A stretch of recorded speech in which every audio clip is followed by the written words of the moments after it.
Wake up to the sound of thunder, like it was in my ear. Are you gonna wait forever? I can see the stars reflecting, the empty tires made of steel. Everything but you is fading. I see your light, take me away from me, beyond the stratosphere. I'm burning up, you got me falling free into eternity. When you tear up my horizon.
This is the new Hello song. Hello. That's right. Hello, race fans, and welcome to Crux Cup 2955, the first ever 24-hour race. I hope you all are doing fantastic. We are excited for an amazing race day, and I am joined by my friends EchoBit, Frozen Gaming, and Lens Nation. How are all of you doing? Excited. Very good. How are you? We're ready for the next 24 hours. 24 hours. Yes, this is a 24-hour race, ladies and gentlemen. This is the ultimate community stage that is set to be the greatest endurance race of all time. We are so excited to be doing this with you. Thank you to everybody who is watching us live on twitch.tv/Anzia Racing. For those of you watching the VOD, we appreciate your support. Thank you so much for being part of this community event. But today, I'm so excited. I'm here with my friends. We are here to make Star Citizen and gaming history. This is the absolute best. This is 24 hours of sim-like racing. We are so excited about this. We're going to be going over a lot of information here. We're going to be kicking off the stream. You just saw a fantastic 1-hour pre-show hosted by our very own Echo and Lens and Expat Brat.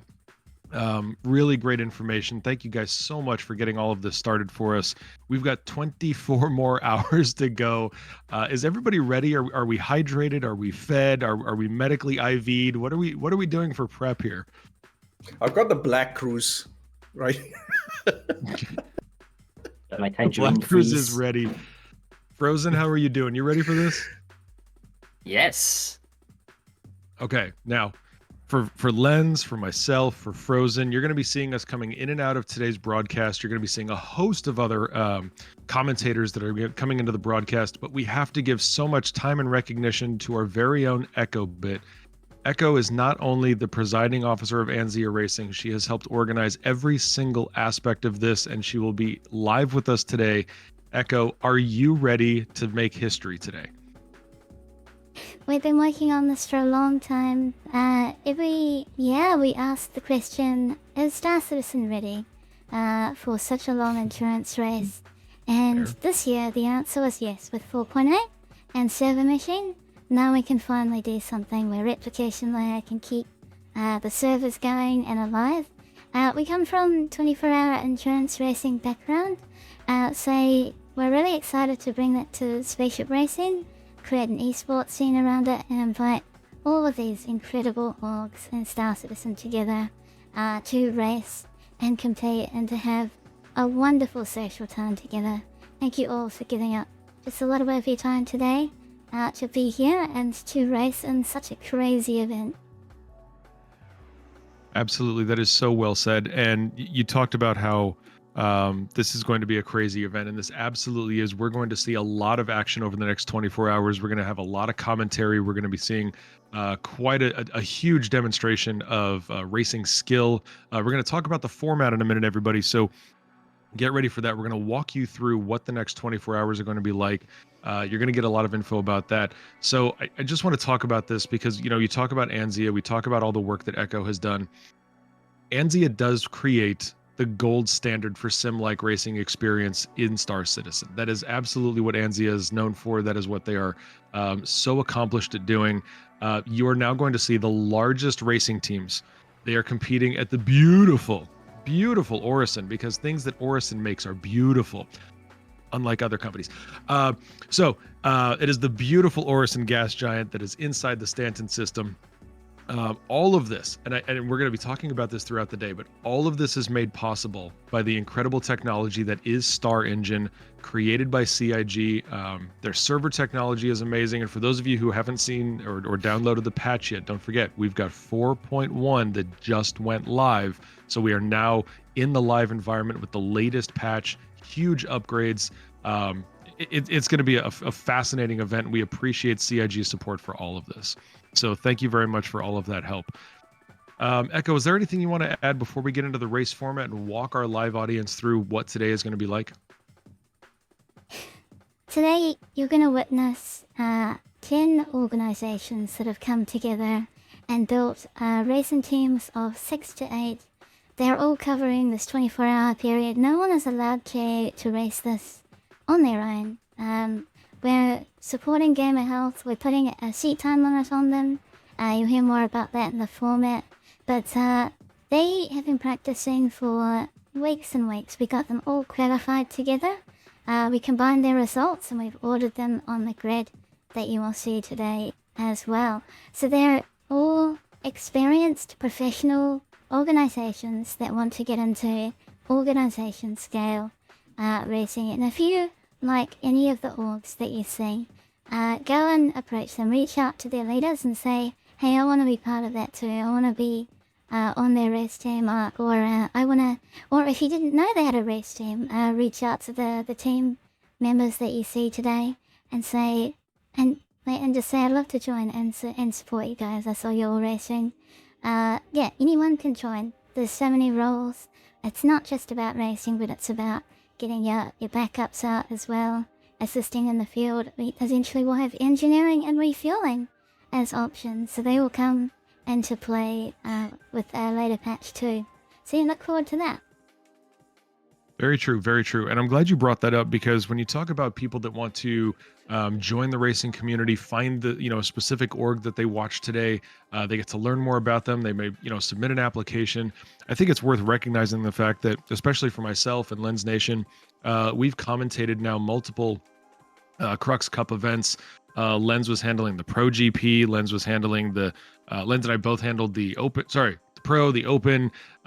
We've done so much of these things, and that's one of the most beautiful parts of both Anzia Racing and the events that you put on, is that there's an open place. There is a role for everybody who wants to join the Star Citizen racing community. There are so many orgs that are involved. There are so many people that are involved. It is one of the most welcoming communities I've ever seen in gaming. I can't say that for everybody, but certainly for myself, the many communities that I've seen over many years of gaming, this is one of the best. And I think Lens would agree with me. I think Frozen would agree with me. But Lens and I have commentated on these races previously. And there is just such a warm welcome that you get. So for anybody out there, whether you're live watching this, you're watching a VOD, you come across this later, and everybody is talking about Anzia Racing, please do yourself a favor. Go find the org. Don't be afraid to do it. You are going to get welcomed wherever you choose to land. And I think that's one of the most just heartwarming parts of the community that is being built here by Anzia and so many others. So thank you, everybody, for what you're doing. I want to go over to Frozen and Lens, and if you guys could walk us through, tell the audience what is the format that they're about to witness. There is a lot of detail to this, folks, and Anzia has done an amazing job putting this together. Could you guys walk us through what we're going to be seeing today? Go on, Frozen. Let's start. Let's do it. Right, So it's a huge list, man. Yeah. Yeah. Few bullet points here. 24-hour race format. So it's unlike what we've seen in the past weeks with Pro GP and Open GP.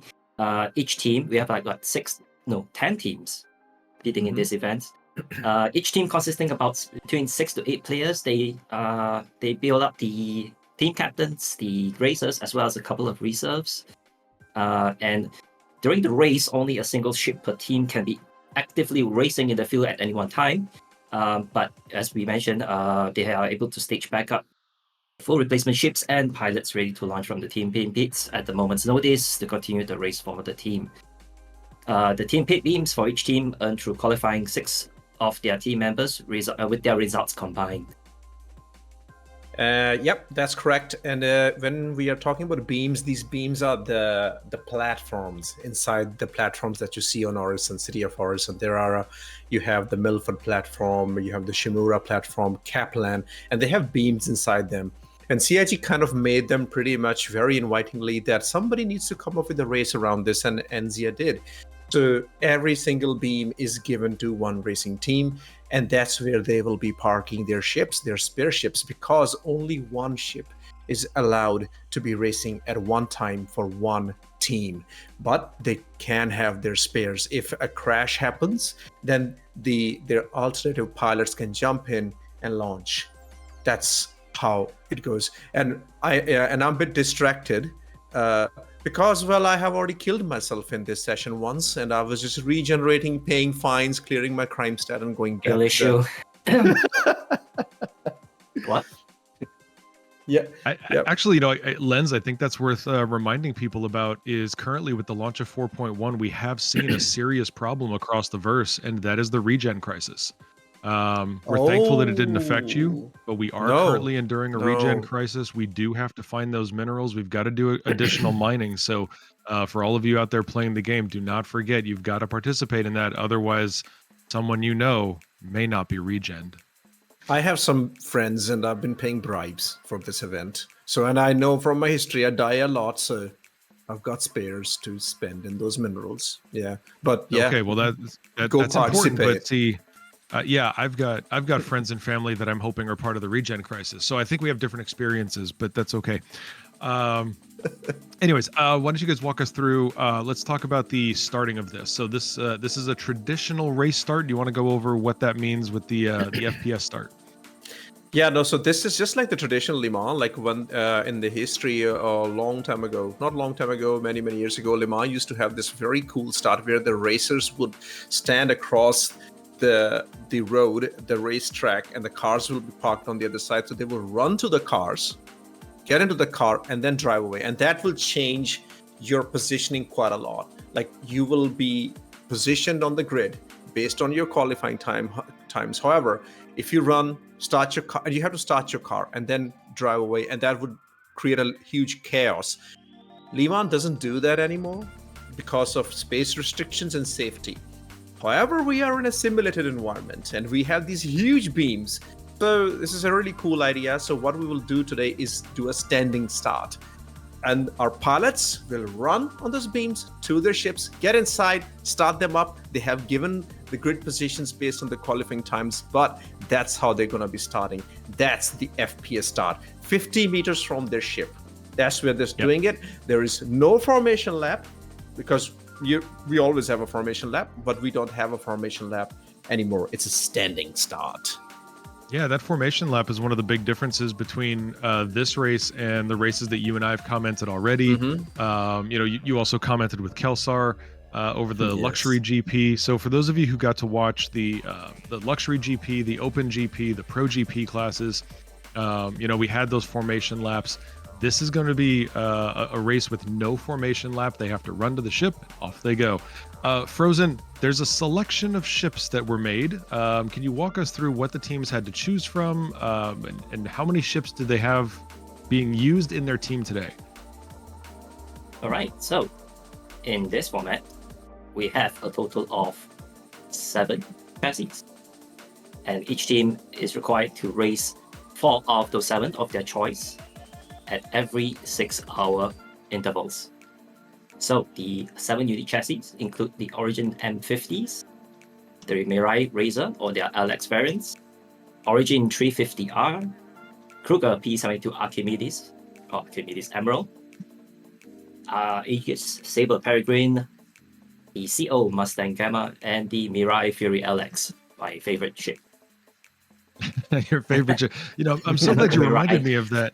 I do love the Constellation Phoenix. I think that's one of the most beautiful ships ever, and you can get the Emerald variant. I forgot about that, which means you can also get the P72 Emerald. I'm not sure I've ever seen one in game. That's a really good point. That's posh. Okay, that's very special. Yeah, very special. That would be quite a beautiful thing to see race. Anyway, so yes, we do have 4 ships. Each team had to select 4 out of the 7 different variants. So they can come up with their own versions of their combinations and versions. They can come up with their own combinations of ships that they want to use, their own order that they want to use them in. So that's going to be another unique part of today. And this is another way that we're helping to protect the endurance capabilities and aspect of this race. So, we want to go through that. Let's also talk about what safety restrictions we have, what safety precautions we're taking in terms of how often do these folks have to switch? What are we doing to protect our racers today? Lens, do you have additional information on that? Yeah, so they are just like in Le Mans, like you have 3 drivers in Le Mans, and they choose their own stints, right? We have 6 pilots, and they have been given the maximum limit for one stint of 3 hours. So they can fly maximum for 3 hours, our race time officials. And there's also really cool tech which has been developed by Echo. I'm sure we will talk about that in detail. We have 24 hours to talk about things, so I will not do that now. But we're keeping eye on how long. We have this information readily available. Who is the pilot for which team at any given time, and which ship they're flying, and how long they have been flying it. When a team switches their pilot, they need to update that inside the app. One of the team members updates, like, okay, now we're flying this ship and this is our pilot now. They're not allowed to go over 3 hours. However, it's a game. If there's a crash, players become unavailable, and it's a proper legitimate reason, then they can be allowed to go over 3 hours, but they need to rectify it at any given time. That makes sense. And again, folks, we know that this is 24 hours. This is a team of 6 to 8 people. We have, certainly there's technological limitations with what can be done in game. Hopefully a lot of our racers are not like Lens, where they crash, get crime stats, die, can't regen, whatever. These are Lens problems. They're not everybody problems. Most people don't have the skill issue that Frozen mentioned earlier. So that's all going to be great. So we've got all of those things going on. And this is, I think it's important to note right here up front as we get ready for this 24-hour event. I think it's important to note that there is a lot of things that are going to be tested.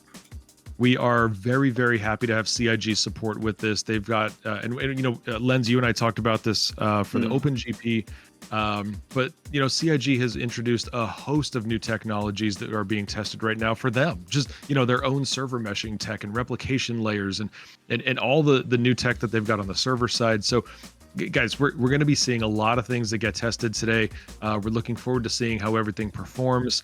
As Lenz mentioned, Echo, is there anybody that worked on the leaderboard with you? Anybody we need to give like coding credit to? Anybody who has made our lives easier that we should say thanks? Oh no, that's just me. I am your web developer, graphic designer, video producer, event organizer, extraordinaire. If I do everything. It was Echo and her demons. I'm telling you, man. That's right.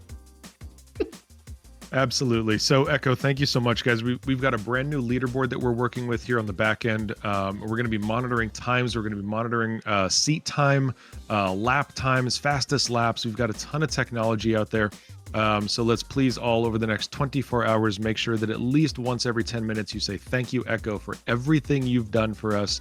If you want to make it once every 5 minutes, feel free to do so, but I'm saying 10 is the minimum. So let's just move on with that. So we're going to be testing all of those things. And then, once we see what works and doesn't work, that's going to be brought into next year's event for Crux Cup 2956. So lots of exciting things going on here. And then certainly we want to give thanks to every single racer, every single org, all of our support staff. We're going to be talking about our support teams in a minute. But we want to thank everybody who has worked so hard to make this possible. We are excited to get started with 24 hours of Crux Cup 2955 racing. Hold on. Can I say something? I'm gonna interrupt you and say something. I got a commentator. Stop talking. I'm gonna. Yeah, come on, man. You paid me for this. Come on. This is the bit where I talk about you. Papa Juggernaut specially woke up in the middle of the night to be here with us right now. That's a huge thanks to you, because for us, it's like perfect timing, man. And even Expanse, this timing worked for her. Great pre-show. But Papa Juggernaut, you are the only one who actually made the effort for this. So thank you so much. So huge thanks to you as well, mate. Please give a big round of applause and chat for Papa Juggernaut. We love you. I am very excited to be a part of this. That is why I decided that 2 o'clock in the morning was a beautiful time to wake up and start preparing for race broadcasts. So for those of you in the United States, it is currently somewhere between 3:30 a.m. to 6:30 a.m. depending on your time zone. And then, as Lenz loved to remind me, I'm in the wrong time zone. Absolutely, Lenz and Frozen and Echo, they're all in the right time zones. Yeah. So, you guys even drive on the wrong side of the road. Oh. Yeah, well, most of the world does it our way, so quiet. Yes, absolutely. We appreciate everybody, especially if you guys are here live in chat. If you are not a racer, but you are here in chat and you are supporting a racer, you're supporting a race team, you're supporting a camera crew, you're supporting a salvage team, you're supporting everybody that is making this possible. We thank you. We thank you. We thank you. You're doing a heck of a job. We appreciate your portion of the community. So, Len said he was paid 10,000 AUEC for the shout out. That is incorrect. He added 2 zeros to that. It was 100 AUEC, which I had to use anyway because I have lost so many things in 4.1 already. I'm not kidding, guys. No. 4.1 launched. I wish I was joking. I lost my armor in the first 2 hours. What? What are your like your owned armor, like the one that you bought? Yes, armor? My armor. It was subscriber armor. I put it in a locker of a ship, and then I left because I took my helmet. I was like, look, I'm gonna put it in the locker. I don't want to lose anything. I'm putting it in the locker. So I go and I put it in the locker, and then my helmet is off now. I walk away. I suffocated inside my own ship, and because the armor wasn't on my body, I died, regened naked, and had to go get it from a ship that was hovering 50 feet in the air. This was not a fun time, but this was my first 4.1 experience, and we are going to do better today. I mean, Lenz isn't going to do better, but the rest of us are going to do better today. That's a very specific edge case, right? Like so specific. Very specific, yeah. So specific. It was sorry about that, man. Like I can feel it. I feel for that. Yeah, I can also tell you that I've had another first in 4.1. So Trippy Eagle in chat right now said adopt a Pico today. Funny, Trippy mentions that. I found a wild Pico. I found one in the game. It was sitting on a bunk bed in a depot in Pyro or something. It was a derelict outpost. I find it. You can't grab it. They literally put it there and you can't touch it. You can't tractor beam it. You can't take the darn thing. And I thought that was wrong. So anyways. You're not worthy. I literally thought, I was like, did they glitch my account? I'm the one who Not can't touch it. really. I bet you everybody else who comes here could take this damn doll. No, not me, but that's because Pico is the devil. So, okay, I want to go through the ship stats. I want to talk about the ships that you're going to be seeing on the track today. Does anybody have anything to add before we get to these ship stats? Yeah. Echo Okay. has done So much. while we were recovering, so that we talked about that they have to fly 4 of the chassis. Did we talk about that? Yes, that was what Yeah, we did. Frozen covered. Yeah. We Sorry. went through the Yeah. selection Some of of the 4. that. Yeah. Beautiful. So, That's it. Carry as on. Frozen talked about, ladies and gentlemen, we've got 7 ships that the teams could choose from. We've got the Origin M50, the Mirai Razor, the Origin 350R, the Kruger P72, the Aegis Saber Peregrine, the Consolidated Outland Mustang Gamma, and the Mirai Fury LX, which is Frozen's favorite ship. Now, all of that being said, all I'm going to say is this. Notice how amazing this list of ships is. Notice that none of them were made by parts from a junkyard. All I'm saying, we've got a great list of ships here. So let's talk about what we're doing in terms of the competition of these ships. We've got 7 ships. The Origin M50 has an unboosted top speed of 378 meters per second. Notice how close the rest of these are. The Razor's got 375 meters a second. The 350R has 371 meters a second. The P72 is 298. The Peregrine is 334. The Mustang Gamma is 330. The Fury is 238. These ships are all close together. These were the 7 ships that our teams could choose from, and these are the ships that you're going to be seeing on today's track. All of these are dedicated racing variants. No combat variants are allowed in the selection. So be ready for some very talented people to fly some very capable ships around a very long track for 24 hours. I'm looking forward to this. Let's move on. So for those of you who didn't catch it at the very beginning of the stream or during the pre-show, we've got some amazing prizes that we can talk about. Yeah, we should definitely list the prizes. What are we looking at? Echo, do we want to run that video again? Let's check out the racing prizes for all of the Crux Cup, but you'll also see the 24-hour at the end. Here they are.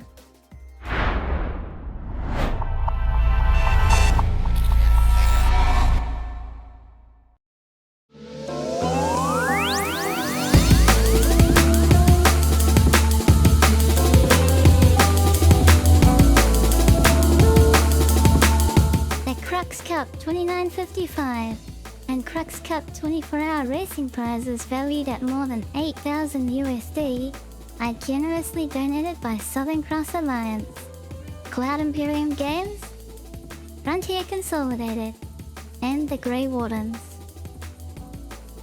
The podium prizes for the Luxury GP are first place an Origin M50, second place an Origin 135C, and third place an Origin 85X. The podium prizes for the heavy racing class are first place 2 Misc Fortunes, second place 2 Argo Atlas, and third place 2 Argo CSV-SM. The podium prizes for the Aurora racing class are first place 2 Misc Fortunes, second place 2 Crusader Intrepids, and third place 2 Argo MPV Tractors. The podium prizes for the open racing class are first place 2 Anvil Terrapin Medics, second place 2 Super Hornet MK1s, and third place 2 Crusader Intrepids. The podium prizes for the AX3 racing class are first place 2 times RSI ZCF, second place 2 times C1 Spirits, and third place 2 times Mustang Alpha Vindicators. The podium prizes for the AX2 racing class are first place 2 times RSI ZCLs, second place 2 times C1 Spirits, and third place 2 times Mustang Alpha Vindicators. The podium prizes for the A-Crux racing class are first place 2 times Mirai Guardians, second place 2 times Hornet Wildfire MK1s, and third place 2 times Mustang Alpha Vindicators. The third place racing team of 6 in the Crux Cup 24-hour, you win a Mustang Alpha Vindicator and 5 times Consolidated Outland Hover Quads. The second place racing team of 6 in the Crux Cup 24 Hour will win an Asperia Glaive and 5 times Anvil Hawks. And finally, the grand prize for the champion racing team in first place of the Crux Cup 24 Hour will win a Saber Raven. 2 times Saber Peregrines with serial numbers 32 and 39, and 2 times Valkyrie Liberator editions, and an Asperia Glaive. A huge thank you to all contributors of these racing prizes, and good luck to all racers of the Crux Cup 2955 and Crux Cup 24 Hour.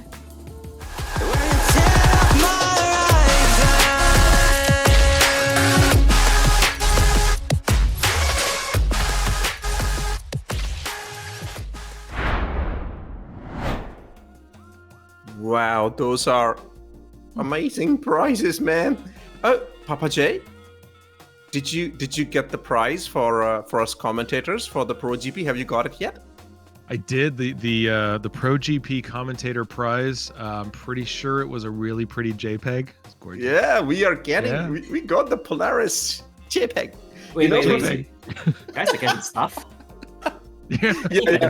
No. Email it to you. No. I We mean, may have no, exchanged Lens. some favors with Wickelay. Yeah. Got the rig 'em up. Lens. I got nothing. What are you talking about? There are no prizes for the commentary team. Shh. Frozen's here now. Yeah, There's no prizes for anybody. No prizes. I don't. So you did not hear the last 30 seconds, Frozen. What are you talking about, Frozen? Yeah. Look into this light. Just look right here. I do want to let everybody know what you just witnessed. This is a huge prize pool. You were looking at over $8,000 US in prizes for the Crux Cup 2955 event. When I talk about, I don't think you folks understand when I tell you the scale and the amazing capabilities and the beauty that comes with an Anzia racing event. This is part of what I'm talking about. $8,000 in prizes. It has been handed out, most of it. We've got an amazing prize pool, including a Saber Raven that is going out to today's, right? Saber Raven. I'm not giving away like Polaris's or anything, right? It's a Saber Raven today. Yeah. So and, truly amazing stuff. Also got to do a quick call out for Steel Shift. 1,000 Twitch biddies going out live on Twitch right now. Thank you so much, Steel, for your support of Anzia Racing's channel. We appreciate that. It is the richest race in the verse. We have raiders. We've been raided by Hikimori and Star Citizen as well, just at the right time, just like in the Pro Lovely to see GP. Hickey and Star Citizen. They came at just at the right time, and welcome guys. Yep. Much appreciated. This is a great time to remind everybody that this event is supported by and participated in by the folks at CIG, Cloud Imperium Gamers. We appreciate their involvement in this. And again, so much of this technology, so much of this capability is made possible by what they have built for us over the last 12 years. So thank you so much, CIG, for allowing this community to come together, creating the amazing things that not only exist in the PU and the PTU, but also in Arena Commander. This is what makes this community so diverse and so welcoming. So well done to CIG. Guys, let's get into the teams that could potentially walk away with some of the prizes that we just went over in that amazing video. Let's first start with the team on beam number 1, and I'm going to hand this over to Lens Nation. Here we go, and let's have the grid graphic on. Can we have the grid graphic? Here comes the grid graphics for the 24 hour. It's a beautiful. They're all beautiful graphics. Echo made them. Done. Everything's pretty. It's really, I'm just so excited about this. And this is the platform we were talking about, and those are the beams. Let's have a look at the first team. Starting in position number 1 is the fearsome team with the fearsome logo, the Sanguis Luna, the Blood Moon. Sanguis Luna has been a very powerful presence at Anzia Racing. In all the races, they have been winning, they have been competing. They are starting in the first position by having the shortest qualifying time. And their team consists of 8 players. Let's go over them one by one. We have Dunk, who is the team captain, who you also met in the pre-show. So he had enough time to go do the interview, come back and get ready. That's the professionalism. So Dunk, is the team captain. Then we have quite a star of SCIRE.GG, Jellyheadmade. He's one of the racers, but everybody who races knows Jellyheadmade. Extremely powerful participant, amazing racer, doesn't put one single throttle wrong, doesn't take one corner wrong. It's just perfect. And just having Jellyheadmade gives a team a huge boost. Third one. I'm sorry, but hey, Jelly, no pressure. No pressure, man. I don't know what you paid Lens to give you that description, but no pressure, you'll do fine. I have got so many bribes today, man. And then number 3, again, Fresh 001. You saw Pro GP. You saw how fast Fresh is. I have seen it firsthand in Scarlet Apex. Fresh flies so fast. The rumor is that he flies with full tank of cruise. And well, you know, green cruise makes you go faster. He also put some stripes on his ship, I reckon. So Fresh was extremely fast, and he had an amazing lead in Pro GP until he crashed in the race, and he had to go into recovery mode, and he still managed to bring the team to third along with Jacodin. We have seen it. Fresh is an amazing racer. After that, we have the man who dishes out penalties in the chat, Gerbo the gnome, a gnome who goes very fast. We know how fast he is. We know how good he is. What an amazing team player he is. After Gerbo, we have the man who was just trying to kill me earlier in the game, Jacodin. So he's right now in the chat. Jacodin goes for. I kid you not, man. I was in this session. I was flying above the track, and Jacodin is doing fly past me very fast, and I was mortally scared. Like, don't do it, Jacodin. Don't kill me. And then I just got impounded myself. So Jacodin is also part of the team. No. I think it's important for you and Jacodin to know that if Jacodin is ever unavailable and you need to get murdered, I will be available.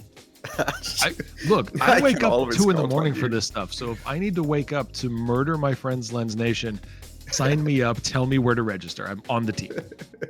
And man, everybody right now wants to get on the Lens list. It's kill Lens list. That's what's happening right now. Actually, I don't know if you know, this is a tangent, but it's just the stories that I've been posting on Twitter. I did tag you, but I know that you haven't been checking your Twitter, but you should check it and you will understand what I'm talking about. Okay. Now, yes, after I do know. Yeah. Okay. Pretty good. Jacodin is also racing today. Again, pretty awesome. They came third in the Pro GP just 1 week back. After Jacodin, Liquid Prime. He is very fast in a Nova Tonk, let me tell you that, because we found that out in the Mountains of Mayhem. Liquid Prime, the extreme important pillar of Sanguis Luna. After that, we have Dynamite's man, who is in reserve today. So every team is allowed 6 active participants and 2 reserves. So Sanguis Luna has chosen Dynamite's man, who has been participating in this year's Crux Cup, and Echo 10001, who is the 10,001th version of EchoBit. I don't know, no relation. Are we sure that's not EchoBit's alt racing? That's what I'm saying. That's what I think. Appreciate you, Echo 10001. Yeah, and that completes Sanguis Luna team. Before we get the background check on that reserve. I think we need to. Before we get to Team 2, ladies and gentlemen, I want to give a quick recognition to Man Fall Down, who just gifted 20 subs live in the Anzir Racing Twitch channel. Thank you so much to the support for Man Fall Down. 20 gifted subs just went out. So big thanks to that support as well. And then, as Jacodin said, if you kill Lens Nation, you get 2 free bottles of cruise. Yeah, everybody's trying to cash on those. All right, Frozen Gaming. Team number 2, who do we have? Right, leading. Once. Fix. See, folks, I told you, there's testing of technology. That is what's happening today. We are taking a look at how browsers work. And we've got to go through, we've got to find the right URL, we've got to make it load on a browser, it has to be compatible with Twitch, and it's all kinds of fun stuff, and this is what we test live in the verse. This is the degraded performance of the commentator team. we get through what we can get through. We have too many windows open, man. It's just too many. Well, hang on. That's actually a great question. Before we proceed, so Lens, how many browser tabs do you currently have open? 1, 2, 3, 4, 5, 6, 7, 8, 9 windows right now. Oh, you've got me beat. I've got 7. I've got 7 plus Discord. I've got 7 browser tabs plus Discord. Frozen, what are you looking at? Yes. Okay, Lens. Yes, Lens and I will just have all the browser tabs, and Frozen will have 2. Hey, Frozen. you know who's gonna win? Ask Echo how many windows she has open. No, that's Oh, no, oh, that's so oh. dangerous. No, you're gonna How many break the screens? internet that way. Don't. How many PCs only are you 3 running? screens. How many screens are you running? Oh, okay, 2 screens. I've got 3 running.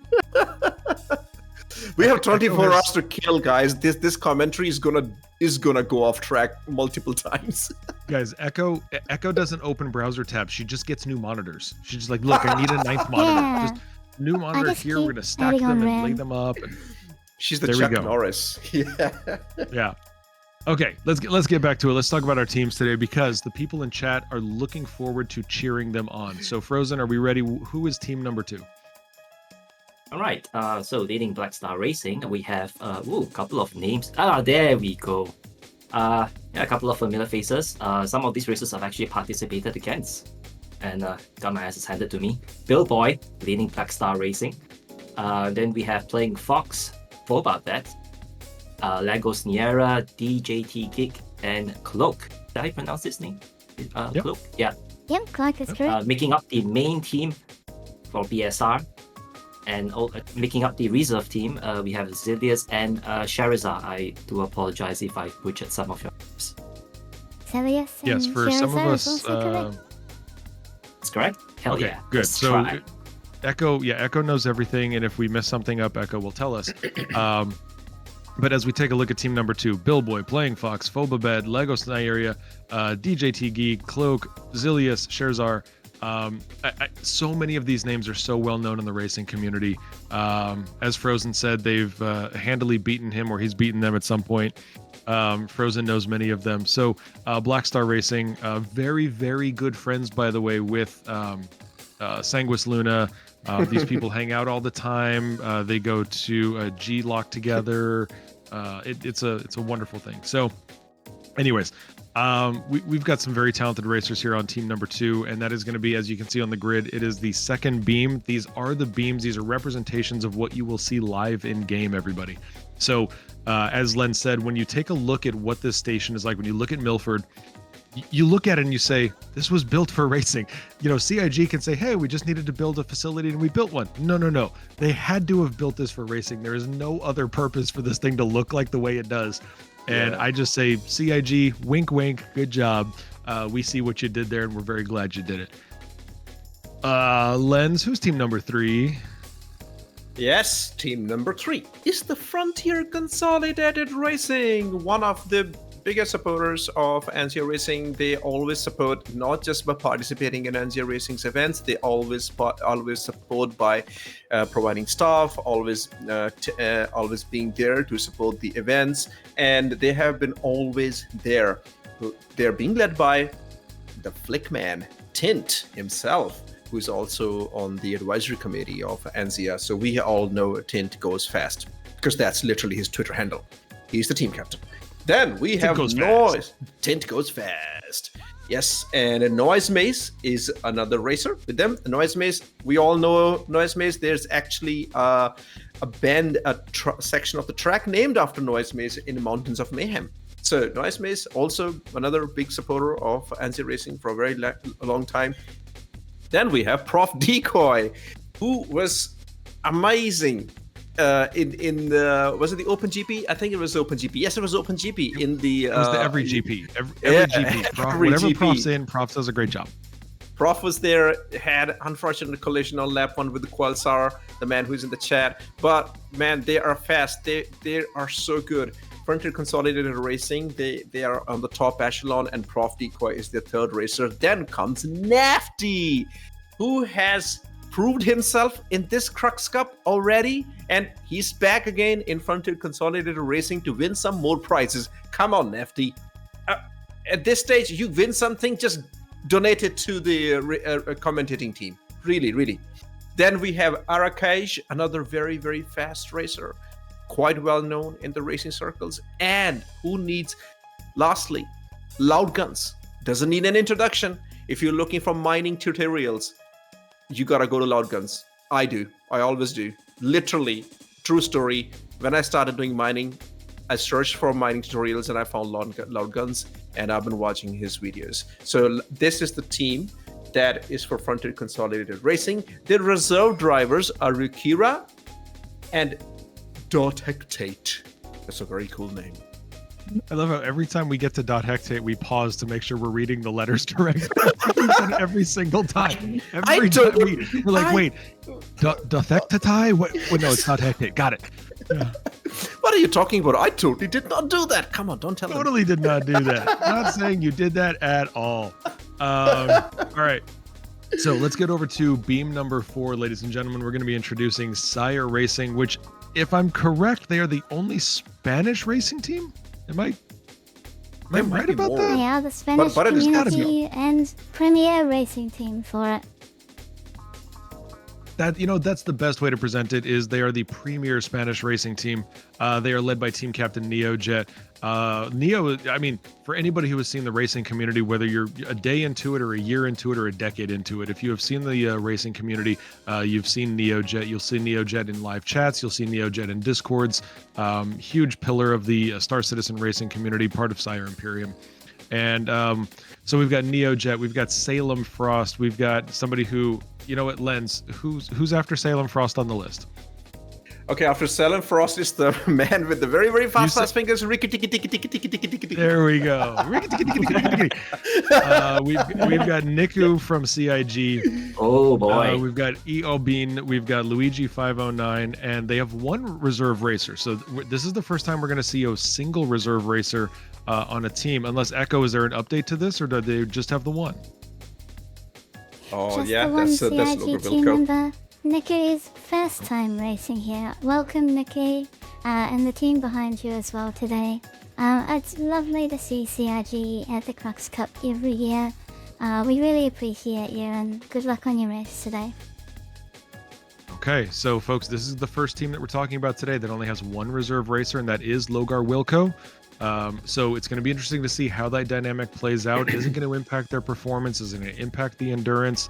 If any of their racers have to drop out, they've got one backup. So it's going to be interesting to watch. But good luck to SCIRE Racing. We're looking forward to seeing how you perform in today's race. Team number 5, Frozen. Who do we got? Right, so now number 5, we have Team XGR. They're a race organization that also organizes a couple of racing events, just like Anzia Racing. This team is led by Shatnu, followed by Data Machine. I'm gonna pronounce this AGT Mad Cat.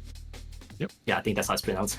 Red Got Wolfwood, Steve CC, Old Talk, and NPC Steve as the reserve. NPCs in the team now? Do we have AI racers now? That reminds me of Barney from Half-Life. Yeah, we have Echo's alt and we have AI racers. Yes. Oh, we have come so far. Yeah. Quick reminder for everybody, and I'm not saying this just to Lens because he screwed it up during the Open GP, but it is oh my god, now I'm screwing it up. Red Wolf Wood. Red Wolf Wood, not Redwood Wolf. So yes. So that was easy to get out. Good lord. Okay. They're both cousins. They're the same people. That's true. Yeah, it's all the same family. Very wild people. I'm going to take team number 6 because this is filled with people that I actually know and love. Yeah. These are some of my friends. I want to introduce everybody to team number 6 in today's 24-hour Crux Cup, and that is Omega Aerosports. Very much looking forward to how my friends perform here. Team captain, the one and the only Smithy. Smithy PI is the leader of Omega, I believe the sole founder. I could be screwing that up. I don't know. But Smithy has been leading this team forever. Joined by, again, my friend who I first met. I have a wonderful story for this guy, but I first met AC3 Nightmare playing Sea of Thieves. We did not meet in the Star Citizen community. We met playing Sea of Thieves. We were both salty pirates and we went around and we did bad things. Actually, we were pretty tame and we just liked fishing. But AC3 and I met during Sea of Thieves, and we carried that over into Star Citizen. Great friend, good member of the PJ party, love his support of the community. But these two guys are personal friends of mine. And then through them, I have met pretty much the rest of this list: Zolner, Jazz the Fox, Herbie, Astria, Zagelian, and Faulty G.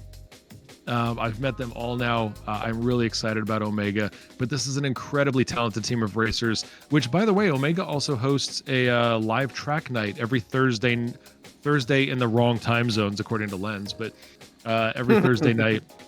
They host a live track night that everybody can watch, everybody can join. It is open to the community, so please check that out if you want to learn more about Omega Aerosports. So thank you and good luck to you guys. Frozen, who is team number 7? Amarok's Fang, led by Dark Hour 717. Was Dark Hour the interviewee? That was Big Flex. That was Big Flex. All right. Yeah, I kind of English is difficult. Kind of find it quite funny. No, I can confirm. As a native speaker, English is a goofy language, so don't worry about whatever you mess up. I'm barely lasting the first hour of this whole 24-hour event. Let me tell you this. I gotta reflect on this. Yeah, Big Flex. We have Dark Hour leading the team, followed by Big Flex, who earlier on was in the pre-show, wearing, of course, a Vandu mask full of fangs. Because why not? Why not? Yeah, that makes total sense. Really highlighting the point there.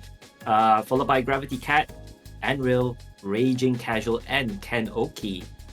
Well, it seems that this team does not have end reserve, so they are running a really lean team here for this event. Yeah, this is going to be an interesting thing. Again, no reserves here, so it's going to be an interesting play on how they manage this team. How do they manage things for 24 hours? Okay, ladies and gentlemen, we just got notified by staff here.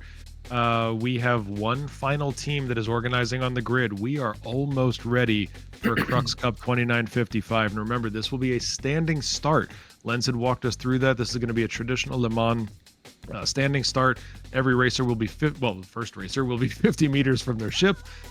They will run to their ship at the start of the race, and there will not be a formation lap. So this will be unlike what you've seen with the Luxury GP, Open GP, and Pro GP. Let's go to team number 8 on the grid. They are already on their beam. They are awaiting us, and that is Lens. Who are we talking about? This is the Consolidated Russian feed, but can we go back to the Fang team? I want to show you guys something because this is a really cool detail. Look at their logo. Did you notice the wolf in there? The logo, yes. That's a beautiful logo design. So just wanted to compliment Amarok's Fangs on that. All right, let's go to Consolidated Russian Fleet. Also, just before I go to Consolidated Russian Fleet, Dexter is right now in chat. Just reminding you guys, Atmo is also organizing System 7. That's also happening within 24 hours from now on. So all the racing communities, including XGR, who are actually participating in 24-hour race, Atmo, Anzia, everybody comes together in the world of Star Citizen to organize these beautiful events. So just a shout out, do go support them as well. Okay, now in Consolidated Russian Fleet, this is a consolidation of a number of different organizations who have come together to join the Turbor Racing, who are a Russian multi-national Russian-speaking org. It's being led by Lens. Lens, you could almost say that they are consolidated. Oh yeah, didn't even think of that. Hey. Somebody would say that. Yes, Consolidated Russian Fleet, led by the team captain, very cool, Fedakol. Great fan of Anzia Racing. Fedakol is the captain. Then we have Airsai Ivan, who is a racer. The Power of Thunder and 4 7s after that. That's another racer. We have Nevesera, T-Stark, which stands for Tony Stark, I suppose. I did not know the Marvels were racing here. The Avengers are here. Zakar Zorion, that's the whole team. And their reserve is only one racer, who is a Snick. Yeah. So we've got, this is going to be another team that only has the one reserve. So what that means during the race, we're about to find out. Team number 9, ladies and gentlemen. This is another team, again, if you're part of the racing community or the industrial community, then you will absolutely know the Red Legion Racers. This is hosted by Red Monster SC. But the team captain for this particular race is not Red Monster, it is Soulbite. Soulbite is their team captain. And then fellow racers include Engineer, which is spelled ENG1NEER. Captain MD, Canadian Maverick, Commander Tenna, Q2M, And then Red Monster is part of the reserve contingent for this team, along with Emperor Pravis. And we saw, Lenz, you and I saw Emperor Pravis in the Open GP, if I remember correctly, right? Yeah. So a lot of of course, most of these races have been in Open GP or Pro GP or Luxury GP. It's the same teams, very fast people. Yep. Emperor Pravis was there. Very good. And Frozen, the honor goes to you. Tell us about our 10th and final team sitting on the back beam. Who do we have? Oh, nice. Test racing team. That first word is basically my main hobby in SE. Just testing the game to Kingdom 1. And whenever you test, you randomly break the servers. You have that ability. There you go. Challenge accepted, challenge delivered. Yeah, I know some of the people in chat know what I'm talking about. Take it. For those who are currently in the PU right now, there is a reason why I'm not in the game right now. So you're welcome. Okay. All right, Rionin Shonin is leading test racing team, followed by Renee, the Midnight Bard, Travis John 82, Spitfire Typhoon 14. Wow, okay. Zach 109, and we have two reserves in this team: Votelesti and Lord Breskers. Okay, but see, now this is another one, and I don't know the correct pronunciation of this. So, is it Votelesti? Is it Vote Less Tie? It could be Vote Less Tie. It has to be Vote Less Tie, right? It has to be Vote Less Tie. It could be Vo Telestai. It could be many things. You know, this is the fun of in-game names. This is just, you get to mess with them and see how many different ways you can screw up the English language. So, and it's not hard. English is a very goofy language. That's all I'm going to say. Anyways, and then you know, like you said, you've got the final reservist Lord Braxis there. So, ladies and gentlemen, we have. I'm counting. Okay, teams are assembling. We are getting updates on the teams right now, ladies and gentlemen. By the way, while you see us commentators on camera, you're noticing us sort of owl our lives. Like, it's literally because we have so many tabs open. We've got so many things that we're looking at. We are getting information from, in my case, I think it was 7 different tabs. Len's got 9 different tabs.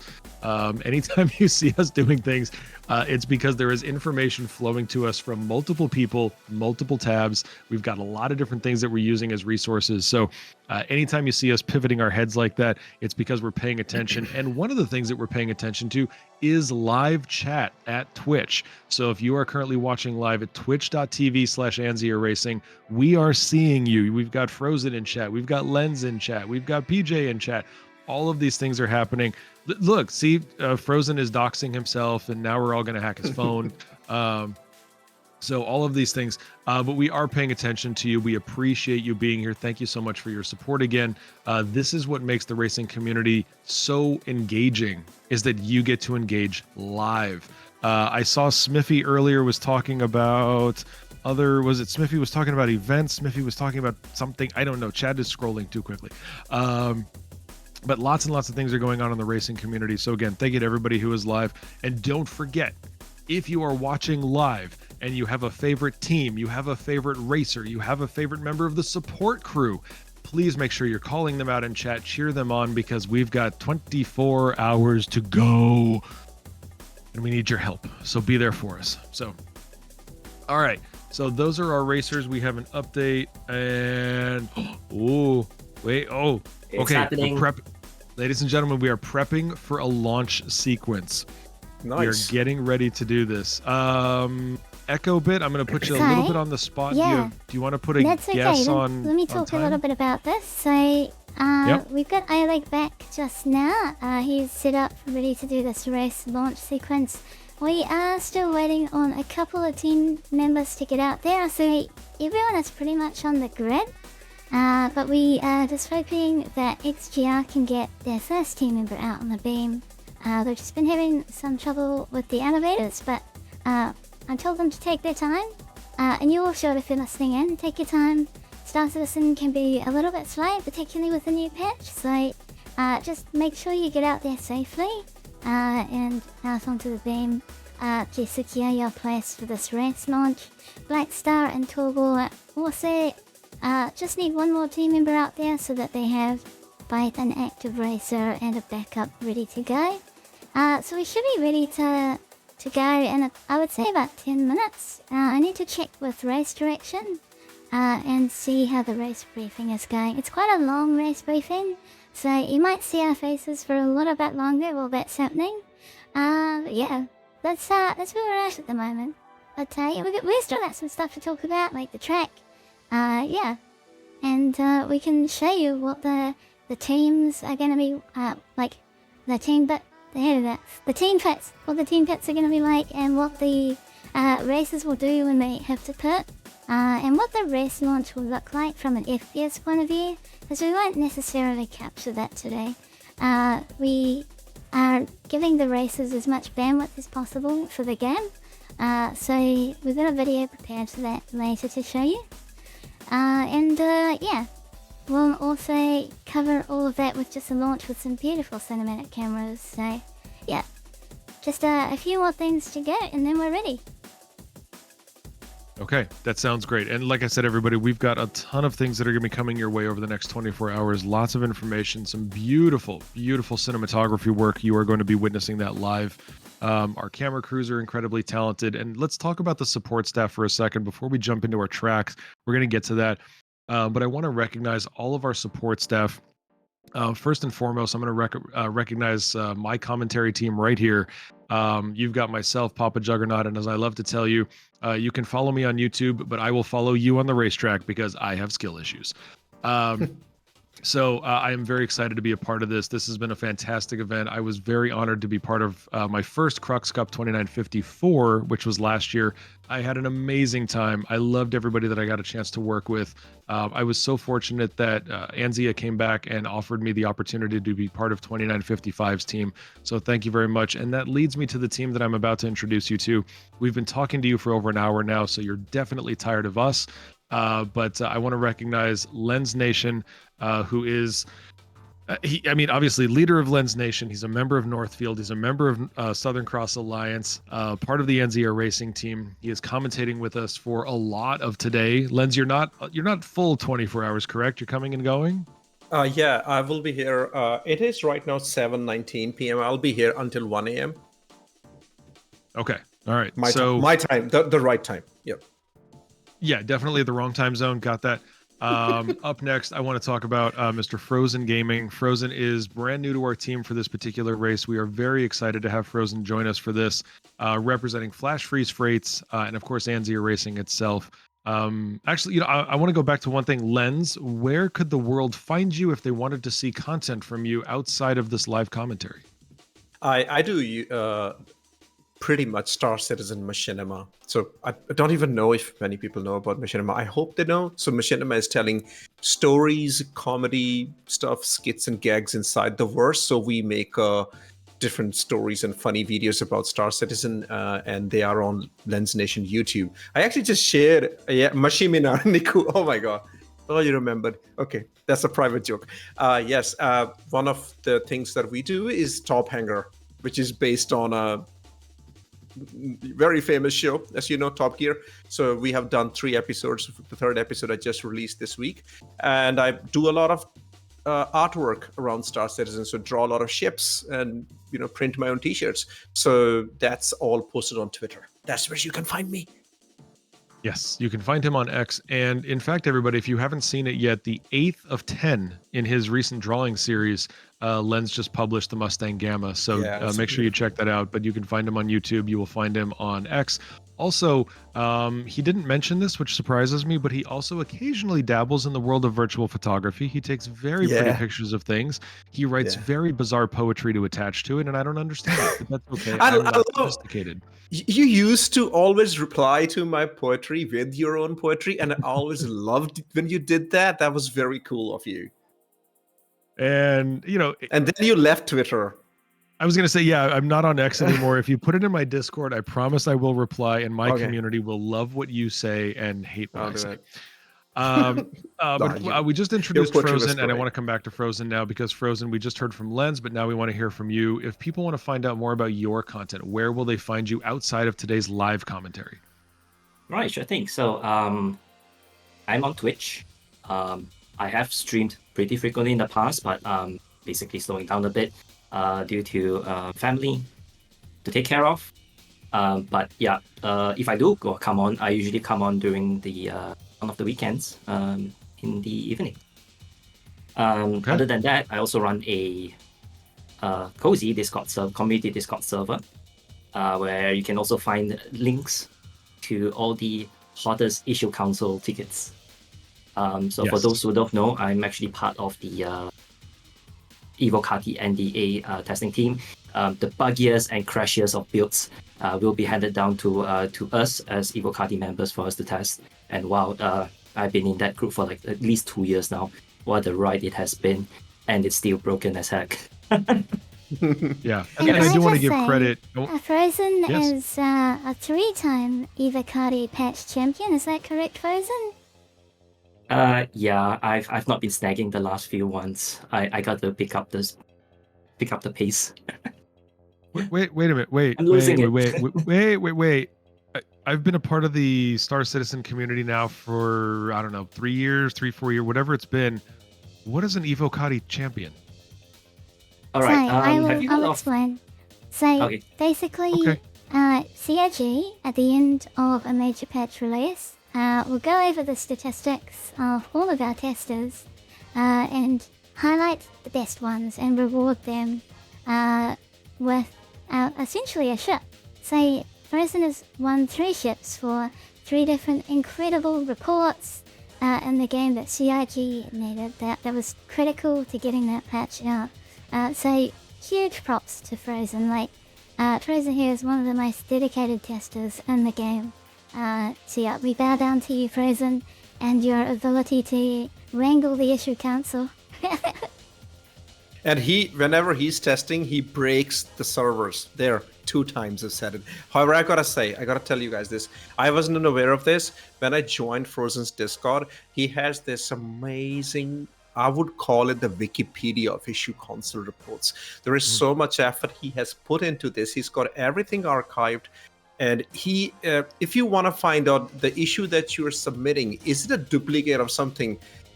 Frozen can probably tell you faster than CIG can tell you. He's done a lot of that work. Yo, He's don't get me built Ben Lens. We have CIG in here. Nico is here. Nico, you didn't hear CIG. that. That wasn't for you, mate. That wasn't. Pretty That was please, okay. could you open an office here in Singapore? Perhaps we could have CitizenCon here in Singapore. And while you're at it, just come to Australia. I'm just saying. Yeah, Which, I could take you a know, podcast. I'm gonna take a quick break and mention the fact that we are late on our CitizenCon announcements. Ding ding, CIG, where you at? Whoa. Where you at? Whoa, what's We going haven't on? heard. When can I We know haven't I can heard go to about CitizenCon? CitCon yet. Yeah, we don't have that information yet. We are overdue. It is going to be April soon, and we still haven't heard. So, ding ding, CIG, where you at, guys? Okay, enough harassing CIG. So, We but for love those of you you. who are curious, I want to. What was that, Echo? We love you, CIG.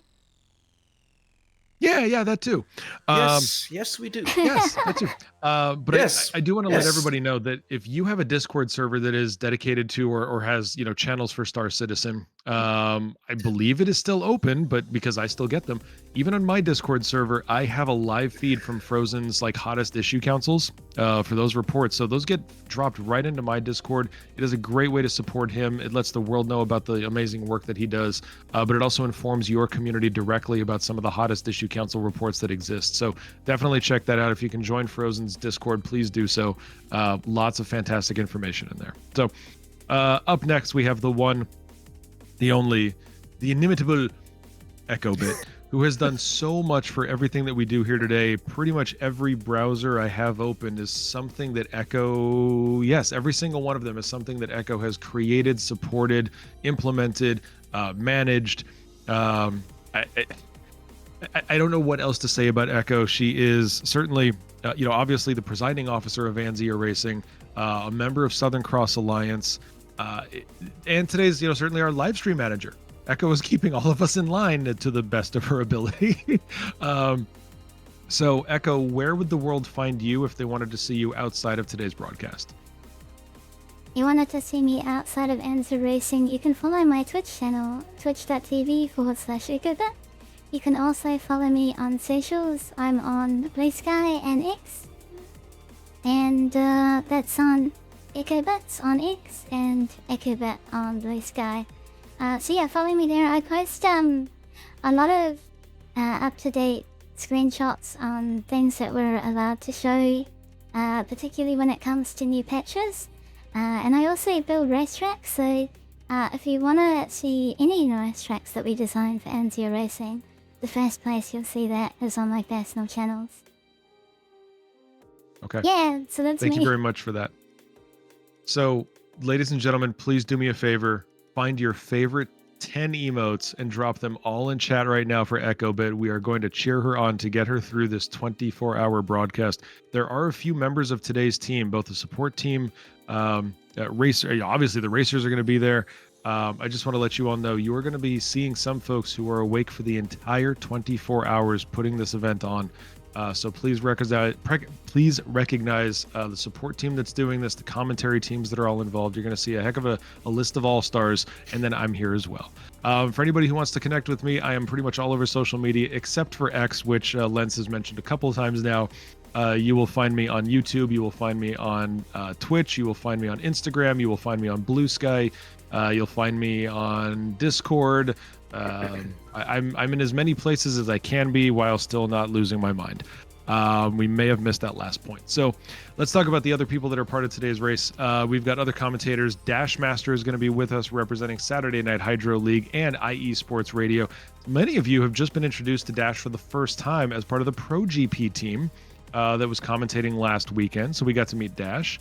Croncy, the one and the only representing the Concierge. Croncy is going to be with us at some point today. Red Monster SC representing, of course, the Red Legion Racers. Abdi Johan representing Soul Citizens. GentlemanJez, who is our race director. So just to clarify, EchoBit is our live stream manager today. GentlemanJez is our race director. In fact, I believe Jez is either right now or will about to be done giving our race overview. Is that correct? He's finished. Yes. Race briefings are just done. Finished. The briefing is done. Okay. So Jez is going to be a very busy human being. And Echo, correct me if I'm wrong, but I believe Jez is going to be one of our 24-hour awake people. Is that correct? Oh yeah. So Cheers, Oleg, and I think will be. Oh, and TigerWICE as well. Will be constants in the server staff team today. So we've got live stream management, race direction, and race timers permanently available as well. And Oleg, of course, our camera. That's right. So that was the other one that I was going to mention. We're going to get to our camera crew in a minute, folks. So GentlemanJez is our race director, again, representing Southern Cross Alliance and, of course, part of the Anzio Racing Committee. Up next is our safety ship. Euro has been here before, and she has been a very supportive person. Eurotrucker is our safety ship representing Southern Cross Alliance. We've also got Draconis from the non-Australian part of Down Under, which is New Zealand. He is one of our race timers. And then this one surprised me. I am so shocked that he is not participating as a racer today.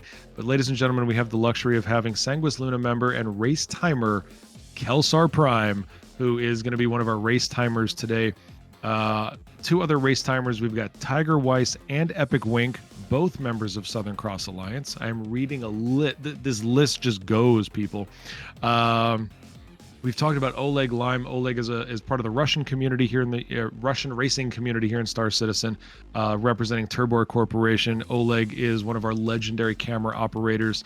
Lens, I think you could agree with me that in all the races we see, we are continually and never-endingly impressed by Oleg's camera work and the amazing shots that he gets. Yeah, you have been witnessing that for 2 years now. He's very good at flying ships in any shape or form, reverse, forward, or strafing. He's fantastic. Okay. So Russian commentator. So I just talked about Oleg, who's part of the Russian racing community. A Russian commentator for today's race is Morphicus. She is representing the Turbor Corporation. Another one of our camera operators, Fei, who I really loved what Fei was putting together for the Open GP that I was a part of. Beautiful visions of track. The overhead especially was, fantastic visuals. Fei represents the seatbelts. HMS Thunderwolf camera operating. I don't know why, I just think Thunderwolf's a really cool name. We also have Horo, who's a camera operator representing Critical Control Racing Club. I like the name. Good name. And then I'm going to let you introduce our official photographer of today. Lens, who is it? That is Andrew MI66, one of the most celebrated photographers in the recent history in Star Citizen. He's fantastic, takes 8K images, and extremely good with post-processing and making already beautiful looking ships even more beautiful. He's been taking photographs for us for ANSIA throughout all the races, and we've been posting them on Community Hub in an effort to make more people know about ANSIA and know more about racing communities in Star Citizen. Yeah, I've seen Andrew's work around the internet, and I actually just, thanks to my friend Lens Nation, I actually just joined a community of virtual photographers, and I am just blown away by the level of work that I'm surrounded by. I don't know why they let me into this group, but they did. And Andrew's stuff is truly amazing. So if you want to check out our official photographer, go look for Andrew MI66 across your favorite socials, and you will see some beautiful work. Our checkpoint officers today include Sergeant Griff, Epic Wink, Dynamite, and Regular Citizen. Sergeant Griff represents Delta Blue Aerospace. Epic and Dynamite are part of Southern Cross Alliance, and Regular Citizen is, big surprise here, representing regular citizens. So I feel seen. I am a regular citizen. I'm as regular as you get, except I think me and Lens both die a lot, but we're regular people. All it is. All right. Let's get through our spaceport officers, which include TAYP and Nomadic Aviator. By the way, Nomadic Aviator, great guy. If you ever want to watch him live on Twitch, tons going on his channel. It's a lot of fun. And then our EMS representative is Astromedic today. Thank you very much to them. So, Frozen, we've got a couple of videos that we need to get to. What are we about to be watching? Frozen's like, I don't know. I haven't seen the list. No, I see it. Well, looks like we have the track videos and the Team Pits pitting demo video. For those who are new to the Umahi Ring, be sure to watch the following videos. All right, Echo, it's on you. Let's get to our track video and show the world where Crux Cup 2955 is going to happen.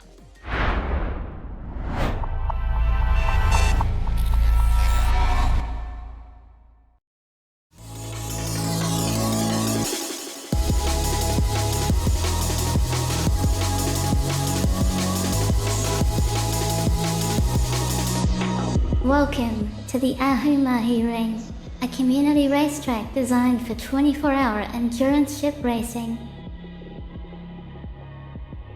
To reach the start line, fly above Orison Spaceport and then head across the Cloud City towards the largest industrial platform in the distance called Milford. The first beam crossed on Milford platform marks the start-finish line. Fly the full length of the loading tunnel and start a gentle right turn towards the Kaplan platform.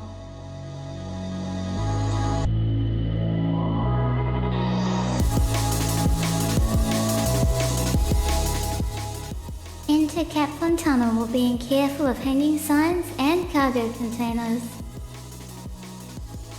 Then take a sharp right up to Providence platform. Be careful on entry. Adjust your elevation first and then turn on. Next is Shimura platform, to the right and down.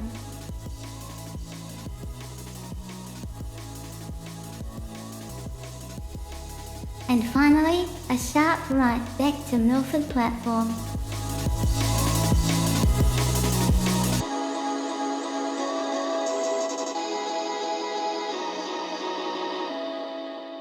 That completes the classic circuit of the Ahumahi Ring. The reverse circuit starts on the other end of Milford going anti-clockwise. As before, the first beam crossed on Milford platform marks the start-finish line. This time, all checkpoints are completed in reverse order, except for Kaplan platform, which is completed in its classic direction.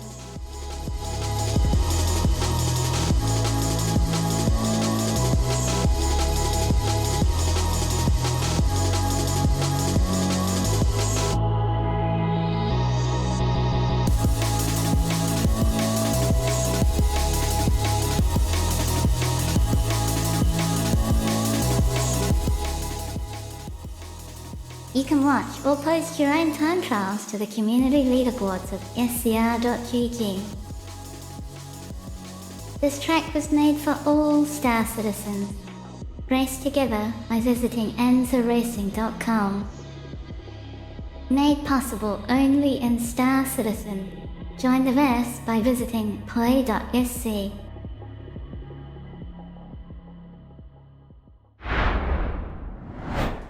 Ladies and gentlemen, welcome back from that video. That is the track that you're going to be seeing our racers flying around multiple times as we go through 24 hours of racing here. I do want to give a quick shout out. We are currently, if you are watching live, we are currently at a level 6 hype train, everybody. We are currently level 6, unless we're seeing more. Hold on. No, we've got more gifted subs. We're passing level 6, everybody. I want to give quick recognition to our big gift subbers. Gift subbers? How about sub gifters? Let's go with that. Big recognition to certainly also the people who kicked us off. I saw 100 bits coming out from Steel Shift. We got 10 gifted subs coming out from Grip NLQ. We've got 10 gifted subs coming from Kelsar Prime. We've got, I just saw another one. Where did it go? We've got 10 gifted subs coming from Steel Shift again. So, ladies and gentlemen, we are setting a new record at the Anzia Racing Twitch channel. We are currently a level 7 hype train. Keep this going, everybody. This is how we can support Anzia Racing. This money gets poured back into the community. So please, please, please continue to support as much as we can. Frozen in there celebrating. We broke the record. This is a new record for Anzia Racing. You've got about a minute and a half left to get us through level 7. 100 bits or more. Subs, gifted subs, resubs, put all of these things to good use, everybody. You can also do, I believe, can they do the like gigantify emotes and all of that, Echo? I should be able to. Yeah. Yep. Anzia unlocked this earlier a while ago. And also, we have a lot of first-time chatters, so if we are not, we're trying to talk to all of you, but if we are not, just please know that you're welcome. The French media team is here. Yannick has joined us. Oui, bonjour, monsieur. Oh, and that's it. That is it. One word I know, another word where I can say mademoiselle. That's it. Thank you very much. Frozen, what did you want to say? Who did you just call out? Jackodane's just gifted 5 tier 1 subs. Yeah, the community. Amazing. Thank you so much for your support. Thank you, Jackadane, for doing that. That is 5 more gifted subs. We are currently sitting at 71% of level 7, everybody. If you keep those bits coming, if you keep those gifted subs coming, we may hit level 8 before the next minute is over. So please continue to support Anzia Racing. We appreciate it. And I'm going to take this moment real quickly before we get to our next video. I'm going to take this moment to remind everyone that you too, just like me and Les, there is Anzia Racing. Look at that 2954 Scarlet Apex. Ladies and gentlemen, you can pick up your very own Anzia merch. All you've got to do is go to anziaracing.com. No, I'm sorry. That's not the one. This is the logo. You missed it. You're doing it wrong, Lens. Wrong sleeve. This is the logo. I'm showing my name. This is all. No, I'm showing my name. See, look. My number's higher. Respect your elders. Mine. Look at mine. mine. My number's higher. Respect your elders. Gotta go that way. Take it to next level of hype with Lens Nation logo. Yeah. All right. So you can pick up your very own. You can pick your own very own Anzia Racing merch. All you've got to do is go to anziaracing.com. Ladies and gentlemen, we have now gone into level 8. Grip NLQ just gifted 10 more subs to keep this going. Dr. Engineer is gifting 3 tier 1 subs to the community to kick these things into high gear. We are now 89% of level 8. We're going to keep this going. Yes, Kelsar, Lens and I we're doing a flex off, and I'm pretty sure I won, mostly because my logo's on my arm, and that makes it better. All right. Ladies and gentlemen, let's get through one more video. We're going to go through the pits and pitting demo video. We want you to understand what happens when our teams need to pit during this 24-hour race. We're going to walk you through that. Echo, let's get to the video.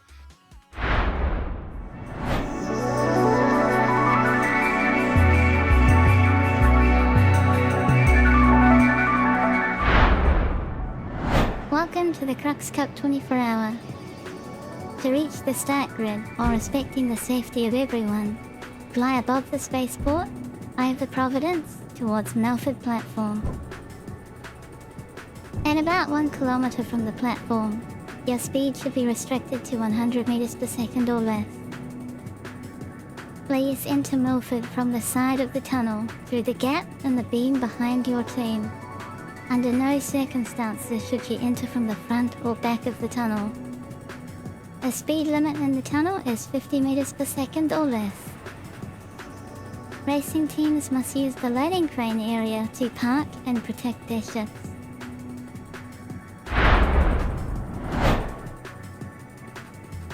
When it's time to prepare a ship for launch, have your active racer fly it out to the middle of the beam while staying low, and center the ship facing the exit of the tunnel, perpendicular to the team pit beam. The start of the Crux Cup 24-hour will be an FPS standing start outside of the ship. There are 2 requirements for this launch. The first requirement is that your ship engines must be switched off, but leaving power and other systems on is okay. The second requirement is that your character must be 50 meters exactly away from your ship. Measure it with your active ship marker. Race officials will check both of these requirements are met before the race begins. A countdown will be delivered over Discord. On go, you may run to your racecraft, enter your ship, turn the engines on, and begin your race.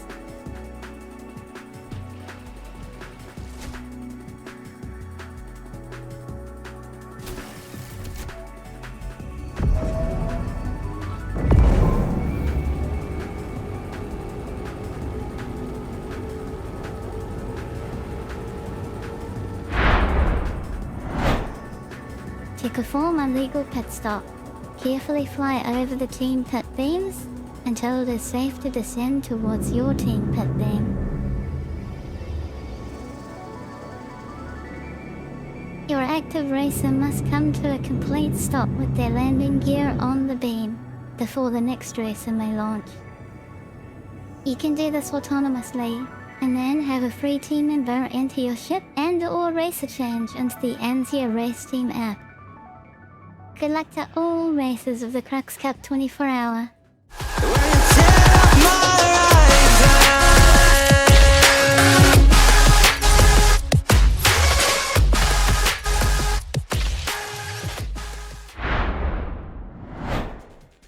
We cannot believe it, ladies and gentlemen. It is here. Welcome to Crux Cup 2955. We are so excited about this. I cannot believe we are finally getting started. We have the racers in position. We've got our crew in position. We've got the track still floating above Orison. I think we are ready to get started. Echo, where do we stand? Let's switch 2 cameras. Here we go.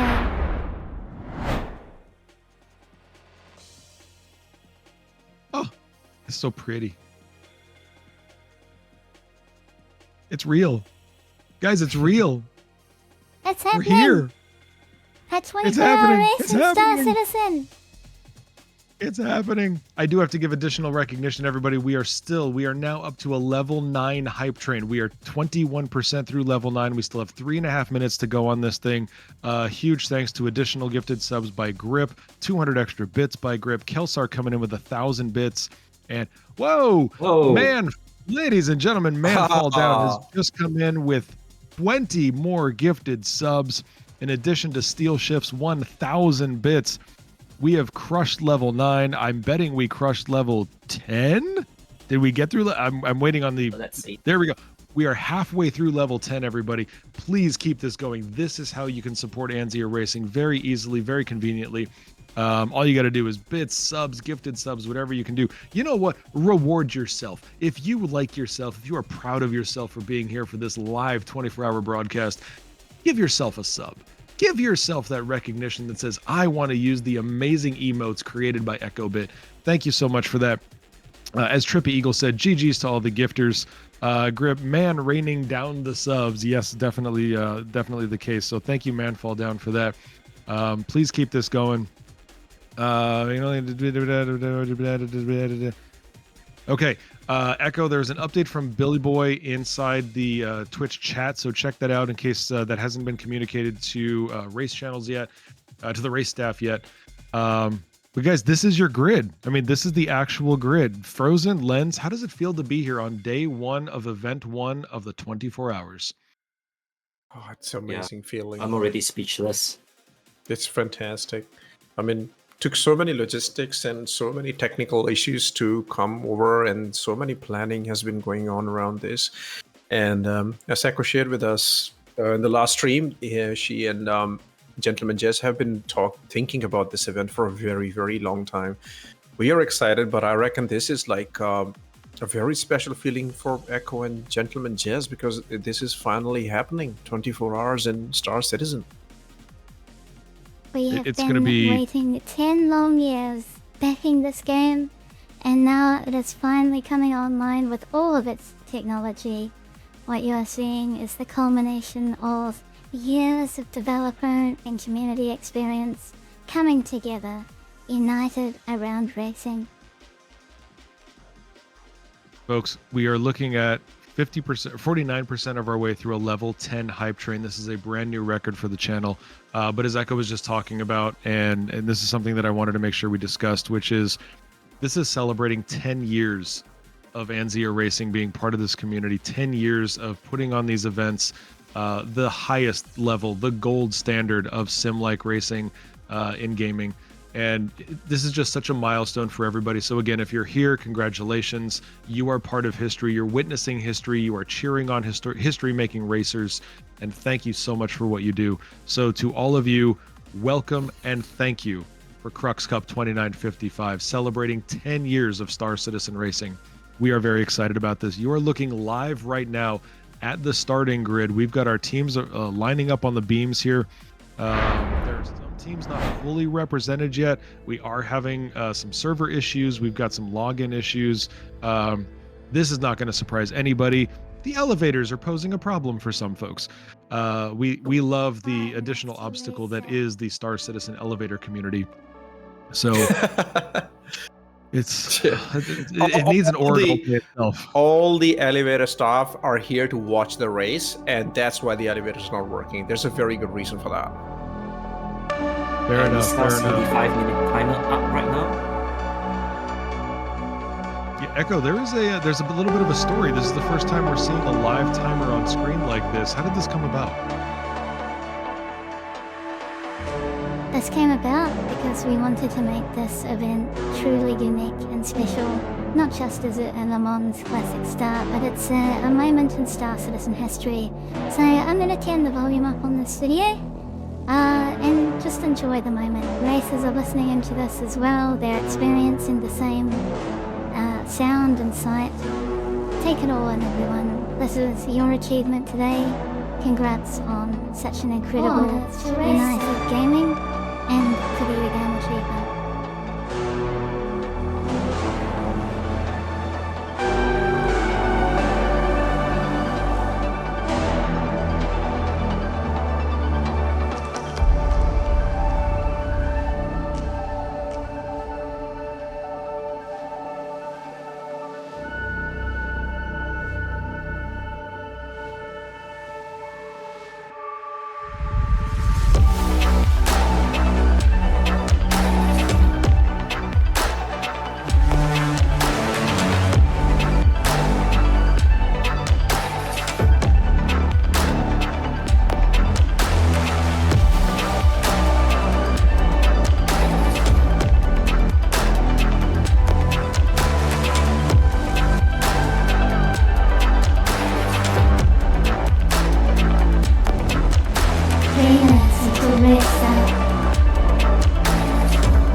chatting, if you are part of this community, in less than 1 minute, you are part of history.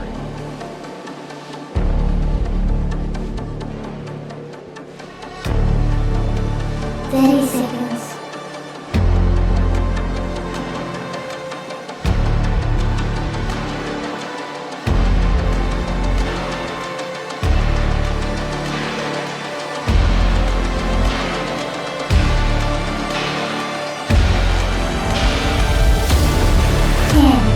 9, 8, 7, 6, 5, 4, 3, 2, 1, go!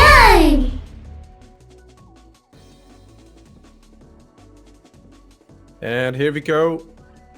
It'll be very interesting to see who takes off first, and I should be able to tell you that. They should be running to the ships right now. You can see the markers moving.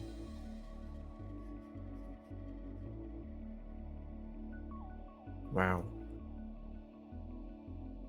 I love all the let's go in the chat. Everybody is ready. Yeah. Everybody's hyped. Let's see who takes off first, who gets out of the Milford platform first of all. This is history. This is such an amazing moment that like just staying quiet felt the right thing. We have green flag. Billboy was wondering who is how many over-unders on how many booms we'll get in the first beginning. We will see. Just This is not... Yeah, just 10 ships, right? So we should be safe, I suppose. But, yeah. Okay, they're still moving in.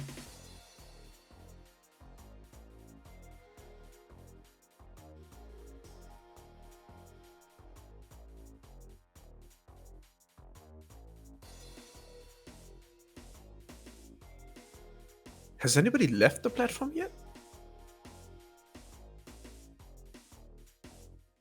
Tint is out. They're out, yes. Yes, Bull Talk is out. Pretty cool. Okay, let me chase them down. It's really cloudy here in Orison. Yeah. Really is. It's a hazy Also- day. Also, the way the Oh, it's- markers work now, you have to be looking at them. Then the markers populate. Right now, Fresh 001 is in the lead from Sanguis Luna. Playing Fox is chasing him down, followed by Tint. Then we have Ball Talk. And after that, there's a huge cluster of races. And I see Oleg Lime chasing them.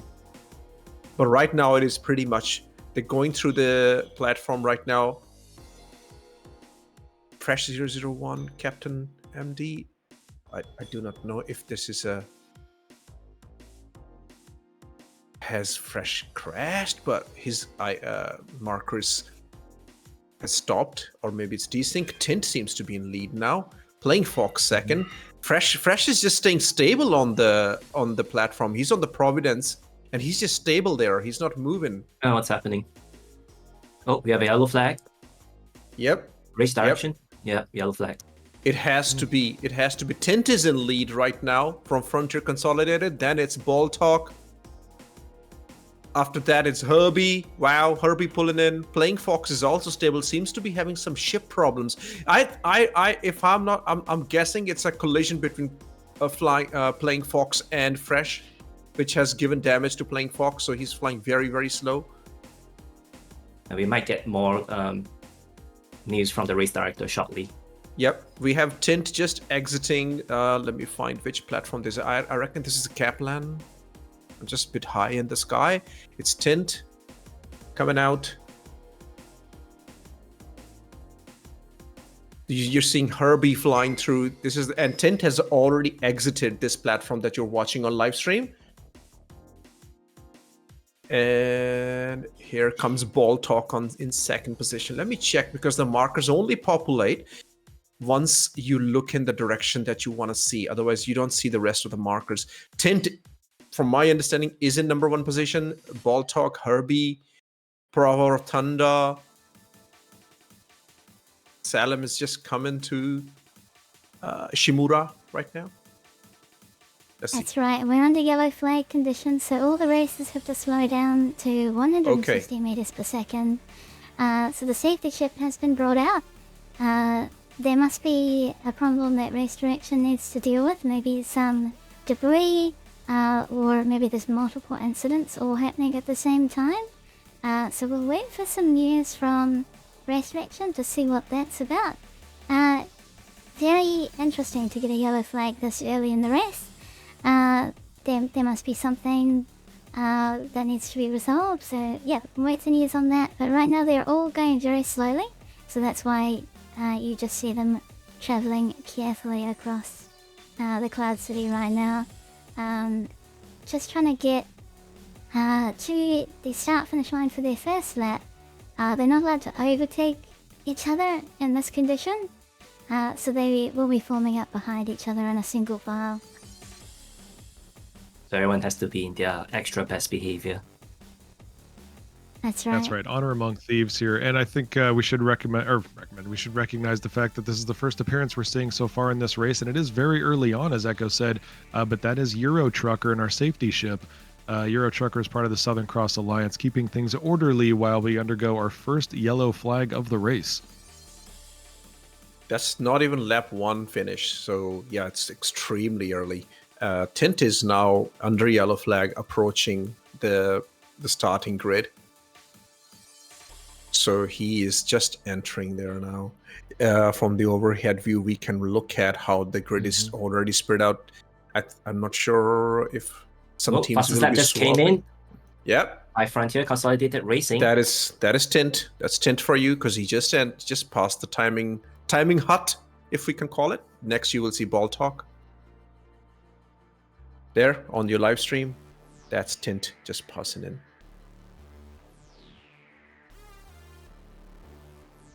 Tint is on lap 2 right now. XGR, that's a Ball Talk for you. Ball Talk is racing for XGR.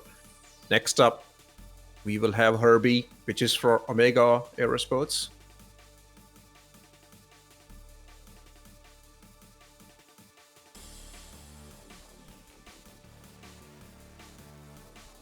Wow, that is pretty cool. Pretty cool. Right, Omega Aerosports, who we have after that? Let's see. It's going to be Power of Thunder. And he is racing for Consolidated Russian Fleet. Consolidated, yeah. Yeah, that's it. Then we have Salem Frost coming in now. Tint is already on his lap 2. Of course, he's following Eurotrucker, as you can see. That is our safety ship, safety car. He's got the VW Light Cutlass Black, which is our safety ship. I don't know what ship he's flying today, though. He usually flies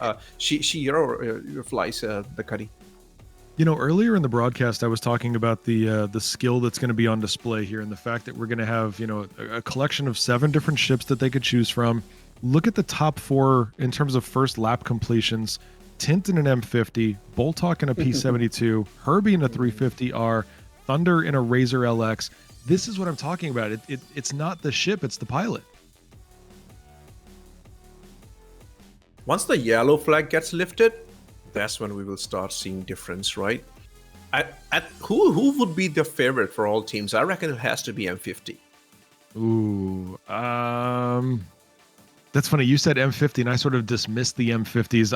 I think there's going to be a challenge there, but man, it's interesting because we're in the physics of exactly. I was thinking the Razor maybe, but we're in the physics of Orison. So I don't know. That's a really great question. I would love to hear chat and what they think of this. Do you think there's a particular ship that has an advantage in this race? Do you think that there is a craft that is better suited for this particular endurance capability? You know, you got to also think about, I mean, we're still playing with the physics of fuel tank sizes, right? Oh no, Salem has crashed. Yep, there we go. SCIRE Racing, that is, yep, Salem has ship destroyed. Yep. First casualty in this event. I'm also wondering why we are not having the laps being populated after Consolidated Russian Fleet. I can see the rest of the grid has actually gone through lap 1, and they are actually flying in lap 2 right now. Could it be a missed checkpoint? No, I think they went through, but we will know from race direction. I'm just sometimes the thing is because sometimes things get picked up by us in commentary, and maybe somebody, that's the nudge. Somebody needs this, just passing off information. So I'm just passing it on to Echo, sort of like the laps are not populating, but they are racing sort of under yellow flag still, or is the yellow flag lifted now? I think the yellow flag is still in effect, and it's in effect. I think it's just event staff, and also our race teams have reported that the app that they're using to do the ship swaps, so to replace active races and to declare which ship they're racing, it's not available, but it is being diagnosed right now. So we're just timing the laps very slowly. We have 24 hours to do a race. We'll take as much time as we want. Yes, but we race have timing time. is still working, so race timing completely fine. I think they're just seeing if we can do anything about the ship swaps or the racer swap app. So hang in there. I'll give you an update on that too. Beautiful. Thank you so much for that. There's another stop-go penalty has been issued for test racing team. Wow, I wonder what caused that. I saw in chat many minutes ago. I saw in chat test team is best team, and now we've got penalties going out for test team. So, Well, if anybody was going to test a penalty, it has to be test racing team, so they're on point. Aha, we have the 5th lap now by Red Legion Racers. I wonder who the racer is. Pretty cool. It's Canadian Maverick. Canadian Mav, who might actually join us for commentary later. Oh, when we were talking about the ships, why I'm not considering Razor is because in Pro GP, there was only one Razor flying. Teams actually avoided flying the Razor. That's why I'm wondering if and M50 was absolute favorite for everybody. So that's why I was thinking that it might be M50. I think anybody that dismisses a Mirai vehicle is making a mistake. I'm hurt. That's what I'm gonna go on record as saying that. They look the best. Also, we've got Steel Shift in chat who, as we're talking about ships, Steel Shift says, Harold! No. And that's all I gotta say about that. Yeah, but Steel also talked about the fact of that top-down, that overlay shot that we're seeing, that top-down shot of the track. That truly is amazing. Schiff said that is next level, and Steel is not incorrect about that. This is something that is just amazing. Again, so appreciate Faye for putting this together, but this gives everybody a real sort of bird's eye view of what's going on at any particular time. And right now we can see just ships sort of drifting and doing what they need to do while we're under this yellow flag. And we have the first racer from Sanguis Luna completing the first lap, Jacodin in the M50. So Fresh started the race for Sanguis Luna, and then I reckon he had a collision, and then Jacodin took off to swap him, and that's why we have the first lap done by Jacodin. That's from my understanding is.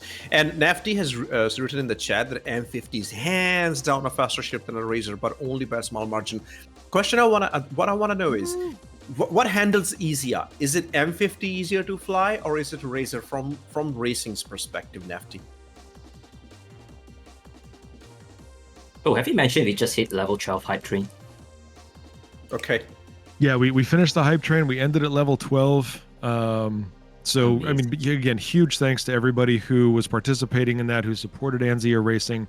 That is really making a difference today, and it allows the community to keep growing and be rewarded. So when it comes to ship speeds, though, interesting thing Nafty says, M50 is hands down a faster ship than the Razor.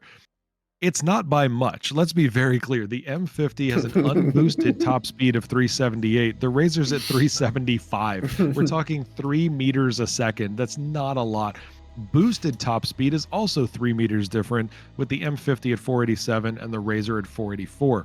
So it's not a huge difference here. We're not talking about significant things. The M50 and the Razor are right there, and they're both, if I'm doing my math correctly, yes I am, those are the 2 fastest ships in the race today. So really, if you're looking at just the ships themselves, you're talking about the M50 and the Razor. The 350R is right behind him, though. 350R is coming around at 371 meters a second. Boosted is 477. So the 350 is really close up there. Those are going to be your three. But again, I'm going to maintain this for the next 24 hours, guys. This is about the pilots, not the ships. The pilots are the ones making the decisions. The pilots are the ones who have to make the controls.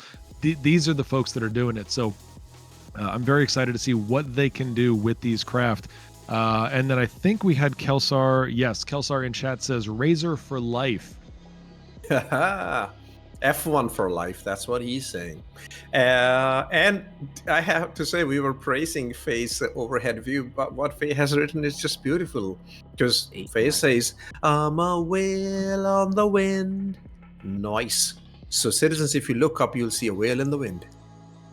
Ladies and gentlemen, about an hour from now, I want you to keep in mind as we get a few laps deep into this race, if you get us to a level 13 hype train, I promise you Lens will never sing again. Oh my god. Yeah, guys, if you take it to 13, I will honor that. If not, well, you are in for a karaoke night tonight. Yeah, we don't want that. So let's move on. Yeah, meanwhile. Do you guys want to hear some German song by Rammstein? I can do that right now. Wait, hang on. Let's talk about the 9 teams that have cleared the first lap first, shall we? Yeah, let's talk about laps and things. Yeah. That's your missions, gentlemen. Today, stop Lens from singing. That's correct. So right now we're taking a look at our leaderboard here. We've got Frontier Consolidated up front, 20 seconds behind is XGR. Then we've got Omega Aerosports, Consolidated Russian, Red Legion Racers, Sanguis Luna, Amarok's Fangs, Black Star Racing, Test, and we are waiting on SCIRE to finish a lap here. I believe they were part of that first collision. Yeah, SCIRE will be Nico. I think Nico is flying for SCIRE Racing. So no idea where they are. I haven't seen them on the track. I saw them flying away. But now Tint is coming to finish his lap number 2, being followed by Baltok. The difference of gap between the two of them is only 1 kilometer gap, being chased by Herbie, who is 1.5 kilometers behind. So the top leaders are very close. Tint has just completed his lap number 2. Green flag, green flag, green flag. Now Yellow we flag have is the green lifted. flag. There we go. Now we will see the laps getting populated. Beautiful. Now, we've got to give credit to our race crew here because unfortunately we had to hand out a warning for Renee not following the 150 meter a second speed limit during the yellow flag. Teams, it is going to be vital for you if you are listening, especially if you are a crew chief. Please make sure your teams are following the necessary precautions. We're trying to keep everybody on an even playing field, having as much fun as they can today. So when we are under yellow, please make sure, teams, that you are following those speed restrictions. We don't want anybody breaking the rules. I see Nico now. I see Nico flying. He's they're pretty far away from completing lap number 1. It'll be interesting to find out what happened with SCIRE Racing. What was the issue there? But because they're pretty much 1 lap down right now. Tent is 1 platform away from Niku, and SCIRE is still to finish 1 lap. XGR, Omega, Consolidated, they have all finished lap 2. All finished lap 2, yeah. I'm not sure if this is a bit premature. We're barely 20 minutes into the race, and we have a whole 24 hours to get this done. It'll be anyone's race. Yeah, things go really weird. Like if you crash, man, right, then it's really anybody's race. Oh, ship destroyed. At the beginning of Kaplan, reported by Amarok. Oh, that's the Ahumahi ring. At the beginning Amarok's of the Kaplan. So whenever there's a crash, by the way, this is what we've been seeing. We also need to clear. I just saw Expat flying. She just passed me by in her Connie. Where are you located currently, Lens? Where are you on the or near the track? Where are you positioned? I'm pretty much in the middle of the racing track. So whenever I want to look at somebody, I just pivot my ship and try to find their markers, because I cannot see all the markers at the same time. Okay, so you're not in the way. That's good. No, I was not in the way. I think that was her way of saying hello to me. Oh, that's great in chat. It's Golden X says, I saw someone racing with the Mirai Racing livery in the Pro Cup a few days ago, and I had to buy it. It really is a beautiful thing. I actually just published a virtual photograph I got a close up in the pyro system of the Mirai Racing helmet, and it's got the pyro star in the background of it.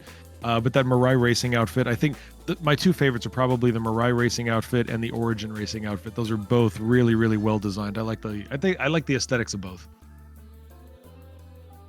True that. True that.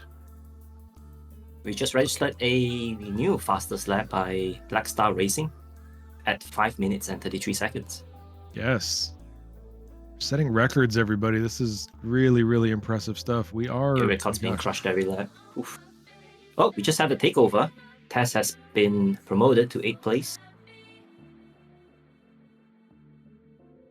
Oh, and Tess has broken the record again. 5:12. 5 minutes What a leap. 5:12. Wow. And that is an M50, by the way, not a racer.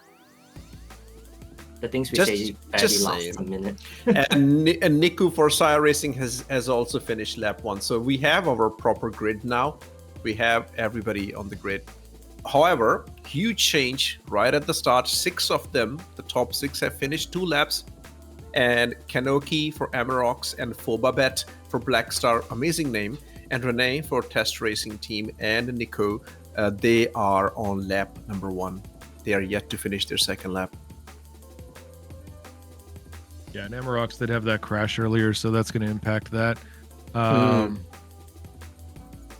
It's going to be Quite a busy massive. grid, though. I mean, you can see all the racers standing by, ready to take their turn, ready to fill in if there's some need for them to step into the race. Look at how nice all Tint- these markers lined up. Tint has extended his lead by, he's gone like pretty much 8 kilometers away from the second and third position, which is Baltic and Herbie, who are kind of trying to battle for the second position right now. Yeah. Tint is just going fast, pretty much.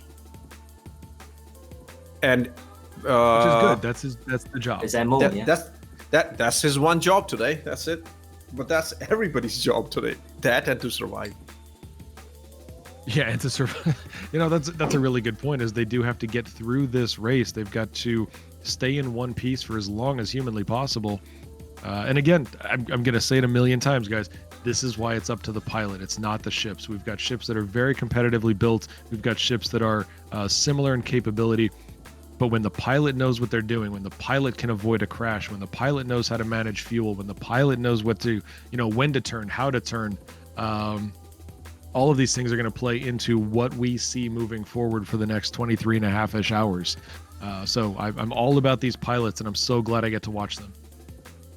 And Jacodin is about to finish the next lap. Let's see.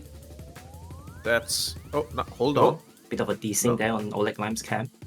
Yeah, that has to be. Fastest lap at 3:38. Oh my goodness. That is Jacodin. Huge leap. Yeah, that is Sanguis Luna trying to play the catch-up game from 6th position, and Jacko will not slow down. He will try to get their laps together. We also have a stop-go penalty reported earlier. We have to confirm that time. I find it hard to believe that we just shaved off 40% of a lap time. Is that possible? I don't know, anything's possible here in Anzia. Up until the 3-minute time that we just saw in a lap, the closest time was 5 minutes 12 seconds. Black magic at work here. Yeah. I love this overhead shot by Faye. Such a well done thing. So I'm just gonna wait. Looking at live, it looks like Niku and Tint are really close to each other. Herbie and Boltok are next to each other. We've got some people that are setting. Wow, that's such great racing. I love this.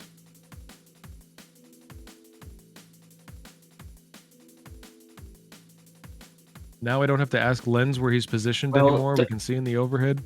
The Dunk is saying the 5 minutes is due to the fact that it was a yellow flag earlier. And mid to high 3 minutes is normal. The Dunk has done the homework on this track. So yes. That sounds legitimate then. It's pretty cool to see front Consolidated Racing in number 1 position, XGR chasing them down, then Omega. Yeah, definitely not pulling back any punches here. Mm-hmm. No, very competitive track here. Very competitive racers.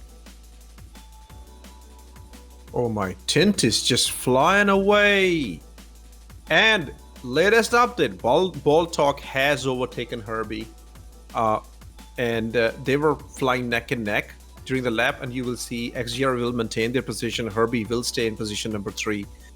Wow, this is, but Tint, my lord, he's like 20 kilometers away from position number 2 and 3rd. Awesome.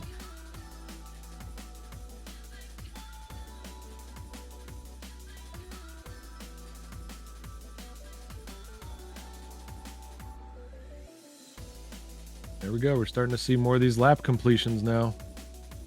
Still looking at a top 4 of Frontier, XGR, Omega, and Consolidated Russian. Or if your Lens Nation comes together, Russian fleet. The Russian Consolidated. Yeah, it's a pretty cool. It's a pretty cool team. All of them coming together because, man, flying for 24 hours, deciding everything, and not to just show up for the race, but also to be ready and practice for a very long time. Some of the orgs had to consolidate to pull this together. So 10 teams, it's still an achievement. Yeah. Hey, Lens, right near you, we've got Renee that looks like off track. Looks like they're just drifting towards you. Yeah, they are only 6 kilometers away from me, so I'm not sure what's going on there. And they are the racing pilot for test racing team, so no idea. Maybe they're having some issue right now. Sanguis Luna has completed another lap. Captain MD is about to complete another lap. It's pretty cool. Jacodin, he's position number 5, so he was in 6th position. He has already gained 1 position. This is very cool now in 24 hours, gaining positions. And from what I know of Jacodin, you will see him climb those positions. He's on the hunt. That's what he's doing. Yeah, this is a very competitive environment. You know, we talked earlier about the fact that so much of this technology is going to be tested in today's race. This is a first of its kind. And I think that we're seeing now how this is playing out for the very first time. So, you know, we're watching history unfold live in front of us. And he's so going by the ranks now. Jacodin is trying to hunt the power of Thunder for Consolidated Russian fleet, who is trying to chase Herbie from Omega Aerosports, who is in a battle with Baltok from XGR. Meanwhile, Tint from Frontier Consolidated Racing is just setting his huge lead.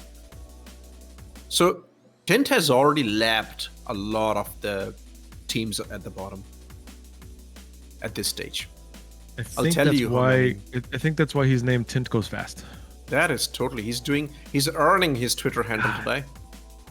Absolutely. The turn, you know, that's one of the things for me as somebody who has, you know, the level of racing skill of a slug, to watch these racers fly around these corners, not crash. You know, that's the thing that amazes me. I can barely get around a corner walking without crashing, let alone these folks who are flying around the track at such high speeds, you know, 300, 400 meters a second, just coming in and out of these turns. And it's just incredible to see this happen, especially when you got somebody with the skill level of Tint.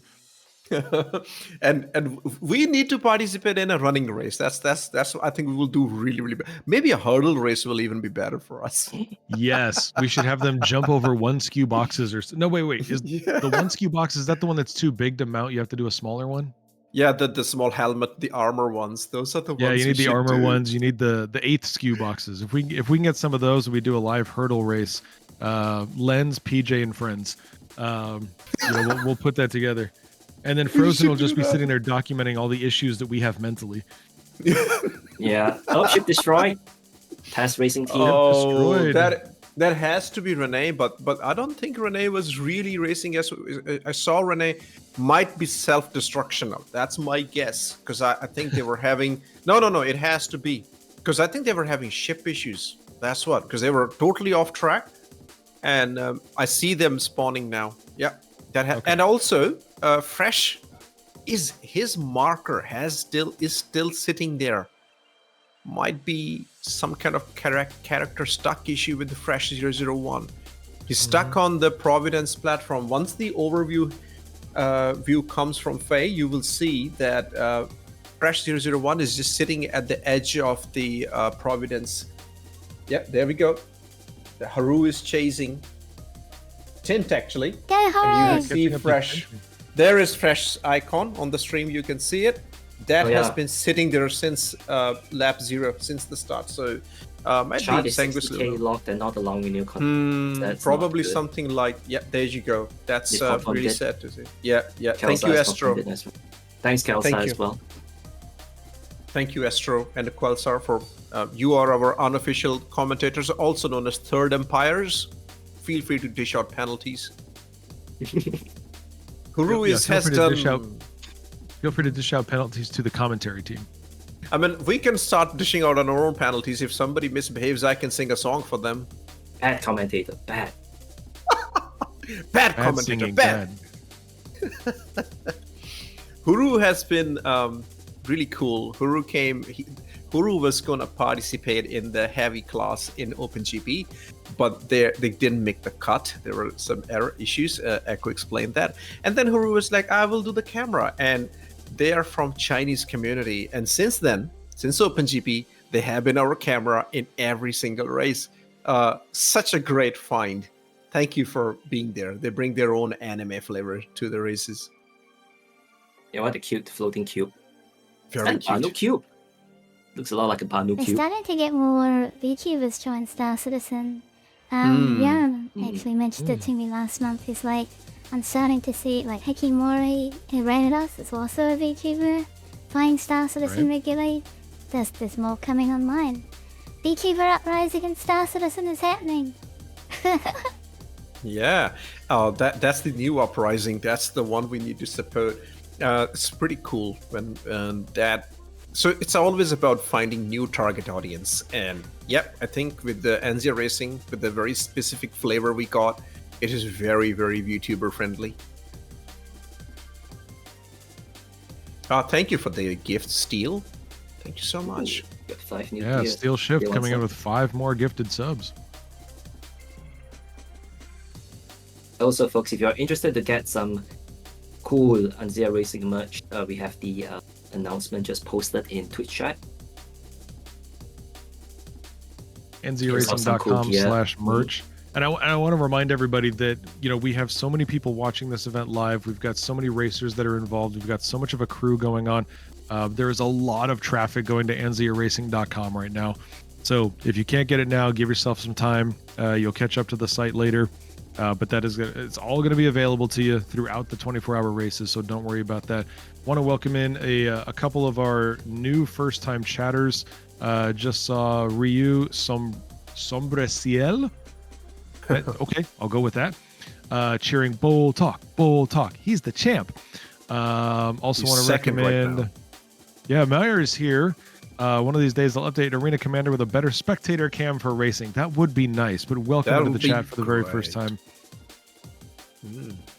It's pretty awesome. Nana, no need to hide. Samasuli. Yeah, beautiful. Nana, stay here. Chat with us, or I'll sing a song. That's our new threat. The threat was actually he was either going to sing or he was going to buy somebody a Drake ship. I don't know. It's something. There was going to be a penalty of some sort. Singing is easier. I'm just gonna say. No, I'm gonna say it right now. For everybody who watched this, if you saw this video, the brand new Drake Golem came out. Fascinating looking ship. But if you saw the video, you saw a ship designer from CIG say that the ship was made when they went to the junkyard, picked up some scrap materials, and threw it together. So don't give me any crap for saying something bad about Drake. CIG said something bad about Drake, and pretty much everybody has that opinion unless you're Jared Huckabee. So no. Anyways, welcome first-time chatters. Hi.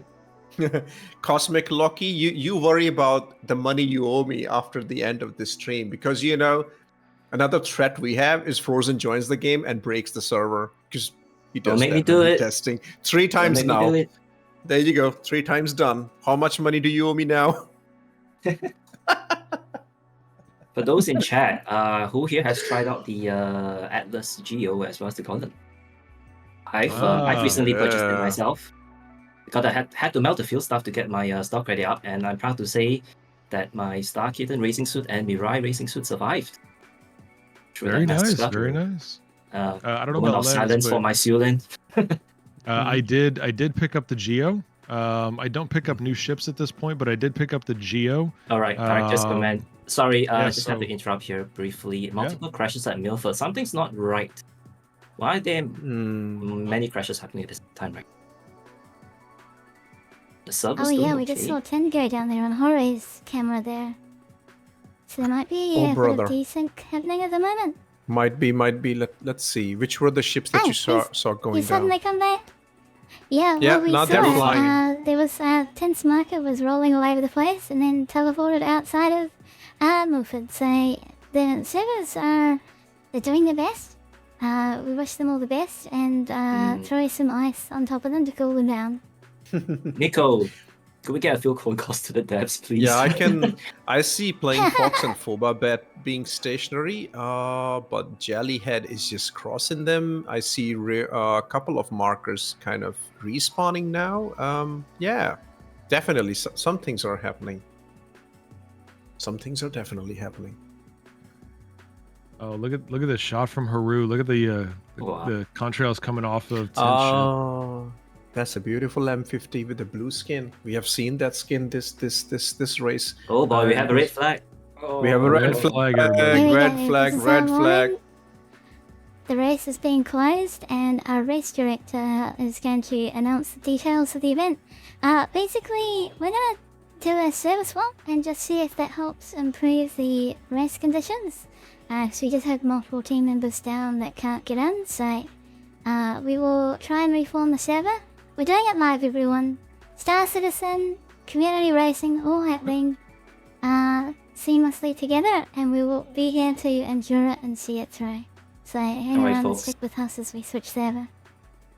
Now, don't be mistaken, the red flag does not mean that the entire event is over. Only this instance of the race is over. We are still pushing through. We're seeing this through until we nail this 24 hours. Yep, we are We will make freezing it the happen. race right now. The race will be frozen. The good thing is that the Hey. lab times everything is pretty. Yeah, Candyman, frozen, accidental frozen reference. And frozen because I mentioned his name. The server is dead. No, Yeah. Lens, we have 24 hours of this race to go. If you start Yeah. talking about commentator curse, I'm going to throw you out of this broadcast. It is not happening. It is not real. No, we can talk about whatever we want and it will be alive. We're just having welcome to the world of alpha server gaming. Alpha server game, I love it. No. Alpha server gaming, We just- will. The commentator curse will not strike until Frozen doesn't join the server. Because if he does, that's when the curse starts. That's what he does That's to right. a server. That's 5 times now, Cosmic. We have to keep you entertained while we do a server swap. Were you counting the number of times Cosmic blames me for like anything that goes wrong with the servers? It's a good thing to do. Somebody to blame Oh. too. Oh, Ryukura is hostile. Okay, I'm because we're gonna do a server swap. I think what I'm gonna do is I'm gonna store my ship at Seraphim and then rejoin or something like that. No, if somebody's gone hostile on you, I think they should shoot you. Yeah, sure. Do take it on the lens. Yep. Yeah. You mean Bullseye Nation? Bullseye. Nation. Bullseye Nation. That's it. That's a good one. Yeah, I give you I'm that. for rebrand lens. Yeah, that's a huge effort to rebrand, right? Papa Juggernaut can tell you a lot about importance of branding, right? Yeah, I do that professionally, folks. I work in Yep. that industry, and rebranding is it can be a great thing. I'm not going to kid you, especially if you're a content creator. I will take a minute. If you are a content creator and you are struggling with what your brand should be, could be, what it is, what people think of it, it's important that you get that sold and solidified to a place that you're happy with. So if that's something you ever need help with, just reach out to me.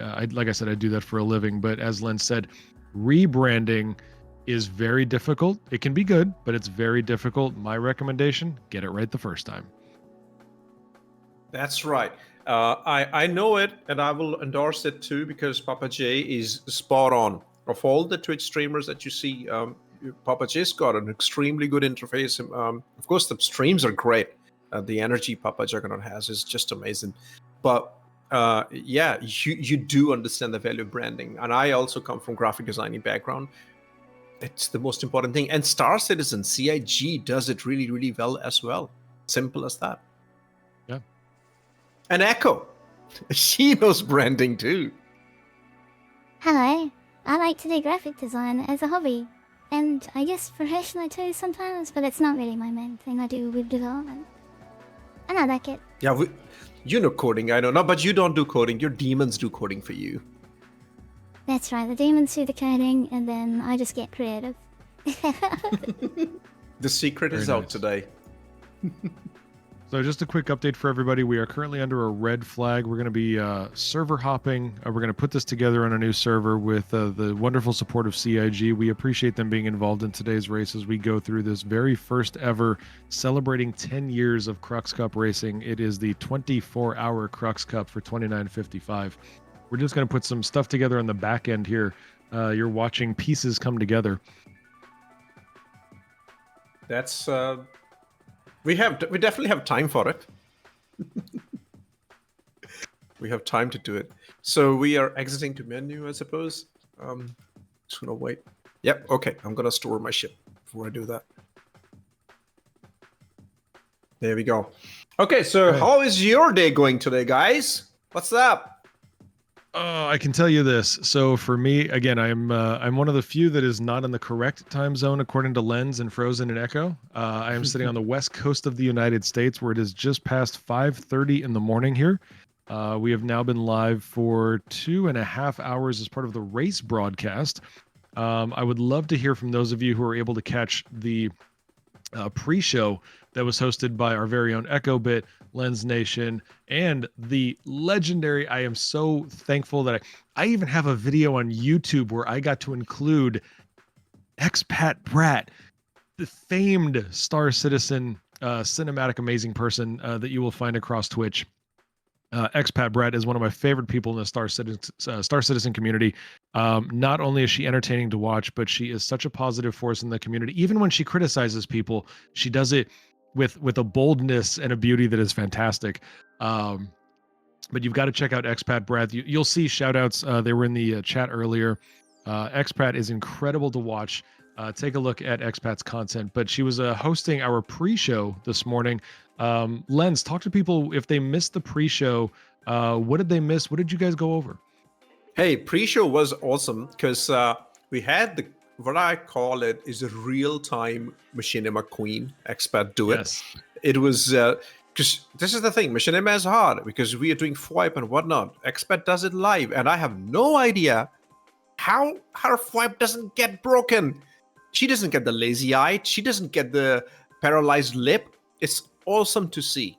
Awesome to see. Sometime I would love to dig her brain about how to get the best FWIPE settings for Machinima. So she did it live at the Orison on this very server, where she picked the bar on. What's the name of the bar? Sorry, I don't go to Orison too often. Yeah, that what Echo said. That's where the whole setup was, and Echo joined Expat, and then they did talk about what's happening in the next 24 hours. They had a few of the racing team captains or racing team participants come talk about strategy, which ships they're flying. However, the biggest take from that whole pre-show was everybody was dressed to kill. Basically, everybody was taking the opportunity to show off their Vandal masks, their lucky gear that they were wearing. So it was pretty nice to see. Big Flex was there, Drunk was there, Tint was there. I think Neo was also there, not sure. So everybody, they had a great chat. That was the pre-show. And after that, we had this. Yeah. So Expat just said in chat, we were at the Mirai Zen Garden at the VIP Racing Lounge and Party at Voyager Bar. So It's good true. reminders there. But again, for those of you who are not subscribed, if you are not following Anzia Racing on Twitch, and you're currently live in chat, especially if you are a first-time chatter, please make sure you drop that tap on the follow button. Make sure that you are following Anzia Racing because you will get notifications. Just keep that bell on. Make sure you tap the bell. Keep that bell on. You'll get notifications every time Anzia goes live, and you'll catch live racing action and pre-shows and post-shows hosted by folks like Expat Brat, myself, Lens Nation, and many, many others. There's always something happening. Yes. What? Another 5 subs. Oh, Steel Shift is on Thank you, fire Steel today. Shift. Steel Shift, Man Fall Down, and who else was there? There's been so many subs being given. Lost count at this point. Yeah, all of you guys take 07s, take 1007s from me. There you go, and a lot of thank yous from everybody here. 100%. Take my candy. Thank I'll you. say, Take the candies, yeah. About Steel Shift. Say, Go ahead. Steel Shift Let's talk about is Steel Shift. from Hyperion Vanguard Corporation. They are an Australian org, the largest Australian org at the moment, next to Southern Cross Alliance, we're very comparable. And they run very organized salvaging, mining, and combat events. So if you want training more on the combat side of things, they love that stuff. So check out Hyperion Vanguard Corporation. Steel Shift is also a friend of Anzia in a big way. They are one of the Anzia Racing committee members, and what that means is whenever I need help with organizing these races and funding them, HVC is always there. They give AUEC to our event organization and to funding ships and items that we need for these events. HVC have been at every single event. They fund millions of AUEC through their Salvage Sundays, through their Mining Mondays, and Steel Ship is one of the leaders of those industry organizations. So yeah, when he runs events, he is very, very good at what he does. I've been there, and if you're looking for a lot of amazing Star Citizens to play with, definitely go check out Hyperion Vanguard Corporation Steel Shift. Thank you so much for your support over the years. Beautifully said. That is such a wonderful statement to talk about the support that's available in the racing community. And again, Lens mentioned this a long time ago in this broadcast. I can say that now. We've been live for over 2.5 hours. Long time ago, Lens was talking about the fact that so many of these orgs come together. Echo's mentioned it a couple times as well. But these orgs throughout the racing community, they come together to put events like this on, whether it's Atmo and Daymar, you've got Series 7, everything that comes together is because so many people decided to volunteer time or get paid with Polaris JPEGs, but they decided to volunteer their time and make something for the community as a whole. So, we just had a first-time chatter, Windwing, come in. We've got gifted subs that are going out to people that may not have been here before. This is how the community is going to continue to grow. And thank you so much to everybody who volunteers to make these things happen. The orgs that come together, the people that come together to make the orgs, the collaborations with CIG to make this all possible. Thank you so much. That is the growth of the community moving forward into the future. Man, I am all for the growth of community, and here's an open invitation to everyone right now who is live. I've been trying to put together a racing team which can participate in all the racing events. Okay, and you are welcome to come get in touch with me. Let's do this, because I would love to have another racing team going out there.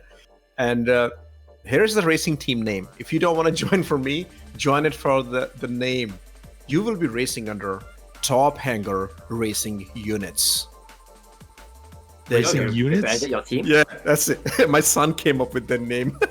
Racing Units. Okay. Yeah, it is meant to be funny, because units. Yeah, it is meant to be funny, hilarious. You will be representing the machinima that I make, Top Hanger.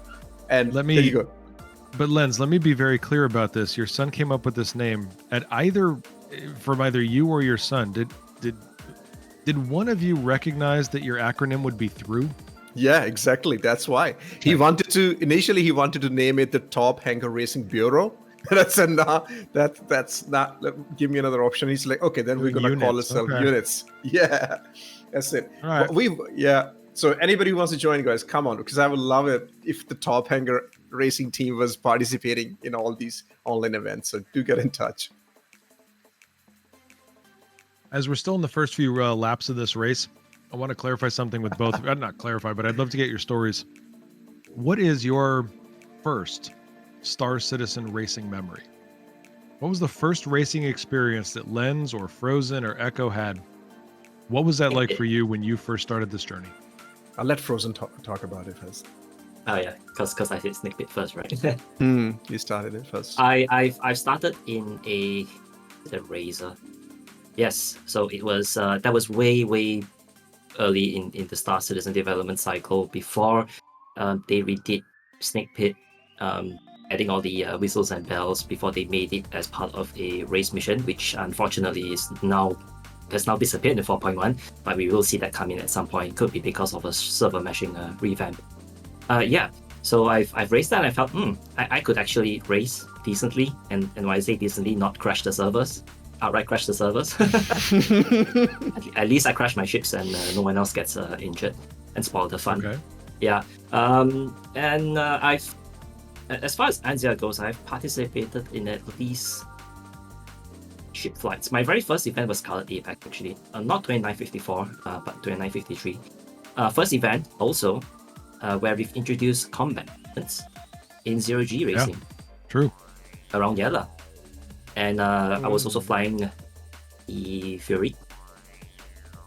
And wow, let me tell you, just first love. Then Fury? Mirai Fury. Mirai in general. True and true. Ah, okay. Yeah. So yeah. And now I've kind of consider myself semi-retired from racing right now, and I'm basically helping out as much as I can, doing commentary for Anzia Racing. And I'm having a blast so far, being able to communicate with and mingle with everyone here. Lance, how about your experience with racing in general, or even with Anzia? Yeah, so I knew there is racing that happens in Star Citizen. One thing I was aware about around race I was aware of was the Daema rally. That was the only one I knew, and I knew nothing else because I never really because I never delved into that. And meanwhile, we are launching, by the way. But so then, when Top Hanger episode 1 went out, that was a year ago. Echo joined my Discord because we have a very small, very low active Discord, which Frozen you're also part of, and Papa Chicken, you're also there, which is very low active, but we use it for our shooting plans. So Echo joined in, and she introduced herself, and she said she loved Top Hanger and what we were doing and all that. And then she was like, we do racing. She introduced me to NCA Racing, and she invited me to be a cameraman at the Open GP.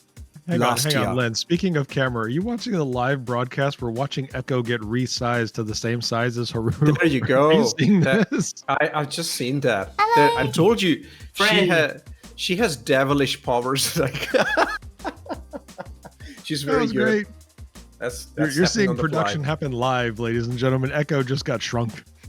Yeah, I'm just goofing off while we're waiting for the new server. All right, I'm sorry, Lens, keep going. So you were saying? Yeah, so I was invited as a cameraman in the OpenGP last year. We talked about this, and then what we did was you and Hanneken were the commentators, and I was a cameraman then. And I saw how amazingly beautiful that was, to saw it from the camera's point of view. And after that, when Pulse got launched, Echo invited me to participate in the Ignition Expo. Like, you want to come and race? And I said, sure, I will do it. And my son, who's Jung Planga, who's in, he was 10 at that time, He loves Star Citizen. He plays, and I told her that, well, more than me, why don't you take my son, because he loves racing. And Echo was very kind. She said, nah, you know what, both of you should race. Next thing I know, I had a gift, Pulse LX, sitting in my account from Echo for my son. I was very touched by that. And so me and my son, we both raced in Ignition Expo. That was the first time I raced in Star Citizen, but I didn't just show up there. I practiced for a couple of weeks, but then again, the way Star Citizen goes, I crashed. I remember Lord Uton took me out. I was, I think, 5th in the race, and Lord Uton bumped into me and I died, and then I couldn't recover. That was my sound first. traumatized by that. Very. I hold grudges. When Lord Uton still comes to my stream, I still tell him, I will kill you. I will kill you. Alrighty, we're just gonna go back to your casters for a second. So, Yep. here we are. We're still here. It's not just Hello. voices, we're actually here. Right. This is my trauma face.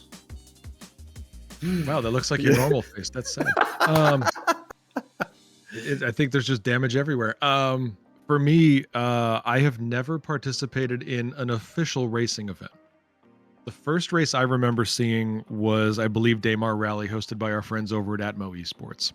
I thought the Daymar Rally was a really cool idea. I loved watching the competition. Crucian, who does lead commentary for that, does a great job. I got to meet Crucian at TwitchCon, which was fantastic. I think it was... No, well, it was TwitchCon, but it was the Bar Citizen at TwitchCon. So we had a lot of fun with that. But yeah, my first was watching Daymar Rally. And then within that year, it was the first time that I was able to participate here with our friends at Anzia Racing and participate in the Crux Cup. I was commentary for that, again, skill issue, but I did commentary for the races and just had an absolute amazing time. So that was how the journey of how I got to Crux Cup began. But my very first racing experience where I was sat down and trained on proper racing was from my friend Kelsar Prime. Kelsar took me out to Lorville, took me to the little starter track. I was in a Mirai Razor, which, you know, at the time, it might have even been a Misc Razor. It might have been a Misc Razor. That's that's how far back it goes. Yep. Yeah. And so Kelsar sat me down and said, okay, here's what you do. And I could not believe that I was actually being trained by Kelsar Prime. I was like, oh my God, this is so amazing. I have no skill. Oh yeah, absolutely. It was an incredible experience. And then my first unofficial Anzia was Echo, actually, the one and only Echo Bit. Echo took me out to the Gold Dust track at Lorville, and we ran that together. And I believe the first time we ever did it, we've done it twice. We recorded it, put out a video about it. It was a race training, and I was actually in the MSR. I was in a Mercury Star Runner for that first time. Interesting. That was pretty cool. But yeah, not surprising for you though. You love that shit. No, not surprising for me at all. Surprising for the racing community, yes. Surprising for Jug, no. Yeah, it was a lot of fun. But Echo, I mean, she walked through, and I can't tell you, I truly cannot tell you how many comments I got, how many people followed up with me, sent me DMs, posted in my Discord. So many people were like, that thing with Echo was so cool. I've never known that much about racing. Everybody learned a ton that day. So huge shout out to EchoBit for, you know, again, volunteering time for the community, making a video with me, and it helped bring a lot of people into awareness of racing for the first time.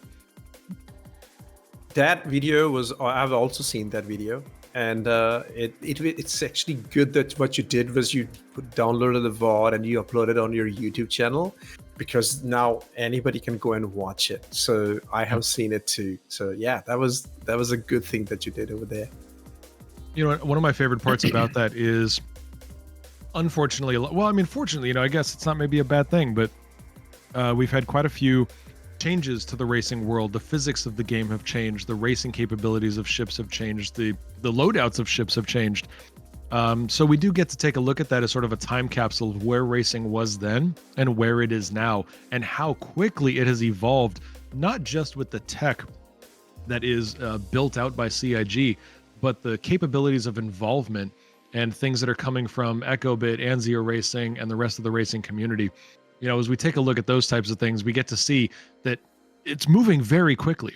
You know, it's moving at racing speed, and we're getting to see these changes and these improvements in the community and these improvements in the capability. I think it's amazing that we get to see such change so quickly.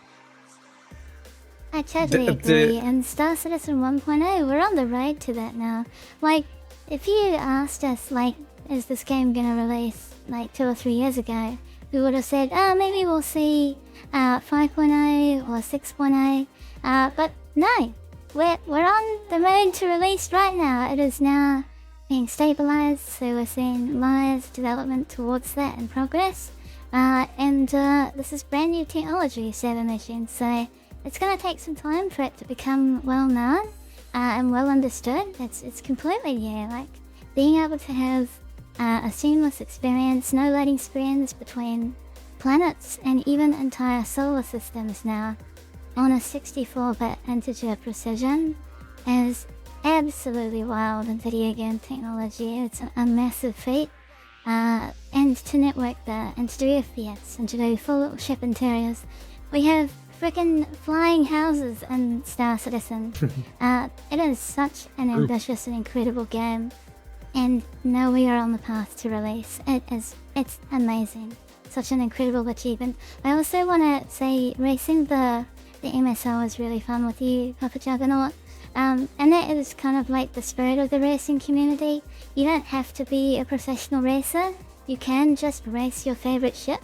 And what that does is you can improve your flight skills by just racing your favorite ship.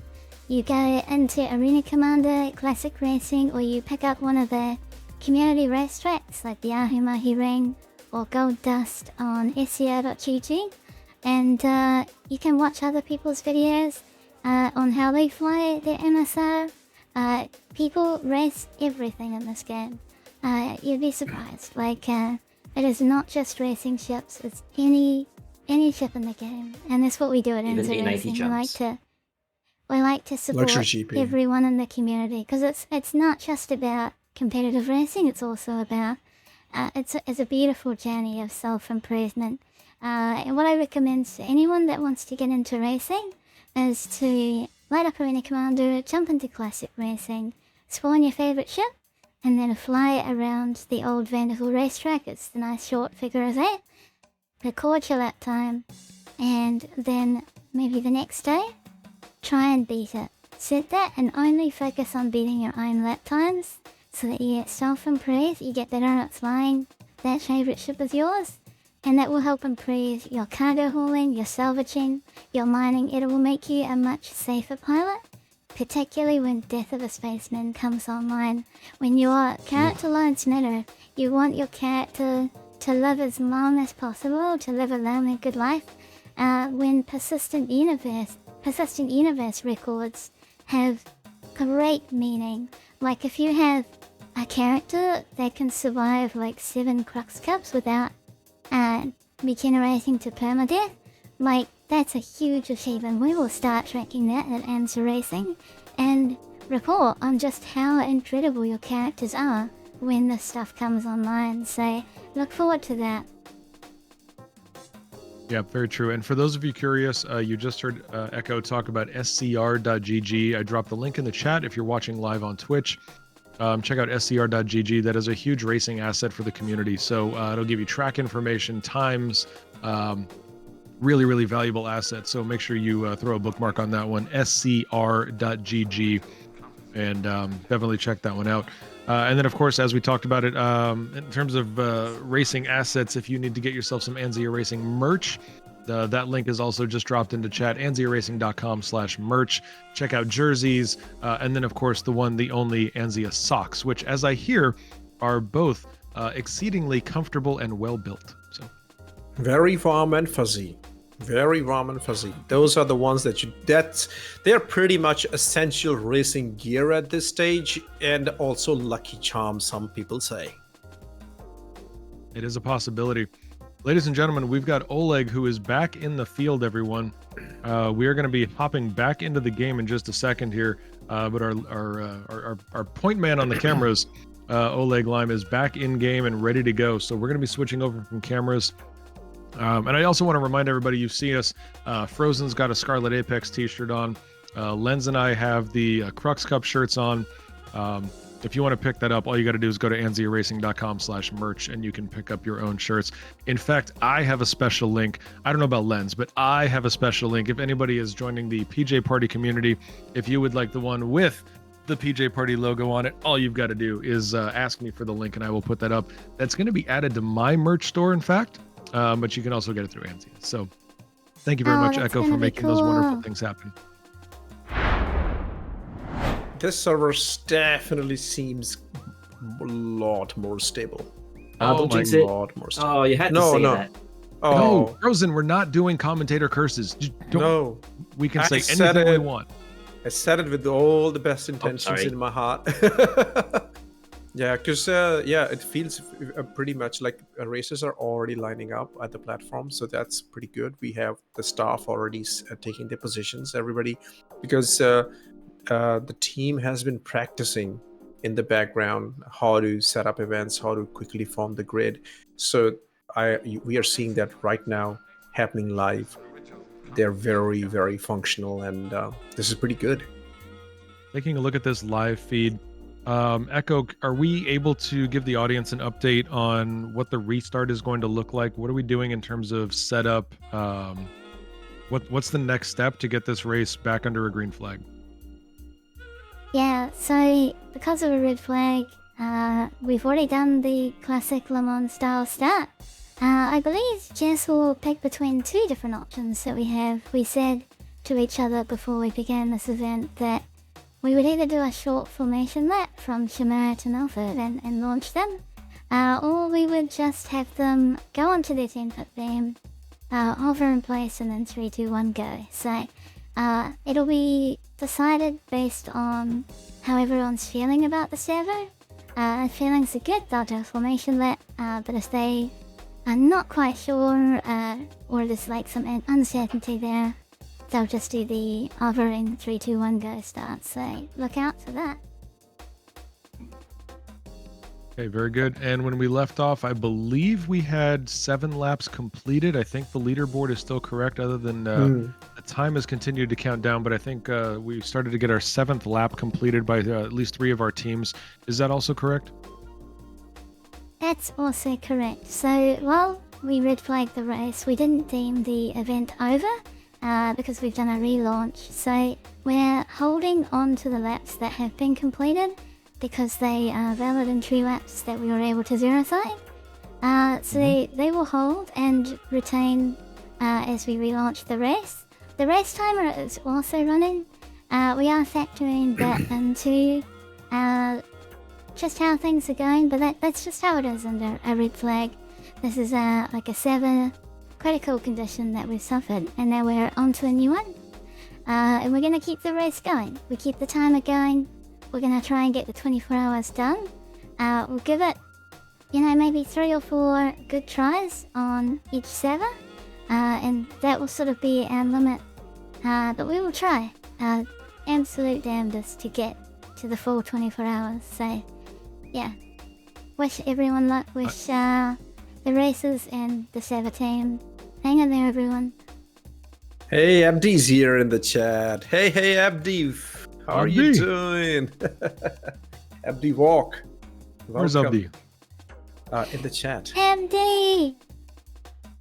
In the Twitch chat. Yeah. Abdi, there's Abdi. I see Abdi. Hello, Abdi. Abdi, this is the latest iteration of Minecraft. We are very excited that they are going into the 9-bit realm. We're stepping above 8. Very excited to see this, but this is Minecraft 4.0. I thought we were playing Kingdom Deliverance. What? What did you say about Genshin Impact? What? Yeah, just No Man's Sky. I mean, No Man's Sky. I thought this was Raid Shadow Legends. How far has Age of Empires come, ladies and gentlemen? Look at these graphics. This is amazing. You see a catapult right there. It's called a Drake catapult. Yeah, what you're seeing right now, that is the new Luigi ship. This is Mario Kart. Very excited to see this. That ship, actually, what you're seeing right now live on camera, that ship actually shoots turtle shells. Turtle shells. It shoots turtle shells right out of the side. Yeah. Okay, chat, that's your turn now. Which game are we playing right now? Come on, tell us which game are you playing right now? Like, what are you watching? We have an unofficial update from Kelsar who says this server feels warm and fuzzy. Yes, the Cosmic said you had to say it. Cosmic Loki's right. This is clearly Elite Dangerous. And then the real Sandix says, no, it's Hello Kitty Island Adventures Day Hotshot. Woo! Minecraft 4.0 time to build a house. Grip is it's rather dangerous. Cosmic, yeah, that's what. Dangerous. Come on, let's see how far we can carry this. Let's keep going. Let's go. Is this GoldenEye 007? Do they have ships now? Have you played GoldenEye, guys? Oh boy, that game was something. That is back in the day. Yeah, sir. I played that. Wow, they're remastering Halo, it. Somebody is unofficially remastering from Halo, man. Roblox looking great nowadays. Hey, somebody tell me who's actually flying this Drake? Is this Eurotrucker? It has to be Eurotrucker. I'll This tell is you. Eurotrucker, I'll say it. That is Euro. That's the Vivu ship. That's why I assumed it was Yeah. Eurotrucker. For those of you who missed the first half of the broadcast, the first like 10% of the broadcast. For those of you who missed the first 10% of the broadcast, Eurotrucker is our official safety ship for this race today. So when you see the wee woos come out, you're going to be seeing Eurotrucker. So thank you to Euro for what they're doing. Bay with an overhead cam. We love this shot, everybody. You can see the furballs. That's what Frozen calls them, furballs. The what? The furballs, the markers. All the markers, he calls them furballs. Why? Frozen, why are these furballs? Because they look furry. I mean, from the ground, if you go triangles. close, they do look furballs. I have an alternate term for that, but I don't think friend.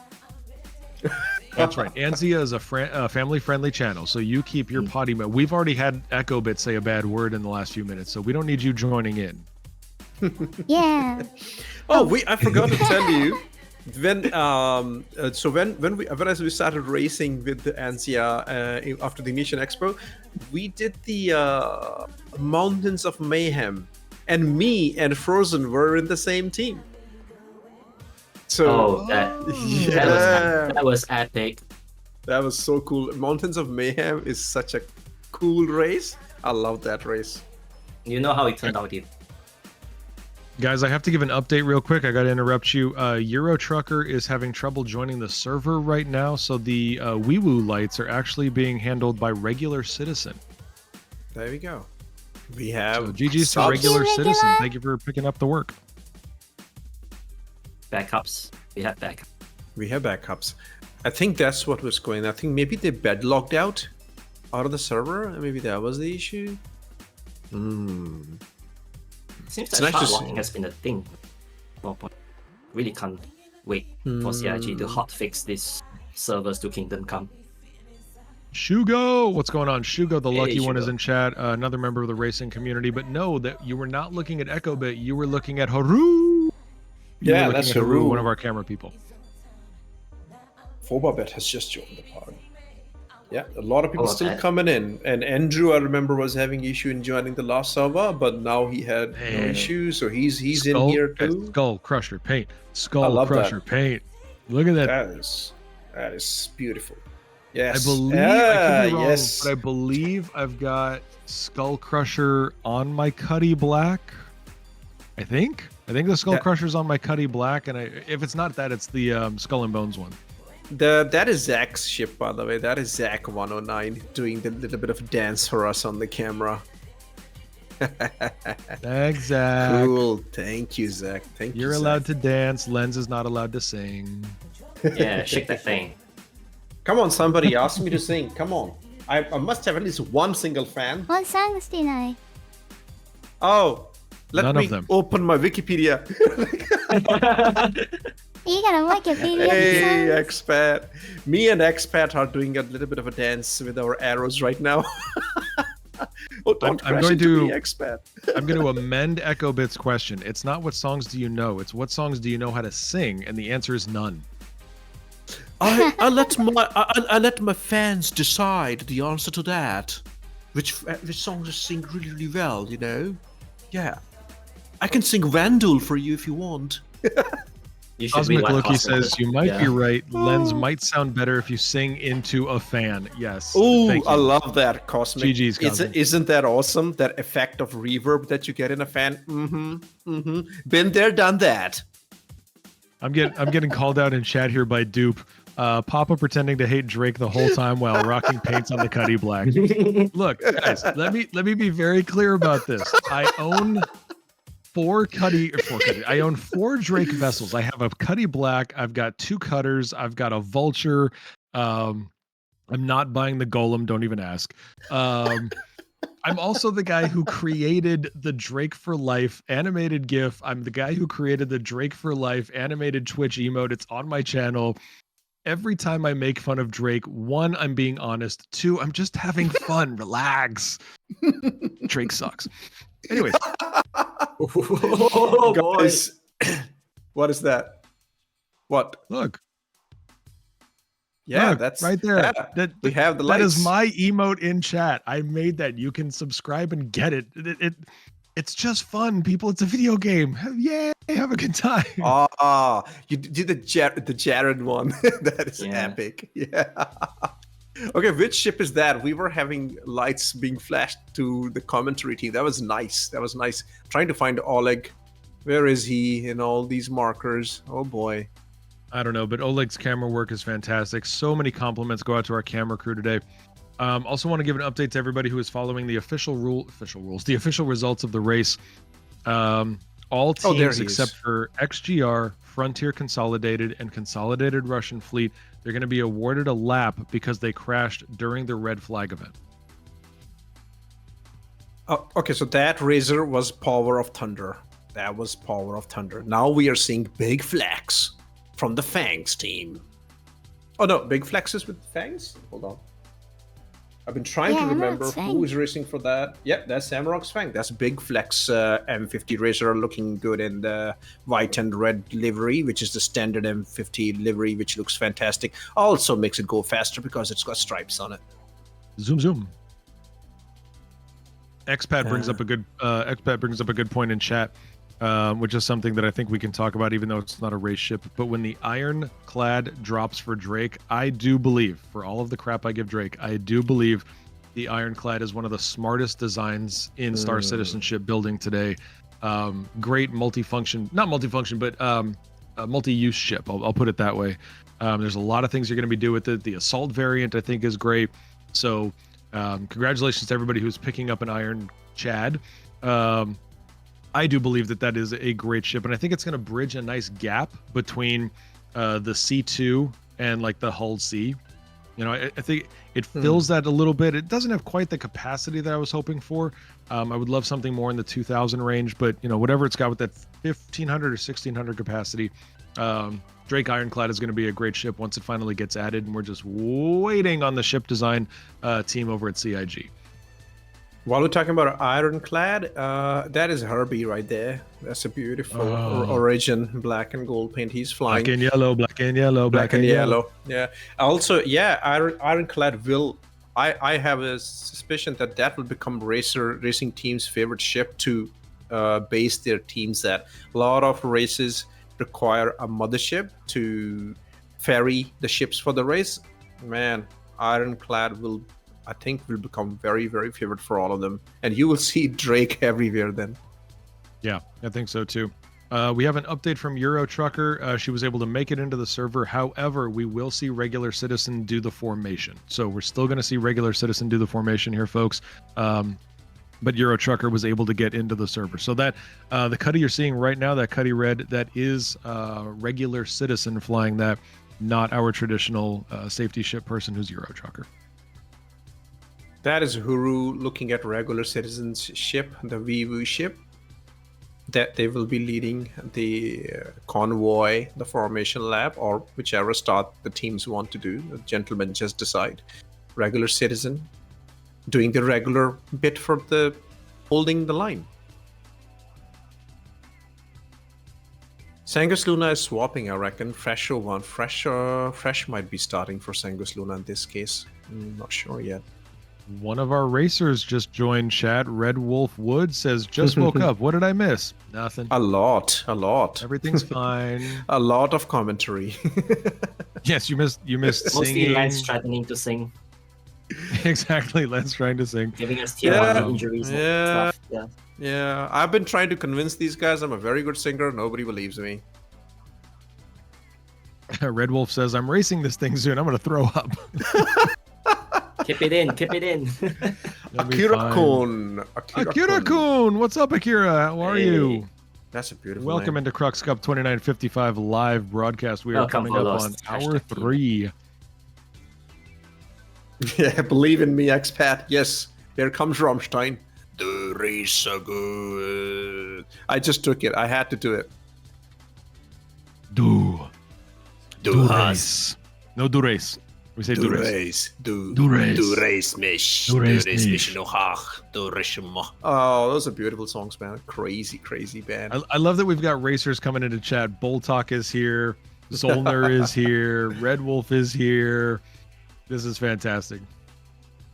Oh, It's watch not out, DMCA. copyright. You get trust it. Listen, let me tell you something right now. There is not a single audio, monitoring software that is thinking, "Wow, that sounds just like Rammstein."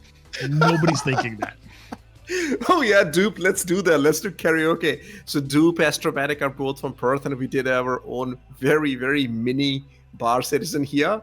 It was hilarious. We were like hung out for like 5-6 hours. We totally lost the time, and the eating joint actually closed up, and they were like, "Yep, you gotta go now." Yeah, next time karaoke. That's what we're gonna do. Anybody else from Perth, if you guys want to join us, give us a shout in SCA, Southern Cross Alliance Discord. Quick update for everybody. We've got Astromedic doing EMS things. So they are out hydrating all the racers. It looks like we are just a couple minutes from start. So go get your friends. Make sure they're back in chat. Let everybody know that Crux Cup 2955 is about to restart. We are going to do, yes, we're just getting an update now. We are going to do a short formation lap in single file, and then we will drop the green flag mid Gentleman Mile. Gentleman Mile is one of the legs of this track. So that is going to be where we finally hit our green flag again, and we end the red, and we're going to be back into the Crux Cup 2955 at just over. It is happening. It is happening. Regular Citizen has taken off. You can see from Oleg Lam's camera. And the Formation lap go. Echo, can we get any information? Fresh is in the lead. Tint is second. What's going on there? Tint should be in the lead, no? For just getting some confirmation we've just about formed that. it by Team Beam. Okay. And the races will separate themselves. They're all going to launch from the Team Beam positions, and then the race will take care of itself. Yep, that's clever, because the beams are all already dedicated according to the grid positions based on the qualifying time, so they have to. That's where their spare ships would be. Pretty good. Wow, you guys thought of everything. That's very cool. It's like Anzi is good at this or something. Weird. Yeah, you guys should organize races or something, eh? And this So is for kind of the everybody that first is- time we've had a red flag that we have actually been able to serve a reload into. Like at the last red flag event, I believe Lens might have been around to see it. At Scarlet Apex, we had to red flag the carrier race because the server just went down. But we managed to get enough racing time in that we were like, this is good enough to pull the official results. So we did that, and that was the end of that. But for this race, we are going to try and use up as many strikes with the servers as we can, even if we have to red flag a few times throughout the event. We'll do it. Here we go, green flag. We're in the race conditions again. The race is on. Good luck, everyone. The And whole we're grid is back. together. It's pretty good. While we do, we're back at a green flag, everybody. I want to remind for those of you who are just joining, or for those of you who skipped out for the last couple of hours and you had a real life to live, I just want to remind everybody you are currently watching live the fresh green flag restart of Crux Cup 2955. We are celebrating 10 years of Star Citizen racing here with the Anzia Racing community. This is a 24-hour endurance race that is being done by 10 teams. Those 10 teams have between 6 and 8 racers that are participating. There are regulations for how they race, how they enter their ships. how we start, how we stop. There are penalties that are involved. This is a truly professionally organized race, and we are very excited to be a part of history, and we hope you are too. So we are back into our laps here. More than half the teams have now completed laps 7, and we've got 22 and a half hours to go. So be prepared, and don't forget to pick up your Anzia Racing merch. All you got to do is go to anziaracing.com/merch. You can pick up everything from jerseys to socks and be prepared for your next racing adventure.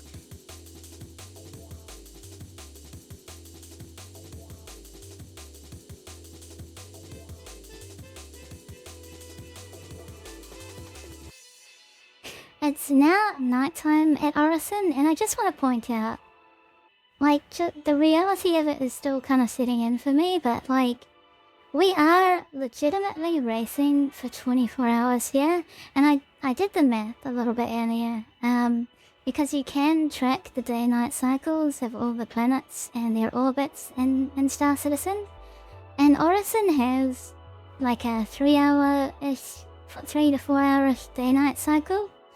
But the exact amount of day-night cycles that we will have at Orison is going to be 4.7 full day-night cycles throughout this race. So we've started in noon, we're now into midnight, and we're coming up on our first cycle. I mean, we're only halfway through that 4.7, and we're going to see day and night quite a few times in this race. It's one of the few times that we run a race long enough that we actually get to see this gas giant and these systems rotate around the sun. It's such cool technology. I love these sites. And also, I want to point out that recently, I think it was in like 3.20, they updated the level of details for the little red lights and white lights on the Orison platform beams. You can now see them much more clearly. And it just creates such a beautiful ambience around Orison. It makes it feel like a living, breathing city. So I'm always blown away by the beautiful visuals that we get in this game. And we are going to see day-night cycle a lot in this race. I'm really excited. I'm really feeling the emotions of it, and that we're actually doing this, that we're actually setting out to achieve such an incredibly long race. It really is a milestone. It's a milestone for you. It's a milestone for Anzia. It's a milestone for the Star Citizen racing community to finally see this come to life. And we are now almost 2 hours into this thing. We're an hour and a half into the official race time. This is, again, I've said this repeatedly, it's a part of history. There's been a change in the position. Did it? Yeah, did Tint just have a crash? Because I see him in one of the platforms recovering in the hangar. So did you guys have a crash with Tint? Fresh is still... on that incident yet, but we'll keep updated with Race Direction. I am watching it as well. Yep, he's definitely not on the racing track. He's in one of the buildings. Yeah, because I think Red Legion just bumped up by 1 place. Yeah, and Sanguis Luna is on top. Behind. Yeah, Sanguis Luna is on top. Red Legion in the 4th position is 40 seconds behind, and Frontier is a lap behind. So definitely something went south over there with Frontier Consolidated. But I want to say, this is a very unique race. Like, we had the classic Le Mans start. We're doing so many things different with this race. We have 6 team members that are supporting each of these teams, and they are allowed to launch backup races immediately. So if Tint crashed out, it must have been pretty early on, they will be launching a backup race immediately. So I think, actually looking out the field now, I can see Arokai's name out in the field. That is the Frontier Consolidated replacement. He's out there racing for Frontier Consolidated. Welcome to the Crux Cup 24-hour, Arokai. Good luck on your race. Echo, can you just educate? It's a personal question about the how they launch the ships, but also I think everybody will like to know a little bit of clarification. So imagine one of the racers crashes, right, and they're in the middle of the lap. The other team launches another replacement pilot straight away. That's correct. So they can do that autonomously. They launch their racer straight away, inform race direction that their ship has been destroyed, and then they use a ship swap UI that we have provided just specifically for this race to sub in their next member. And then our race timers are automatically updated with the new handle they need to look out for on the track. It's a very complicated system, but they are allowed to launch right away to keep their team placing laps. So, just to give you an idea, the loose calculation that we might see today, there are some milestones in this race. So, in the first 6 hours, we might see 100 laps. At 12 hours, we just got a fastest lap from Sanguis Luna. So, 3.5 minutes. I believe That's fresh. That's fresh. Incredible. Easy. that's fresh. Good job, Fresh. Absolutely stellar effort. And then at 12 hours, we'll see 200 laps. In 18 hours, 300. There is a chance we will get to 400. I don't think so with the red flag anymore, but I think that the 3 milestones of this race are 100 laps, 200 laps, 300, and then somewhere around 350 will be sort of like they've raced to their absolute maximum. Like that is, they've been optimizing, they've been launching immediately. And I just want to also say another fastest lap. What? 1.5 minutes? Bull Talk?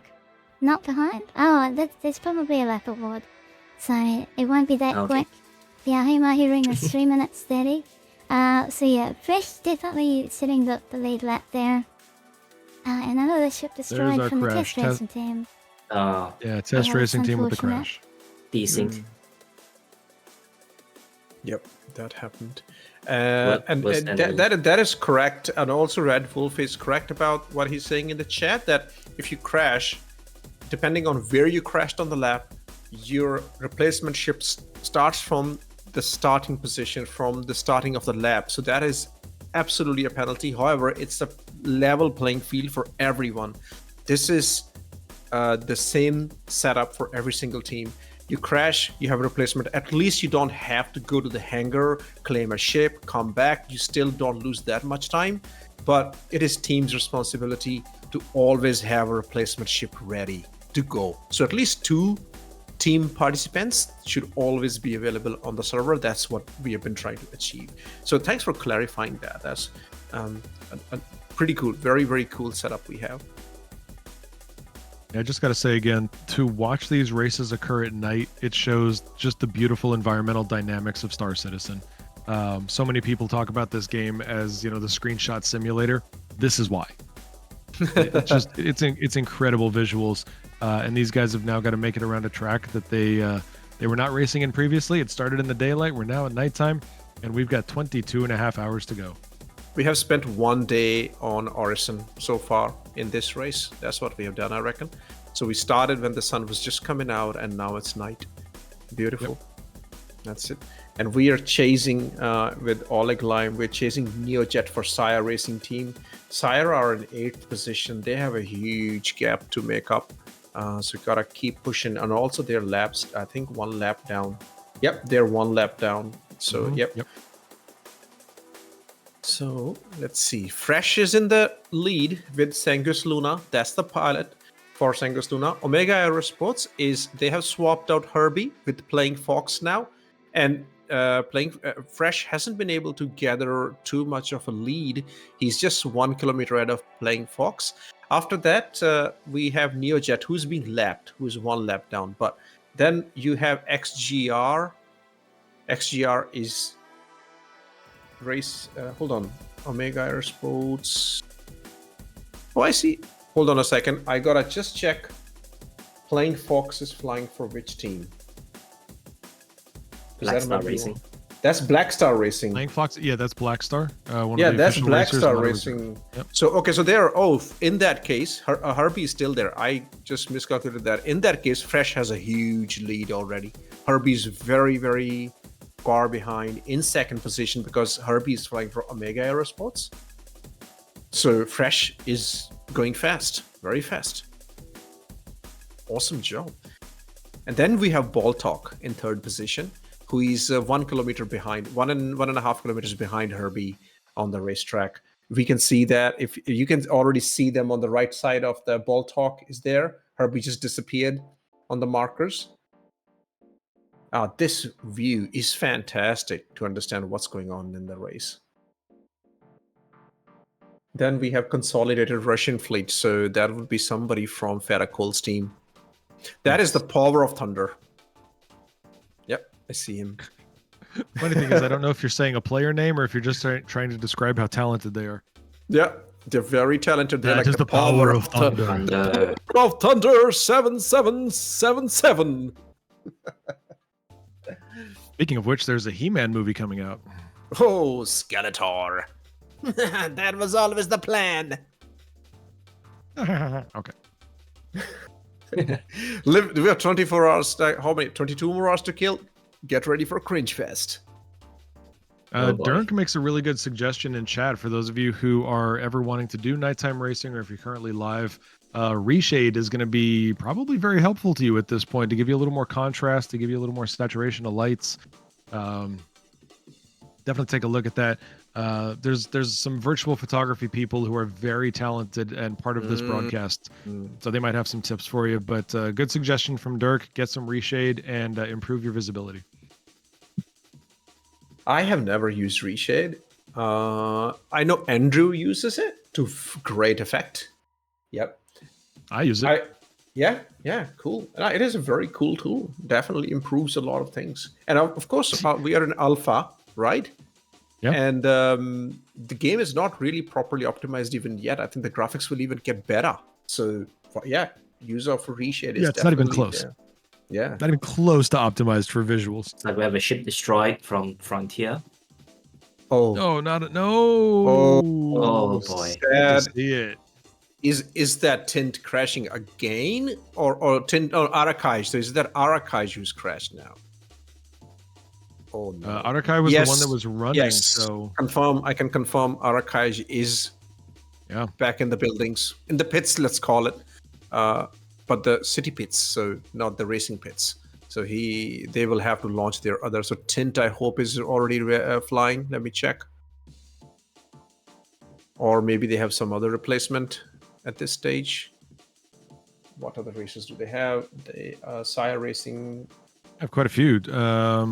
So Frontier Arakai just dropped out. So if they're not going to use one of their other racers, they have a reserve racer. They've got Ryukira or Hectate. But the Frontier Consolidated team, Tint, Noise Maze, Prof Decoy, Nafti, Arakai, and Loud Guns. Okay. Wow, we're really starting to see some separation here. Sanguis Luna is 11 laps, and we still have teams on lap 9. So we're really starting to see these teams beginning to separate here. There's got to be some work for those teams that are in the back. They've got to get some caught up here. There will be if this server so far seems quite stable, and if Arakai and Tint's accidents were of their own making, we might stay here for a while, and this is where the catch-up game will be played by a lot of the teams. Right now, it's between Omega Aerosports, XGR, and Consolidated Russian Fleet.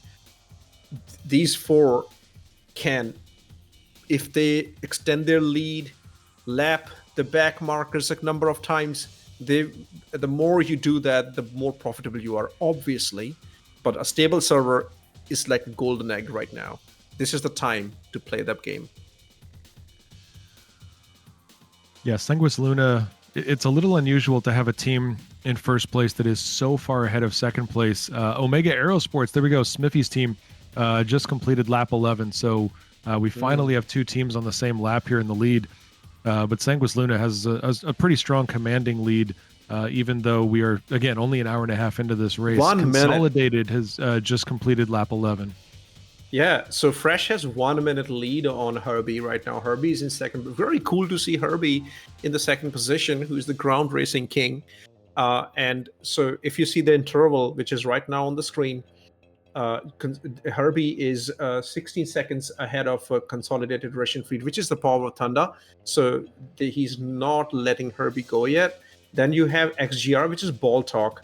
Baltok Racing, the interval there, once we get the interval screen, we will understand what the gap there is. So these four are really, I mean, Sanguis Luna is going to build their lead 100%. Fresh is extremely fast. That was their plan all along, but Fresh had a start. Tornado Dash said in the chat, second time really bad for Fresh. This time it was okay, Tornado, because Fresh started right on lap 1, and Jacodin was there to replace him. But now Sanguis Luna is back to their plan A, and Fresh is gonna just speed up, build that lead like they did in the Pro GP.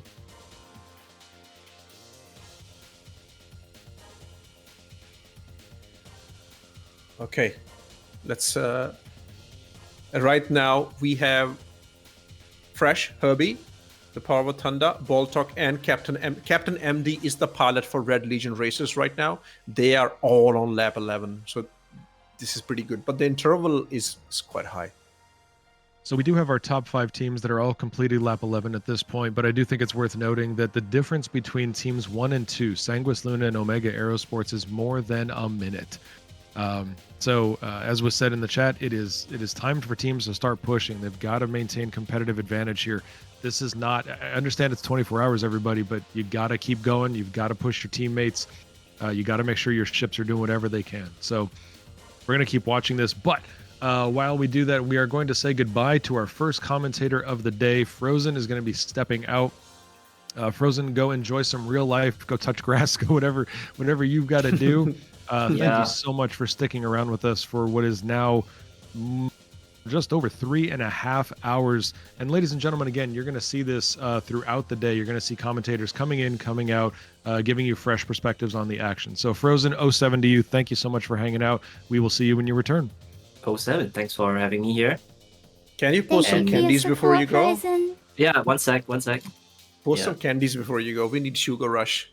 I'll put some crews for you. Those are empty bottles. They're just for decoration, mate. Here you go, for good luck. There we go. Thank you, Frozen. Yeah. Once I sign off, you'll start to see the server FPS jump to 30. Guaranteed. Yeah, because Frozen breaks servers. Cosmic Loki, you know what happens. Yeah, that's 6 times for you now. Thanks a lot, Frozen. Have fun, y'all. I'll be back in the couple. All right. Pretty cool. So, ladies and gentlemen, Frozen Gaming stepping out of the commentary booth for a little while. Just want to remind you, if you want to find out more about Frozen, he is one of the top Evocati testers of the game. You can learn more about Frozen on his Discord. Very active Discord, a lot of information, especially if you would like to get a feed for the hottest issue council reports that are going out from Star Citizen. Frozen keeps an eye on all of those things, and you can get a live feed right into your own Discord if you would like to do that for your community. So check out Frozen anywhere you can. Ship crash for test racing team. Renee has crashed. Test racing team can't get a break today. This is like the 3rd crash. Oh man, that's really, really sad.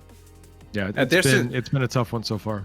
And also, this is the test racing team. They started with NZ Racing from the very first Crux Cup. They came for the first 2 Crux Cups. After that, they took a break, and they have come back now. They have been participating in Crux Cup, and they also have a 24-hour racing team. We're very happy to have them, and it's just bad crashes. But stay there, guys. Stay there. Don't lose hope. There's so many hours to go. Finishing the race is something. I say this for Daymar Rally. Winning is something. Finishing is everything. It's also true for the 24-hour Crux Cup. Yes. That's a really good point, is that being part of this means you're part of this. No matter where you finish, no matter how your team performs, as long as everybody is staying positive and there's good team spirit, this is something that is going to go down in history as the first of its kind, and you're all part of that experience. So thank you so much for doing that. We've got conversation in the chat. There's Boltok. Oh, got it. Okay. Yeah, Yannick is supporting Boltok. Boltok is right now in the 4th position. And let me go to my racing grid one more time. Yeah, Boltok is right now is not in 4th position. Boltok has had a crash, I reckon, and he has been replaced by Data Machine for XGR. Ah, okay. I was wondering about that. Okay. Yeah. Data Machine, again, extremely fast. There's nothing lost there. They can recover. They can 100% recover. It's Hey, so quick unique look. in this race because they don't have to deal with the regeneration at Orison and then getting back out and rejoining the field. They just launch a backup racer right away. And now, if feedback from this event goes really well, I would really like to transition this over to Open and Pro GP next year, where we have 2 active ships and there's 3 people Yes. supporting that team. I think that would be good. We'll see what the races say. But yeah. Nah, that's true. Nico's not here. Otherwise, I would ask him like, "Hey, in 1 year time, definitely doable, right? We'll have more stability. This is the stability year." Gosh, It's keep it. only I mean, gonna get better from here. It's interesting you bring that up because we have to keep in mind right now it is in current Earth years, 2025, which means next year when we're talking about Crux Cup and other events, that's the year that Squadron 42 will release. We don't know when. We don't have a month yet. But 2026 next year will be when we finally see Squadron 42. I do predict it will be late in the 4th quarter. I'm still predicting maybe a December. But 2026 is going to be the release of Squadron 42. We're going to be significantly closer to 1.0, maybe a beta for Star Citizen. So who knows what condition we're going to be racing in, and who knows what kind of capabilities we're going to have at that point. We're talking a long time and a lot of development. Well, it's gonna get better as we are seeing. You were here for the last Crux Cup, and you're here 1 year down the line. This is so much better. Events are getting better to organize. Echo can tell us more about it. So I'm feeling positive, to be honest. It's a great time to be in Star Citizen, to be honest. It's a beautiful time. Okay, meanwhile, Baltok and Yonak are having a chat in the chat. Let me tell you what they're talking about. They're speaking French, but I'm a very good French translator. Baltok says, Jean P72 TY M50. That translates to, did you hear Lens Nation singing Rammstein? That was so epic. Reminded me of my first time flying the M50 followed by P72. To which Yonak says, Allez, on lâche red mon Baltok, go XGR, go mon pole. We should totally get Lens to join XGR. Thank you. No worries, Yonak, get in touch. That's strange because the reply from Boltok after that was, I hope I never hear him sing again. So I think your translator might be functioning. Your French is like bad. African French? Your French is bad, Papa J. That's not what Baltok is saying. The word that you're using bad for, it actually means very good in France. I know. Understood. Okay, I apologize. It was probably the Lebanese accented French that I was translating from, and it's incorrect. So if we were to translate directly from French, no. So see, there's Yannick again. Yannick comes in, he laughs, and he says, "Why are they saying that Lens has the ability to sing? He has no singing skill whatsoever." So okay. Do you want me to sing another German song? Not in the slightest. We're gonna move on in chat. We're gonna move on to chat. We're gonna move on to chat. We're gonna move on to chat. Optical Mouse has an important question. Would anyone be willing to explain how the leaderboard is deciphered? I can't see who's in the lead, but that's about. I can see who's in the lead, but that's about it. So the way that the leaderboard is working is you're seeing again Sanguis Luna right now in the intervals 24-hour lead, which means they're in the first position. Everything after that is the time differential from them to the place above them. So Mega Aerosports is 1 minute and 33 seconds behind Sanguis. Consolidated Racing is 34 seconds behind Omega, that kind of stuff. So you're just adding to the place above. You're seeing the teams. So there's teams of 6 to 8 racers all supporting a single racecraft going around the track. So all we need to display on the leaderboard is the team, where they are in the race. So when you see the name up there on the leaderboard, that is supported by 6 to 8 other players. Just a single racing ship. That's it exactly. And go ahead, Lens. Go on. No problem. I was just going to say, for Optical Mouse, Lens has done a great job throughout the race of calling out specific racers and their teams. So Lens is doing a great job trying to keep everybody on the same page of connecting the names you see on screen to the teams you see in the leaderboard. So just keep your eye and your ears on that one. Lens is going to continue doing that because Lens knows this better than anybody else on this team. Oh, I'm just inside the game, guys. I'm in the PU. I'm flying on the track, and I just keep an eye on it. And so I do it pretty much for my own benefit because I really enjoy to see when the overtakes happen. Like NeoJet is being overtaken by Data Machine right now. He's lapping him, but just to see this is just a lot of fun. So, and I try to remember who's racing for whom. I still get it wrong sometimes because it's kind of helps, I suppose. Yeah, but that's it. But hey, about the leaderboard, guys, this is exactly how all the racing's Premier Series get timed. Formula One does it. Interval is very, very important. How far ahead that team is from the other one. Like you can see now, Sanguis Luna has 1 minute and 49 seconds lead, if I'm seeing it correctly. They're 1 minute and 49 seconds ahead of Herbie. So that is fresh 001 Sanguis Luna. 1 minute 49 seconds ahead of Herbie for Omega Aerosports. After that, you have Consolidated Russian Fleet, let me see who's flying for them right now. They did change because Arakaj definitely had a crash, so they would have had to replace their ship. It is... Let's see. Farrakul. Consolidated. Sorry, I was confusing the Consolidated Russian Fleet with Frontier Consolidated. Tint had an amazing start in the race. Mm-hmm. He was first. Then we did the server hop and he crashed. Then they swapped their pilot Tint with Arakaj, who also crashed, resulting in Frontier Consolidated Racing going from first position to 8th position. That's how much the game can change, the leaderboard can change. They were first and now they're 8th. On the other hand, we have Red Legion racers who were pretty much in 5th or 6th position who have now climbed to the 3rd position with Captain MD. That's a huge leap that they have been slowly building up. Consolidated Russian fleet is being flown by their team captain Farrakul right now. So right now Farrakul is racing. Sorry, I'm just going to go through the whole list just so that we know who's flying for who for everybody's benefit. Okay. After that, we have, I'll do this quickly, Black Star Racing. They have Playing Fox, who was in the last server was pretty much, I think, 3rd or something. But that's Playing Fox. Then you have XGR, who were pretty much on 2nd position with Ball Talk.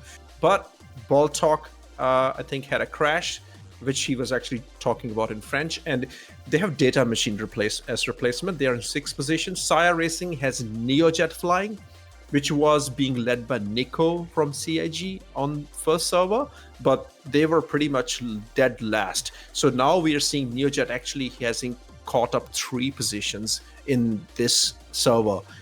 We are on 15 laps now, and we swapped when we were on 7 laps. Then we have Prof Decoy for Frontier Consolidated Racing. That is Tint's replacement now. And Tint and Arakai's replacement. Prof Decoy is flying. And then you have Fang, Amarok's Fang. They have Big Flex. And then the last, with really, really bad luck today with Test Race Team, Renee is flying. That's the whole grid. Yeah, I do want to point out that, you talked about Big Flex being on their team. But I think it's fair to say that you and I had Big Flex when we were showing off our jerseys. If we were on the camera, we'll do it again. Yeah. I'm doing it. You can't see it, but I'm doing it. You're flexing in the dark. It's kind of like winking at a girl. You're doing it, but nobody else does. Yeah, but man. All right. Come on. Oh, Test Squadron. I would love it. Yeah. But we do have, as you mentioned, Sanguis Luna. Oh. Yeah, Aerosports was sitting about a minute and a half behind them, so we're still waiting for Omega to come in, complete their lap 15. So we do have a little bit of consolidation of the teams. Most of them operating on lap 14 right now. Sanguis Luna still has that commanding lead, and I can't wait to see their times as they come in. Here's the thing, right? Herbie is flying for Omega Aerosports. We still have Smithy, who's fast. We have AC3, your mate, who's Zollner, who's very fast. And we have Astria. So we still have at least Smithy, AC3, and Zollner, who are, I think, very comparable and even faster, I would say, from Herbie. So I think Herbie is doing a great job holding the 2nd position right now. He's in the zone right now. I think the plan for them might be that Smithy comes in later and Zollner comes in later, and they try to eat away the lead that Sanguis Luna is trying to build. Fresh is their fastest, I would say, for Sanguis Luna. Fresh is the fastest. Jellyhead made Gerbo. I've seen Fresh flying extremely fast in Pro GP, so that's what I'm thinking. But then again, Sanguis Luna has amazing reserves as well, so this will be interesting. But really good plan by Omega. I think they're with Herbie starting. This will be interesting to see. Yeah, you talk about the time difference. Earlier I was saying that Omega was a minute and a half behind Sanguis. I don't know if this is Sanguis pushing their own advantage, but Sanguis is now more than 2 minutes ahead of Omega Aerosports on lap 15. We do have Red Legion Racers. Red Legion Racers has just completed lap 15, so they are 3 minutes and 19 seconds behind the leader here. Sanguis Luna absolutely crushing the first couple hours of this race. They didn't have the lead. They didn't have pole position, but they absolutely are now taking a commanding lead and have just completed lap 16. I cannot believe what we're seeing. Sanguis has just completed lap 16 already, more than 3.5 minutes ahead of the third place team, 2 minutes ahead of the second place team. Unbelievable. And in the chat, we have Smithy, Dunk, and they're telling me that Smithy says he's definitely faster than me, and Dunk say Herbie is faster than most. Okay, that's absolute. So when Herbie came to my podcast, Knickknacks, and we hung out and we talked, I know he is the fastest on the ground. I did not know that he's the fastest in ships as well, because he told me that he's not. So if you guys are saying that, guys, wow. Well, I know one thing about Herbie is that he's always practicing. That's the only game loop. That's the only game loop he does in Star Citizen. He's always practicing. So I also think we give Smithy a little bit of credit. Herbie is a team member of his, and Smithy is out here promoting his team member. That's part of that community spirit. That's part of that team spirit. We've got people who, regardless of who you're here cheering for, we all believe that we can support each other, we can have a good time, and make this a fantastic race. We are still, I mean, honestly, how long ago was it that I said Sanguis Luna completed lap 16? We are still waiting for the next team to complete lap 16, whoever it's going to be. And Drunk, you're right. Fresh is doing consistent 335 laps. That's his last lap, 335. And his fastest was 334. So you can pretty much say he's very, very close. Just 1 second down from his fastest lap time. That is crazy, crazy fast. Right now, Fresh is lapping Fedacol. Yeah, right Fresh, now. Fresh is about 334. Playing Fox fastest lap 335. So playing Fox just a few laps ago was 335. Fedacol at 350. Prof Decoy 337. So we're getting some really great lap times from these teams. Really strong showing here. Yeah, Zollner, very good point. We saw Herbie's flying the black and yellow 350R, and he is keeping up with the Fresh, who is in M50. So that is an amazing job from Herbie. Huge shout outs to that. Now, but if you look at the grid, let me just tell you that Fresh has just overtaken Fedacol. Fedacol, who's in position number 4. Fresh is on 16th lap. Fedacol is on his 15th lap. So right now, Fresh is 2 laps ahead of Fedacol. So when the grid forms again, so he's building his lead 100%.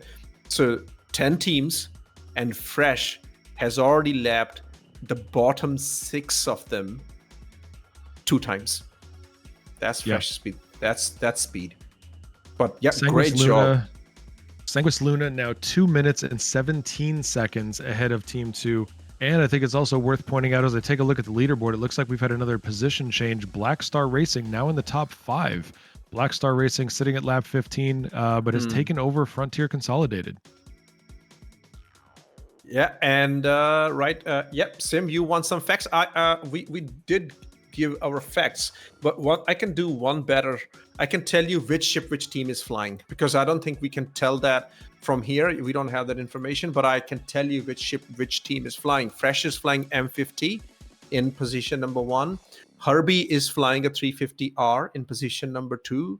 Red Legion Racers. Oh, Consolidated. You see, Fedacol has just bumped up 1 position. We just saw that.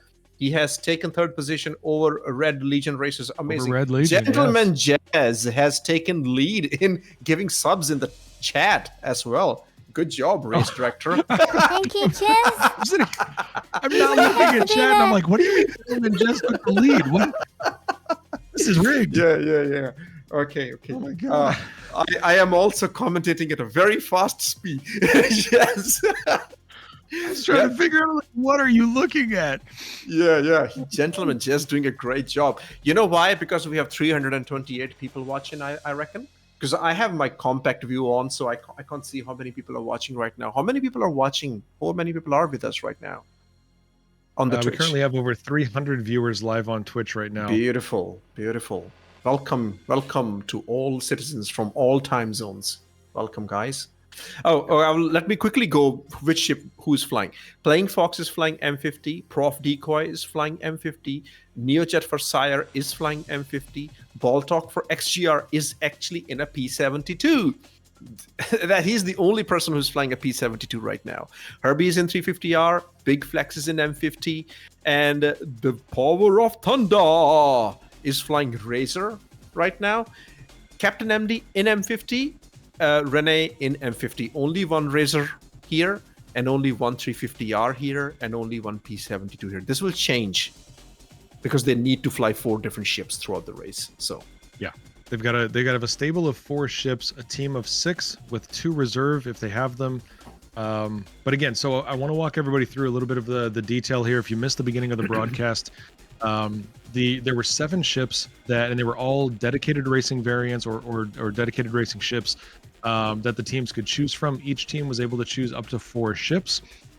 So the 7 ships that were available to choose from include the Origin M50, the Mirai Razor or Razor LX, the Origin 350R, the Kruger P72 Archimedes or the Emerald variant, the Aegis Sabre Peregrine, Consolidated Outland Mustang Gamma, and the Mirai Fury LX. All of these ships are built for racing capability, and each team again had to choose 4, and they could choose the organization of those 4. So how those 4 get deployed in the race is entirely up to the team. So that's what we're taking a look at, and the ships are pretty comparably built. So our fastest capable ship with an unboosted top speed of 378 meters a second. The slowest ship in the selection is the Mirai Fury. That we can say that now because Frozen's not here, so we can say things about the Mirai Fury. But the Mirai Fury has an unboosted top speed of 238. So significant difference between the fastest and the slowest of the 2 ships, of the 7 ships. But when it comes to these 7 ships, they're all built for this and they're all extremely capable. And I will say this for the next 22 hours, it's not the ship, it's the pilot that's in it. So we are seeing some of the best racers in all of Star Citizen right now. And we are seeing it with over 300 live viewers on Twitch. So again, thank you to everybody who is a part of this. Thank you for being part of history. We are so glad to have you here live in chat, cheering teams on, cheering racers on, supporting our support teams. Really, really well done. 07s to you. And Drunk also gave 5 subs in the chat. Pretty cool, guys. We've been given subs left, right, center. It's beautiful to see. Yeah, and talking about Sim is talking about crafting when it comes. I gotta tell you guys, Sim is a great friend of mine from UK, legendary dungeon master. So it's very nice for Sim to come over and support Anzia, and I'm counting on him to build a team with his org to participate in other events. So yeah, crafting comes out. Mustang is going to get pimped out and not great in combat, but looks, yeah. And I don't know, I saw a Polaris recipe somewhere on Reddit. Does anybody know anything about it? I don't know, was it data mined or what that was? It was like the Polaris recipe. Crazy. I think it's a rumor. I think it a it's rumor? an unsubstantiated rumor. Okay, cool. I take a lot of Star Citizen leaks with a giant grain of salt because they're very often wrong. People misread things. They try to interpret things. Everybody wants to be the first to say something. And then, but whatever, if there's a Polaris recipe out there, that would surprise me. So I would say, let's ignore it. And let's just focus on the JPEGs that we've been awarded as commentators. Meanwhile, the updates on the race are, we had Red Legion races. We saw them dropping in position. and they have gone quite down. They've gone down in 9th position. They were actually running in 4th position. Now they're going to 9th position because they had 2 crashes back to back. Captain MD crashed, and their alternative also crased. So they are currently 3 laps behind the lead team, Sanguis Luna. Sanguis Luna has completed lap 18. Oh, there we go. So Red Legion just completed lap 16. So they're still working their way up. But they are 2 laps behind the leader. Sanguis Luna, 18 laps done. Omega, Consolidated, Black Star, Frontier, and SCIRE all at lap 17 still. I think that's the thing right now is, yeah, I mean, this really is the race. Is everybody has got to get, I think it's a fight for 2nd place right now. Yeah, it is definitely, because Fresh is 1 lap ahead of 2nd position, which is Herbie. So there you go. But then again, Herbie and the gap between Consolidated Russian Fleet, which is Farakul, very consistent racer, is 1 minute and 22 seconds. And then Black Star Racing is only 13 seconds away from them. It's pretty cool. Very tight there. So 2nd, 3rd, 4th position, they're very, very close to one another. They're the 2nd position that Herbie has just crossed the finish line. They're on 18th lap now. So the grid is, it's nice to see the grid changing. Nice to see all the overtakes taking place. Sad to see XGR in 8th position because they were doing really, really good. And then Amarok's Fang, I reckon, has there been a crash with XGR? Yes, there's been, of course, Baltok previously had crash, and they haven't been able to recover after that. It's the crashes really send you back. Data Machine is flying for XGR. Black Star is playing Fox right now. So we have Fresh, Herbie, Fada Cole playing Herbie Fox. has a crash. Herbie has a crash. Oh, that is your worst nightmare. If you're an Omega, that is going to drastically change this race, everybody. Omega Aerosports, currently being raced by Herbie, was trying to catch up to Sanguis Luna. Sanguis's lead at this point is so far ahead, but Herbie has just crashed from Omega Aerosports. They were, at the time of the crash, they were approximately 2 minutes and 40 seconds behind first place. Sanguis has built themselves a commanding lead. And you know, this is the penalty that we have with these crashes right now. Is it's going to slow things down. It's going to Astria, I was going to say. Yeah, and Astria's launched. Yes, now how quickly can they launch? How far he was from the finish line? That's going to come into play. Now, Astria has launched with another Origin. So Astria is also flying the 350R. I got to tell you, I have to believe that they were pretty close to the finish line because they were 2 minutes and 40 seconds behind, but still had not quite completed lap 19. I've got to imagine that Herbie was close. Okay, we will see. So we'll see the grid changing. This is really sad. They were doing such an amazing work so far. How many hours are we into this race? And now this happened for him, Herbie. That was 2 hours. We are into 2 hours so far, and that was very consistent performance. That was a great performance by Herbie. And to have a crash now is just sad. Let's see how this changes things for us. So Black Star will definitely come into 2nd position now. That will definitely happen. Playing Fox will jump into. Playing Fox had an amazing luck in Pro GP as well. They were 4th or 5th. Oh, good point. In Pro GP. And then Fresh crashed. Everybody just started crashing, and there you go. Black Star just comes in, sweeps in the 1st position. That was crazy to see in Pro GP. Ladies and gentlemen, boys and girls, one of our commentators is live in chat. It is Red Monster SC. Look at those fantastic views, and then Red Monster resubs. GG's, good to see you, Red Monster. Looking forward to having you on the team here live on mic soon. Good to see you soon, Red. Also, I want to shout out X-Pepper, who was our pre-show host, is now an active camera, giving us this beautiful cinematic point of view from the start-finish line.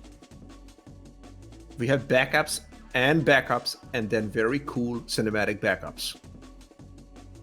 If there's any word that Lens Nation and I know, it's redundancy. Yes, you never know when you're gonna crash. Always have a backup plan. I mean, Papa Juggernaut has managed to lose his armor even with T0 recovery. That says volumes about us. I literally had to go rescue my armor from a ship that was still hovering because I suffocated inside the ship. I'm not taking the blame for this. I'm saying CIG needed to fix their environmental controls. Yeah. Yes, Red Monster. The beard needs to look awesome. The beard will Lens, be on point today. Yep. We have talked about these teams, and we've seen some significant shifts in the leaderboard, both up and down. We've seen some drastic changes. We were really talking about SCIRE Racing being in the lower half. SCIRE Racing is now in 6th position. They are, I'm going to say, just shy of 2 laps behind Sanguis Luna, but SCIRE Racing now sitting at number 6. Omega still sitting at number 2. I'm not quite sure about the timing here. This is an interesting thing. 2 laps. Omega Aerosports is now 2 laps behind Sanguis Luna. Yeah, okay, so what has happened? It's not Astria who launched, by the way. It's with Smithy Pie who has launched for Omega Aerosports 350R. But it definitely was Astria earlier. They updated with Astria, but now it's showing me Smithy. And I think Smithy is going to try to catch up. Somehow, I believe, because Fresh was very, very quite ahead of Herbie. There was a huge gap. 1 lap, more than 1 lap. Somehow, I think they might have had what is that? Fastest Let's consider that a 30. typo. Yeah, yeah. It's definitely a typo. That's a typo. That's 330 maybe. Yeah, No, that has to be that 330, fast. right? Yeah, that's fresh. You are not supposed to use that much cruise, my friend. Just I think now we know how Sanguis Luna is crushing this race. They're doing laps in 30 seconds. Okay, we have a change in the leaderboard. There we go. Now we have there we go. Farakul has taken the second. Oh, sorry. Power of Thunder has taken the 2nd position with the Consolidated Russian fleet. So Power of Thunder is flying, not Farakul. They also have a change, and they have taken the 2nd position. Smithy is in 3rd position. We will know more. 2 laps behind Fresh, 2nd position, and 1 lap behind the 2nd position is Omega. So Omega actually lost close to 2 laps with Herbie crashing. Yeah, so they were already, again, when Herbie crashed, they were 2 minutes and 40 seconds behind Sanguis Luna. And then we've got Omega that, unfortunately, Herbie had that crash, and now they are 3 laps behind the leader.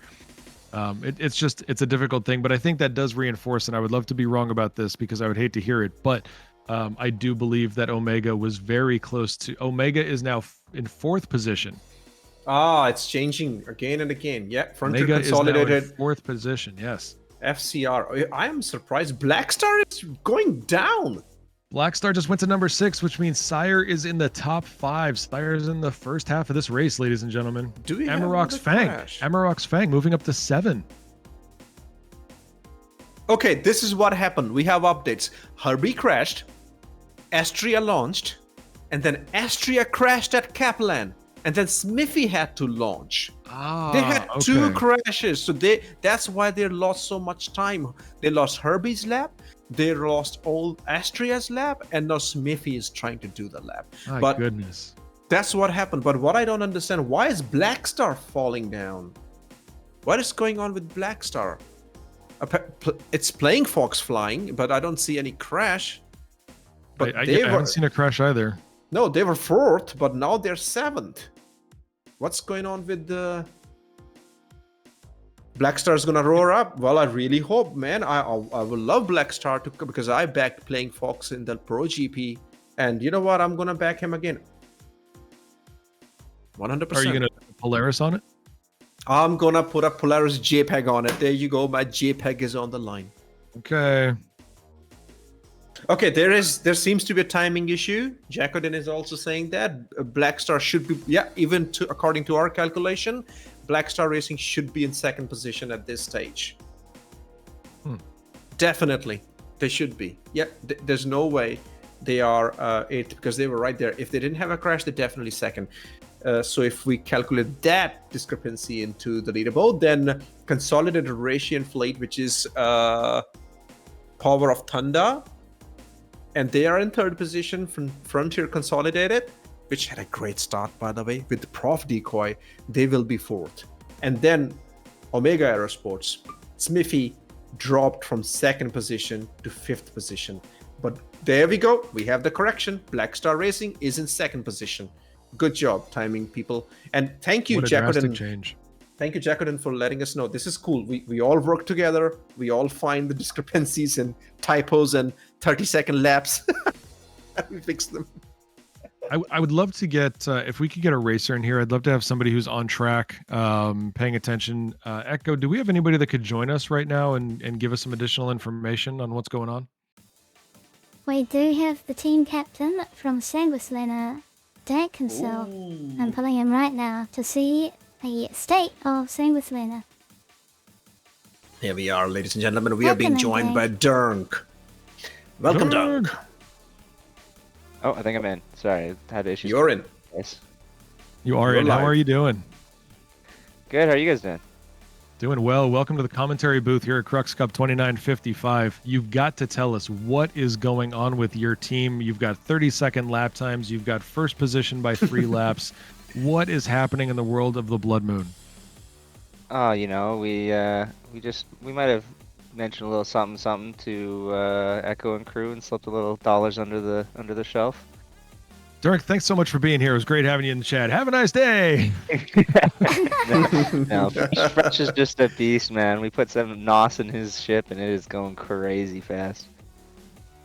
Man, you guys have got to be burning the cruise lux. It's being direct ported right into the ship's engine here.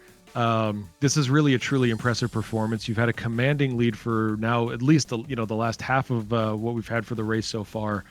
Congratulations. What do you have? What of your strategy can you reveal in terms of ship selection, rotation of racers, your reserves? What's the team strategy for winning this thing? Well, I don't want to give away too much. Well, I guess everyone's strategies are pretty well You locked just in, revealed that you but, bribed the officials, but you're going to keep the strategy a secret. I think you're doing this backwards, sir. Well, I'll say for sure we went with Fresh early, as you guys are well aware of. His pace is ridiculous, and the hope is that he's going to spend a fair bit of seat time here in this first chassis stint, and he's going to build us a really great lead heading into the second chassis, and ideally we can maintain that for the entire length of this race, but anything can happen. It's a long race, so we're just taking it one lap at a time, try to keep it smooth and safe. That's the priority, is surviving every lap now. It's not about having the fastest pace. This is just Fresh's easy pace. It's a little crazy. What was training like for the Sanguis Luna team? We just had Ranprint in chat who said practice helps. I know that you guys are dedicated racers. I know that so many of you were spending a lot of time on tracks. What was the practice strategy for you and your team? Yeah, we spent a lot of time practicing. I think Fresh estimated when we were talking to him yesterday about it, he said he might be in the hundreds of hours of practice for this event specifically. We've been practicing since it. Yeah, he's a little different, right? I'm not anywhere close to that. Some people are just really dedicated to it. But basically, since this race was announced, the minute I caught wind that this was happening, we had started practicing and preparing for it. So we've been really excited for this and want to do well. That's pretty amazing. Awesome. Yeah, and so what ship? When are you gonna change the ship? And can you tell us which will be the second ship that we will see from Sanguis Luna? Sorry, I think I lost you there, Lance. Can you repeat that? Oh, okay. Just asking. When are you thinking of doing the chassis change? Oh, well, everyone has the chassis change happens at every 6-hour mark, and I believe that is set in stone by Anzia Racing. Oh. So you'll see a swap in at about the 18-hour mark. Okay. So, and which ship you think you're gonna bring in? Our order is already set, and our second ship will be the P-72. Okay. Right now you with the M50. Then we'll have the P-72. Pretty good. Yeah, it'll Okay. be good. It was, Appreciate it. Thank you so much for being here. Hopefully we're going to be talking to you at the end of this race. We're going to be talking to your team at the end of this race. But stay tuned for that. In the meantime, we're looking forward to seeing more from Sanguis Luna. Just, again, keeping this commanding lead. You do have teams catching up to you, though. You got Black Star right behind you, Consolidated Russian right behind you. So we're looking forward to more great competition. Thanks for hanging out with us. Yeah, no problem. Yeah, Black Star's doing really good. They're really close behind, and they're a scary team. So we can't sit back on our laurels anytime soon here. Yeah, you got to keep that friendship best at day. bay just for a little longer. Friendship. I hate those We'll see you guys. really Screw those soon. guys. Have a good one, Dirk. You See you guys guys. are Everybody- a fearsome team. This is what I'm talking about with the camaraderie and friendship of the Star Citizen racing community. All you hear is positivity. All you hear is support. You never hear things like what Dirk just said about being absolute best friends always and forever. There was a lap issue in the meantime between Blackstar and Sanguis Luna. The lap count was wrong, and it has been resolved, as Gentleman said. So, racing team up to now, they are on it. We have everything is correct so far. So Sanguis Luna is on number 1 position. Blackstar is in 2nd position. Then it's Consolidated Russian Fleet, Frontier Consolidated, SCIRE Racing Team, a Neojet doing an amazing job. They were pretty much second last, and now they are in 5th position. They can still catch up with more positions if somebody crashes from the top teams. Omega Aerosports, who were flying 2nd, who have now dropped to 6th. Amarok's Fangs, XGR, who were flying 2nd, then 4th, but now are in 8th position. Terrible incidents with ball talk. And then we have Red Legion Racers with Engineer, who's flying in right now. And Test Race Team they have Zach 109 flying right now. Thank you for that. Oh, great. I love this overhead view from Faye. Thank you so much for doing this, Faye. We appreciate it. You're doing This gives great, everybody Faye. a quick idea of where each ship is located, how they're moving across. We can even see a little bit of motion, I think, from Lens. Are you stationary, sir? Yeah, I can move around for you. Not a problem. There we go. That is No, me. Let You me only know. work for me when I pay Relax, you, sir. I have done more laps than anybody else. I just stopped counting after 50. You might need CIG to validate that, just to be sure. My lap time is faster than Fresh 001. I do it in 29 seconds. Wow. Yeah, We'll that's have a to good put that to response. the test to top Wow. next time. Yeah. Anybody looking for a very fast racer? Look at me. I'm so fast. To everybody, I just look stationary. I'll definitely agree with the last part. Yes. Dirk in the Beautiful. chat talking about we love Blackstar. We love Blackstar. Dirk, that's really nice of you. We Yeah. appreciate you saying that. Wow. That is amazing support from Sanguis Luna to Blackstar. Sanguis Luna completing 23 laps, Blackstar completing 22 laps. The next 5 teams have completed 21 laps. We've got to close the gap. I would love to see, especially Red Legion, who just suffered, the really unfortunate crash, and they had some hurdles. I would love to see Red Legion and Test really work to catch up to XGR, Amarok's Fang. XGR is less than 5 seconds behind Amarok's. That's a really close race. It's tight, yeah. Data Machine and Kanoki. So they had a pilot change. Looks like Amarok's Fang. Now we have Kanoki flying for Amarok's Fang. Okay. Is Herbie back in the ship for Omega Aerosports? Because I'm seeing Herbie now. So did they just change? Wow. Okay, Herbie. When we have very these side dedicated. views, I can only see them when they're separated. I don't see a Herbie on screen, but you have a much better view than I do. I would need an overhead. for Let that. me confirm. Where is Herbie? Where do you see them? Are they on a I'm platform? gonna Are they find on a him. on a beam? I'm gonna find him. Let's see. Yep, Herbie is in, ladies and gentlemen. The man is in the saddle, and he is back in his Origin 350R. Wow, that is epic. Herbie's back. Smithy Pie jumped in, and now Herbie has replaced them. How cool Yeah, is that? Smithy Joe Bob is in chat. For those of you wondering, Smithy Joe Bob in chat is Smithy Beautiful. Pie from who you're going to see in game. Confirming, yes, we swapped back to Herbie. Smithy Joe Bob did not crash. Faulty G confirms that. Faulty G is on the same team. They're all part of Omega Aerosports. So welcome in, Faulty. It's nice to see you for the first time in Anzia Racing's Twitch channel. And Beautiful job. Where did I see? I saw somebody else. Oh, it looks like Dirk is saying more really nice things about Blackstar. So really, really good community spirit. I love that. Love that. So it's very nice to see a natural pilot change. That's good. That's good. That's the way it should be. Good job. I reckon what has happened is that Herbie's in the zone because he was doing a great job. So probably good idea. Just like in cricket, like if your pilot is, if your player is already set on the pitch, it's a good idea to just I have a random Corsair. Oh, that is okay. That is Sim. Hey Sim. I thought there was a random player. Yep. Don't bump into me, mate. So yeah. So Herbie was very stable. And I think he was in the zone. And I think this is a right call. What do you think, Papa J, to just give seat back to Herbie, right? Yeah, I mean, if they've got a racer who's ready to go and was running good lap times, and they still feel like, as you said, they're in that zone, then I think you've got somebody that you want to keep in the chair for as long as you can keep them there. Dirk was saying the same thing about starting with Fresh. I just blanked on that. You know, so you absolutely want to keep your star players running as long as they can. And as you know, Dirk was talking about, there is a forced change at some point. So when you hit those 6 hour marks, you've got to swap things out. You got to switch chassis, and you want to make sure that you're not getting fatigue. You know, there's hand fatigue, there's mental fatigue, there's eye strain.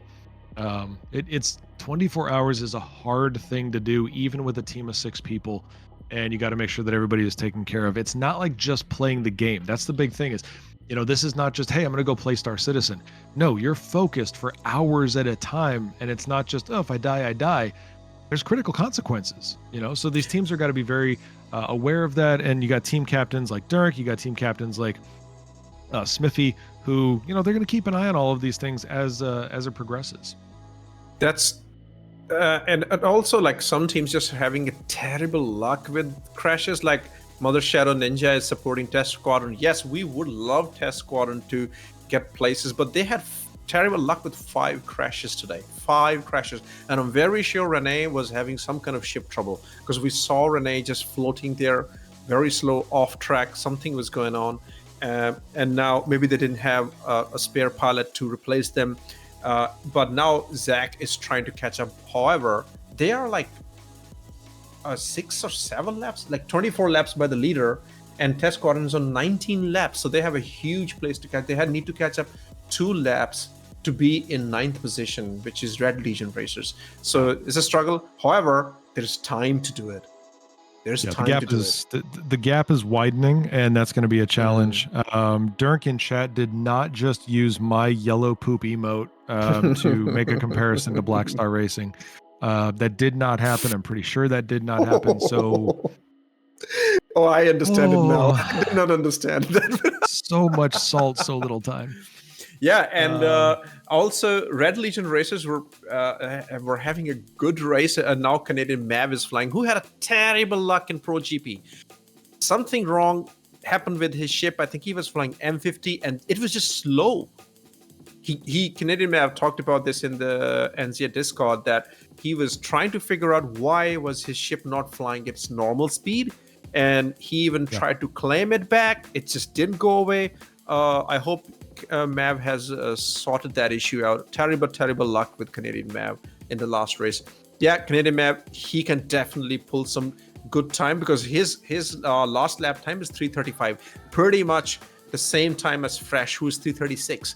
So Canadian Mav is going very fast. So I would love to see Red Legion races make up some positions, and by the time Red Monster comes in the commentary box, Red Legion races are sitting somewhere above ours is 6th positions, 7th position. That'll be a nice thing for Red Monster to come and see. Oh, absolutely. It'd be great to, again, have these gaps closed. You know, just a few minutes ago, we were talking about, the challenges, the physical challenges that come with this.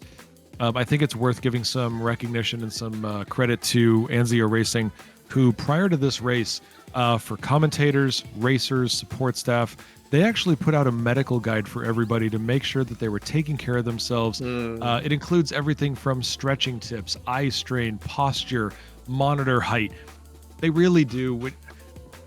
I'm going to keep saying this. When we talk about the racing community, there is so much support that goes into this, but Anzio Racing made sure that everyone involved was taken care of. I can bring up the guide right now. There's lighting tips, stretching tips, posture check, eye strain, hydration, food, sleep, rest. All of these things are in here. Guys, yes, video games are fun. yes, this is a fantastic community. It is the best. Star Citizen is still the best community that I've ever seen in gaming. But when we take a look at things like this is how we take care of each other. This is a fun event. It is a first of its kind, and we're very happy to be doing it. But we want to make sure that everybody does it right and has fun. So it's great.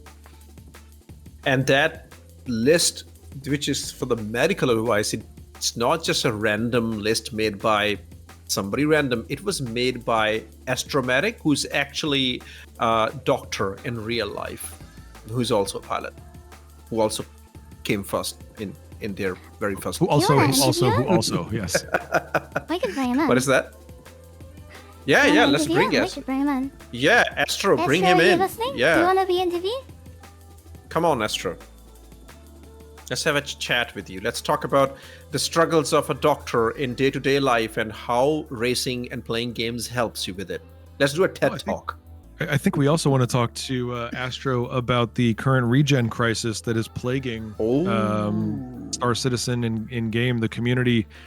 The populace of Star Citizen in the Stanton system really struggling with the regen issues. So if Astro has any insights on that and the minerals that are needed as part of the mining efforts, please let us know. Is Astromatic coming and joining us? The doctor. Oh, I hear the sound. There he is. Yep. Welcome, Astromatic. He's the fastest medic in the verse. He's also the thank you. Open GP Crux Cup 2955 10th year Open P52 Racing Champion Extraordinaire. Welcome in. Good to be here. And Hi, thanks for Astro. having me. Hi, Peter. How you going? Good. Astro, I have a very technical question for you. My character in-game is at 54% hydration. Do you think now is a good time for my character to have some cruise? Oh, I'd say that's an excellent time to have some cruise, because if you're already at 50% hydration, you're going to dehydrate even faster. So get that cruise in. There you go. Thank you for a very good advice. I shall do that right now. Astro, I want to talk to you about the racers themselves. Obviously, you've got the background here talking about the medical challenges, the physical challenges. What is it that racers need to watch out for as they compete for hours at a time? What are some things they should be aware of in terms of signs? What are things that they should, potentially experience? What are we looking at? Well, I mean, there's a few things that came to mind, which is why I put out the guide. It actually came to me when I was speaking with Echo regarding the duration of the event. The biggest thing that came to mind, of course, was cramps of your hands, because you're going to be holding these joysticks for quite some time. Obviously, dehydration is a concern, posture is a concern as well, particularly if you are going to be slouching forward and leaning in and focusing. Unfortunately, as I said, as the guide sort of points out, eye strain is another big issue that racers are going to be experiencing. Looking at the screen for quite some time and not being able to blink. Normally, we would recommend people to follow the 20-20-20 rule, which is every 20 minutes look away from your screen at something 20 meters away for 20 seconds. But you can't do that when racing, obviously. So a few seconds rest is better than nothing. Okay. Yeah, just a little bit going away. It really helps. I personally take naps, like 15-minute power nap in the afternoon. It just does wonders for you. That's, at least for me, that just works. Sure. I mean, a power nap's not a bad idea. Obviously, solid uninterrupted sleep is going to do better things for your circadian rhythm, which is your natural sleep rhythm. Yeah, look, I mean, if a power nap is what you need, I can't. I would be remiss if I said that I never took them, because I certainly did, working as a doctor. Speaking of that, I want to go over, again, we've got 24 hours of racing here. We've got a little bit before, we've got pre-show, we've got a little bit of a post-show. We've got a lot of things that these racers are going to be committed to. I'm not going to ask you to give official medical advice, but what is your opinion on the extended use of things like energy drinks for a 24-hour period? What if somebody's going to be hydrating, what should they be hydrating with? Ideally, I mean, the best thing you need is water, but of course, for the thing is that for a short period of time, look, energy drink consumption is not going to be the end of the world. Ideally, water is going to be the best thing, but if you are hydrating with caffeinated or sugary drinks, you are going to have to run to the bathroom, more likely than not. Tea or juice is also okay, but obviously juice has more sugar in it. Yeah, look, at the end of the day, it sounds silly, but water is absolutely the best thing. Good to know. Good to know. When it comes to snacks, I love that even as I look through the medical guide, there was a snack section which says, and I'll just read this verbatim, if you're racing for a full 3-hour shift during a 24-hour race, it's recommended to have something easy and mess-free to eat. Nuts such as almonds and cashews are an ideal snack. Snap peas, edamame, jerky, trail mix, dried fruit, or seedless grapes are also good alternatives. I love how specific this is. I love the fact that these are all healthy choices. Really, really well done on that one. So please, everybody, make sure if you are racing, don't sit there and starve yourselves. Don't dehydrate yourselves. This is not Star Citizen. We don't have regen tanks over here. Make sure you're taking care of yourself and your entire team. Nobody likes Cheeto dust in their joysticks either. So. Astro, real question: do you have drinks in your ship in the game? Yes, my medical ship is loaded up with drinks. I'm sitting on. Okay, I'm landing next to you because I don't have any drinks on me in my Aero. Yeah, I wasn't kidding. I really need drink in the game. Okay, every flavor of Cruz in the game. I'll take green, sir. And guys, this is literally is how we are doing it. Astromatic is in the game in his ship, and he's got the drinks and food for all the players. This is how we run 24-hour events. This is really cool.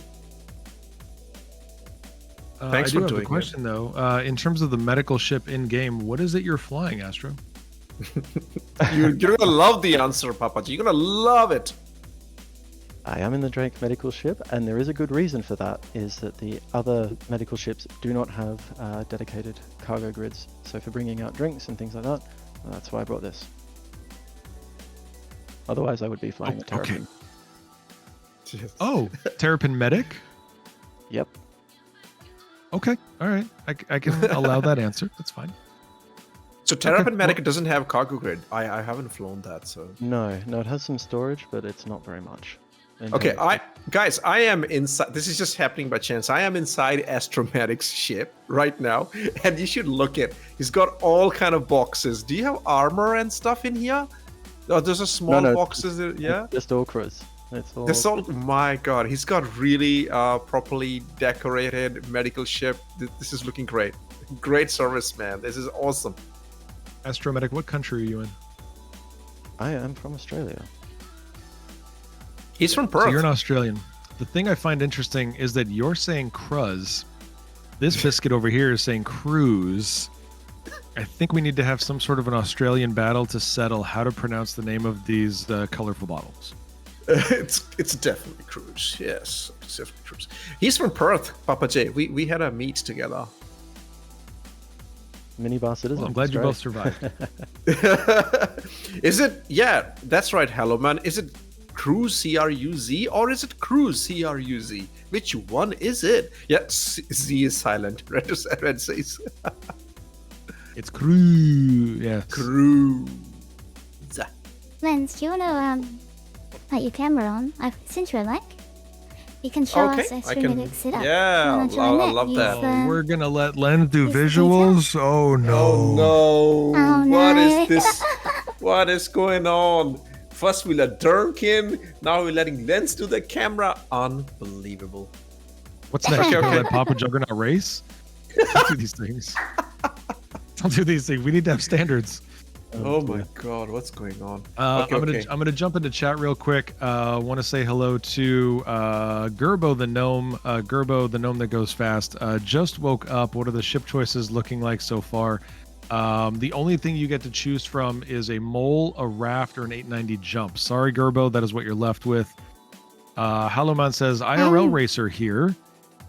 This is totally applicable to real-world racing as well. I can't tell you how important drinking water is during a race. Yes, absolutely true. Real-world or in-game, stay hydrated, folks. Stay hydrated. I'll let you know, Astro, when we are live. We are not live yet. But I'm ready. Echo. We're bringing the camera up.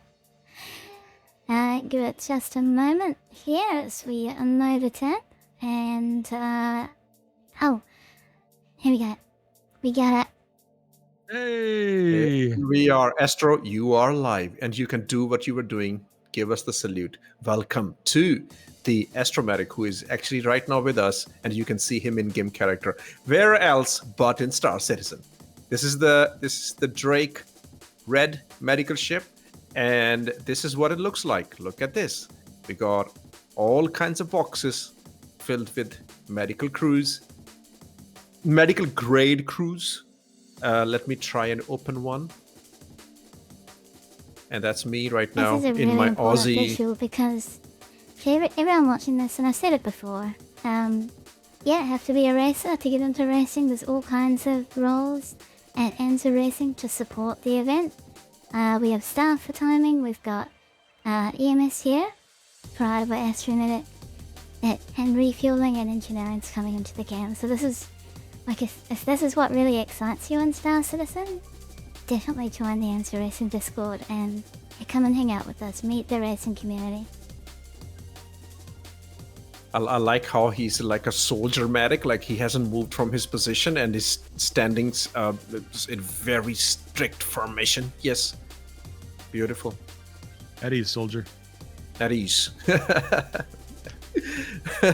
I love the giant tractor beam. That's in case Gerbo the whale needs to be rescued. We need the big tractor rifle. That's it. Yeah, that's it. And this is my Aussie character. Usually I Hey, just you wear have a mask and shorts with everything. shoes.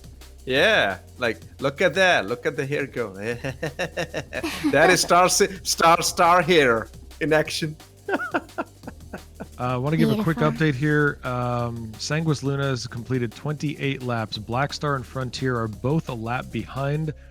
In fourth place is SCIRE Racing. Fifth is Consolidated Russian. Sixth is Omega Aerosports, followed by XGR, Amarok's Fang, Red Legion Racers, and then Test Race Team still pretty far in the back. They've got a lot of work to do to catch up, but we're hoping that they can do it. And we know Test is filled with really talented racers. So if anybody can, it will be them.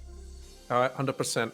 So the race is like progressing while we are doing our chat with Astromatic, and SCIRE Racing, while we were chatting with Astro, have climbed to 4th position. That is an amazing job by SCIRE. We saw the race was not going good for them at the start, but now they are having a very consistent race.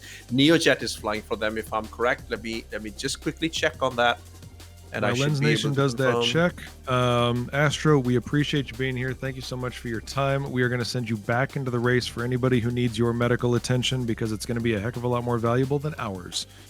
No worries at all. Thank you so much for the commentary. Thanks for coming in. Thank you. Bye-bye, Destro. And thanks for the drinks, mate.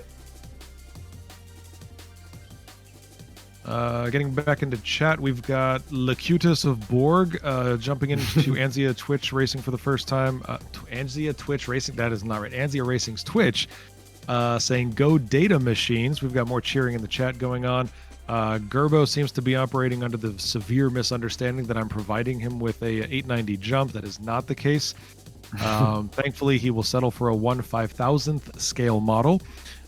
So that's great. I don't know where it's coming from, but I'm happy for you. Congratulations on that. And so far, since the crash, the 2 crashes suffered by Omega Aerosports, was Herbie and Estria, the only one crash that has happened after that is Test Racing Team. Again, that's just sad. So other than that, everybody's running a very, very clean race, which is pretty cool. For Lord Braskus is the new replacement for Test Racing Team. Earlier we had Zach flying, and now we have Lord Braskus flying. So other than that, there is no other change in the pilot. So we still have Fresh, Playing Fox, Prof Decoy, NeoJet, The Power of Thunder, Herbie, Data Machine, Kanoki, Canadian Mav, and Lord Braskus. Those are our pilots right now. Bulltalk in the chat cheering on Data Machine. Naturally, they're both team members of XGR. By the way, for those of you who are still looking to learn more about the racing community, XGR puts out a variety of racing media, podcast appearances. They've got a great website, active Discord, if I remember correctly. I'm trying to remember all my racing Discords that I'm a member of. Yeah, there we go. There's XGR. XGR stands for Extreme G Racing, by the way. So check them out. And yeah, lots of stuff. So definitely keep up to date on them. Yeah, XGR guys, they did not have really good, not enough luck this Crux Cup, but we know they put on amazing events. The skill level over there is so high, very proficient racers. So we'll definitely love Data Machine to unlap himself, just climb the ladder, because they're all on 27th lap. XGR, Omega, Consolidated Russian Fleet, SCIRE, and Frontier Consolidated Racing, they are all on 27th lap. So this scale can change any single time. Sanguis Luna Fresh is just doing the crazy things that he does, just going very, very fast. And then it's Black Star Racing, playing Fox, very close friends. Both of them racing like crazy. Yeah. Man, what a lead Fresh has right now. Amazing. Waiting for the interval laps to show up and see how I was waiting for the big same. they I'm get. curious what the time differential is going to be. Yeah, it'll be lap plus timing. Yep. LS son pelete por Sanguis Luna. Trying my best to read that. LS son pelete por Sanguis Luna. It's weird. Even in Dirk's French, it still says Lens Nation shouldn't sing anything. Oh my God. You again mistook the words. What he has said is no comparison you can make with Lens in amazing singing. Jacadin comes in and says Sanguis Luna and Black Star are best friends. Yeah, so the interval is 1 lap. So that's what we're seeing right now. It doesn't tell us that, how much time is there. And then, Cosmic Loki, what do you know about French, mate? All right, what do you know? Come on. Traitor Dunk. I love what's going on between Black Star and Sanguis Luna in the chat. We should make this... I was going to say we have another 2-minute time gap here between second and third place. Frontier Consolidated is 2 minutes behind Black Star on lap 28. Right now, Fresh is not just in the lead; he's actually extending his lead with every single lap. He's still putting down the fastest laps. Yeah, his last lap was 3 minutes 37 seconds. Closest to him is Playing Fox in 3:36. That's the last lap. I'm just telling you the last lap times. Playing Fox did it in 3:36. So he's actually faster. He dropped Fresh dropped 1 second below in that lap, but actually Fresh is extending his lead because his usual time is 3:35. That's how fast he's doing his laps. Prof Decoy is doing 3:46. Neo is doing same 3:46. Power of Thunder is putting down 3:55. Estria has jumped in. We have a swap now. For Herbie has taken a break. Looks like. Let me just check. Okay. Yep. So it is definitely Estria in the race now for Omega Aerosports. So Estria put down a lap in 3:49. Data Machine 3:54. Data Machine is which ship Data Machine is flying? Maybe it's the ship is not the fast one. Let's have a look. I think we've covered this already. All the ships are fast. Some of the pilots use them better than others. Yeah, so Data Machine is actually going slower because his time is 3:54. Kanoki is slower, 4:18 for the last lap. Canadian Mab is doing 3:46. He's going fast. So Red Legion racers will gain some positions, sure. They just gotta unlap themselves. And Lord Braskus is putting down 3:58.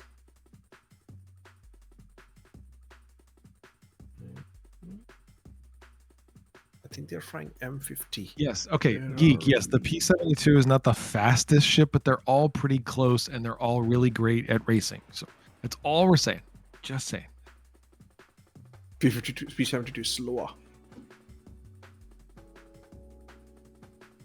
P-72 was an extremely proficient ship in Pro GP last weekend, where Yeah, they were so fast.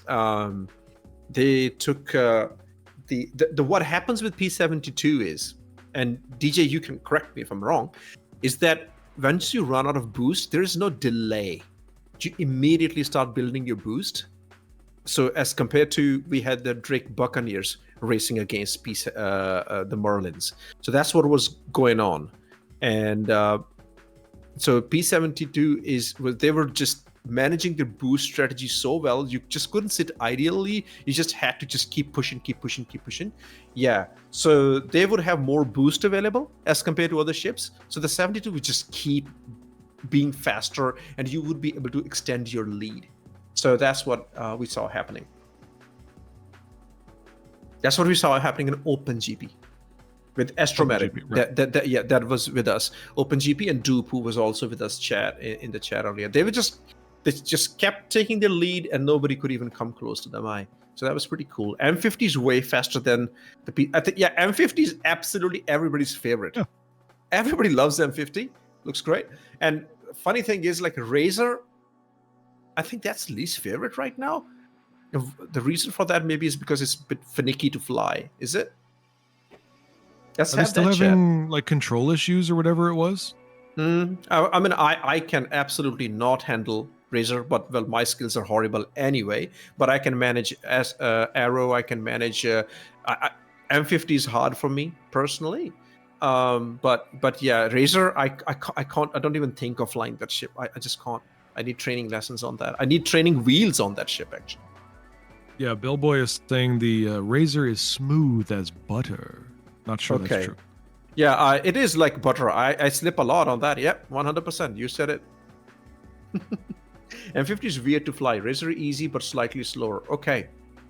M50 is the all-over price flyer. Tenna coming in saying Peregrine is love. I know AC3 is a fan of the Peregrine. I know we've got some Peregrine fans in here. Yeah, Soul Britain is giving sympathy to the Fury there.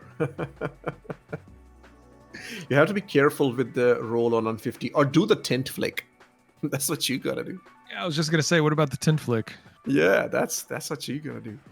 DJ, which team are you supporting? Are you with the team? It's nice to have the chat going. This is beautiful. Yeah, that is no joke. Gravity Cat said it. 100%. Red Monster, Peregrine is just the imitation Raven. Yes, but that doesn't mean it's not fast or good. It's fine. We're happy. It's racing for all Black the Star things. Racing. Yes. Okay. I see you. Understood. Bellboy playing Fox for Babette, which is the coolest name ever. Lego Snera and DJT Geek and Cloak. That's Black Star Racing, which Sanguis Luna absolutely love. The reserves are Zilius and Sherazar.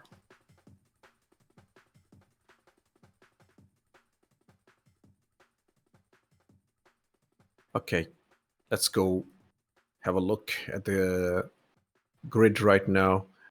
Prof Decoy is about to finish another lap, which is pretty... right now, it's very safe to say that all the racers have settled into the race. We're not seeing crashes. Everybody's putting down consistent laps, no complications. And this is how we want to have the next 20 or so hours. How many hours we still have to go? 21?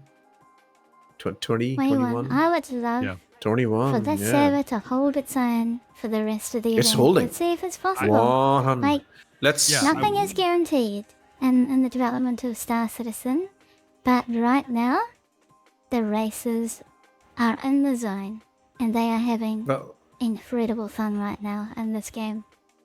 I have 40 FPS on my PC right now, and server FPS is around 18, 19. Good for an alpha, right? It's awesome. I think that's a good time to mention this is, again, we want to thank CIG for all of their support with this, but now that we've moved to this fresh server, very clean, lots of FPS here to work with. The servers remain stable now for quite a while, so we're hoping for more of this, and we appreciate all the help. And Tint is back in the saddle. Tint is back, racing for Frontier Consolidated in the M50. So we have a swap now. Beautiful. Let's see if Tint goes fast and gets closer to Black Star Racing. That'll be cool. Yeah, so okay. There we go. Black Star Racing from Frontier Consolidated, one lap, and SCIRE is 23 seconds down from them. Consolidated Russian Fleet, they are 1 minute down from them, and then Omega is plus 1 lap down. That was a huge upset for Omega Aerosport. That was just sad to see Herbie and Smithy crash. It was sad. Yeah. Oh, sorry, Herbie and Estria. Yeah, Herbie and Estria. Yeah. Yep. And then Smithy came the replacement, and they just swapped pilots. That's, yeah. Now we're starting to see some of the separation even amongst the top three. So Sanguis Luna sitting at 32 laps completed, Black Star sitting at 31 laps completed, Frontier at 30 laps completed. They're starting to pull apart a little bit. 2 is still far from 1. 3 is still far from 2. Team 4, SCIRE Racing in 4th place, is 23 seconds behind Frontier. So, this is pilots have to shine, but pilots have another 21 hours to do so. NeoJet is doing 3:44-minute laps, and that is slower than Fresh. They're both in N50, so yeah, Fresh is putting down 3:36 the last lap, and NeoJet did 3:44. Off the top 4, Fresh is the fastest. Playing Fox in second position is 3:39 last lap. Tint is doing 3:41. So yeah, it's not going to be easy to eat away the gap. Going to take a lot of work. The only change I see is Canadian Maverick in 9th position. He's going faster than the 4 people above him. He's going fast. He's doing 3:46, 3:45. The last lap he just completed another lap, 3:45, which is 10 seconds faster than any other racer right now. Not any other racer, but the top 4 above him. Yeah. The above him, like Ken Hockey, Data Machine, Estria, and the Power Thunder. Is Estria in for Omega Aerosports? I need to check because I see him. Yeah, Estria is in for Omega Aerosports. So Herbie has taken a leave. Estria has taken their position in their 350R, and they're doing 3:56 laps. That's commendable. Yeah, no, it absolutely is, and that's the kind of push that it's going to take to forget laps, but just to close the time gaps that exist between some of these teams, where you're 10, 20, 30 seconds down. You've got to increase your lap time by 1 second, 2 seconds, 3 seconds, 4 seconds. You got to move those things up. You got to push those. You got to look for the tightest turns you can make that still are going to keep you alive. You got to look for the best boosts you've got on the straightaways. You got to do all the tint flicks or whatever you can get. Whatever it's going to take to get these time gaps closed, that's what's going to make the difference. So Sanguis Luna right now in the lead. Black Star 2 laps behind. Frontier Consolidated 2.5 minutes behind Black Star. That's the big gap. That's the one. And Fresh is on his stint. He's been in the ship for 1 hour, coming closer to 2 hours, I think, right now at this stage. So he still has... Hang on. We just had an interesting correction here. Test somehow, I think, got awarded a lap. Something happened. They're now only 5 laps behind Sanguis Luna, and they just had a lap time of under 1 second. So if Jez or Echo, if you could give us the confirmation on what just happened with Test. Yeah. Well, I think they sacrificed one of their Anvoras and went at light speed around the track, and yes, there would have been an award lap. Under 1 second, that's faster than me, man. Come on. Yeah. That Squadron, don't try to outshine me. It's very cool while I'm in the game. I keep seeing people leaving the parties, joining the parties. So different people from different time zones coming in, going with different teams. Yeah, it's pretty cool. I mean, this is truly an international race. The whole world has come together. For those of you watching this. For those of you watching live or even watching the VOD, if you please do yourself a favor and appreciate and revel in the camera work that you were watching. You just saw expat Brad follow a ship live through one of the straightaways. We've got Oleg with some of the most beautiful camera work in all of Star Citizen Racing. The visuals we have here are just amazing presentations of a very complex event, and kudos to the camera crew. Which, by the way, let's give some mentions here. Our camera crew, I'm going to figure this out. Oleg Lime, camera operator representing Turbor Corporation. Fei representing the Seatbelts, also a camera operator. HMS Thunderwolf, representing themselves, doing camera work. Horo, doing camera operator work, representing Critical Control Racing Club. And then we have the photographer who Lens, have you seen anything from Andrew yet? Have we seen posts anywhere? Yeah. I haven't seen him. I haven't seen anything yet. Yeah, he did the Open GP, and he would post the very next day. Oh, today? I haven't even opened Twitter today. Let me check if he has posted something. He usually takes photos, and he will probably post them tomorrow, because he needs to edit them, make them look pretty. Okay. Then yeah. So we don't have any behind the scenes photo yet from our official photographer, but Andrew MI66 or Andrew MI66 is our official photographer and is part of the Lens Nation team. Ladies and gentlemen, I cannot believe I am saying this. I have the honor of saying once again, there will be a hello very, very soon. We have a new member of the commentary team coming to join us. Very excited about that. And here we are. Welcome. Welcome, everybody. There he is. Hello. Ladies and gentlemen, Red please Monster, welcome into our welcome commentary in. team. It is Red Monster SC, leader of the Red Legion Racers. Sorry, Red Monster Legion. Red Legion Racers. Sir, how are you? I'm doing good. Just getting in for the start of the event here, and watching you guys doing that awesome commentary. I'm excited to see my Red Legion Racers putting in their laps, and currently working through camera setups, so I'll be on video with you guys when we get to it. But I gotta just say, I'm excited and honored to be part of the 10-year Crux Cup event. I've had the honor of commentating for this for a few years for my good friend Echo Bit, and the amount of work that Anzia Racing puts into these events, it's always a fantastic time, and I am honored to be able to help support and just sit here and watch all these folks that go so much faster than I do as they do their thing. So yeah, Red Monster and I are both industrial players. We love the mining and the hauling and all the blue collar stuff. We spend a lot of our time doing that. But Red Monster is now going to be taking over for me in the broadcast booth, is going to be partnering with Lens for the next few hours. And that means that all of at least half of the commentary moving forward is going to be completely biased towards the Red Legion Racers. So be prepared for some prejudice and discrepancies and disgruntlement against all the other teams. yeah. So all of that's going to be And you know happening. what? The fact is, the teams that put in the most effort here are the ones that really deserve the shout outs, and there's quite a few that are doing that. I know Red Legion Racers are kind of new in the racing scene. We're trying to get that actual esports team within our org set up, but it's just the other orgs that have similar setups and those that are dedicated. A lot of great work that goes into it. So. Yeah, and earlier, guys, I talked about the dedication and the volunteer hours and all of that. I just want to make it very clear.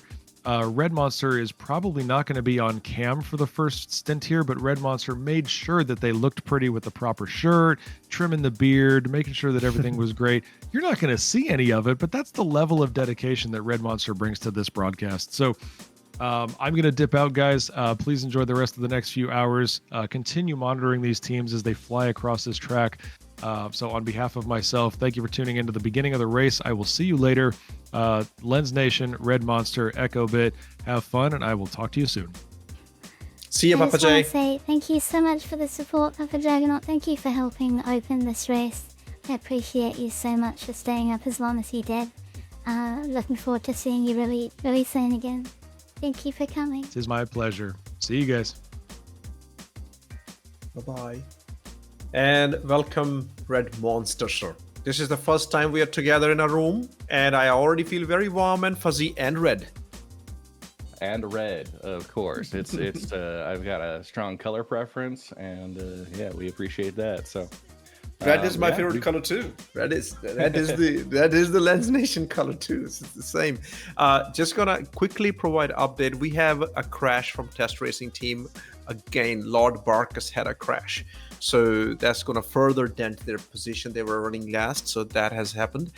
And also there has been pilot changes for Black Star Racing. We now have Bill Boy flying in the M50, and that's pretty much it. That's the only change. Estria is flying for Omega. There's no other change. Yep, that's it. Bill Boy has jumped in. And yeah, the camera angles we're getting. I know we talked about Expat doing a follow through on the platforms there. I'm watching these beautiful views from Oleg Lime as he is following the racers out there. And Expat getting those fantastic cinematic views within the platform. And that's a deceptively narrow mail slot these racers are flying through.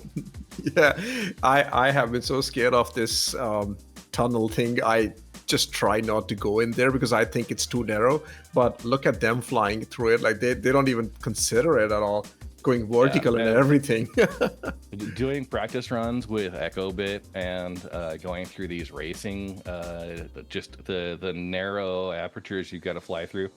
Every time I was like ducking my head just out of reflex because it just seems so imposing there. So, yeah, of course. Yeah, you get 30 laps in here, you start really just kind of becoming numb to that sensation, but it's something that these racers have been doing a fantastic job with, and yeah, I'm glad to see him out there and putting in clean laps. Yeah, and meanwhile, we have had a racer change for your team, Red Legion Racers. Now, Engineer has jumped in, replacing Canadian Mav. Canadian Mav did an amazing job putting down some very fast laps. He was putting laps 1 second or 2 seconds slower than Fresh, who's the lead right now. So he did really, really good stint. And let's see what Engineer does for the team. Yeah, they've been working really hard. I've the practice events they've been able to do. So I'm excited to see them. I know there was a little bit of an issue with the ship earlier this morning, but they should have that coordinated and resolved. So. Yeah, the glitches are always there. I was talking earlier that Canadian Mav had a huge issue last race because his ship would not fly at the normal speeds. It was just flying slow. That was just sad. Test racing team has another accident. 2 crashes back to back at the Shimura. So now Zach has crashed. Previous Lord Barkus was flying. They crashed. Zach was their replacement, and Zach has crashed. This is their, if I'm not wrong, 7th crash in this race. 7 crashes for test racing. Very rough day. Yes, Red. Don't give up, Test. Hang in there. Yeah, don't give up. A lot of these, the platforms and some of the antenna that are sticking out, some of the geometry is, it's deceptive. You know, you wanna take tight corners and try and shave off anything you can, because in a race that's gonna be 24 hours, like each of those, a couple of second shavings you can get, they add up pretty quick. But there is that risk you're going to run into something. And right now with the visibility, we're on the darker side of the planet and waiting for sunrise. It's going to be hard. I think teams are out there, they're using that ping highlight strategically to try and make sure we've got that all managed properly. But that's right. Racing at night's really difficult. But I just want to jump in and say, Red, would you like to show us what you're wearing and your setup, and also talk a little bit about Red Legion while you're here before we get just too deep into the commentary? Definitely give yourself, your channel, and your org a shout out. So we're going back to casters. We're still here. We're still very real. Hello, everyone. Red, please introduce yourself. Yeah, so I'm Red Monster SC. I'm an industrial focused player, meaning I do a lot of salvage mining. You might have seen some of my mining guides and charts out there ahead of the 4.0 release when they all went to the server side. But I've been a backer of Star Citizen since 2015 and have really enjoyed it. Started streaming about 4 years ago and developed the Red Legion org just as kind of that casual, industrial-focused gamers focusing on efficiency, optimizing those industrial gameplay loops, and really embracing the space dad vibe. So, that's I'd say we all align pretty awesome then. And yeah, it's been an exciting 4.1 drop, a couple of new mining vehicles and mining updates that honestly we haven't seen in quite a long time. So I'm back from a vacation and yeah, the Geo and the Drake Golem, which a true like starting mining ship, which I am actually surprised at how well that handled, and I'm excited to see what times people are able to put into the racing events for the Drake Golem, because that thing is zippy. It's actually fast. It's snub-sized, and for a Drake ship, it's actually very fast, and it kind of plays well into the sort of feeling that you get with Drake. Everything's very light, so the Drake Hero goes really fast. The Buccaneer goes really fast. Just very lightly armored craft, and the Golem is no exception. It is just the bare bones of what you need a ship to function. That's actually not bad for racing, and I can't wait to see it in the Sim Cup later in December, which is another race we run at N0 in Arena Commander, and that really suits the small ships like the Golem, so it might become the lead heavy class ship for that race. Yeah, and yeah, just the excitement around here. I know we've got quite a handful of ships that we are showcasing as part of this 24-hour Crux Cup, and yeah, I know nobody puts in more effort finding out ship maneuverability, acceleration, any of that than Echo Bit. The amount of detail you've been able to put together has been fantastic. Likewise for mining. Like, everyone who is into this game knows you are the king of mining information. Like, if you want mining information, you would seek out Red Monster guides, look them up on YouTube. Make sure, if you are interested in mining, that you have the most up-to-date information from Red Monster and the Red Legion, and also consider joining into their org. They're an incredible industrial org, powerhouse of resource gathering, and with the new mining stuff, now's the perfect time to get into an org like the Red Legion.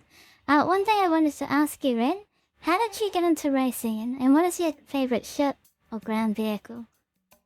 All right. Some good questions there. Now, before I answer that question, I do want to show off just and maybe a little bit of a plug here for a new ship model that a friend of mine actually 3D printed. I just put together. This is the Aegis Saber Raven. And, wow! It has been one of my favorite vehicles. In the proper peregrine color too. Yeah, no, this you is just the Raven, 3D but printed gray. Yeah, it's looking good. But yeah, it's one a friend gifted to me because a couple years back I restarted what had been initially the Saber Raven Owners Club that stagnated, had kind of a lack of ownership, and was able to get it to jump started again. Now, one of today's prizes for first place is a Saber Raven code, and those things are exclusive as heck. So it's a good opportunity there, and just I wanted to give a plug for the actual Saber Raven Owners Club. They've got a Discord server, and coming up, I think over 400 verified members that are in that club there. So yeah, I would say for exclusivity, the collectors, the Saber Raven has got to be my top favorite. I have a deep personal connection to the ship, having worked on the technology for Optane that they paired it with on the initial release. But overall, one of my favorite daily drivers is the Anvil Valkyrie. So that's a beautiful ship. Lovely That ship is absolute, and with the new changes, now that you have Yeah. turret control, that ship is very, very meta. That's a bunker runner now. Yeah, for sure. And I'm glad it's a ship that needed some love as far as being a little bit underpowered, under armored versus others in the dropship category. But I love the way it feels as you're flying. I like the features on it. And yeah, I don't think there's any better ship to scoot around, do some rock mining with, drop a couple of friends off at Jumptown and a Cyclone and do your thing. Now, what got me into racing was actually the Saber Raven Owners Club. Oh, yeah, sorry, go ahead. Yeah. What got me into racing was the Saber Raven Owners Club. We hosted an event at the Snake Pit where folks took their Saber Raven and tried to put in some best times there. Now, it's nothing near what folks are doing there with the P-72s, and those ships go fast. The Saber Raven, she's a little slower, but yeah. We hosted an event there. It was my first time getting in and actually learning some of the racetracks. This was before we had the official, virtual gates. So, practicing learning a racetrack and trying to get it memorized, and then making sure you get your times recorded. I put in some good times there.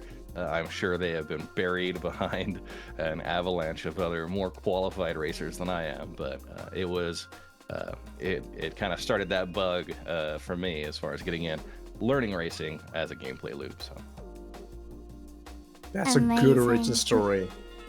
That's beautiful.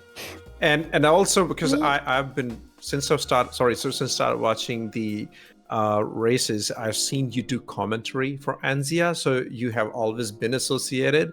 It is nice to see the racing team as well now participating, which Commander Tana is flying for now. Well, and you know what? I talk a big game as far as these racing events, and we want to support in every way we can. And part of that was a few members of my team. The fact is, folks that get involved with me through stream or through other commentary, like I'm not all about the mining and salvage side. There are folks out there who just want to go fast, right? But they appreciate the vibe of my group, and that's what draws people in a lot of time. So we've been over the last I think almost a year and a half, 2 years ago, we set up Emperor Pravis as our esports liaison to make sure that we are fielding teams and participating in these events as best we can to help showcase the Red Legion. And Echo, please check the camera messages. Meanwhile, we have another friend of ours, another fan of Anzia, Abdi Johan in the house. Wow, hey, this party is really warming up. Welcome. Good to see you. 1 second. Camera's about to go on in like 2 seconds. You've been coming in and going out, coming in and going out. Yeah, it's going great. We're having some great racing. Ships getting destroyed. You were watching, it. You were in the chat, quite active, and even Red. Both of you were keeping the chat alive. So do appreciate that. Oh yeah, and this server has been good, guys. Can I quickly give a little bit of update on how the race is going? Yeah, let's do it. Okay, and then we will do proper welcome to Abdi and also talk to you. Okay, but there has been some changes that have happened in the race. Commander Canadian Mav is back again with Red Legion racers. Some changes have been going there because they had a crash. Engineer jumped into Red's team, but then they had a crash, and now we have Canadian Mav jump back in to replace that. There has been a test racing team were having crashes again and again, but then SCIRE Racing had a crash. SCIRE Racing were doing great. They were jumping on positions, but then NeoJet had a crash, and now let's see who will be their next racer. We are waiting for them to jump in. It's Salem Frost. So Salem Frost has joined for SCIRE Racing team. Right now we have Fresh still extending their lead, Bill Boy for Black Star Racing, Farrakol for Consolidated Racing, Astria for Omega Aerosports, Tint for Frontier Consolidated Racing, Data Machine for XGR, Salem Frost for SCIRE, Big Flex for Amaroks, Canadian Mav for Red Legion races, and Vote Let's Tie for Test Race Team. That's the grid right now. And now to Abdi. Let's have a chat. Welcome, Abdi. Thank you. Welcome. Wow. 24-hour Crux Cup. How's it going, everybody? Sorry, my cameras are being a little wonky right here. I don't know what's going on with the OBS virtual camera, but we're okay. We're here. We can hear you just fine. Yeah, your voice is very crispy. Very warm and fuzzy. Very warm. Well, Fuzzy. very warm and fuzzy. It's nice. It's good. Really nice to catch up with you, Abdi. Great, mate. Yeah. And Red. Okay, so first of all, welcome and thank you so much for joining us to do this 24-hour commentary. Is a huge task, not as hard as flying, but well, everybody's jumping in. So we want to say thank you. Where can we find you, sir, on socials? Yeah, I'm at abdiyohan.com for my portfolio site, but I mostly stream. So you can find me there, twitch.tv/abdiyohan, and you'll find me streaming every Thursday night at 9 p.m. Central Time. We stream Star Citizen. Sometimes we stream some illustration, but no matter what we're doing, we're having a good time and keeping it chill. So it's fun to be back again. My first time shoutcasting was 1 year ago. Shoutcasting for the Super Dragon Tofu run Crux Cup. Oh, that was very fun. So I'm happy to be back again. I've done a race or two since then, but yeah, you were Crux the Cup will always have a special place in my heart. You were the commentator for the Ignition Expo for the Pulse. You were there. Yep. Yeah, you were in that too. I remember watching it. You yeah, and I your was son. racing. Yeah, we were racing. Awesome. Yes. Yeah. That was awesome. It's really cool to catch up with the different people from the verse, from different time zones, just come and hang out. So, Abdi, have you ever done racing, or it's just the commentary that you do?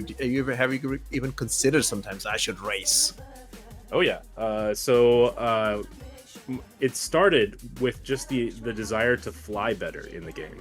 I was flying in coupled mode, and it felt like I had training wheels on, and I was scared of flying decoupled. I would say it all the time on stream, like, I don't know how to do this decoupled thing. But we started. Yeah, they brought all those XGR tracks to the verse, and I was like, you know what? If there's ever a time for me to learn, immersion therapy, let's get into it. And so we got in. And we started off very, very rocky. I was decoupled but didn't know anything else. So I was racing, and the one and the only Splen Shepherd rated me on Twitch, and his community, God bless them, they were like, oh, you have like none of the right settings on. You got decoupled on, that's great, but you got to turn off G-Safe. You gotta turn off like all the camera settings so that you're not like wobbling around with all of that, and it was eye-opening, and now I fly decoupled 100% of the time, except for when I'm mining, because I never want the stick drift to get in there, and then I start drifting towards a rock while I'm that's very precise work. Red Monster knows about that. Good work. Good work.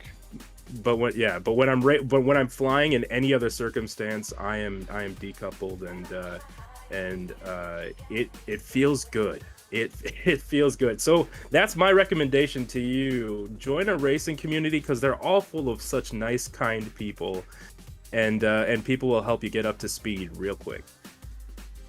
I want to do a quick shout out as well.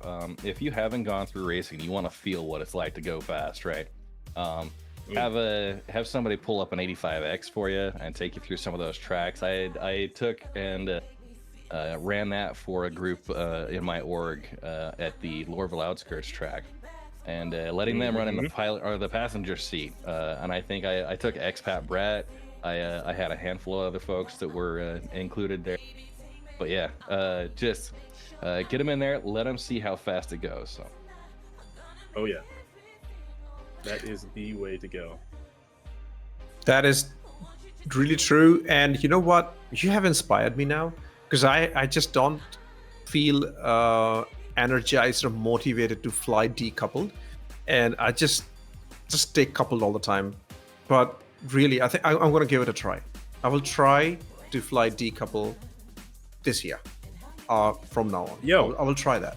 And no pressure. Like, people have seen me. I started doing Lorville Outskirts with a Archimedes, and then I was like, you know what? I'm too terrible at this, and I'm having to go back to Evers Harbor and fly back and forth. And then I was like, you know what? They got these racing tracks in Arena Commander. They're so great. So I just went to that, and that's where I kind of like, you know, you live, you die, you live again. It's all about those learning cycles, right? Crash fast and recover fast. So. Yep. Yeah. So that's definitely my recommendation. You can do it in the verse, but maybe it's, you know, if you want to get a good start, the I live, I die, I live again. Good way to go. Beautiful sunset for us has been lined up by Expat, who's been looking at Orison because the sun is rising. We have finished. We started when the sun rose here, then we went through the night, and the sun has come back again. True testament to 24-hour racing. There we go. Expat showing us the cinematics, and she's still with us. She's still hanging out, doing the camera whenever she gets a chance. So she started with the pre-show, and thank you so much, Expat, for staying here. And welcome to iCryptal, first-time chatter.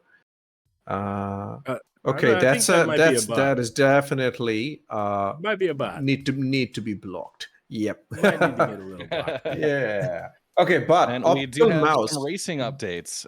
While we were having our commentary, we had a crash for the Consolidated Russian fleet.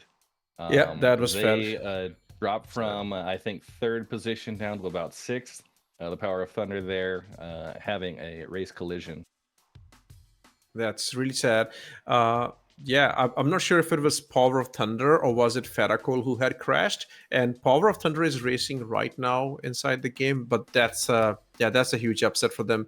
We have a crash for Red Legion Racers. Red, we just had a crash in Shimura. Crashed in He's gonna launch to replace Canadian them. Maverick.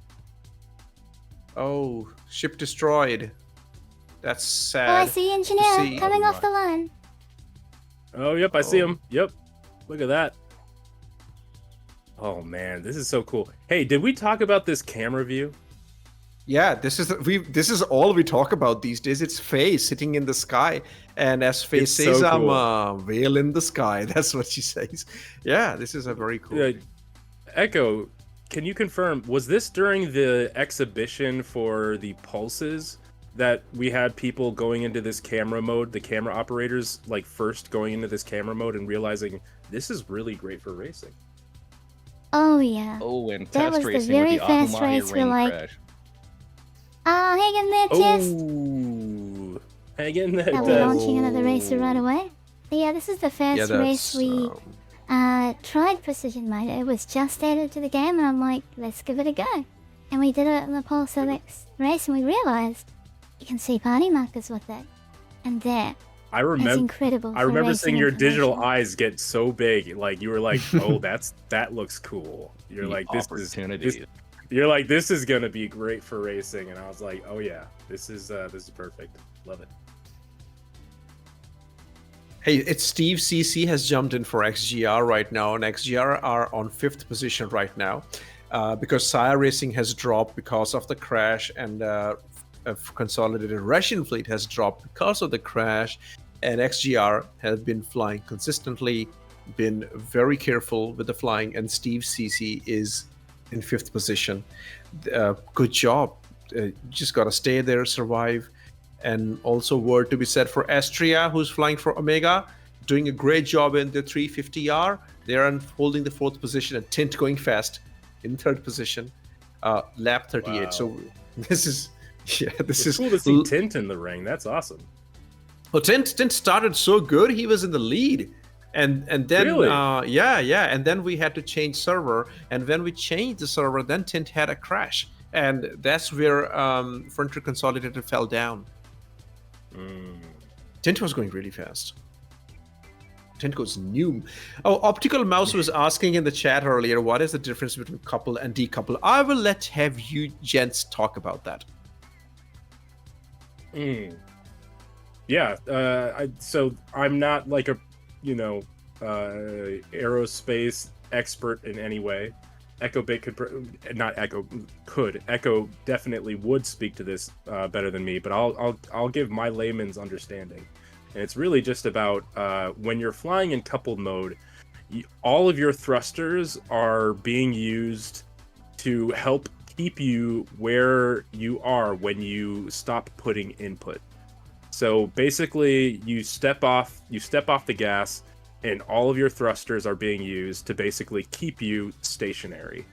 When you're in decoupled mode, it's basically like your thrusters will send you in a direction, and until you give it a new input, you will continue to go in that direction. You can still rotate your ship, but until you put in a new thruster input, you will continue to go in that direction. I think that's my understanding of the difference between coupled and decoupled. That's very right. And I like to describe it simply as the intelligent flight control system is just trying to bring your ship to a stop at all times. Essentially, it's just trying to apply brakes in all directions for any inputs you're not using. And that slows you down in turns because you're not using all of your 3-axis of thrusters. So you will come to you will slow down in turns in coupled mode.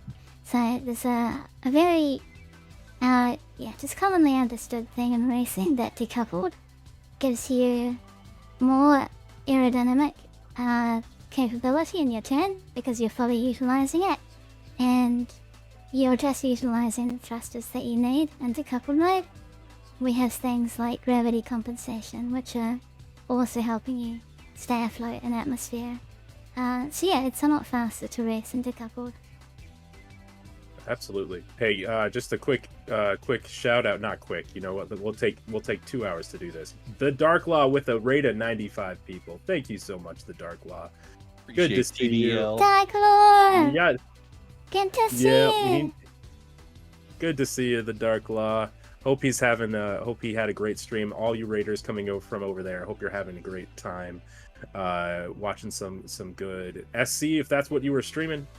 But welcome raiders, and thank you again, Dark Law. Thank you so much. One thing I wanted to give a quick shout out for, we saw it when we had the broadcaster cameras up, but the merch for Anzia Racing this year is on point.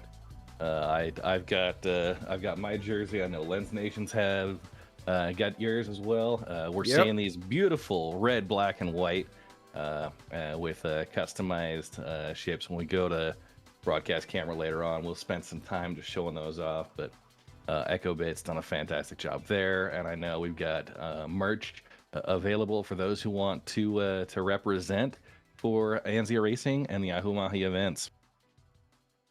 The quality is really good on these jerseys. They're very comfortable to wear, just very high quality. You got your name on it. You got your favorite ship on it. Oh, I absolutely love the merch. Yeah. Really good. Pretty well. We ran print in chat saying I'm waiting for the Banu Merchantman Racing class. Ooh, still too soon. We need to find John Crew at the next Citizen Con, and at least maybe after his presentation's done, so they won't miss him. But make him sweat. Meanwhile, make him stress. Meanwhile, another crash, but this time for Amarok's Fang. So that's gonna upset their position. They were having a consistent race in position number 8, but they just had a crash at the start of Milford. Let's see who jumps into the ship. Looks like Ken Hokie is in there now. That is unfortunate, but part of the event. That's what you gotta fight against, pretty much. That's the whole thing that you gotta do. But we always have spare ships ready to fly and lose minimum time if possible, so that you don't get a huge dent in there. But we have already seen a lot of shifts, a lot of upsets in this race. Lots of ups and downs have happened. Hoping for this server to hold and continue racing, because we have done so many laps, 36 laps so far. Yeah, and climbing. We're 42 laps up for position 1, and the spread between there and 33 laps on 10th team. Oh yeah, I saw the wrong window. I have way too many windows open. 46 laps. 43. Oh my, I'm 43. Falling asleep. Okay. Yeah. And you know what? The teams that get themselves spread out here, between that group, a spread of 10 laps over just over 3.5 hours in for this the current timer. So, is that time update accurate as far as race start, or did we have a reset to go to those? No, we didn't do reset. We Same, kept yeah. the race time running. We did. We didn't reset the time. We kept the time running, right? Yeah. We kept the time running. there So was- yeah, it's still the full Yeah. 24. We did have a red flag earlier. We had to change servers, but that was our only hiccup. Otherwise, it's been pretty smooth sailing. And we did see a note from GentlemanJez, our race director, commenting that the racers are seeing an input delay of 2 to 3 seconds. So that is server performance impacting the potential here. We may see a couple of crashes there. It's a dangerous situation to get into, but they are monitoring, and hopefully the servers will cooperate. So Yeah, that's what I've been seeing. I've been seeing desync happening in the markers. They just like sometimes they just pop in and out. So it looks like the server is starting to degrade at this stage. So yeah, we leave it in the capable hands of the race director. They will be monitoring and making the call about what to do next. these wonderful views from Expat, and of course Feifei for the top-down view. This is again, as you guys were commenting, that's a great way to see this this track, and the overlays there. Great utilization of in-game tools being supported by the broadcast here. So. And Frozen is also with us right now, but he's on mute. If Frozen wants to, I reckon. So Red and Abdi, you guys will be here for a while now. Yeah, we'll have a couple hours and spell off. So, Because I was gonna stay here until 1, and so I still was gonna be here for an hour and a half. But I think you guys got it good. So I can pop off. Shall I? Is that cool with everybody? thanks so much, Lens Completely Nation. cool, then. Appreciate it. Thank you so much for supporting us. Happy to do that. Thanks for being part of the Anzia Racing crew. Yes, absolutely happy to do it. Thanks. I just got the opportunity from Echo to do this shoutcasting, and yeah, I just started enjoying it. So it's more thanks to Enzia than anything. So thank you for the opportunity and offer me to hang out. And it's a friends stream, pretty much. Everybody got the chance to talk to you, Red, for the first time. I'm very happy for that. I mean, we have chatted before in chat, but as person to person, this is really cool. Abdi is, I hang out in his streams when I can, and very nice. I do have to say, I had the pleasure of getting some customized artwork for a D&D character that never quite panned out, but it was a great look there, and I appreciate you putting in the efforts there. So. No, that was something I do cool. remember that. Yeah, Very Croncy was trying to put together D&D with a lot of Expat man. was also part of that. I think Croncy's Space Tomato, Salty. Yeah, it was a good fun thing. Happy to help community whatever they need. Gotta say, Abdi has sent a few of the community people to my way. A Soul Ringer that came from Abdi, and would love to help them out. So this is what I was saying. This is friend stream, and Star Citizen community is just incredibly beautiful community, and I'm just so happy to hang out here. This is definitely, my son is gonna play this game when he grows up. He already plays it, so we gotta build it the way we want it to build, keep it friendly. So happy to be part of the community. Thank you so much. Fantastic. Thanks a bunch, Absolutely. Lens Nation. All right, see you guys. I will be back in the morning, my morning, 9 a.m. Good night. Good night, Thank everybody. You, Lens. It was- Have a good rest. Good night. night. And thank Thank you you, for helping Lens. with the race launch. All right. Rest well, buddy. Thank you so much. Okay, popping off. Cruise on me in the chat. Everybody drink up. See ya. Bye-bye. Good night. Hey, cruise on Bye-bye. Lens. Bye. Let's go. The cruise must flow. Yeah. So, Abdi, let's talk a little bit about what have been some of your favorite racing vehicles and what your experience has been for that. Yeah. So really, the only racing vehicle that I've taken, man, if you're on my stream, you'll hear me talk about this too often. Oh, sorry about that. If you see my streams, you'll hear me talk about the Connie, and there's something about the constellation, whether it be the Andromeda, the Aquila, or the Phoenix, or the Taurus. Well, not the Taurus. The Taurus is fine for its own reasons, but those three, being able to dock a ship to your other ship just feels so cool to me, and is one of the coolest features. It's dumb. I know not everyone's super into it. I know it can be buggy sometimes, but the ability to just like take another ship with your ship is so cool. So it's always been my dream to just like take an Archimedes and pop that on a Connie, bring that to a racing track, hopefully not crash, so that you can pop it right back on and head back home. That's the real kicker, right? Yeah, I would say yeah. It was I think back in like 2015, 2016, watching the ship shape episode for the Constellation Taurus when they were releasing that, and kind of being one of the first real large multi-crew ships, and then having that P-72 in the back to dock. That's when I was really fully sold on the idea of Star Citizen as a concept, and not just a space game that you could get in and play around with, but a place where you could actually have an immersive simulation throughout the entire verse, going through with, multiple folks in those ships. I think for those that were around, we had the release of Port Olisar and that mission taking the I think they might have taken a Connie. They definitely had the Retaliator going out for those missions. So the multi-crew aspect really brought that in. So I mean, like, all because of that, like, there's just a soft spot in my heart for the Archimedes and the Merlin. But I love those ships, and I look forward to the day where more people see that as an option. Even now, I'm using it for quick insertion type things in Pyro.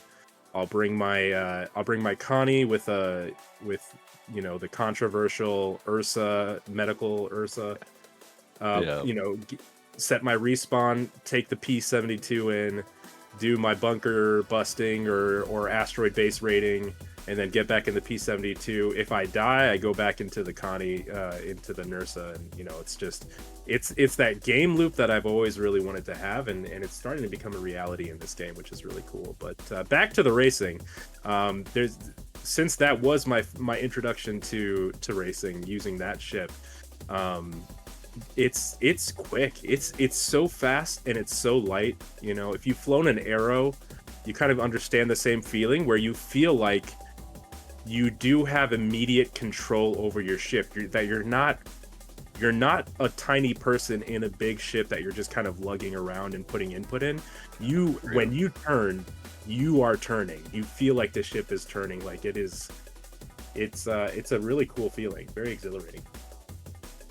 Yeah, definitely. What about smaller you? One of the favorites I've had, I've been really partial to the M50. I've liked the Origin look there, but the M50 is very unique. I will say, as an enterprising individual recognizing the value of pledged ships, I did buy myself one of those Archimedes, or as we called it, the Archimelty, back in the day, being a $20 LTI token. Very easy, yeah. That Archimedes, I think, ended up being upgraded. It's now the LTI down 890 jump. No, I'm just kidding. Yeah, it's transitioned, I think, into my Banu Merchantman, or it might be my Reclaimer, but making that happen. I've loved the speed of those ships, the P-72, the P-52, but for all-around utility, I am still very partial to the M50. The flight model is. I mean, you got the quantum drive in there, right? Yeah, the flight model's gotten a little bit wonky between specific patches, so your atmospheric controls end up fighting you if you get that nose off center. But yeah, having the quantum drive over the P-52, P-72, it's kind of you can travel, you can knock out a track or so to get that reputation up, and move on quickly without having to take the support ship. Now, with respawns and the abilities there, yeah, the support ships can be very helpful. You know, that's why you bring along a Carrack or nowadays a Polaris and pack a handful of those M50s or P72s in. Yeah, bring a bunch. Why not? Especially when you can just load them up. And it's so funny to see the iterations of that. You've seen people put like a bunch of P72s in a C2, you know, and just kind of stuff them in there and then kind of fly them out like a swarm. And yeah, it really does give you some opportunity to take a cruise somewhere and get something done in game. I was saying before, it's nice to be an arena commander because you can, you know, crash, die, you know, res and get back to it. But there is something very, very special about being in the verse and being able to, you know, transport multiple ships to a location. It's coordination, but it's also difficult, you know. I can almost guarantee someone in chat has a personal best record for the number of P72s that they fit inside a Carrack hangar. Right? Sounds like college to me. It's like, how many people can we get in this phone booth? Yeah, right. So, I mean, let's hear it from chat. Anybody loaded up your vehicles for a race day? What's been your personal bests in your vehicles there? Yeah, let's hear it. That, and then also, yeah, your favorite racing ships. I'm very curious to know. Whoa, thank you for that shout out to me. I promise it wasn't me giving myself a shout out. Now, I do want to talk a little bit about the Saber Peregrine, which is kind of that dedicated racing based off of the Aegis Saber chassis. A couple of years back, I actually had the privilege of having an exchange with Nathan Dearsley, the designer of the original Saber Raven, and talking about his inspiration being from like F1 racing with, you know, the really beautiful, sleek contour lines of the ship, and just overall like a little bit of his disappointment with the base Saber and kind of how it felt kit bashed together. And yeah, the design of the Saber Raven was just a personal upskilling project for him, and it was hilarious to see how that transitioned into you know, having a personal project that he was working on, and having somebody in the office looking over his shoulder and seeing it and saying, "Hey, what's that? Let's do something there." Yeah, very cool. And who knew that, like, you know, years later that we'd have kind of like a Voltron situation or Thundercats or Power Rangers, whatever you want to call them. Now we got the Peregrine and we've got the Raven, the Firebird, Firebird, and the Standard. It's you really got to pick your flavor there. But that Peregrine though, another thing to shout out, the Peregrine is one of the 24-hour race first place prizes too. So excited to see who ends up claiming that in the end. Yeah, and I think actually of the vehicles out here, the Peregrine's probably, you know, we talk about the M50, the Peregrine, the P72, the 350R. Almost 8 hours of hydrogen flight time compared to the M50 and the P72 that are both 4 or 5 hours each. Wow. So you get some extended time there. You know, the racers are going to be running out of hydration and nutrition before those ships end up on empty. So absolutely, very cool. All right, who are we? And a couple of minutes ago, a note from GentlemanJez just saying there's been some issues with elevators and obtaining ships.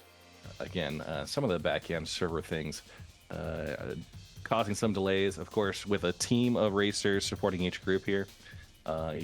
Hopefully, individuals are able to have better success and keep those groups represented. Yeah, absolutely. And like, shout out to this whole system of coordination. It does take a team to make something like this happen. You can't do it on your own. You can try, but you'll run into something and then realize that it would be nice if you had somebody on standby in the pit. So very, very, very nice to have that, but unfortunate to be having elevator bugs. They strike again. Yeah. Let's go through a rundown on current standings. We've got Jacoden racing for Team Sanguis Luna. They're on lap 47. We've got Billboy from Black Star Racing. They're on lap 45.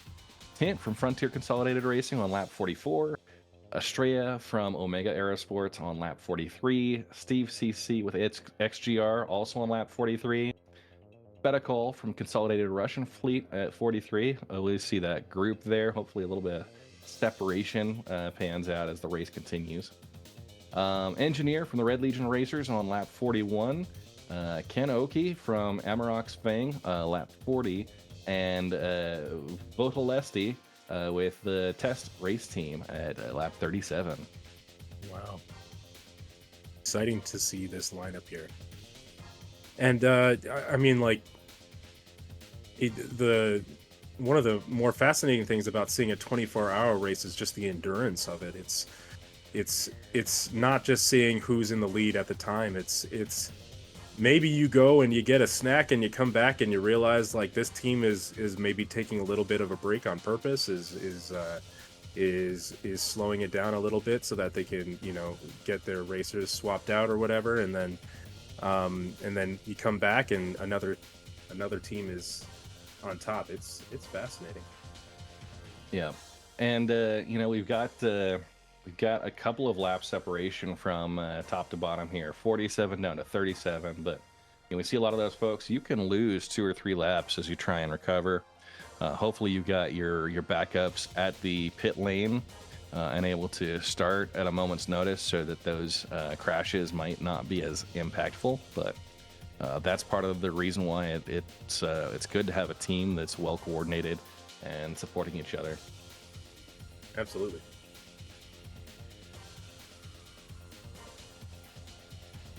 God, look at these views too. My goodness, Expat Brat with that camera work. Yeah, she does fantastic camera work. If you guys have not seen her live in-game machinima, she does the face-over IP. So you can constantly see the expressiveness in her character's face, and occasionally the odd bugs, as the face tracking isn't perfect, but quite an interesting live capture scenario. She is Absolutely. hilariously entertaining, as well as being an expert with the in-game camera tools. Absolutely. It's really fun to see, especially I mean, like, so many of us are into, you know, what people so lovingly call a screenshot citizen. It is a beautiful game to look at, but being able to control that advanced camera the way that Expat Brat does, and Oleg here, all of these camera operators is honestly very humbling, and something where, you know, if you really want to get into learning about it, watch Expat Brat. Please follow her, and you know, there's so many people. Lens Nation is also an amazing machinima creator and advanced camera user. So there are a lot of good places to learn about this, learn about how to get these views if you're wondering how to do that yourself, because some people will watch and think, you know what, this is I don't know, someone's doing something crazy, some weird magic to get these kinds of things, but really it's just about an understanding of, you know, depth of field, of you know, like focus, and you know, knowing where those camera controls are, setting up the bindings, and playing around. So good stuff. And I don't know what your experience has been, but every time I've been out, you know, as I'm mining as a group, I love to get those external shots, you know, lining up the angles. Every time, it seems like every time I go to get one of those and I'm maneuvering the camera, panning things around, and playing with those settings, there's always someone in chat saying, well, how are you doing this? How are you doing this? Right. Yeah. You know, explaining the control. They're like, we don't have any access to special, you know, like, it's not CIG giving us like special command to this or that. No, this is just the game. This is the game for and a quick shout out to Mr. Hazgaha, who has not only a series of legendary screenshots, but also produces a number of guides as far as those advanced camera controls. We did have a ship destroyed from the Consolidated Russian fleet, hit Strut 2 out of Milford. So that would be T-Stark, hitting the building there. It's gonna happen. It's gonna happen.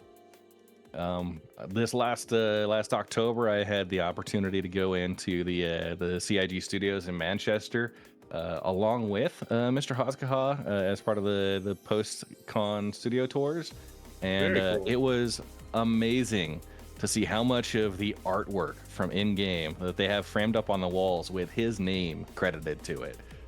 It was That's humbling, man. Oh my god. So Gotta love it. It's Yes, and that's the one thing I really like about, not one thing, but it is something that I really do appreciate about this game, that it's not just a game where you know, a team of faceless people are making it and then we get to just play it. No, there's definitely interplay between, you know, us and the devs and Oh, people absolutely. making this game. And I think it's humbling. it harkens back to, you know, the Inside Star Citizen and the community team producing the behind the scenes videos. We get to see the names and faces of developers that are working on some of our favorite features, and CitizenCon to let us go and interact directly with them, see them in person. I don't think there are many other games that allow that level of access. We have a couple of updates. So first, oh no, Amarok's Fang with a ship destroyed, as well as XGR. So Steve CC, and yeah, that was Big Flex. Looks like they both had recent crashes. So Oof. Black Star in position 2. Amarok's Fang suffering a previous, about 45 minutes or an hour ago, having another crash. So they're losing a couple of laps. We'll see Sanguis Luna, as long as they can keep it clean. They're currently at lap 49 and gaining. So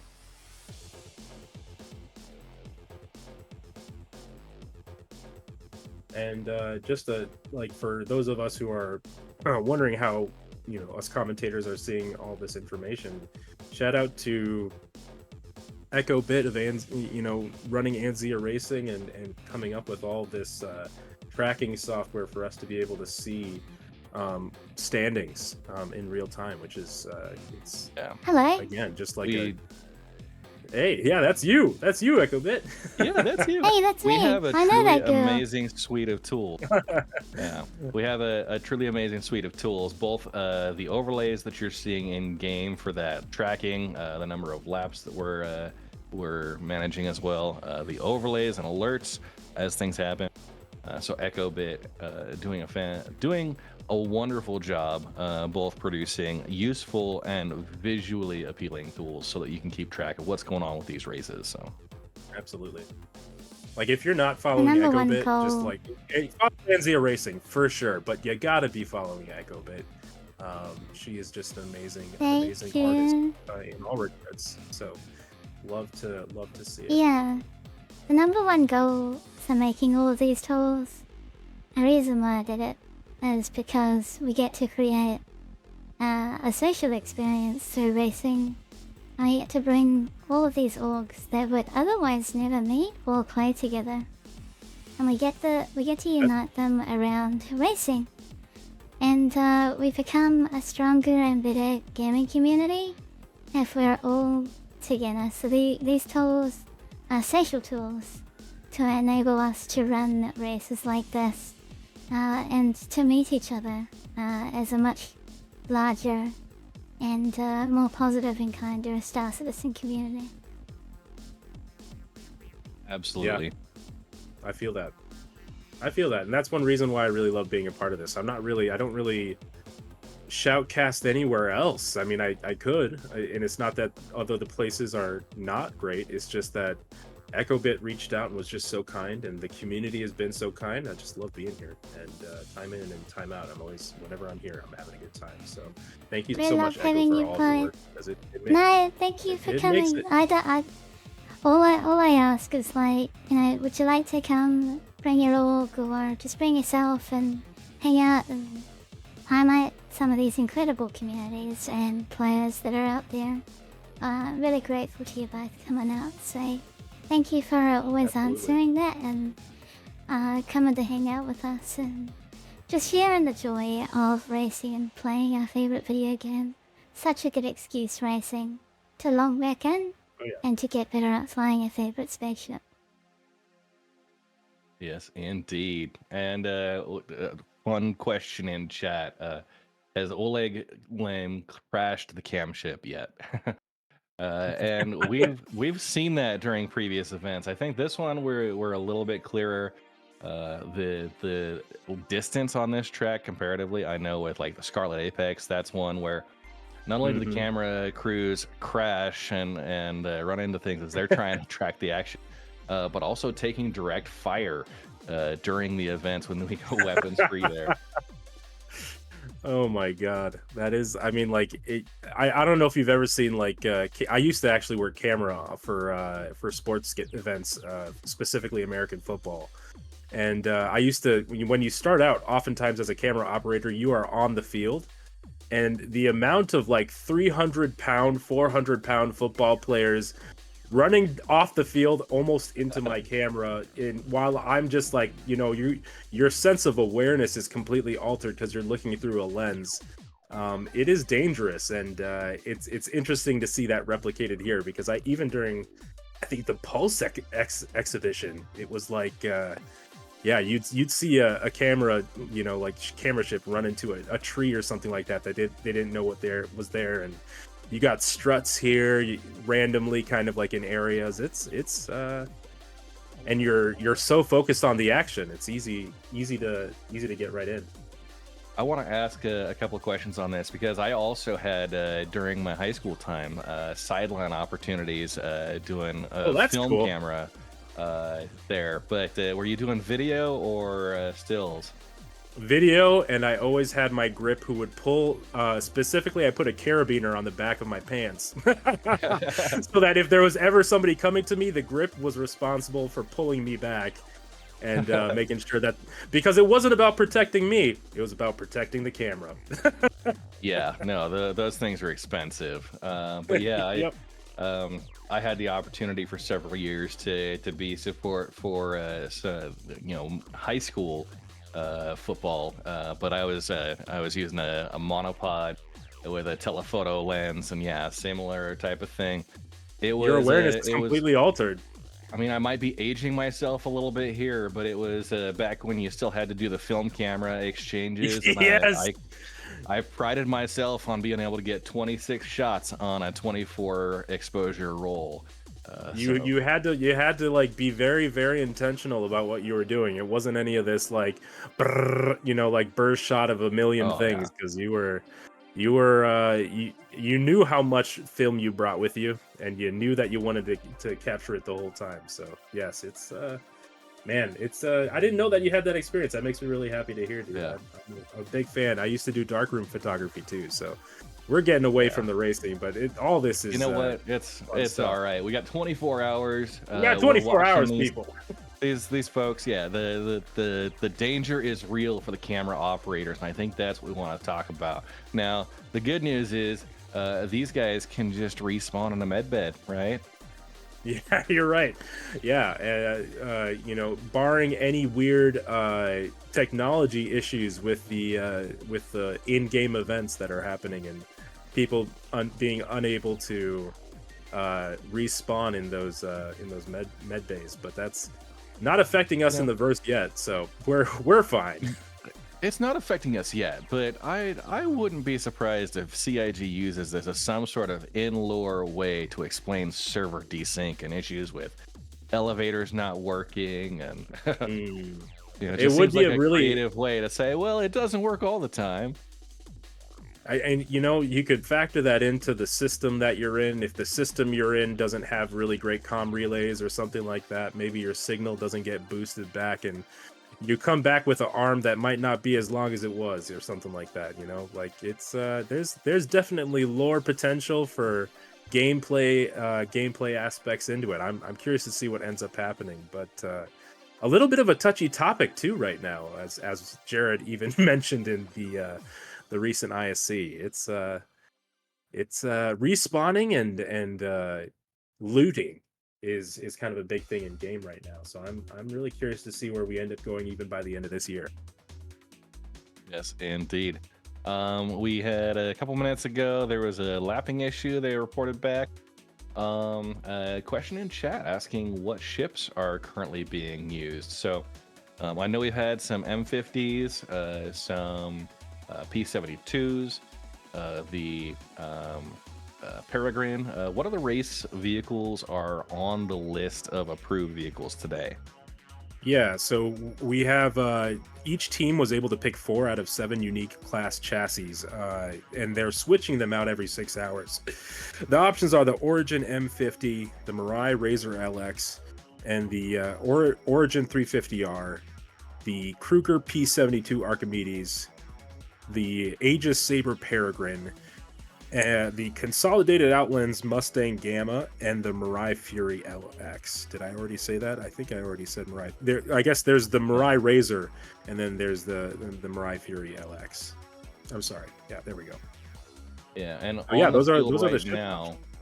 Yeah, on the field right now, we've got M50, M50, a 350R, P72, Razor LX, and a whole lot of M50s for folks. There's some Speaking right to your heart, man. I like it. Yeah, interesting vehicle stats here. Now, the M50 has a flight time of 3 hours and 50 minutes of hydrogen. So the size of fuel burn rate, those are all huge factors to take into account. It is a 6-hour lock time, so I think each team has to pick 4 of those between the M50. I know the Saber Peregrine, Archimedes, and 350R are part of the Red Legion group. But yeah, CIG definitely needs to bump the atmospheric handling on what should be one of the most beautiful racing ships out there. Yeah, you never know. They always say like these. This is a game of change, and who knows where these ship stats will end up in the future. But one thing you can rely on is EchoBit. If you're ever curious, at the start of a new patch, you'll always see EchoBit posting on social media, whether it be Twitter or Blue Sky or in the Anzia Discord.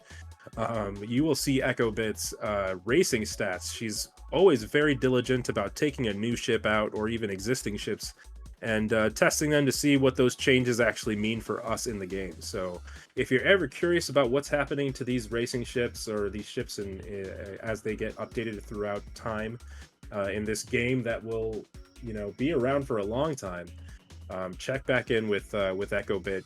Keep an eye on what she's saying, because she keeps her ear to the ground. Is that the phrase? But yeah, Maybe I definitely the watch the pedal to patch the very floor. closely. And I would say yes. they take things like SPVR or Echo Games. They will tell you the maximum speed that ships can go in space. That there's no readout for how fast they go in atmosphere. And atmosphere is simulated fully in Star Citizen. So you have things like gravity, you have the atmospheric drag, you have all of that coming into play, and the atmospheric pressure and the composition of the gas and the planet itself. Each one is different. So some atmospheres are thinner, some are thicker, and all of that we account for in our data sheet. We have a formula where we can translate, say, Crusader's speed at the spaceport level to any other planet or main as well. So we get that through practical testing. We have to fly the ships ourselves, and we have to record all of the acceleration, G-force values, and then also stopwatch time, the hydrogen efficiency to get you the flight time value that you can enjoy. So that is available at anzaracing.com/data/ship, or if you want the ground vehicle stats, it's /ground. And that is all manually collected data, and the amount of effort that goes in behind that is groundbreaking. So really appreciate the efforts there. We do have a racing update. The test racing team on lap 41 has had a ship destroyed. That was Vodalesti on the M50. So we'll see them pull a new vehicle here shortly and get back to. They are currently in 10th place with 41 laps. And yeah, unfortunate there, but part of the 24-hour endurance race here. Absolutely. And getting a good look at Salem Frost from SCIRE Racing. They're on lap 47, currently in 5th position. Let's go, Salem Frost. You got this. You got and this. And a beautiful tracking here from Oleg Line with the Pico Cam. God, just following that line. I love it. And there we see Expat Brat up in the horizon there as she's got her cameras lined up on these platforms, watching the racers come through. And just question for you, for both of you, actually, what do you think goes into an endurance race like this, where you have your hands on stick or hands on keyboard and mouse, whatever you're doing, for a consistent amount of time? What goes into making sure that, just from an awareness perspective of your body, that you're not wearing yourself out, getting too strained there? What are some of the things that these racers are doing to make sure that they are staying in tip-top shape? Yeah, well, I think proper ergonomics plays a lot into it. But go ahead, Echo. Yeah, so we actually had, and this was mentioned earlier in the stream, we had Astromedic. He's a GP and doctor in real life. He gave us some advice to... Oh, we just seen Nico CIG is taking off. Let's go, Nico! Look at Nico CIG! Wow. That's one of our that was an incredible pit stop and launch. Taking off. Absolutely love it. That was good luck. Very smooth. And I know that Nico's been working on that with you, right? Oh yeah. So Nico, when he signed up to the race, he didn't have a team, so I recommended the SCIRE Racing team. They took him in and we went to a practice session together and taught him how to go fast. So here he is. All of their weeks of practice with SCIRE Racing is now on display for you all here. CIG love their own game. They're all gamers themselves. And of course they love to play Star Citizen.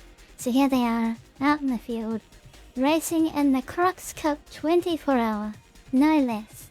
Amazing. What that is so a cool. race to tackle. Just be very proud of yourselves. It felt special to watch him take off too. That was... Oh yeah. The pitting is incredibly unique to this event. There's a lot of beautiful changes to this particular race, which we're hoping to carry over to Open and Pro GP. Really looking forward to hearing the feedback from the racers on this one. Absolutely. And we got an update, Omega Aerosports, that Astrea has crashed. Oof. So, unfortunately that was Omega Aerosports in 4th position with 49 laps completed. So, seeing Nico in 5th place just behind him, have an opportunity to close a couple of those laps. So just back on the ergonomics and EMS, so we had Astromedic, Real Life Doctor, and GP provide us a medical advice sheet for all the races today, which talk about ergonomics, rest, fade, stretching, everything you could possibly think of that a doctor might recommend is in that advice document, which is a beautifully formulated and crafted piece. So thank you for that, Astro. We really appreciate your support. Definitely, I think that's an important thing, not just for racers, but for anyone who's playing video games and doing endurance racing of any sort. But it's the advice of Astromedic, I think, is something that we could all take into mind, because even me myself, I remember the first time I did like a 6-hour bout of just playing this game, and I think I was on my T16000s, and I got done with it, and I was like, man, my hands are just absolutely sore, which sounds nerdy. Like, I'm not used to that. I've done gaming sessions on mouse and keyboard, and for prolonged amounts of time. We all have, but you know, especially when you're on sticks or when you're doing something where you're putting in consistent input, it can be intense.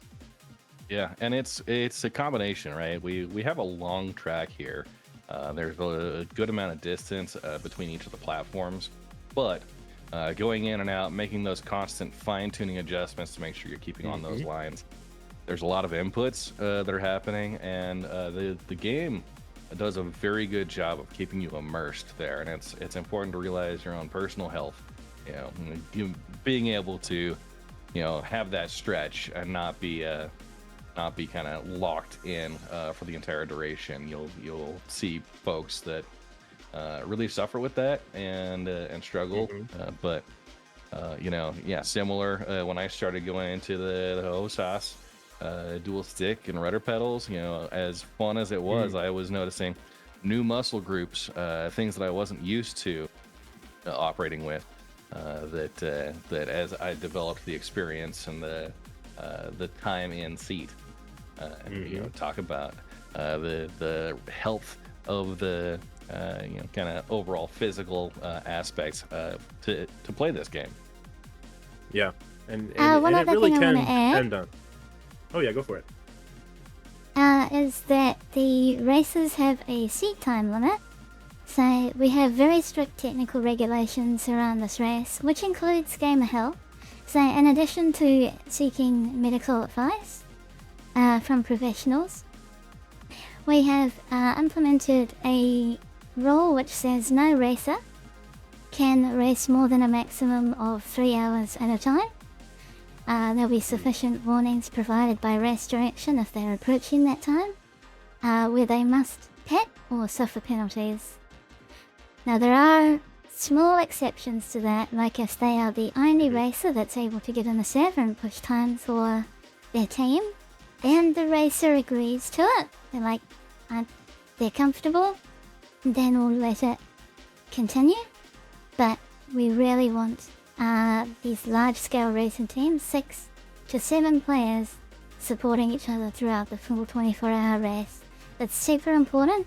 We really are big on gamer health, and it's something that Splend Shepherd, guys mentioned earlier.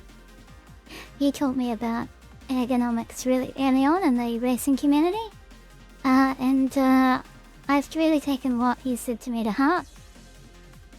Oh yeah. And now it's Oh, in yeah. our competition. It's a rule, and we also seek professional advice for it. Did we have Nico there doing a wrong turn at some point? I feel like I saw him.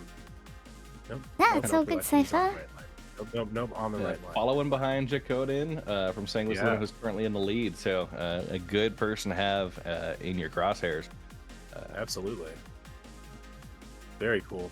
Speaking of actually, Splend Shepherd, I mean, like, oh, sorry about Oh that. yeah, I want to hear more about Splend. Oh, but I love Splend. Like I said before, he was the first person that really kind of got me into racing in this game in general. But even he, you know, a fellow creative person, you know, working in digital field, but also someone who is not also. He is like one of the premier, you know, racers that I've seen in this game. Even he has had to take breaks just for his body's health. You know, there's injuries that can happen if you're not careful about what you're doing. So, you know, ergonomics, it can be expensive, but, you know, from what I've heard, people like to spend money in this game. I've heard a lot of people say, you know what, spend some money on the ergonomics that will keep your body safe, because that will get you a return on investment for a very long time. Living longer Absolutely, is having a certainly good nice. ergonomic setup. Yeah, having a good ergonomic setup is absolutely critical to enjoying your game time. You know, a lot of us have upgraded from the keyboard and mouse, and I will say, like, this game can be played on keyboard and mouse, but we really see some benefits there with the joysticks and the flight peripheral ecosystem that's developed around it. So a lot of effort being put there to make sure people are comfortable, as well as having some really cool advanced controls to go and do your space sim. Right? Absolutely. It can be a blessing and a curse, because I think in mouse and keyboard sometimes, I mean, like, you can be more aware, take your hands off, and stretch your hands, stretch your wrists. But with sticks, depending on what stick you're using and even your setup, how high you have them, where you have them placed, it can really put a strain on your body. And that's one thing we were talking about, flying decoupled and flying coupled. One of the things that I really like about flying decoupled, at least not in atmosphere but in space, is that you can send yourself on a line, and if you need to just do that, you don't have to worry about cruise control. You're going on that line. And there are ways of playing this game too where you're just aware of how much input you're putting in the game, and how much of your resources you're using. All that very important. So thank you so much for keeping that in mind, making sure that your racers are healthy, EchoBit. I think that's a huge sign that Anzia Racing is a good place to be.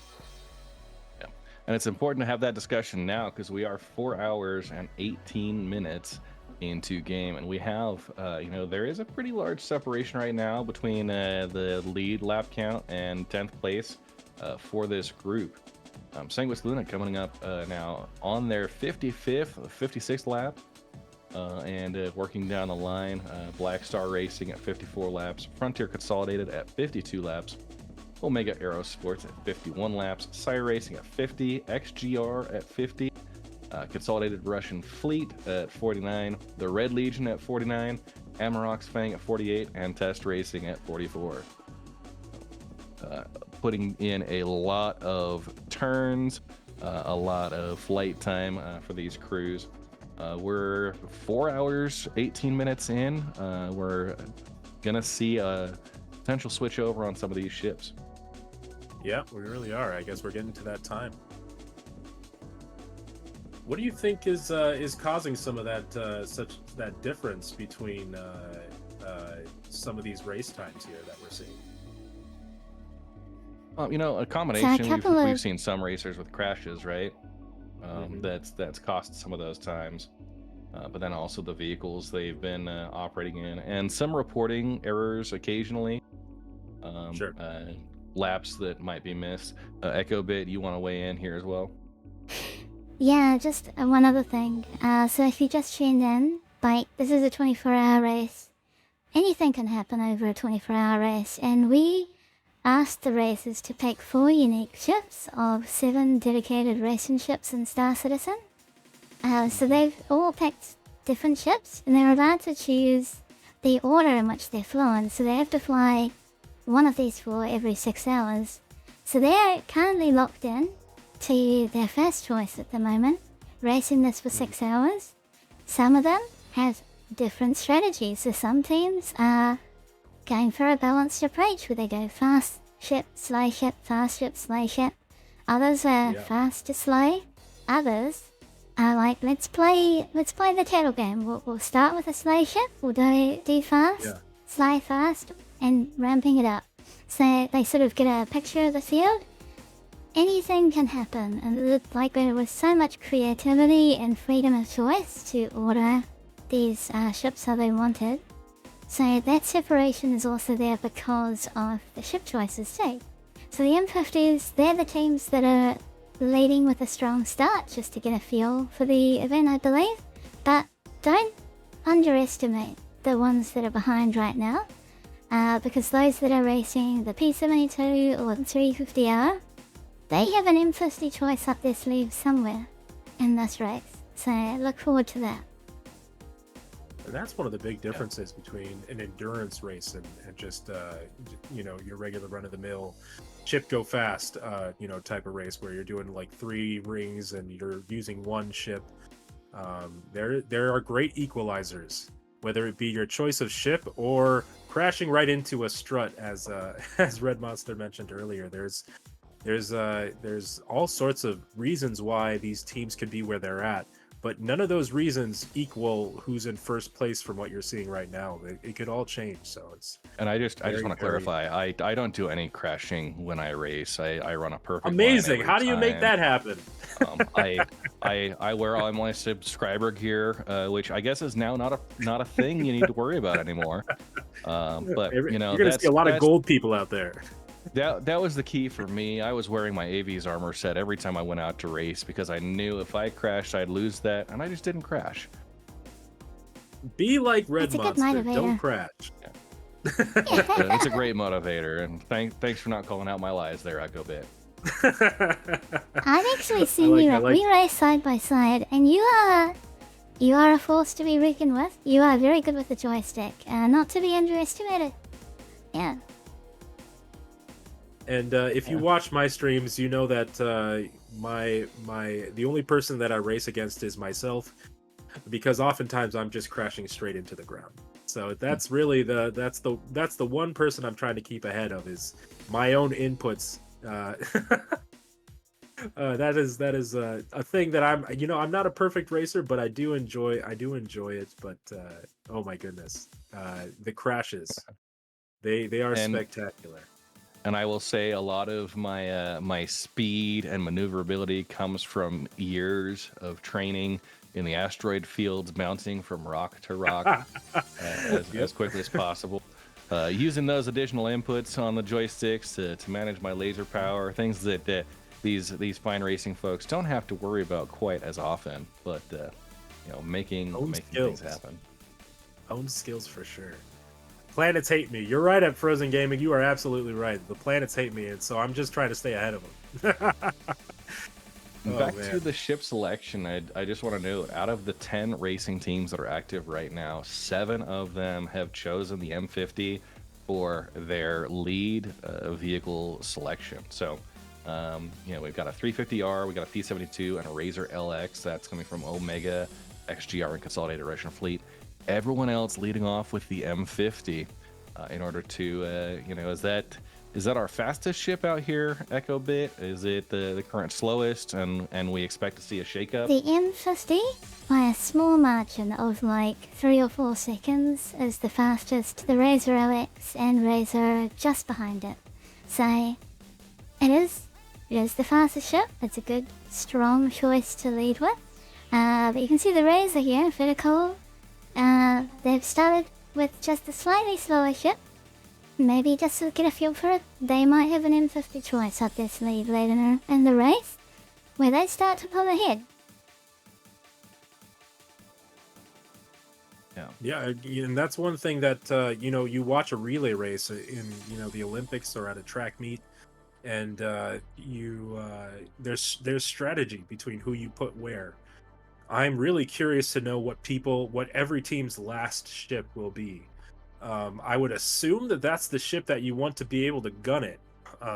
But if we're starting off with an Origin M50, where does that give you in terms of options of where to go? So I'm very curious to see what teams end up choosing here. Now, Red, I want to also just mention something. You do have Red Legion also has an ace up their sleeve. They may have led with an M50 right now, but they have a pilot who is known in the community as a 350R stan.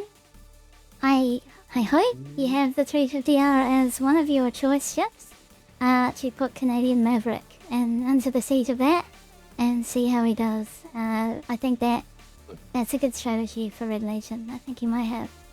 Well, and I do want to say that is up the cards for later on in the race. I don't want to tip the hand too much, but the Red Legion racing team has put together a pretty great roster of who's flying when, going through their 2-hour rotations per racer, 3 racers per ship, and putting some real experts in the seat with the vehicles that they are ready to rock with. So, well, if you got some personal insight, then what are the soundtracks that everyone's listening to get them through this time? I'm just kidding. I'm joking. Is there a Red Legion? Oh yeah, no, go for it. You know what? Taking a joke into the hypothetical. If you were racing, what music would you be listening to keep yourself awake and alert and on the sticks? Or are you a silent racer? Just you know what? If it's something that I've got to go fast and enjoy myself, I'm listening to Dragon Force, just the face melting guitar riffs. I think it's up to individual preferences. I could handle that for a handful of minutes, and then I'd probably switch back over to something like, I'm a big fan of Foo Fighters and 90s There we grunge. go. But I don't think anything for a racing event will beat Cake. Oh yeah, they're definitely one of Going my the favorites. distance. Going for speed, she's all alone, all alone, all alone in her time of need. Not gonna get DMCA'd by playing that, but I know what you mean, man. Yeah, when I start the karaoke moment, that's when the warning starts, because I got that down.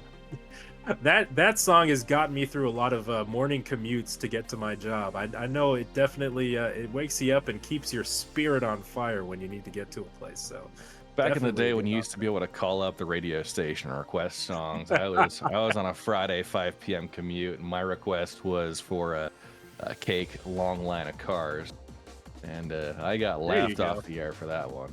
Wow. You wouldn't have had that from me. I'm a big fan of Cake, so I'm glad to hear that it's made an appearance here at 24-hour Crux Cup. One of my favorite songs when it comes to racing in this game. I didn't even know that it had like in-game precedence, but the Super Dragon Tofu Run race song that you used in your trailer, Echo Bit. That's a CIG original, isn't it? Actually, I went looking for no copyright Euro beats and Euro EDM soundtracks, and I came across that, and I really liked the song, and I'm just like, I'm gonna name a racetrack after this song, and that's how the name came about. I'm just like, you know what? This is the best track that I'm building. This ship rally track. This is the Super Dragon Tofu Run, and I'm just gonna make some crazy lore up about it, where it's all about like a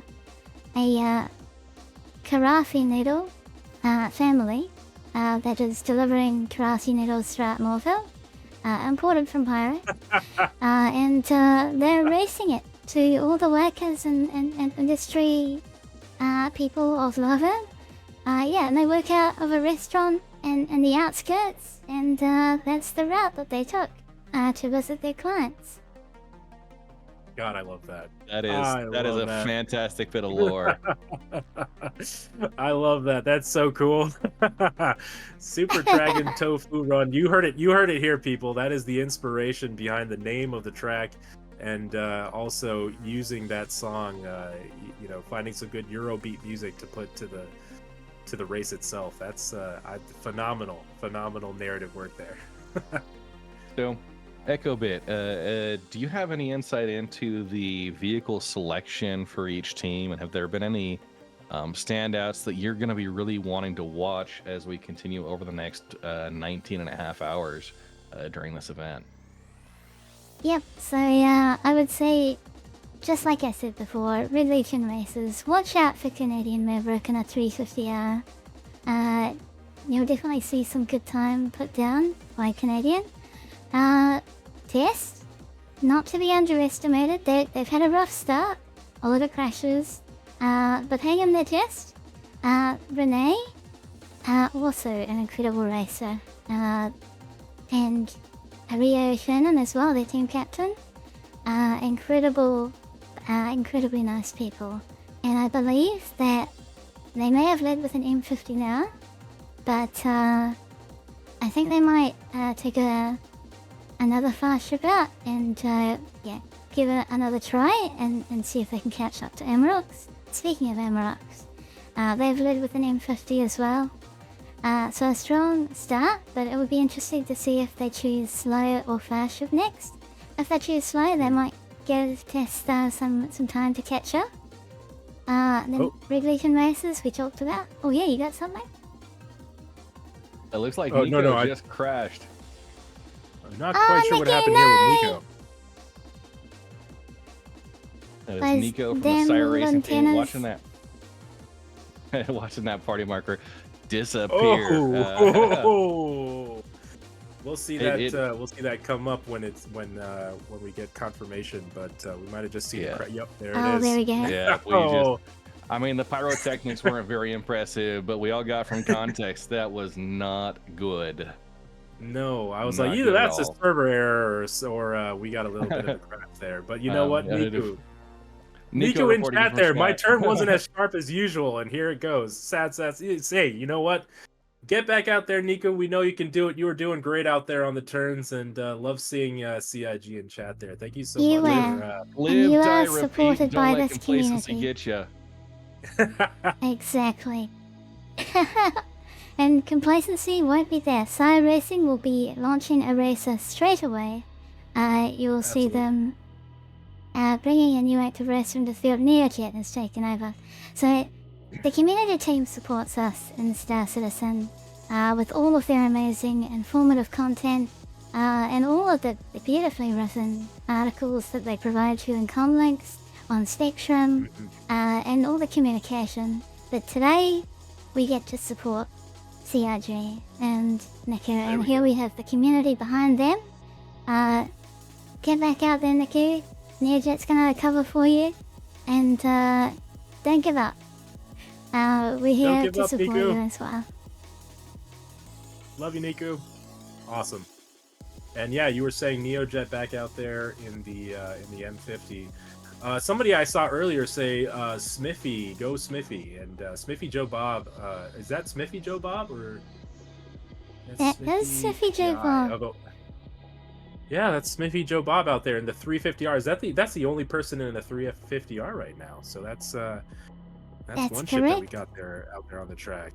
Yeah, I love it. So not an Love to see it. I M50. guess- Also, XGR with a P72. Not one of the faster choices. And the Consolidated Russian fleet. Also, a Razor LX. Not as fast as the M50, but an okay starter. Like, it's a fast starter, but not an M50. So those three teams are all of our sort of unique starting ships, I would say. We just had NeoJet take over Consolidated Russian fleet then. They've just swapped positions, NeoJet now pulling ahead. So there's the M50 that SCIRE Racing are running. So yeah, it is a little bit faster than the Razor, but Consolidated Russian, like these, like XGR and Amiga Aerosports, they have an M50 choice up their sleeve later on in the race. So we'll see them climb back up the leaderboard. Yep, and that's one thing that I'm really fascinated to see, especially with that Archimedes out there, the P72. Definitely, I think part of a racing strategy. You know, maybe starting off with a slower ship compared to what some of those top speeds are. Top speed boosted on a P72 is what was 507 meters per second. So we got 375 I see here for the Razor LX and the or that's 484 for top speed for Razor LX, and then 487 for Origin for top speed, and that's boosted speeds that I'm giving you there.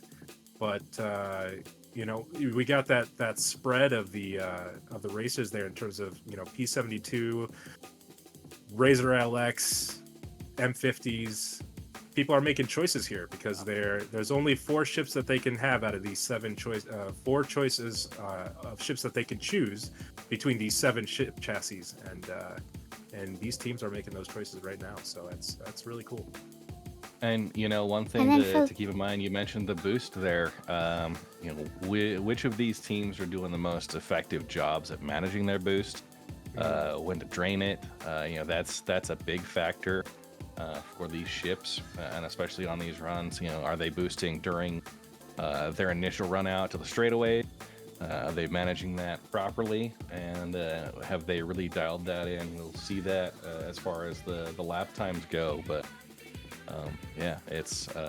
It's a big difference between each of these ships, the way that you need to manage that, the boost capacity and the boost regen to get those top speeds, especially in an atmospheric environment like Origin. Not to mention So just if you are interested in the base strategy, most of these races will be saving and building up boost for the straights.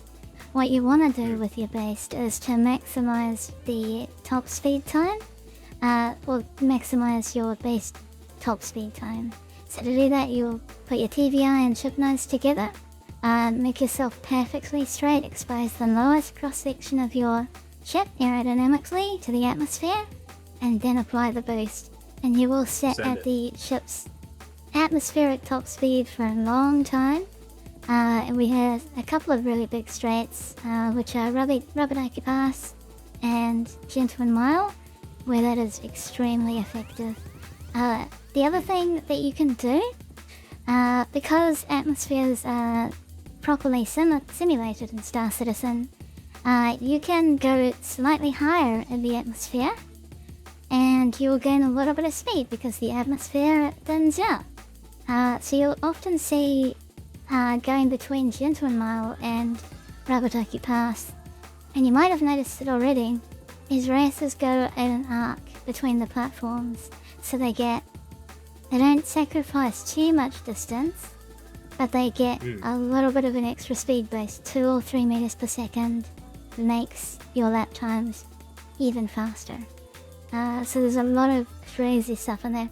Oh, one final thing I want to mention as well, because I was just going through all of the opening ship choices for the first 6 hours, and I was going to get to Frontier Consolidated Racing, Black Star Racing, and Sanguis Luna, which are our 3 leading teams right now, who all chose the M50, which is a solid thing to do. It's the fast team strategy, so you will start with the fastest ship, set a good pace, and then when that's run out, you'll just watch the race behind you as you have slower and slower choices to pick from. So they're just, these 3 teams at the top, they're establishing at as strong a lead as they can before the end of the 6 hours that's coming up, and then they won't be able to race the M50 for the rest of the race, so they'll be forced to pick slower and slower ships. Really curious to see how that equalizes the standings, and where we see people jump up and move around. So definitely keep your eye on Anzia Racing as these ship times and ship choices change out every 6 hours. So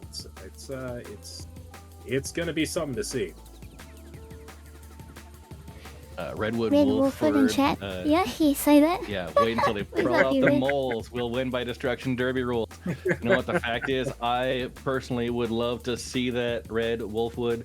I am a big fan of the mole. I know in previous years we've actually seen the Reclaimers make an attempt at the Ahu Mahi ring for Crux Cup. That is not part of the 24-hour endurance race. Thankfully, I think you might be able to complete 3.5 laps with a Reclaimer in a 24-hour time period. Is that tracks with my previous experience? Yeah, and that's if you don't completely biff it. Yeah, those industrial ships are I will say, they're amazing to watch as they attempt to race. It's something that you can do from home without having to worry too much at all about timing, because they are slow. They're durable, but they are slow. Definitely. And if you want to see an example of like some very fun racing, definitely keep your eye out on Anzia Racing with the Crux Cup. There are the Luxury GP. Is it the Luxury GP that has the? Is that the one that has the 890 jump? It is. We raced the 890 jump in the Luxury GP this year, and that ship will change next year. So we actually changed up the format from the year you were with us, where we raced all of them, and we thought there just weren't enough races in each of those classes. So we decided, well, we'll just pick one ship this year and make everyone race 890 J's. And well, that turned into the best spectacle and race I think we've ever had. The closest yacht racing you'll ever see is right here on Insa Racing. If you missed out on it, go back and watch the VOD. It was incredible to watch. The commentary was beautiful. Watching these space yachts fly around was just an absolute treat. And we'll race a different luxury ship next year and put everyone, professional racers, amateurs, into them and see what they can do. Absolutely. Yeah. And those ships, I mean, we're talking about big ships, and, you know, the difference between that and flying like an M50, where when you turn, you feel it, you know you're turning. It's so different when you're in a larger ship like an 890 Jump or a Reclaimer. You put the input in and you feel the lurch, and it takes some time to make that change, and you got to think a little bit more about how you're rounding those bends, and it's a different sensibility to racing. But definitely check out the Anzia Racing YouTube page if you want to check out the VOD for that, and feast your eyes on it. Honestly, it's fun to watch. Yeah, those larger ships, I will say CIG has done a fantastic job simulating the maneuverability, the real feel of one of those big boats, right? Right. You know, I harkening back to the days prior to like 316 with the Reclaimer, where you would take 30 minutes to get that thing out of atmosphere in VTOL the whole time. And I'll tell you what, if you let off the gas at any point, you were not breaking atmosphere that day. And you know, we're talking about, you know, where we've come from and where we are, but where we're going in terms of flight dynamics. You know, I've heard that they're already starting to put the Gladius's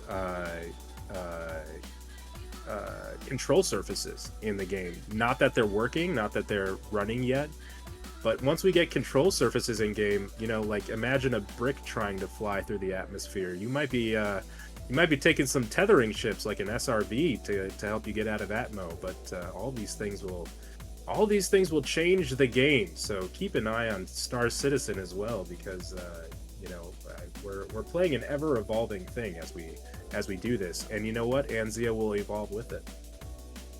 Yeah, we saw Smithy Pie, Fresho01, Engineer, and Ken Oki, all with their groups. This is a great look at the pit stop.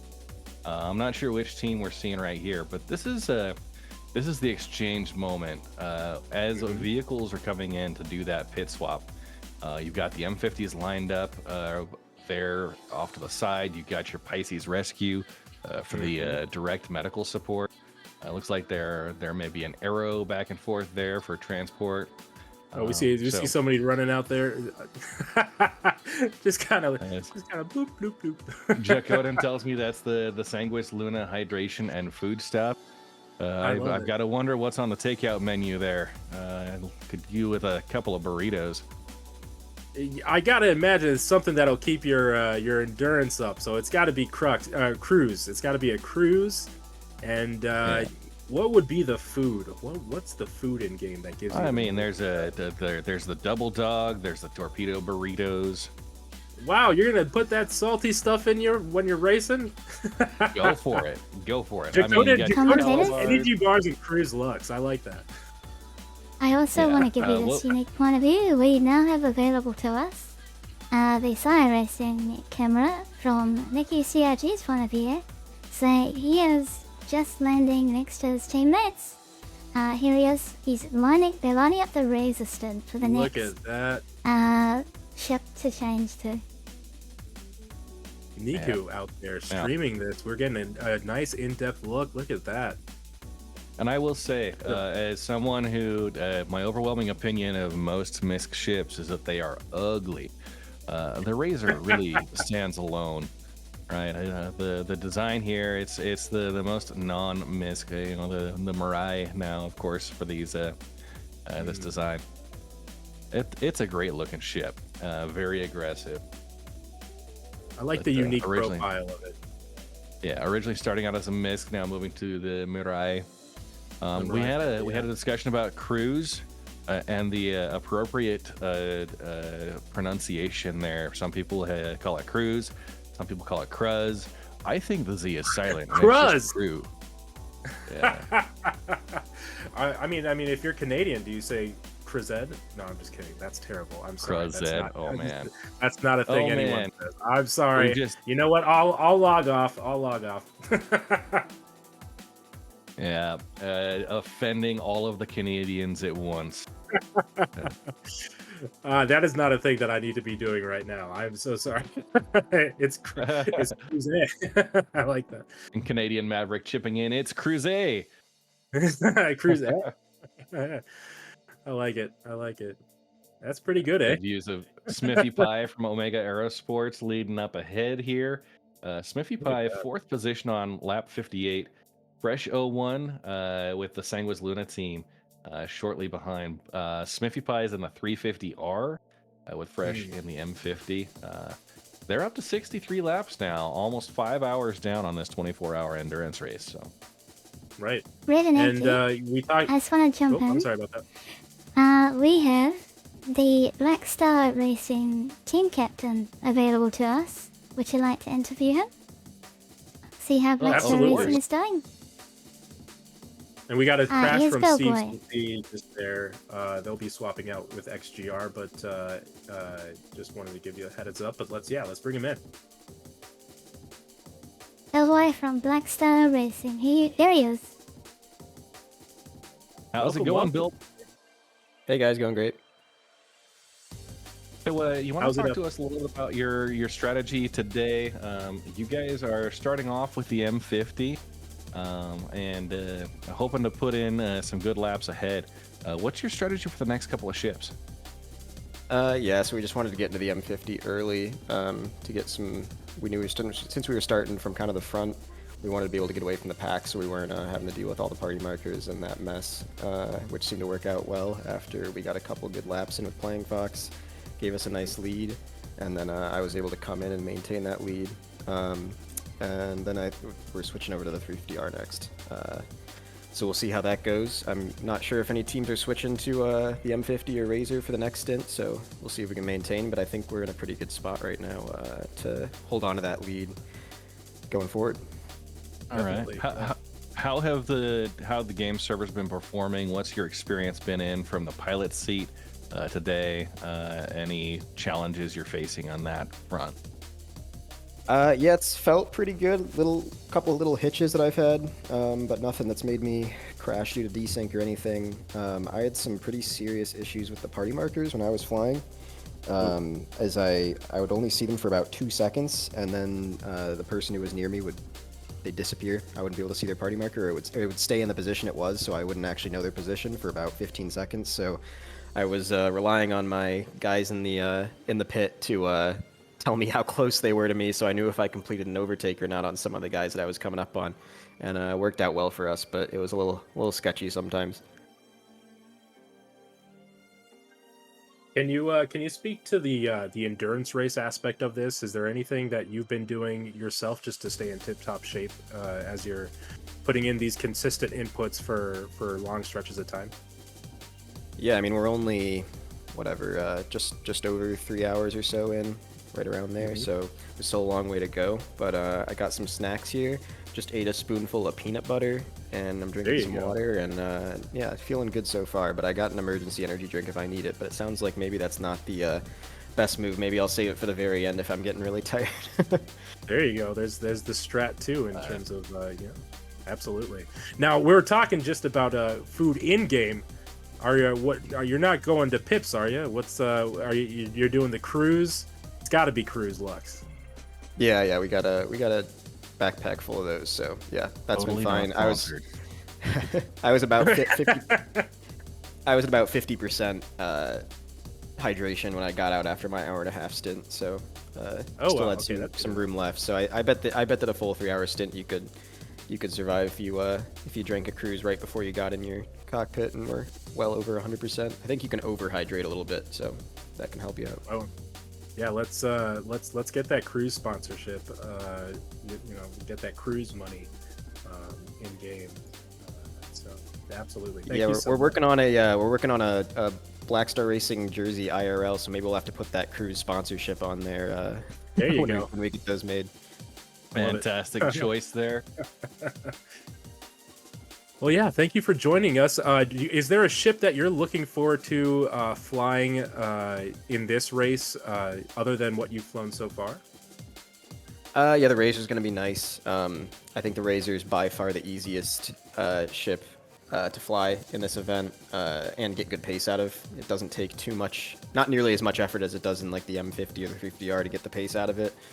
So I think that'll be nice towards the end of the race when we're all getting tired to be flying one of the easier ships that still puts down some good lap times. Absolutely.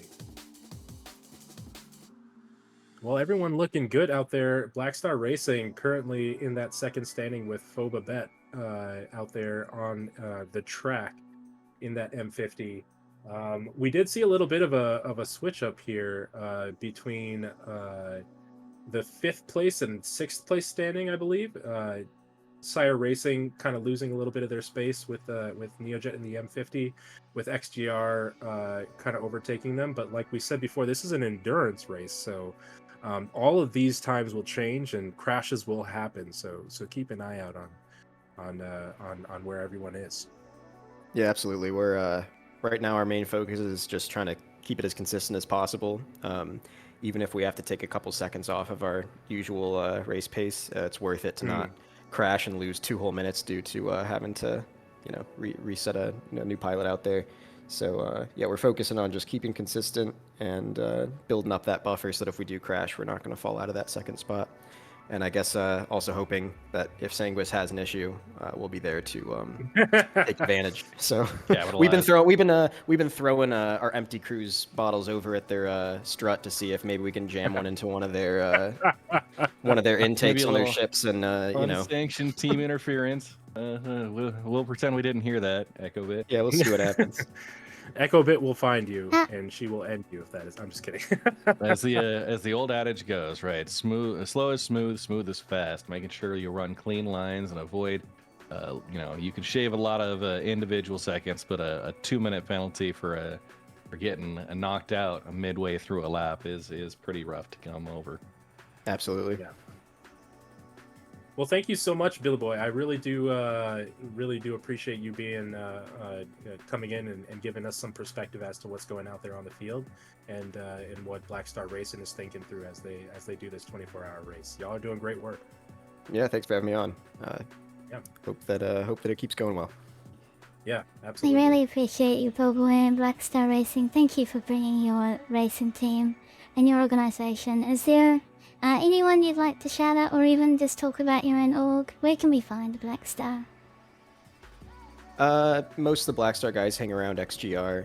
I think we have our org sort of flyer, I guess, on XGR's Discord, where people can get more information about it in the, I forget what the channel's called. It's like the team recruitment channel or something. But you don't really have anyone to shout out. I guess shout out to Playing Fox for a great first stint out there after we did the server change, and shout out to Phoba because he's racing great right now.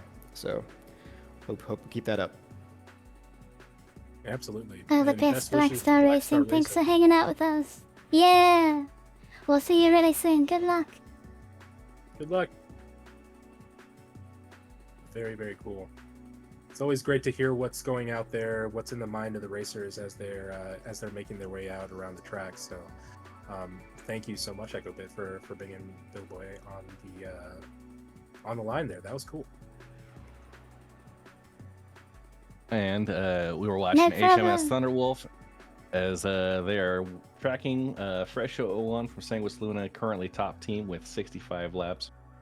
And yeah, the spread here between about 65 down to 53 laps between all of our teams. So.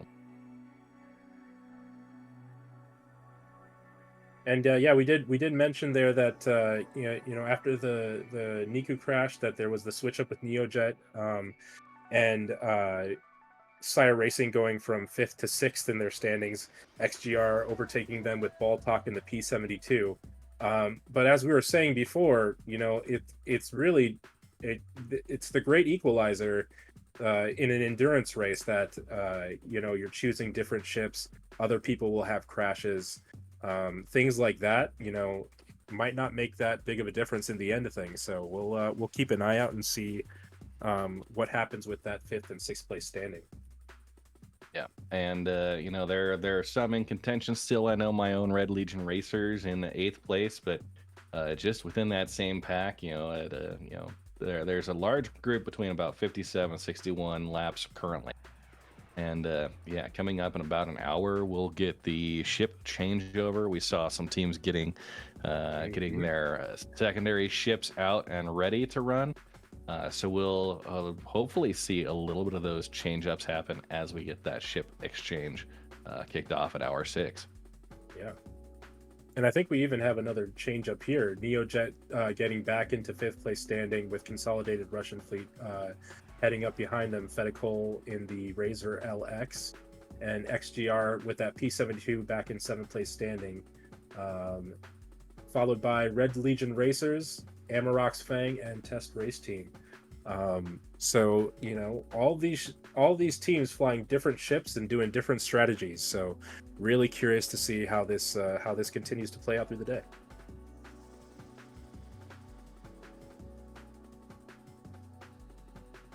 Oh, look, Jadikin mentioning that there is an SCR podcast. I don't know much about that, but that sounds awesome. They were talking about yeah, he's talking about SCR podcast, which is a new racing podcast that Doughboy, Jackadan, and Dank have started. So SCR.gg, they're the time trial community leaderboards, and Jackadan, Doughboy, and Dank are the hosts of this podcast, which talk about all the racing events, and they cover racing and topics of racing. So if you're interested in learning more about the racing community, learning more about the teams and the different events you can get involved with, definitely go look up Jackadan on YouTube, who hosts and uploads the video archives for the SCR.gg podcast. There you go, Jackadan, I got you. Thank you, Jackadan. I appreciate that. Because I mean, like, there's different guides that you can go to watch when it comes to racing. But if you're looking for consistent, podcast material to listen to, definitely keep an eye out for that. The SCR podcast. That sounds great. Always love knowing And we got that there's ways Crunchy in to get chat. that racing content in. Yeah, Crunchy in chat. There we go. How's Crunchy, it going, welcome Crunchy? in. Lovely to see you. Is this where the Is mining this for the race mining is? race? Yes. Yes, it is. Yes. I mean, Yes. we have Herbie. Yes, we period. have the champion of the heavy class, yet again, 3rd year in a row.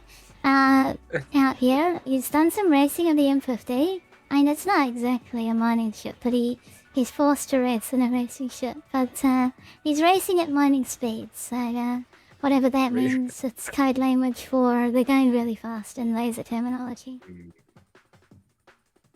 And we did just get notice of another crash on, not another, but a crash on the track from Test Race Team. There was an Astromedic crash to desktop. Oh no! Okay, so that's we got a crash of one of the Astromedic. That's the That's one of EMS officer, one of our event staff, who also wrote the medical advice for all the races and event staff. But Right. it's okay. They'll be able to get back into the game and continue providing hydration and feed services to anyone that needs it in the event. Really appreciate you, Love it. Astromedic. Yeah, Absolutely. I like this Heavy in the middle. You can see Heavy's name. Heavy will be staging for their race team. Hopefully more. And yeah, we get to see them race that again. That'll be cool. Very cool. Very cool. Good to see Croncy in chat. What time is it out there in Aussie land? It is the wonderful time of 4 a.m. for Crunchy and I. A beautiful nighttime in Beast. Australia right now. Yeah. Oh Yeah. my goodness. Oh, we- I hope you are getting the We're rest up that you whenever we need too, need it. Echo Ben. Yeah, there Always, you go. always. So, yeah, like I actually read the medical advice that Esther gave me, and I bought this wonderful almond and cashew nut and raisin trail mix that I'm just enjoying a Oh, that lot. sounds good. Yeah, there you I've go. just been chewing on nuts the whole race because we are what we eat, nuts. Absolutely. It's actually been keeping my energy levels quite high and keeping me awake and attentive even through the night. And I plan to be here for the full thing, so yeah, I Wow, reckon we can do that's it. dedication right there. Echo Bit really hitting the marathon. I come back and of course I have my stack of Girl Scout Samoas. The discussions earlier, I thought, you know, I could use a little bit of that. So something to boost you. There you go. I like it. I like it. I have a lunch waiting for me at the end of this bout. But before this I was racing, but not a ship. I was racing my toddler around the house. So that was staying fueled for that. That's what I was. Coffee is the cruise of parents. Keeping us awake and alert as we're out there on the track of life, making sure those kids aren't Coffee for your energy, race toddler for the accidents. exercise. There you go. That's how they keep us healthy. That's how we keep going. That's how we keep going. You know, talking about the race announcers here, with Echo Bit being here consistently for this whole thing, you're going to see some of us commentators step in and out as time goes by, because not all of us are as cool as Echo Bit. Let's be real about that. Echo Bit is amazing, and it's hard to hold a candle up to that. So we will all be making our appearances and disappearances from time to time, but no matter what, you will be hearing a Star Citizen commentator along with Echo Bit at some point, keeping you apprised of race standings.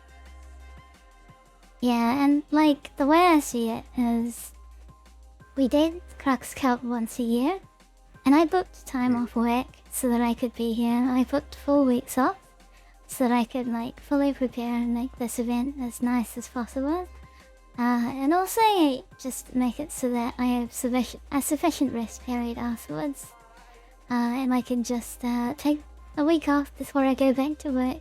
And get my routine back to normal once again. Yeah, I've been preparing myself for many months now, and we said, yeah, let's do this. It's now time to do the 24-hour race. We got the game for it. We got the community for it. Let's go. Let's hit the ground running with full pano and servo machine. Let's have a great time racing together. Absolutely. This is definitely the time to do it. We're in the 10-year anniversary of Anzia Racing. Is that true? Are we on 10? Would you like to know a little bit of history about Anzia and the Crux Please Cup? do. 10 years of racing, bringing that in with 24-hour race, I think is definitely a good way to go, and I would love to hear more. Let's hear it.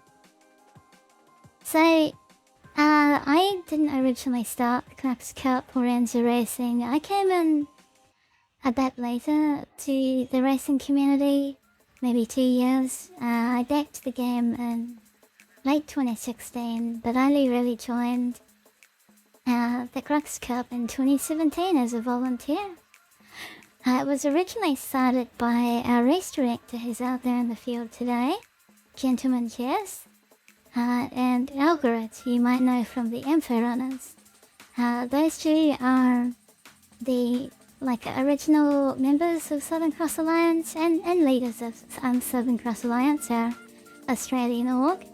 And they wanted two things. They wanted a proud, large Australian org, and they also wanted our racing community racing tournaments brought to Star Citizen.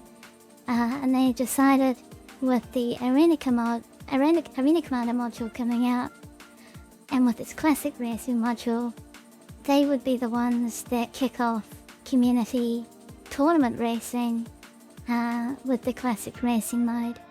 And so that's how it began. They had one test race in Southern Cross Alliance to sort of establish the competition rules. I believe that was in 2014. Jez won that race. He'll want everyone to know that he won the very first Crux Cup. And then we ran it for the rest of the community. For the first time, we invited everyone we could reach. At the time, it was like a chat room and a forum in RSI. So they put the word out that they're running a community racing tournament in classic racing. They put all these beautiful rules for it. And they ran the first bracket tournament race in the Arena Commander module. And for those that have been around in this project long enough, back then you had to invite people like by a friend code. You got given like a short code that you would invite people into your lobby with. So the game has come a really, really long way since all of that time. And in the early days, we used to use Excel spreadsheets to do all of the bracket tournament stuff as well, and I've kept all of that. Yeah, when I came in, I'm like, this is important. We need to keep a copy of this so that we have it forever. And I converted that Excel spreadsheet into what is now the Hall of Stars channel on the Anzu Racing Discord. So if you want to see all of our racing history and the results all the way back to that 2015 race that started it all, it's available on our Discord. And so we ran Arena Commander tournaments for how many years now? It's like 2015, 2016, the first two were without me. And then 2017 is when I came into the Star Citizen project. And I started as just a checkpoint officer and a lobby, a lobby manager. And I would form up, I formed an Open class initially. And then I moved on to forming and running Crux in 2018. And I had such a good time interacting with the races there. Some of my fondest memories are meeting Cats _740 and then Judy. Like a lot of the old guard races are still here and racing today. They were racing in Pro GP earlier. Yeah, so like there's a lot of old races still around. I remember you and I remember your names, and I've kept a record of everything. So if you want to make yourself known in the Star Citizen community, the racing scene is a really good place to do it, because not only do you get your name out there, but you can get your organization out there. And once I learned that's what was gonna make a really unique and special social experience, that's when I'm like, okay, as soon as we can, we need to build a racetrack in the persistent universe and invite these organizations to race there. And what you're seeing on screen is the very first persistent universe racetrack I designed. We didn't have anything large enough that we needed for such a crazy scale and long race just yet. Like Port Olisar was too small, Grimhex was too small, the Security Post Korea was too small. But by 2022, we had Orison and Crusader added to the game. And I looked at the platforms and I just said to myself that this is what we need to build, a ship racing track for multiple races going around at the same time, for land endurance races that we have always wanted to run, and invite these orgs to come out here and have a great social experience, get their names out there, and get them known and enjoying the Star Citizen community and game together, united by racing, and also improving flight skills, and just having a lot more fun with our game as it develops. So yeah, 2022, that's when we moved to the persistent universe, and then from there we've run this track, the Ahimahi Ring, for 3 years now. We've run another one in Lowville called Gold Dust for 1 year. We might return to that next year. Some of you may have noticed that have been following along that we created the reverse version of this track. And that sort of treatment, like just upping the quality of our racetracks and putting a different twist on them, is something we'll do in the future. So you might see a reverse gold dust track if you're watching that one. So that's essentially Crux Cup in a nutshell.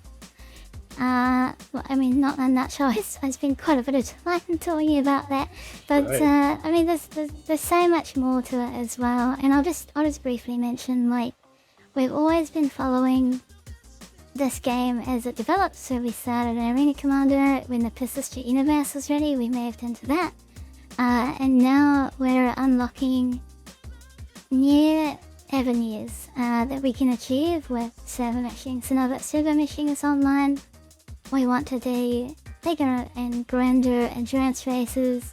Here we are doing the Crux Cup 24 hour. This is our final form. As Zenza Racing, this is the ultimate stage and greatest endurance race we can create at all time. And we hope to keep it going in the future. If the feedback is all good for the 24 hour, and it's only positive things, then yeah, we'd love to do it again. But there might be some other forms it takes, like we also have a 6-hour version in mind, 12-hour version in mind as well. Maybe we'll do those on off milestone years, but we don't know yet.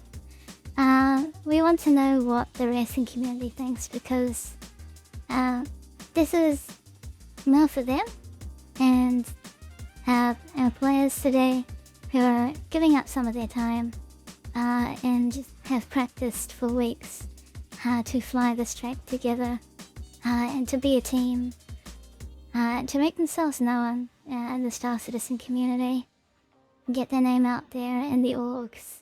We're really grateful to you for coming out here. So yeah, that was a long-winded, that's the Crux Cup history. Yeah. That's huge. And I mean, like, you're right. I'm looking at the Hall of Stars, and you look at the 2945 Crux Cup, and you have names like Wikipedia, who is a dev at CIG, or working on the game. You have Void Dude, you got Meyer, lots of different people who are still in the Star Citizen community today. So, you know, like, I think that you join the Anzia crew, you get involved, and you find a family for a long time, and you get your name out there too. So I think it's really wonderful to see that. Like, get to hang your hat on part of that legacy and contributing to an amazing community within Star Citizen devoted to the excellence of racing and speed. Mm-hmm. We had a couple of crashes there that happened. One from the test team with Vote Lesty. I'm sorry if I'm saying that wrong. And Canadian Maverick, who's been in chat, now out there on the track. Hopefully not chatting anymore, because you gotta keep the focus on there. But we got people who are racing, who are in the chat, but then also going back into the track too, which is cool to see. But a couple of crashes there, and those teams are back out there and running. Yeah, you can see Vote there, and we got Bull Talk from XGR, Fedical, who is a current racer for Consolidated Russian Fleet. Yeah, the request in the audio from within the tunnel. I don't think we see much there.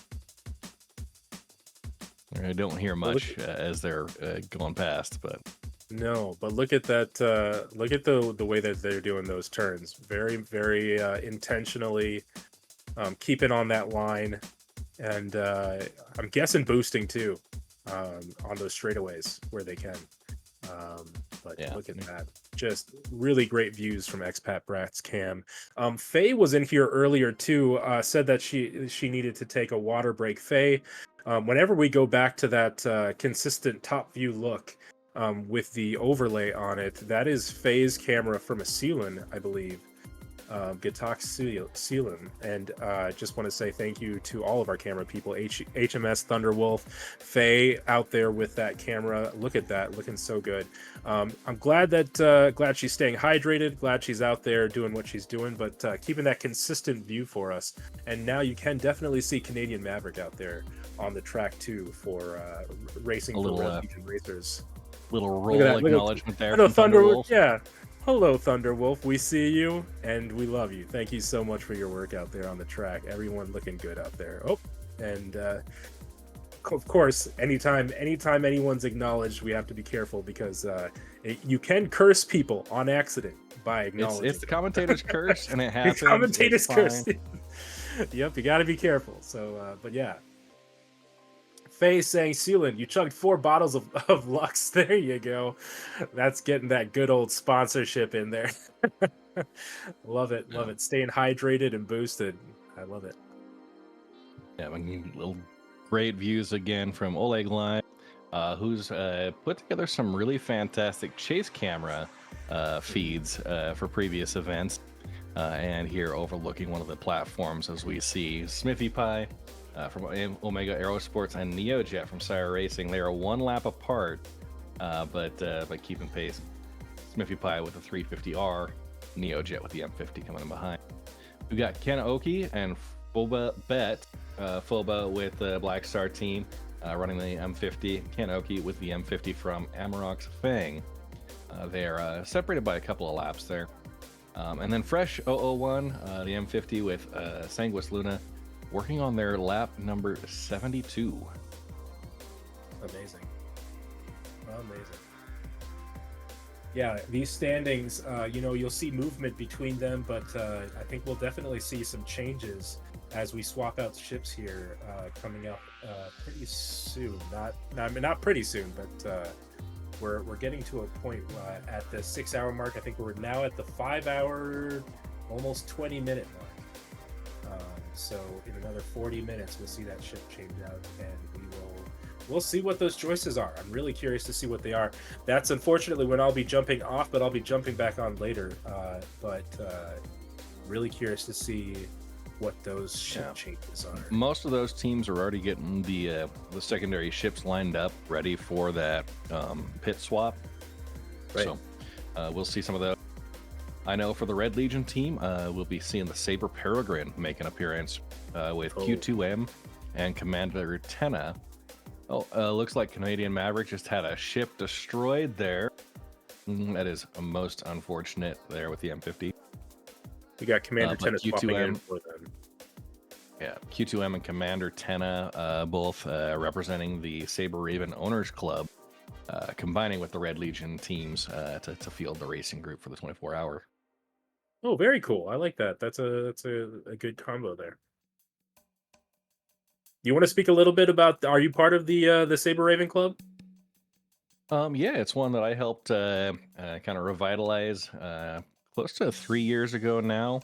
Wow. But for the Saber Raven owners, we have had a couple of events within that group, specifically 2 racing. We had the Raven Rally that was top times at the Snake Pit, which was fantastic there. I know Commander Tenna and Bobbit Obiso, who have been pretty heavily involved within racing and also within the Saber Raven group. I wanted to make sure they had a specific team ready to go. So very cool. That's Is been that fun. he, sir? A bicep? Yeah, I think so. Wow. Oh yeah, I'll get it. Well, maybe I'll ask them later. Because I confused that commentators too. I was like, yeah, I should really ask that question. Yeah. We have Commander Tenna and Q2M that are kind of partnering with the Red Legion from the Saber Raven Owners Club. And they're out there on the Saber Peregrine, which is one of the available ships this time. And probably a little bit of a rare choice. So, yeah, I'm curious to see how that works out and what it looks like to fly that in atmosphere. I actually haven't had any experience with the Peregrine yet in game. Have you flown the Peregrine? How does it feel to fly a Peregrine? I would say EchoBit that you probably had some experience with it, but comparatively, how's the handling? Yeah, I think we should let EchoBit chime in here. I have not had much experience with the Peregrine specifically, so. No problem. So the Peregrine, very similar to the Firebird. If you fly on the Firebird, they're very close. Very, very similar to the Firebird, only being just slightly slower. It being the Interceptor archetype and Mastermind, and then the Peregrine receiving just slightly more speed because of the lack of hard points. But very close together nonetheless. Peregrine flies like a dream. I would class it as sort of a mid-tier, mid-speed racing ship. It's a little bit faster than the Mustang Omega and the Mustang Gamma, and also I think it flies a lot better than say the P-72 Archimedes or the things or the Fury LX as well on that range. But actually one of its strengths is actually its weight. It's one of the heaviest racing ships, and that causes it to drift intense, and that actually feels really nice. If you're learning to race and you can't learn more about how aerodynamics affect ships, a ship with a little bit more mass will teach you that, because you'll feel the ship grip the atmosphere, carry its weight forward, and then go straight. And that is a good principle to learn in flight before you get into something serious like the M50 or the Razor, which can buck and lose control in your turns. The Peregrine does not. Its weight actually allows you to drift into turns, essentially. Just get caught by the atmosphere. You'll have perfect control of your ship. It's one of the most controllable racing ships to learn in. Absolutely love it.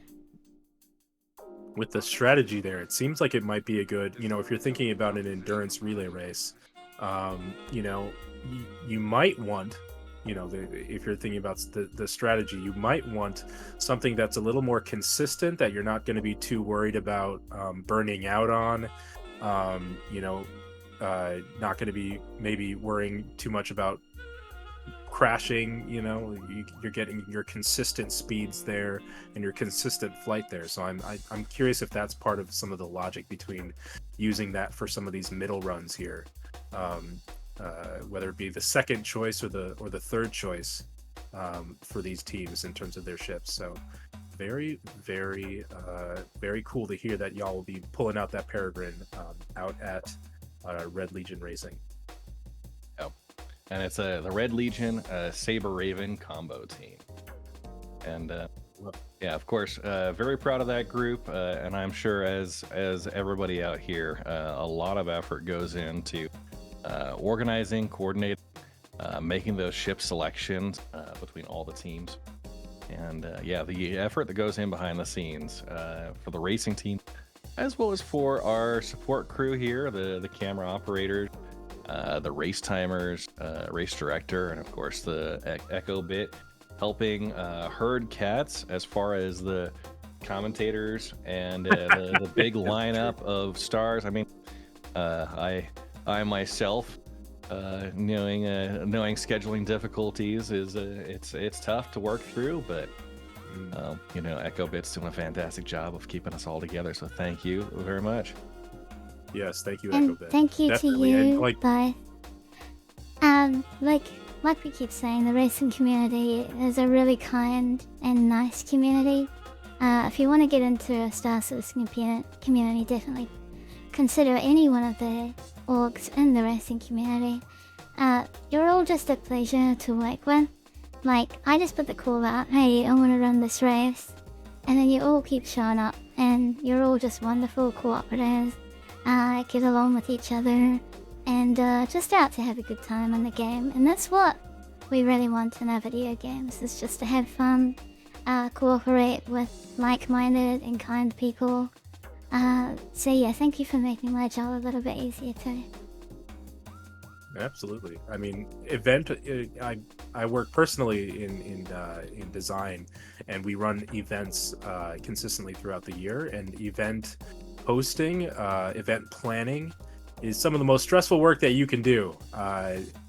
Finding the right people, getting all the right elements into place, and trusting that it's all going to work is a big part of it, and you do it very gracefully. So thank you so much, EchoBit. We really do appreciate you. It's quite alright. And now I'm winding down. I've got some other commitments to go to, but I will be back later on during the event for more commentary, and maybe even taking up a pilot seat for the Red Legion team, as they've got me as an alternate. That There would you be go. so cool to have you out there. It'll be quite a would be. fantastic day. Get I out into the appreciate field if you guys. can. Experience Yeah. it. And thank you so much for supporting us and commentating and hanging out. Maybe we'll see you later. Either in the Yeah. field or back in the commentary booth. Stop by anytime. And if you are looking for an industrial org to get into, sign up to the Red Legion today. Like, it is the #1 place to get mining, salvage information. If you like non-combat gameplay and also want to hang out with these racers, sign up to the Red Legion. Go check them out and check out Red Monster's channel. Absolutely. All right. Please do. Thank You will learn so much from it, and thank you so much for joining us, Red Legion. It's, Thanks. It's always a pleasure. And an Abdi, I think we've had a couple of races we co-streamed together, so appreciate having you, and always appreciate the invite, EchoBit, and I love supporting the NZ racing community and everything you guys are doing to bring the racing community together and the greater Star Citizen community. Love seeing the coordination that happens, and I know it's a thankless task sometimes, but you guys are doing top-notch work here and putting together a fantastic event. So thank you all very much. I will be back in the commentary seat later on as we proceed on the 24 hours. So thanks, guys. Yeah. I'll see you Thank very you so soon, much. We'll Red. talk to you soon. Yeah. But let's talk about that with Red Monster heading out. The race still continues, and we will hopefully again hear back from him. But he just appreciate him being here. The race again is continuing, and we have some standings here, just with Sanguis Luna still in first place standings. Black Star Racing behind them in second place standings. Foba Bet leading that team. Fresho 1 is on the Sanguinius Luna team. Top lap so far are in the M50 from both of those two teams. They're at I believe 75 laps already, so they're making some quick work of it. After those standings, though, we have Frontier Consolidated Racing in third right now with Racket, Erica. I could try to say it. There we go, Erica. And after that, we got Omega Aerosports with Smithy in fourth. SCIRE Racing in fifth standings with Neojet continuing to race after the crash from Niku, so continuing on in that M50. We have XGR in sixth place standing with Steve CC in the P72 keeping it going, and Consolidated Russian Fleet in seventh place standing, Fedicol heading that up in the Razor LX. Amarok's Fang in eighth place standing with Kanuki in the M50. Red Legion Racers in ninth place standing with Engineer in the M50. And Test Racing Team in 10th place standing with Vote in the M50 as well. So we have lap standings all the way from 75th lap to 60th lap. So all of that could change. We'll keep seeing these standings update as the ships again change out, as well as the racers. So you'll see these standings move around. Keep an eye on it, because where it is right now won't be where it ends up being. Well, there will be changes. People will have crashes, and people will swap in and out, and the game will continue to go. So I'm glad that So far, smooth stream. Love seeing this happen. Getting some great camera work from HMS Thunderwolf. Keeping an eye on Fresh 01 out there with Sanguis Luna in the M50, leading up all the teams right now on their 75th lap. Very cool. Exactly, and we're at the 5 hour 31 minute mark of the race. In 30 minutes, the race teams will be forced to pit and change to one of their other 4 ship choices. So, all of them have had to pick 4 unique ship chassis of 7 dedicated racing ships.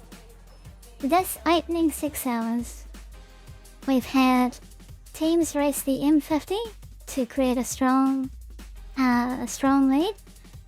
Some other teams have chosen sort of mid-speed ships, and others have chosen to start slower at the back of the pack and save their fast ship, the M50 or the Razor, for later.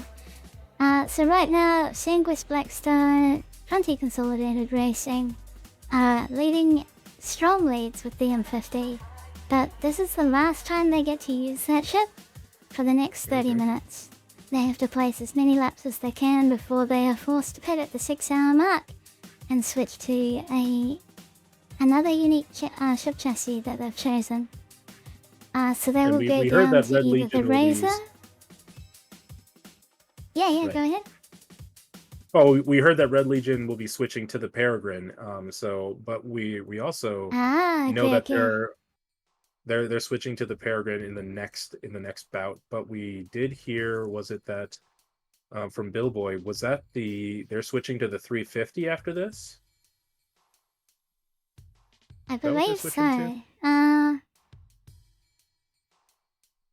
Yes. Oh. So Blackstar, like Billboy confirmed, they will switch to the 350R. Earlier, Dink from Sanguis Luna alluded that they're likely going for the P72 next. Okay. So yeah, we'll see. These faster teams will be downgrading to a slower ship for the next 6 hours, and each of them has different choices and different ideas of what their strategy is going to be over the 24-hour race. So these M50s at the top of the board, these top 3, they all have different choices for their third ship. So we'll see some interesting changes in the results as that next 6 hour block begins at the 6 hour mark. And those that have been racing slower ships, like the 350R from Omega Aerosports, the Razor LX from Consolidated Russian Fleet, P72 from XGR, they haven't flown the M50 yet. That could come up in the future 6 hour blocks that they have to swap into that ship. I mean, I really just want to point out Steve CC in the P72 has been really keeping it really cool in 6th place standings there out of 10 in the P72, and that is actually very impressive. Yeah, very impressive. Not the fastest ship, one of actually the slowest out of all of these when it comes to unboosted top speeds. I think only the Mirai Fury LX is behind the P72 in terms of speed. So really curious to see what happens with XGR as they've gone with the start off slow and see what happens after that. But even despite starting off, with a slower ship, still being in 6th place, I'm wondering if that's going to keep them in very good standings as they make their change here. Now we just had a crash from Test. I think is that the second crash that they've had? A little bit of a struggle there, but let's see who they're bringing in. Zach 109, I believe, coming in for their 61st lap in the M50. And we got another crash from Omega. That's Smithy going down in the 350R. So we'll see. I think AC3 Nightmare will be coming in the 350R to replace Smithy. But Smithy doing a great run, being out there for so long. Love to see that kind of teamwork between the Omega Aerosports there, and making those swap outs. Exactly. So all the race teams, for anyone joining us now, are supported by 6 to 8 players over the 24-hour race. So you will see a lot of backup ships out on the team pit beams as they fly around the platforms of Orison. And as soon as one of their racers crash, they're allowed to launch another backup racer to immediately continue. So just, unfortunately, have suffered a lot of crashes this race, but their perseverance, they're not giving up. They're still in their 60s of 6th to 10th in the leaderboard, so they're all within 60 laps. Like they've all done 60 laps together. That group of the leaderboard, they're hanging on, and don't give up, Test.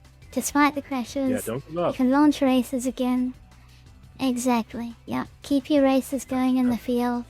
This is the Crux Cup 24-hour. There's so much time in the race, and I would say, hopefully you learn from the crashes and maybe decide, okay, let's change up our strategy. Let's take some safer lines. Let's fly down the middle of the tunnels, and let's focus on consistency, because we have had them time trial qualify for this race, and a lot of them learnt time trial lines or maybe took risks that they otherwise wouldn't do in a live race, and a live race is very different compared to time trialing. Just another third racer crashed. Currently awaiting a replacement. That's super unfortunate. I'm sorry that's happened to you. Do be careful out there in the field. Hang in there, Test. It's the commentator's guest. I'm so sorry for talking about you too much. It's all our fault. You can deduct 3 cruise bottles from my inventory for casting you as commentators. We are deeply sorry, and it's just how it is. Unfortunately, we have to mention names, team names, and they do come up because we have to talk about you, and we love you very much.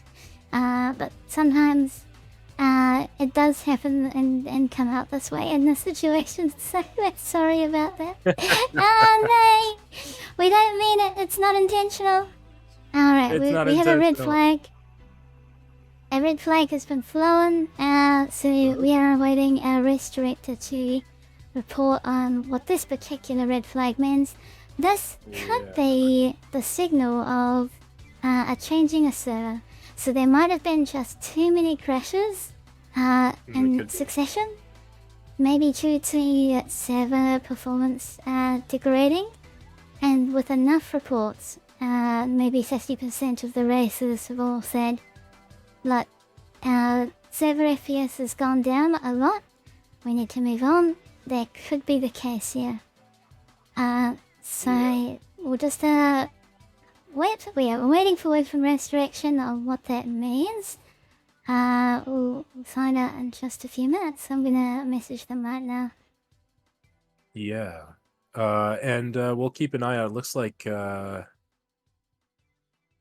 we're keeping an eye out on what this means for our racers out here.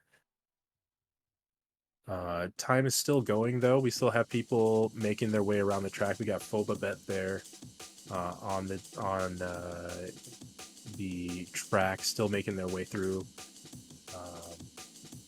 Keeping an eye out for server stability, making sure things. I mean, like that's the reality of playing in the persistent universe, and it's not just an endurance of racing, but also endurance of making sure that the ships that we're running are, playing in a server that is. Oh no! Looks like somebody might have fallen through the strut there. But we'll see. We'll keep an eye out and just make sure that that everyone is staying safe there on the track. Alright, so we've got an update from race direction. Desync on this particular server has increased to the point that we are experiencing multiple ship destroys. The desync is causing ships to blow up, even when they seem fine on their screen. The desync is just causing them to fly into the platform. The server will judge them as continuing on and colliding with the platform when they actually haven't. So at the moment, yeah, so we got 6 crashes due to desync in 5 minutes, so we've red flagged the race for now. We're keeping the timer going, and I believe they're just making the decision on swapping the server, which is completely fine. We should be able to continue the race once we get some communication there that this is what we're going to do. This is the solution to continuing the race. So yeah, we should see that in a few minutes. Yeah, there's some decision making when it comes to that because servers can recover, performance can continue, but you always want to make sure that you are in consideration. Like, these people are taking their time, these racers are taking their time to be out here and put their time into this. If they're having bugs or going into too much instability, that isn't a good representation of the work that they're doing. So all of this is considered because we know we play a game that is ambitious, like Star Citizen is. So we factor these things in, and thankfully, you never like seeing that ground dissipate. It's always a little disconcerting when that happens. Yeah. Yeah, a little. We fully understand that Oleg's we a are pro. playing. Exactly, and you're totally right, Abdi. We are fully aware that Star Citizen is in development, and if you are just tuning into this and are learning about Star Citizen, it is a game that is being developed right now. It looks incredible that it is being worked on actively right now, and the server that we're on, we just had to change to a different one because we want the best network performance we can possibly get for all of the racing teams that we've brought together today. 10 orgs with 6 to 8 players, and we all want their experience to be as good as possible. So we've red flagged the race. We're going to swap servers. You can see them doing it right now, and we'll sit on the menu with them. We're here to keep you all entertained and to help you get through this as we set up a new server and relaunch the race. Yeah, and happy to be here to talk through it because, from first glance, you come into a game like Star Citizen and you think, okay, like it's been around for a while, and it's got a huge development team, this or that. No, I mean, like, this game actually, a lot of what you're seeing now is new tech as of the last year. Persistent Universe has been around since, 2015? When did the PU come out? I think the PU came out, very early on. 2x, yeah, I would say a couple, maybe 1 year before I joined the project. Right. I just want to switch to X-Stats camera right now. She's just respawned, and I think it's just preparing to log off and join the others. Thank you so much for your cameras today. Yes, and all of our camera operators. Right. So wonderful with the camera controls there, making it look like a cinematic. But that's just getting to know the advanced controls and being an expert and knowing what you're doing. But yeah, this game, so like Persistent Universe, been around maybe for that long, but what we're seeing in terms of server meshing, that is new tech, not even a year old at this point in terms of being in live. There's bugs that happen. It is a game still in development, and we are aware that these types of things happen. EchoBit does such great planning that these things are factored into that time as well. So, we'll get back out there on the race cruise, but kind of curious to hear, just like in terms of my experience with 4.1, chat, what has your experience with 4.1 been? Have you experienced pretty smooth stability, or Have you been playing consistently, or did you jump in right away at the start, and or are you trying to get into the verse now and having issues with that? Because it can be tough. As for all I say, Astromedic says best of luck to all races. This is Astro. EMS signing off. I need to follow my own advice and get some rest. Please load up on food and drinks before the next leg. That's fantastic advice. And now that we are swapping servers, this is the perfect time to get up out of your chair, to have a stretch, Absolutely. to get yourself some snacks, stay hydrated, look after yourself. And if you've been racing for the first 6 hours of this event, have a good break. Get someone else on your team to race for you, because we do have that 3-hour seat time limit. Consider handing the torch to some of your other team members. There are 6 to 8 of you. So yeah, make sure everyone is getting good time in this race to experience the Crux Cup 24-hour for yourself. And for everyone on your team. Yep, and that's why this is a group effort, so that no one person has to shoulder the entire burden. Yeah, Expat Brett, truly finest at getting that good camera work. Love it, love that B-roll. Doing really great. In terms of my experience with my experience with 4.1, I was able to jump in day one, and I experienced. I was able to go to the Hathor location.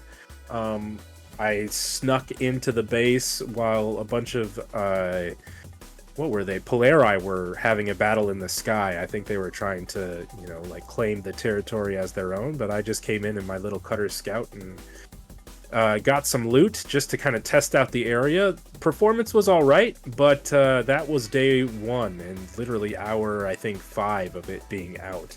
Since then, I know that there's been some server degradation. If you try to join the game right now, I believe that there is a bit of a warning that happens, just saying that there could be a degraded performance in the game. So it's just one of those things where we are aware of the state of things, and doing the best with what we got, and honestly, still having a great time. Seeing great camera work from the likes of Oleg Lime and Expat Brat. We got Faye there doing great camera work. So many people out here providing their expertise in what they do, and just wanted to thank some of the camera operators right now too, especially as they shoulder the burden of giving us that good content as we continue this endeavor. We have, like I said, Oleg as one of our camera operators, Faye, another camera operator, Oleg representing Turbor Corporation, and Faye representing the seatbelts. HMS Thunderwolf is also doing some camera work, and they're representing themselves. We see Horo with their camera as part of the Critical Control Racing Club, and Andrew MI66 as well, doing some race photography of Lens Nation, and you'll representing Lens Nation, and really curious to see what some of those shots end up looking like. Having a photographer on set, and just having that in on a shoot. I know when you're making a movie, you're consistently thinking about like just getting the right shots, making sure you got the right your audio is clean and clear. Just chucking that. Take that up, that chuck. Stop littering your place. Get that. You river. Chucking it. But having a photographer on set is always helpful, just to capture some scenes there, just some stills.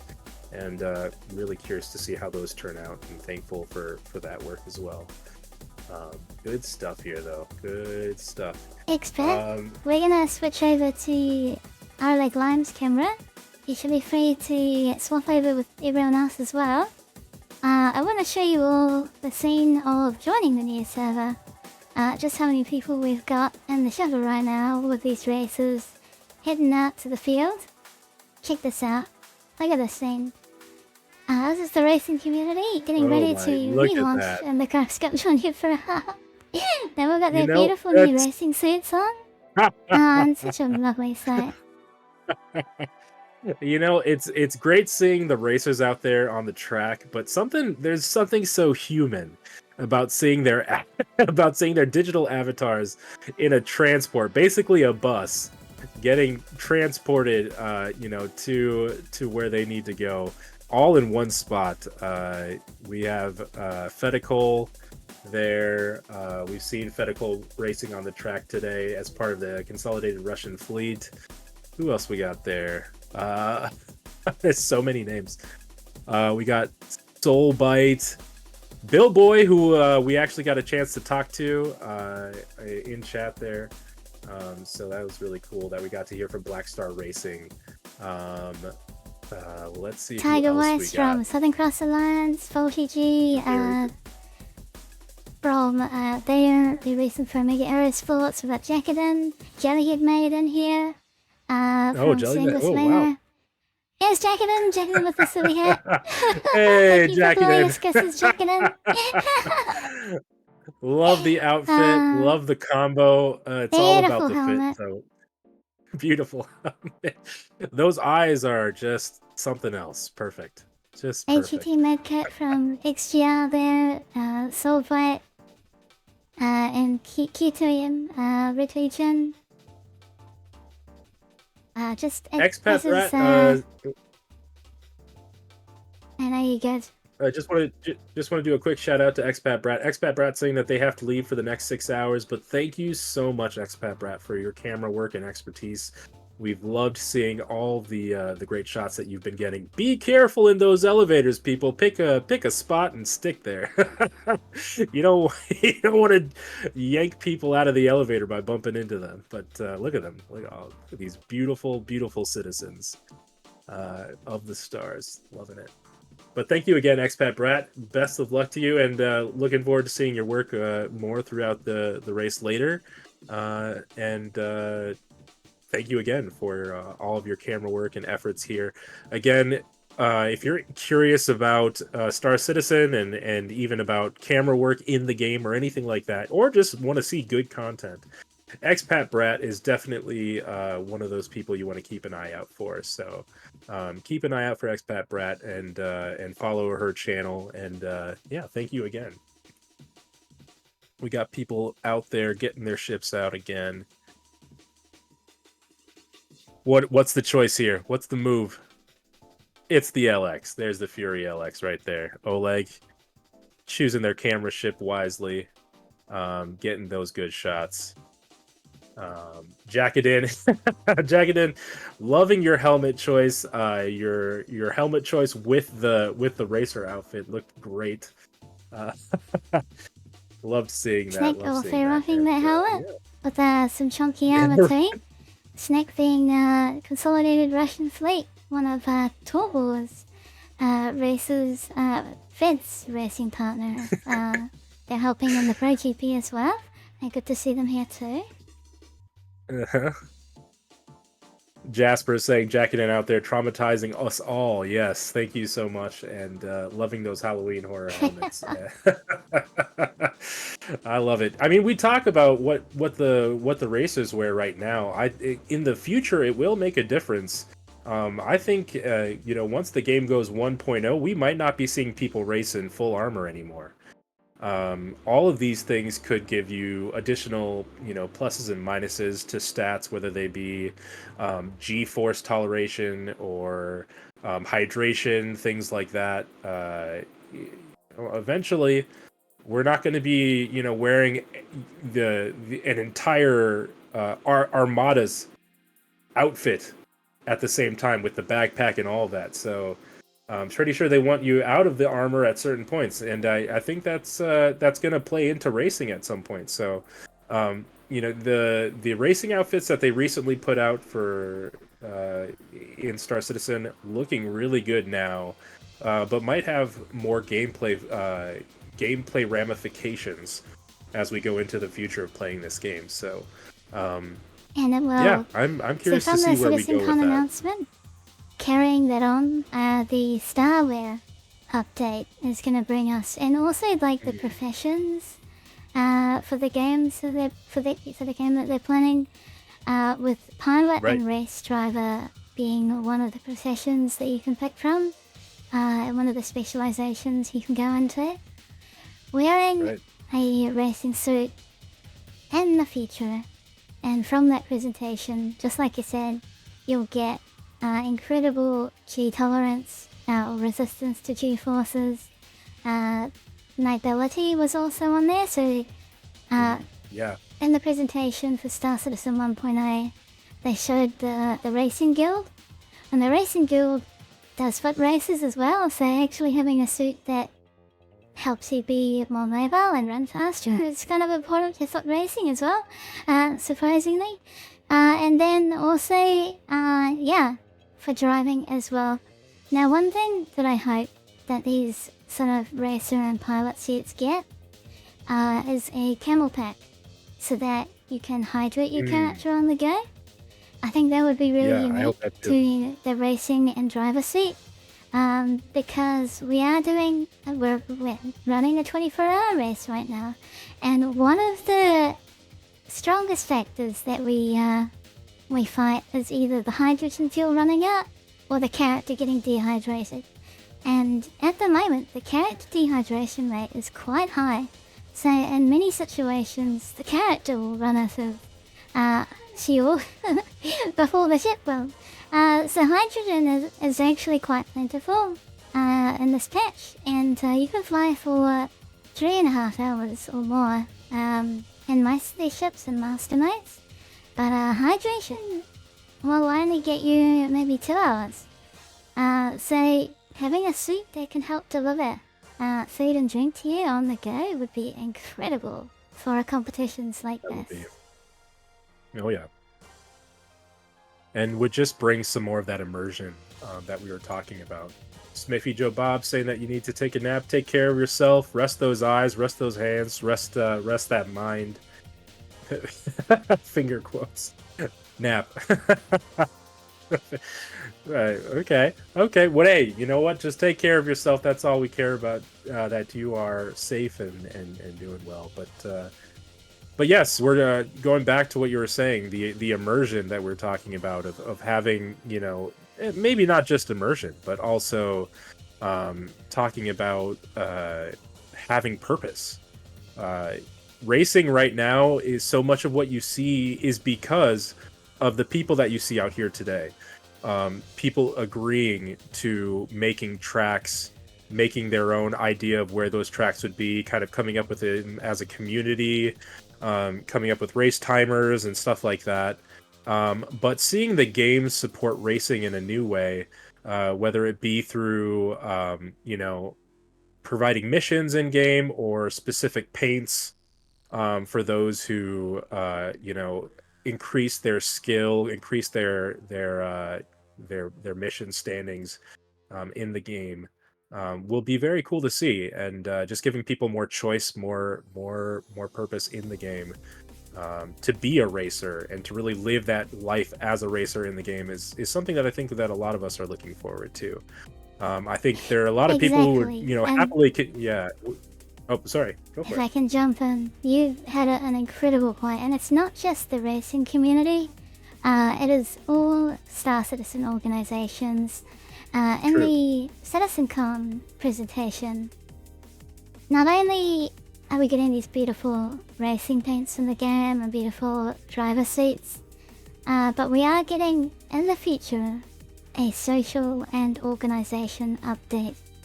And that means we'll be able to pick org colors for our ships. And when that comes in, not just the racing community, we'll all get to enjoy a color scheme for our organization that we like and our org logo on the side of the ship, as was presented in CitizenCon last year, which I think is going to be, and now that I've said that, the racing community is going to thoroughly enjoy being able Absolutely. to rock the same colors, have a unique identity that they can visually show and present on screen for you.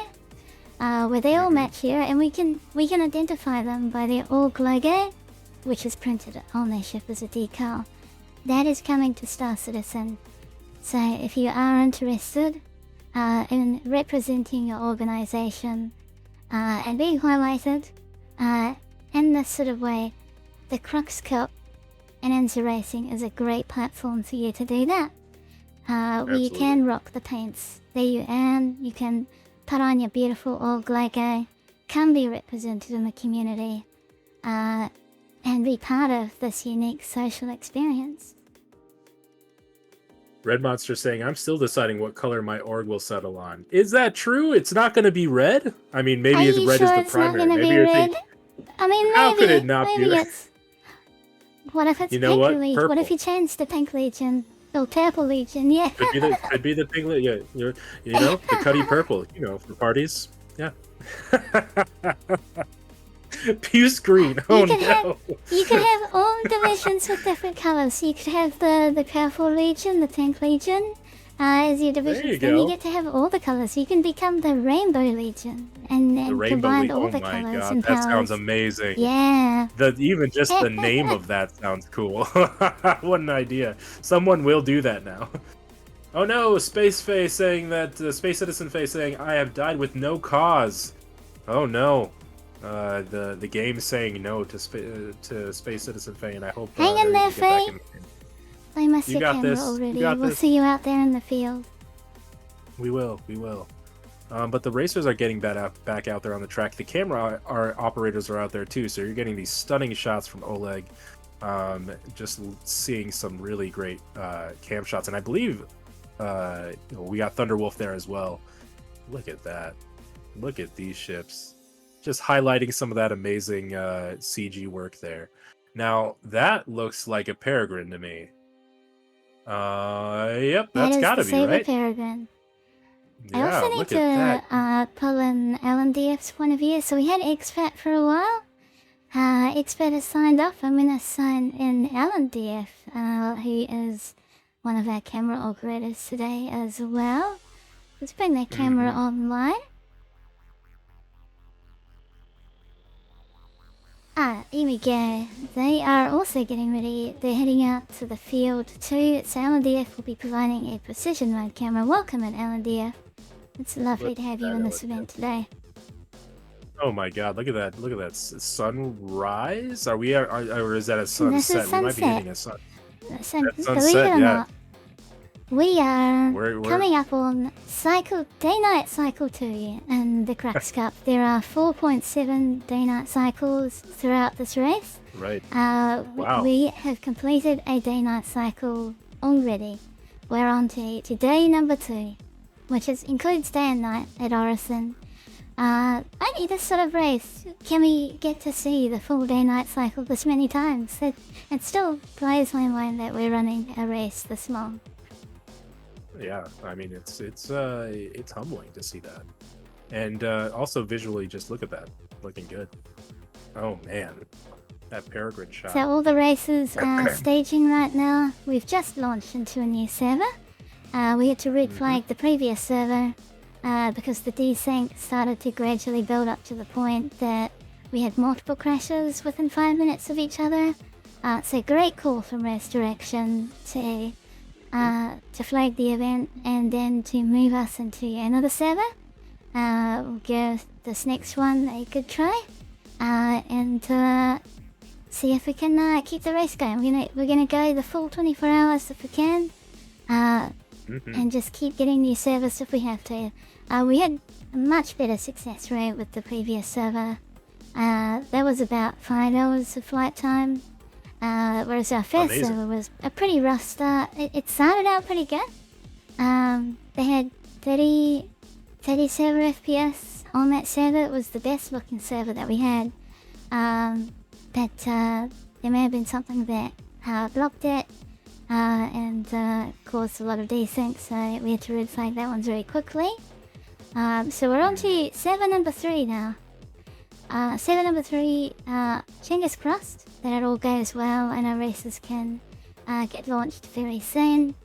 We'll be looking for a signal from Race Direction on when they are going to do a short formation lap out the Gentleman Mile and towards Kaplan. We will then release them back onto the racetrack and see they're staging their active racer in the middle beam. All of their backup racers are on the side of the beam. And it looks like our safety ship Eurotrucker is out in the front of the field. They will be leading the formation lap for today. Yeah, absolutely. Soul Bitten mentioned this earlier in chat, but apparently there's new names for these servers that they're giving them. And I'm not 100% aware of how to figure out what your server name is. I'm guessing it's r_display_info something. Maybe 2 or 3. Yeah. Which is an in-game code. Yeah, in 4.1 they changed what is showing when you join a server. Instead of showing you like, here's the region and the number of the shard, they now randomly generate the name of the server. And you get some very peculiar names. Soul Bitten is saying that this one is called Blissful Crew. Wow, very blissful. We hope for a blissful server. Yeah, yeah. Let's hope that works out in name and also in function. So we'll see. Not very blissful for Faye though, as Optical Mouse is saying. Faye, one of the camera operators that you saw with the track outline. The game is giving her some gruff, so hopefully she's able to get back out there, and the game is treats her with a little bit more grace, so that she could get to that blissful crew status that this server promises. That's right. But Hang in there, Faye. You got it, Faye. I do have to give everybody here a heads up that as we were talking about swapping people in and out. We have a couple people who will be commentators who will be jumping in to replace me. I think Papa Juggernaut might be joining us. GentlemanJez is thinking about coming in as well. I do have to make an exit in a little bit, but I have been enjoying my time here as always, Echo Bit. This race is always so humbling to see the coordination as well as just the effort of the racers themselves. And there is no way I can replace you. Another Crux Cup. Oh, what? DJ said. There is no way. There's no way I can replace you, but I will absolutely take your place. Yeah, well, hey, you know what? I'll take it. Oh man, hearing that, we are definitely we're definitely doing that swap out, dude. It is good to hear you. How's the race treating you so far, Papa Juggernaut? So far my real life is much like these servers. They need a reset. I got a little bit of sleep. I got about an hour. A little bit. So I will live. I am regenerated and hopefully continuing on for the next few laps here. As looks like we get ready to hopefully launch from these beams soon. Oh yeah. You know we'll get an IV bag of crews set up for you, and should be able to keep you going for a while. Fantastic. Abdi, thank you so much for being here, man. We appreciate it. Go enjoy whatever you need to enjoy. I'm going to go race that toddler around for a little bit longer, and then you'll see me again in about... Oh, man, I have to look at my Google Calendar. The calendar is life. The calendar is life. The calendar is love. You should be seeing me here in another 3 hours or 4 hours or so. Sounds good. We'll see you when you get back. Yeah, definitely. Thank you again, and I'll be seeing y'all. Best wishes to the racers, the camera operators, the directors, all the people involved here with Anzia Racing, and enjoy the dulcet tones of Papa Juggernaut as he takes over and officiates and commentates. Much love to you all. Thanks for giving us some of your time, Abdi. We love you very much. We'll see you soon. Bye, Abdi. Absolutely. Adios. Echo, hello again. AJ, welcome back. We're at the 6-hour mark. It's ship chassis change time. All the new ships are coming out.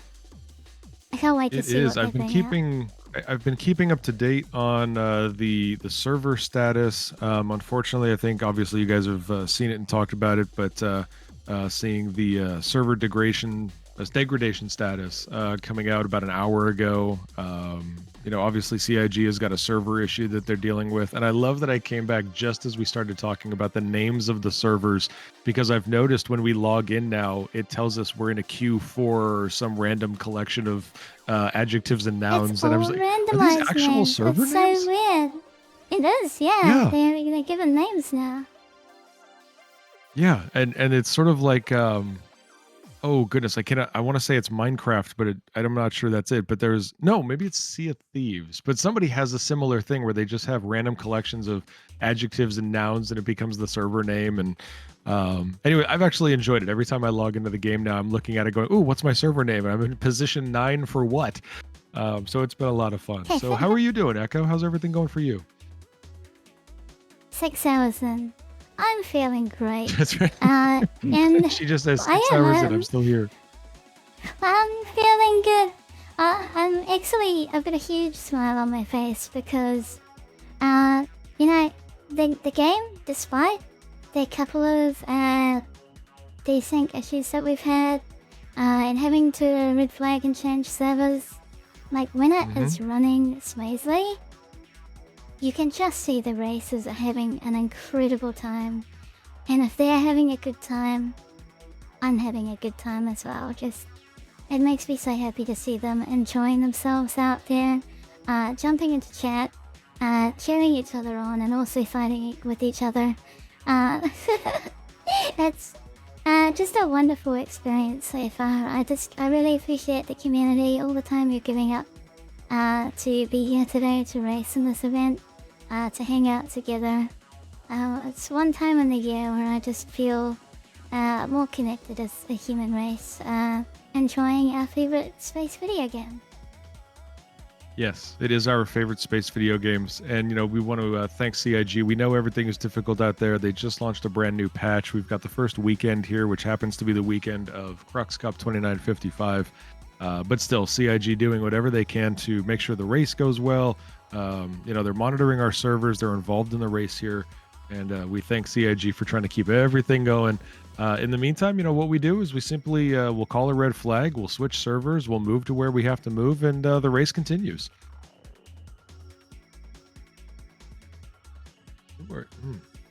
Love the camera work from Oleg. Here we go, racers lining up. How long is Matt asks a mistake? So, for the faster ship, the M50, yeah, it's 3 minutes 30 for the fastest map, and 4 minutes for the slowest ship. They're all racing the dedicated racing ships today, so they had to choose 4 of the 7 dedicated racing ships to race over the 24-hour. They have to change ship chassis every 6 hours. So we're at the 6-hour mark. This is the first ship chassis change. We're about to see new strategies, new ships unfold in the racing teams. Many in the leaderboard chose the M50 to create an early lead. Some decided to go with a slower ship and, use the M50 later in the race and really make up time and make a big comeback near the end. So, yeah, a lot of really interesting, unique choices. I'm looking to see how this one unfolds. Yeah, absolutely. You bring up a good point. And, Amish Stig was asking in chat, how long is a lap? They are averaging about 3.5, 3.75 minutes. We've got some really amazing performances here. And that's one of the reasons that we're starting to see a lot of the separation between the racers here, lap to lap to lap. We're starting to see the field separate a little bit over the last couple of hours. We've definitely got more of a gap now between teams than we did even when I signed off a few hours ago for commentary. So there's a lot going on here. And as I've always said, this is going to be a test for the racers themselves. They've got amazingly capable ships here. We've got to see how the pilots use them. And that's what we're seeing right now. We currently have a 17 lap gap between team number 1 and team number 10. Everybody's going to have a struggle. Everybody's going to miss something. There's going to be a crash somewhere. But these teams are really proving themselves to be endurance racers, and they are doing whatever they can to make sure that the race continues for their team. Look at that beautiful shot. What a peregrine that is. My goodness, that's gorgeous. I believe we're looking at the Red Legion races. Yeah, I'm looking at the ship list right now, and they're the only Saber Peregrine choice. So they are staging Saber Peregrines for the next 6 hours of the race. They were previously racing the M50. So now they're taking a cruisier or mid-speed option. That might mean more consistency because the M50 is a really dangerous ship. It's really uncontrollable in atmosphere. It will buck and pitch away from you. You have to really micromanage its speed through the turns to really get a good handle on the M50. But the Saber Peregrine, it flies like a dream. It's much more comfortable, it feels more responsive, and it drifts through the turns with its extra weight. It's much more comfortable to fly, and I believe that is a good ship choice right now in the middle of the race to just start placing consistent laps in a nice, easy to fly ship. Well, that was a whole lot of information about a ship that I am not as familiar with. The Saber series, obviously the Peregrine just coming out. What is it? Also the Firebird variant, I think it is. Yeah, Firebird flies really similar to this. It's actually only a couple of meters per second slower. Both of them have the Interceptor archetype and Masterminds. So the Peregrine, if you like the Firebird, you love the Peregrine as well. Yeah, I would agree with that. And, I think they're also just beautifully designed ships. I think a lot of credit goes to the CIG ship design team for what they've created recently. Just a few hours ago, when I left, we were talking about the Drake Ironclad, not as a racer, obviously, but just in terms of the new ingenuity and things that are coming from the CIG ship team. We're seeing a lot of really beautiful stuff. And, obviously these are, for the Saber series, these are all variants of the very famous Saber Raven, which, Echo, I think, I'm almost positive somebody's going home with one today. Am I correct? They are. So the prizes for the Crux Cup 24-hour, I held no restrictions on my account and my buybacks. I brought out Valkyrie Liberator editions, LTI glaives, and even a spare Saber Raven code that we are giving away to first place for the Crux Cup 24-hour. Absolutely massive 8,000 USD prize pool for this incredible race, and for these deserving communities. There are entire orgs of racing teams coming to support each other today. There's some interesting sights out in the field today. Someone I think maybe has died from excitement on the concrete there. Very Well, I think interesting officially we sights. have to be safe and say they're napping. They're taking a nap having right a now. They're tactical very nap. tired. They're Yes, looking just after a their cat. health, yep. Mm-hmm. I love that. We've got Yes. Space Citizen Fehu in chat after I talk about the Ironclad. They say, let's go Ironclad race. I think that'll be a new entrant for Crux Cup 2956 in the heavy class. 100% heavy class of racing the Iron Chad. I would love to see it. I'm really looking forward to that ship, particularly for its cargo capacity, and some of the in-repair bay features seem really interesting for racing. I think it'll suit repairing racing ships, at least I hope so. That would be a great thing to see. And, also I want to draw attention to the fact that obviously we've got a couple of racers here who, loading into could that be a Pisces rescue? That would be a logical. Okay. That was strange how they just popped out of that. Yep. Yeah, Yep, it's they a did little the upside down, gravity but, flip. Yeah, I just think it's worth noting that, especially with 4.1 and the new gear packs that were available, obviously we've got a lot of people who picked up those racing gear outfits. We've got 2 right now running the Murray Cup series. We saw a Star Kitten earlier. I saw an Origin outfit earlier. So obviously a lot of the racers said, you know what, we have Half a uniforms now. juggernaut. I want to show you this. We have live about to begin their 6-hour part of the race. Switching to the Razor, Niku from CIG. We have Niku's perspective here today, in cockpit point of view. And he's got one of those rare and beautiful CIG Cloud shirts, Cloud Imperium Games. Yeah, we not only have camera work, but racing, getting ready for a live in-cockpit action from Niku, part of Cloud Imperium Gamers. So that's going to be exciting Thank you to for see. providing your point of view today. Yeah, we'll switch to you a lot, and hope you have a lovely race today. And your team's behind you. They will support you and launch right away for your team. Niku Racing with SCIRE Racing. You know what? Actually, that's a very fair point. Niku is participating on behalf of SCIRE Racing. So while they are a staff member with CIG, they're going to be racing on behalf of SCIRE. So thank you for reminding us of that. That's a really good point. Looks like we're launching the formation lap now. Looks like they've got a team member from every team out in the field. So here we are. We are about to continue the race on 7 number 3.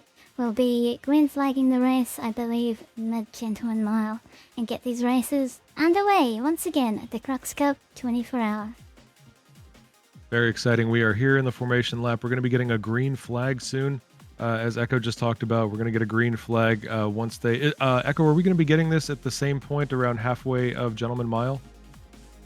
We should be. So, another couple of kilometers, you see Eurotrucker and the safety ship is leading the formation single file, ordered by Team Pitbane, which was organized from their qualifying time. All of these teams did time trials, their results were combined. So you've got Sanguis Luna in front, Black Star at second, Consolidated, and here is our green flag. The race is now officially underway once again. Welcome back to the Crux Cup. Good luck to all our races today. Eurotrucker has just gotten out of the way, and our racers are moving ahead at full speed now. Thank you to everybody in chat. Make sure you are cheering on your favorite teams. I've seen a lot of... So far, we've got Let's Go Red Legion, Let's Go Votel. We've got another Red Legion cheer in the chat. Everybody that is live in chat right now, make sure that you've got your favorite team or your favorite racer being cheered for. Show them your support. They've got a long way to go, ladies and gentlemen. And yes, we do have confirmation from GentlemanJez that we have back to race conditions. We are moving at full speed here. Jelly Headmaid already pulling away from the pack. Quite a healthy start here. Not seeing any collisions. We do see some pretty tight racing in here. Niku coming up from behind. We're getting some in-cockpit camera work, which is beautiful. Pulling this is why I don't race. Okay. This is why I do not race. It's incredibly dangerous. That entry to so Capcom, dangerous. there's 3 vertical pillars in the way and the cargo container. It is one of the most dangerous parts of the race. Niku handling it with grace. Well done. Now heading up to Providence. And here also quite a challenging entry, probably the second most dangerous part of the track. Racers have to deal with a elevation change. If they cut the corner too close, they'll hit the ceiling. So it's better to take this wide like Niku's doing here, and then turn in after you've dealt with the elevation. Lovely to see it. As I've said, this is the skill that needs to be demonstrated by each of our pilots here. And also when it comes to our pilots, I think it's worthy to recognize those who are sort of pulling some double duty here. Obviously, we've got Niku, who is both racing and then also giving us a live camera feed, which is fantastic. We love to see that. It gives us a really unique perspective. Red Monster, who just recently stepped out of the commentary booth for a second, also in chat, also a team leader. So quite a few people are participating in this event in more ways than one, and we appreciate that throughout the racing community because that's what makes it bigger and better.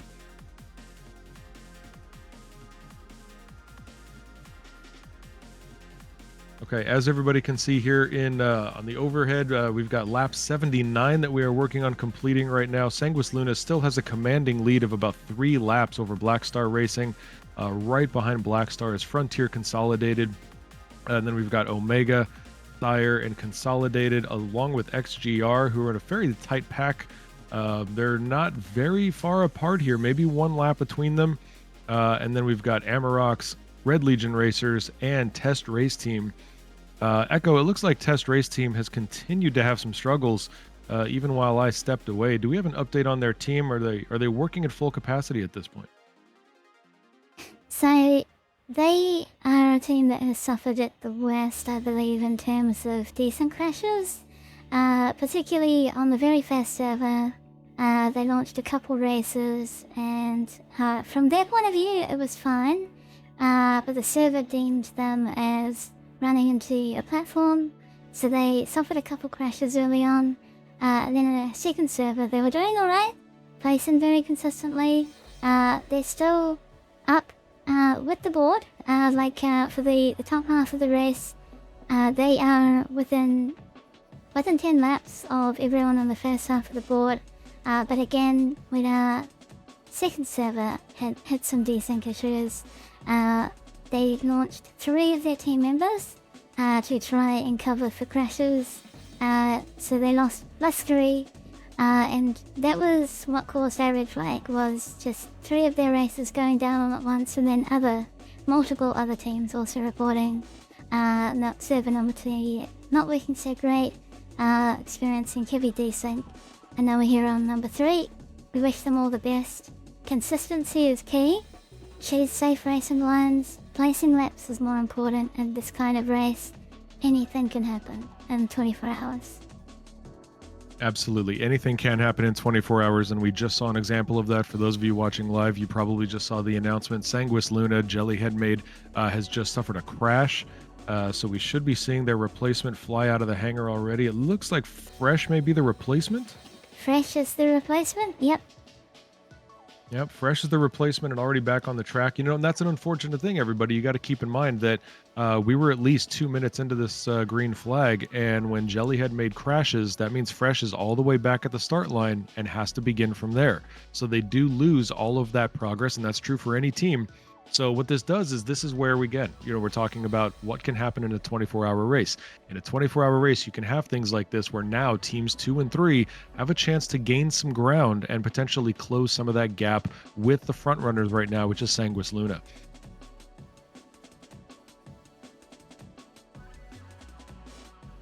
LNDF doing some great tracking work here as we seem to be tracking Prof Decoy, playing Fox. They're just coming out of a turn, coming into a turn right now, it looks like. Yep. Beautiful. 2 teams very, very close to each other. Again, this is where we've got to see people close the gap. Playing Fox, for those of you who don't know, Playing Fox is racing on behalf of Black Star Racing, which is best friends with Sanguis Luna. And I say that with all due sarcasm. And then we've also got Prof Decoy right there for team number 3, which is, I think, they're still number 3, which is Frontier Consolidated Racing. Prof Decoy is one of their main racers, both of whom are well known in the racing community. And I mean, look at this. This is not a huge gap. We're talking about seconds here. We're not even talking about minutes. We're talking about seconds separating these two. Votel is also in there. Votel is obviously coming up in the back, chasing as fast as they possibly can to, again, close whatever gaps are available to them. Whatever boost they can find, they're going to get there, and they're going to get there as fast as they can.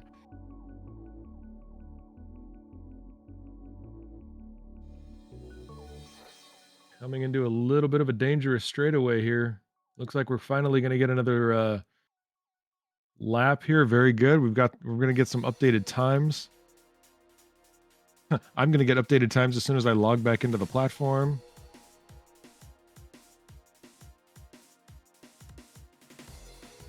This figures. Every time somebody finishes a lap, I get logged out. Jez has said to the racers that they must be mindful when they are passing slower ships. So if you are in a faster ship, you have the sight advantage on the racer in front of you. It's up to you to not impede the racing line when others are taking it. So for those that are racing in the 350R, the P782, the Super Peregrine, and especially the Peregrine, it's a bit slower, it's a bit chunkier. Some of you are in the M15 Razor. You gotta take care when you pass those ships. You gotta watch the other racers in their racing line, and it's a lot more complicated than just a car game, for example, where you just have the flat road in front of you, and it's very clear when you have to pass and when you can't. In Star Citizen, you're dealing with 3 axes to create essentially a 3D racing line. So do your best, racers, look out for each other, and communicate if you have to say, hey, just set Super Peregrine, I'm gonna pass you, I'm passing on your left. All of that helps with the safety of the race and ensures everyone has a good experience. Excellent reminders. And, we talk about things like that, and you talk about the tri-axis that is our 3D racing.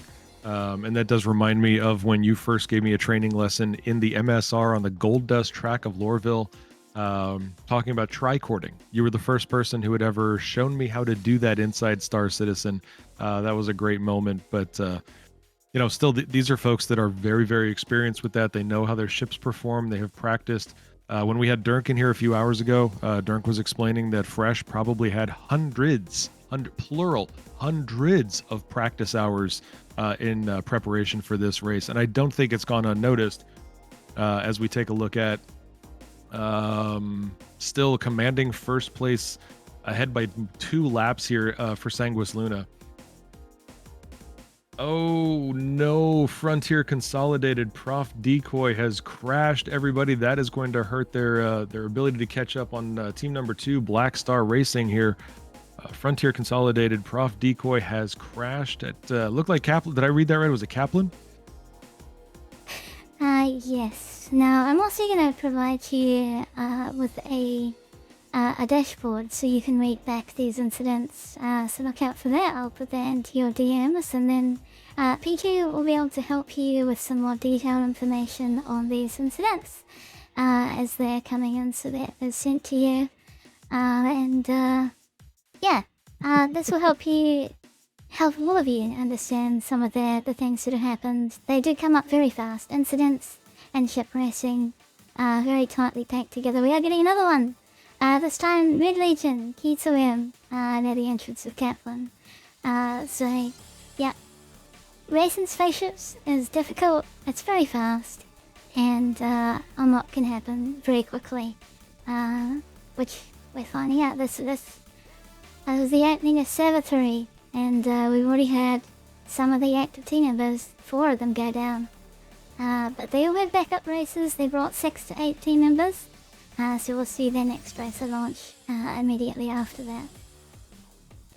Very true. And, I think it's worth mentioning for the audience, if you guys haven't caught on to this yet, since the green flag that we just got entered into, the top 3 teams have all suffered one crash or another. So at this point, this is an opportunity for Niku over at CIG representing SCIRE Racing. Niku may have a chance to close some gaps here. Niku is currently in a Mirai Razor. But definitely with an opportunity with these teams suffering their losses, if Niku can stay on track and can maintain consistency, there's a chance that we see SCIRE Racing step into the number 3 potentially if they can keep it going for a long enough time. Hang in there, Niku.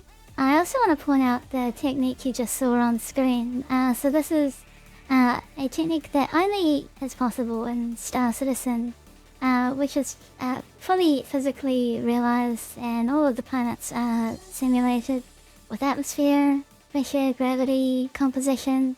So you can take advantage of the thinner part of the atmosphere in Star Citizen. It's that accurate. So here, Nikki was going high. They're getting into the thinner part of the atmosphere to gain a bit more speed. They sacrifice just a little bit of distance. There's an optimal point where you go up at a certain rate of elevation.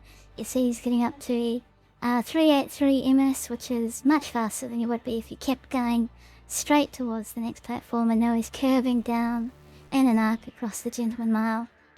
That is spaceship racing. It's like a combination of flying planes, but you also have maneuvering thrusters in all directions, and you can combine any plane or simulated plane knowledge that you have from flight simulators into this game as well. Great reminder of the fact that the environments here are quote-unquote real. So there are physics that are at play here. In fact, I believe that was one of the big changes with 4.1, was that the physicalization of more elements inside the game is even more real. Crashes are now more physicalized in terms of mass calculation, speed calculation, the science that goes into the operations of the Star Citizen universe, the PU. Truly, truly impressive. So I'm glad you mentioned that. Ladies and gentlemen, we've got a reminder in chat. If you haven't done this yet, don't forget, take a look at anziaracing.com/merch after the race. If you want to pick up anything from Anzia Racing, all your racing gear is available there, including the very famous Anzia Racing socks. don't forget to pick those up. And if you do ever see them as being out of stock, just hang on to those and make sure you pick them up the next time you see them available.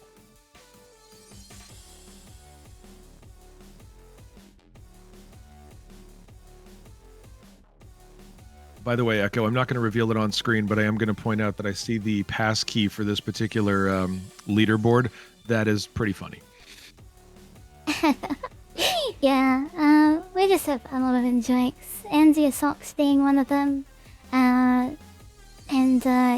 I love to try and create some fun little memories like that. Yeah, let's have a great time racing today. I hope you're all having a good time watching the Crux Cup 24-hour. We're 6.5 hours into this race. 24-hour race. What a crazy idea. Who came up with this? Crazy idea. 10 years in the making and now coming to life finally. And we are in the approaching 7th hour here. Again, we can see a tight pack here. We've got Niku being closely followed by T-Stark. Niku representing SCIRE Racing, T-Stark representing Consolidated Russian Fleet. We got AGT Mad Cat coming in quick. Yeah, this is again very tight grouping, everybody.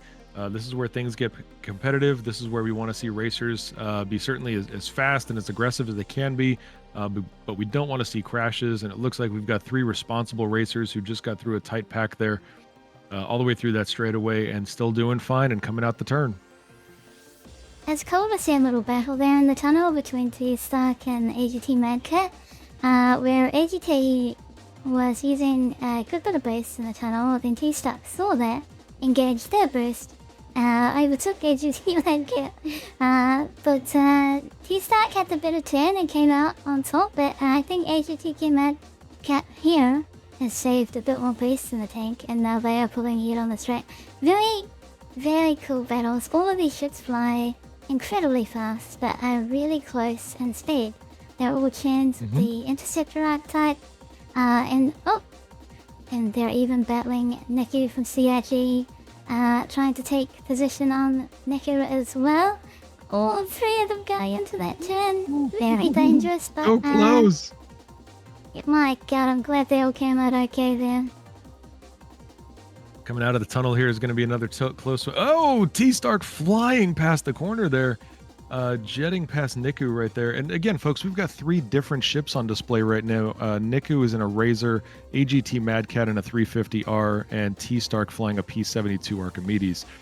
So, again, they've got very competitive ships, and all you're looking at is pilot skill, especially when you see things like T-Stark just flying past AGT Mad Cat. They're finding the advantages, they're finding the angles that are going to be best optimized for their skill, best. What a tight grouping we've got here. Thank you to Oleg for giving us this perspective on the cruise and where we're going. I think, speaking of cruise, I think that these folks have had, hopefully, a lot of them. Mootkins has an interesting question. Mootkins asks, what happens if the camera crew needs to refuel on hydrogen? I think it's a pretty straightforward answer here. What we're looking at is whoever needs to do so, if they've got to refuel, if they've got to switch ships. We have multiple cameras on this track, and they're going to pull off, either get serviced or swap out ships, and then they come back when they come back. And we're lucky enough to have a live camera right now in cockpit with Niku.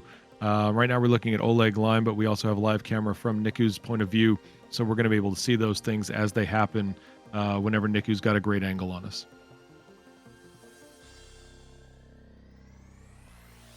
I also want to say Niku is not letting up. I practiced with Niku when he said he's like, I want to race in this thing. Where do I sign up? How do I sign up? I said, well, you need a team. We'll put you with SCIRE Racing. You need a team. You need 5 more people. I need 5 more people, but that's okay. You have an incredible community that is here to support you. And he's been practicing with SCIRE for a couple of weeks now, and I went out there and taught him how to fly. I'm feeling really proud right now to see my boy Niku out there flying so well in a Razor and holding his own against XGR nonetheless, a highly competitive racing community, and the Turbor racing team as well. All of them professional racers in their own right. Niku, we're very proud of you. I'm very proud of you today. I feel like a mum. Oh, this is so unfortunate and really not what they needed. Omega Aerosports suffers another crash here. Looks like Omega, I believe that was Zollner, or Zollner's the replacement. Who was on behalf of Omega? Oh, was that Faulty that crashed? Oh, that's a tough one. Folks, if I'm looking at the correct information here, yeah, it looks like that might have been Faulty that had just crashed in an M50. So Omega is going to be a slight setback here. Omega's got to catch up. But Omega currently racing in 9th position now. Now running behind Red Legion, which has moved up to number 8. Red Legion currently being represented on the track by Commander Tenna. And they are flying one of those big, beautiful Peregrines, which Echo said was a slow ship. And I don't think that's fair, but that's okay. Echo's the expert. It's slow relative to the other ships because of its mass, but I really love the way it flies. Like, if you want to get into racing, pick up a Peregrine fast. It flies the best. Oh! Oh my Nico goodness, has just slammed into a beam. A live crash? So far he's okay? Is he gonna recover? Hang on there, Nico. Oh, Ship? Nico! Somebody needs to teach Nico how to survive. It's okay. Yeah, I think he's gonna come out okay. Yeah. Wait a minute. He might be embedded a little bit in the platform. Hopefully he's alright. But did he desync? Did he desync still into alive. the? There we go. A bit of There we delay. go. Okay. Physics update. Yeah, it looked like he had somehow desynced into a beam. Desynced into a You beam. are Nico is supported. gonna be heading back in. That's right. You are supported by the SCIRE racing team. They will be launching a new racer right away. If I have a look now, Salem Frost is taking over for you. Don't you worry. Your team has got your back. You're still 4th place. Salem Frost is now up in a razor. Love to see that.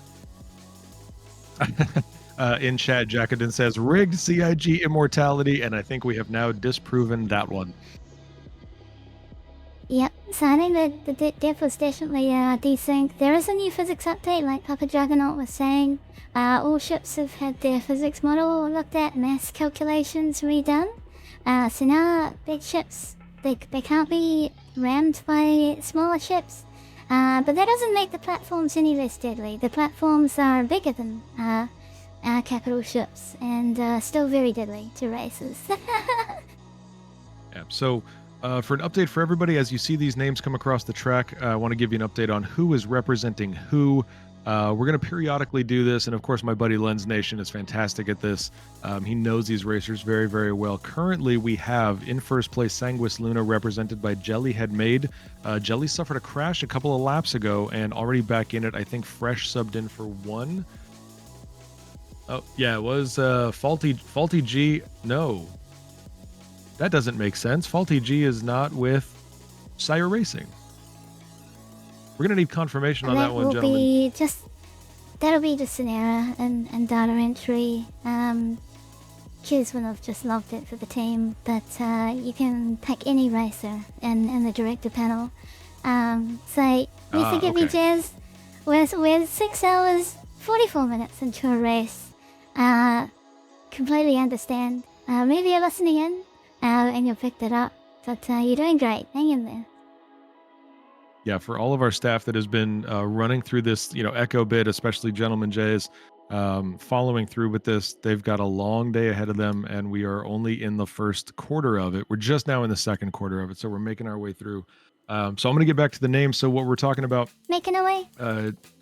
Jellyhead Made is representing Sanguis Luna. In second place, we've got Black Star Racing, represented currently on the track by Playing Fox. In third position, Frontier Consolidated, represented by Arakaj.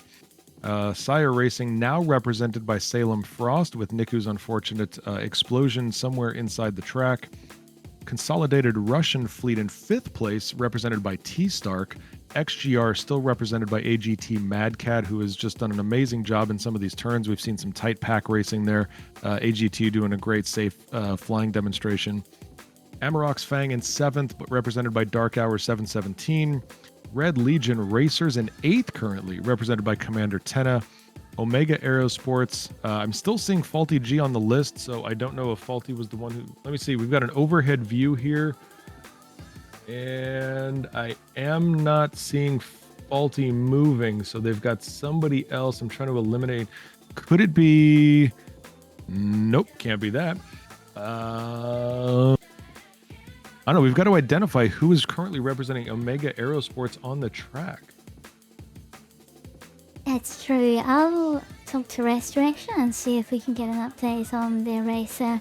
Hopefully everything's okay with Omega Aerosports. I am looking out for their team names on the field at the moment as well. Alright, but so nothing, Omega nothing is... stands out immediately. Okay, Omega looks like they're going to be getting a replacement soon. And then in 10th position, we've got Test Race Team, and it is Votelesti. Copy that.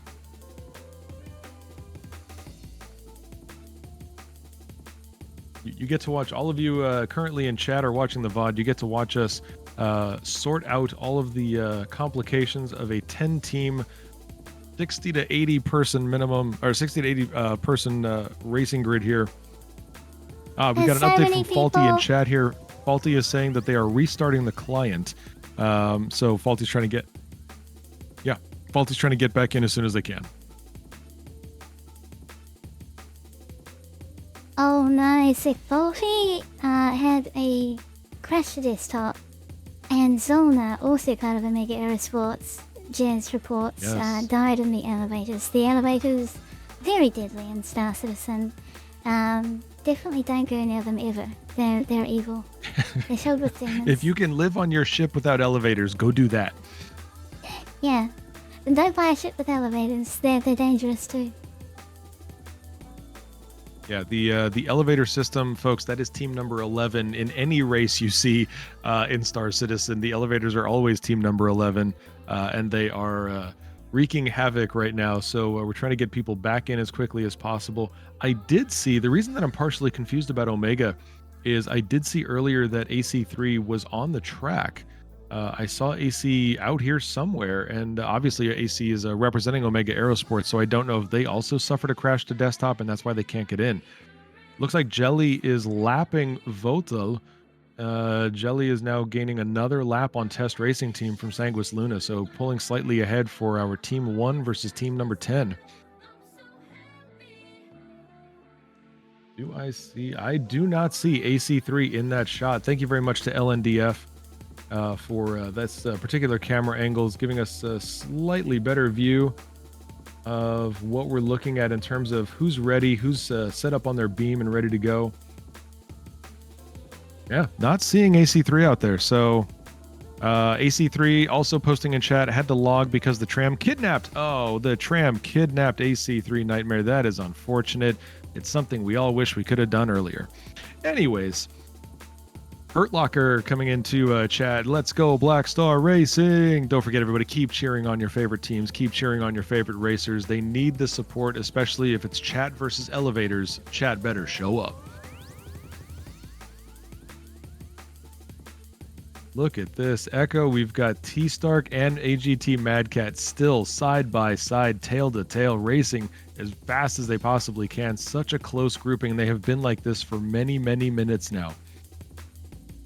This is Star Citizen ship racing, and I really love how the racing ships have been balanced in master modes. They're now all quite closely grouped together, and they are the fastest ships in the game. We've been waiting for this for a long time. It's so wonderful to see the M50 and the Razor top of the speed charts. And out here we have, let's have a look here. Do we have, oh yes, the AGT Madcat racing the 350R. Now that also has the Interceptor archetype, and the TNT Stark is racing the P782. Both of those very similar class ships. So their battle is really interesting to see, because when I did time trials with this, they were only about 10 seconds apart from like the fastest ship to the slowest ship. You can get anywhere between that sort of difference between these ships, and yeah, those two were particularly close to each other. Echo, what do you think? With all the, we've had a couple of red flags here as we do server switches. We've had some crashes. Obviously, we've had significant numbers of crashes here as people are competitively racing. Are you still estimating we could hit somewhere around 350, 400 laps when the day is done? I hope so. I think 300 laps would be an achievement. It would be the ultimate achievement to get that many.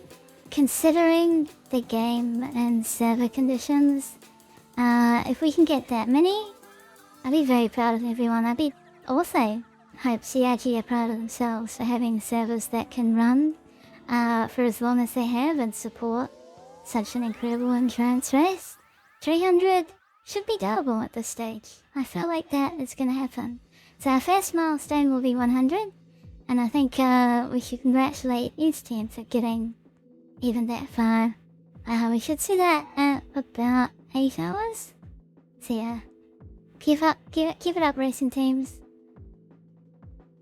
I agree. We're just now getting a ship destroyed alert for Amarok's, and their racer was Gravity Cat. Or no, I'm sorry, that's the new racer. Amarok's was Dark Hour 717. Yep. Yeah, coincidentally, we had LNDF's camera view who actually saw Dark Hour falling through the atmosphere there. So we saw the crash happen in real time. We saw the side effects of that. So again, thank you to our camera crew for showing us these angles, giving us really good perspectives on how things are progressing. You can see, though, I mean, look at the, again, tight pack here. We've got Commander Tenna and who is Tint? Commander Tenna and Tint. Very close to each other. We've still got AGT Mad Cat and T Stark very close to each other. Niku is returning somewhere. Looks like Niku's on a back tram. Out to his team puts. Oh, he is on a tram. Yep. Tent, I want to say, is racing his favorite ship. So if he can't fly the Hero, which he can't in this race, the Razor is his favorite racing ship. So he's in his element right now. He's on his favorite dedicated racing ship, baby. And look at him, already gaining ground on the competitors.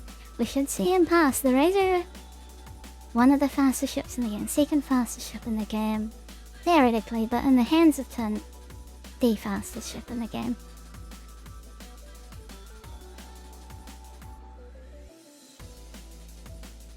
Absolutely true. More tight turns here. Tin with a significant boost, just flying past.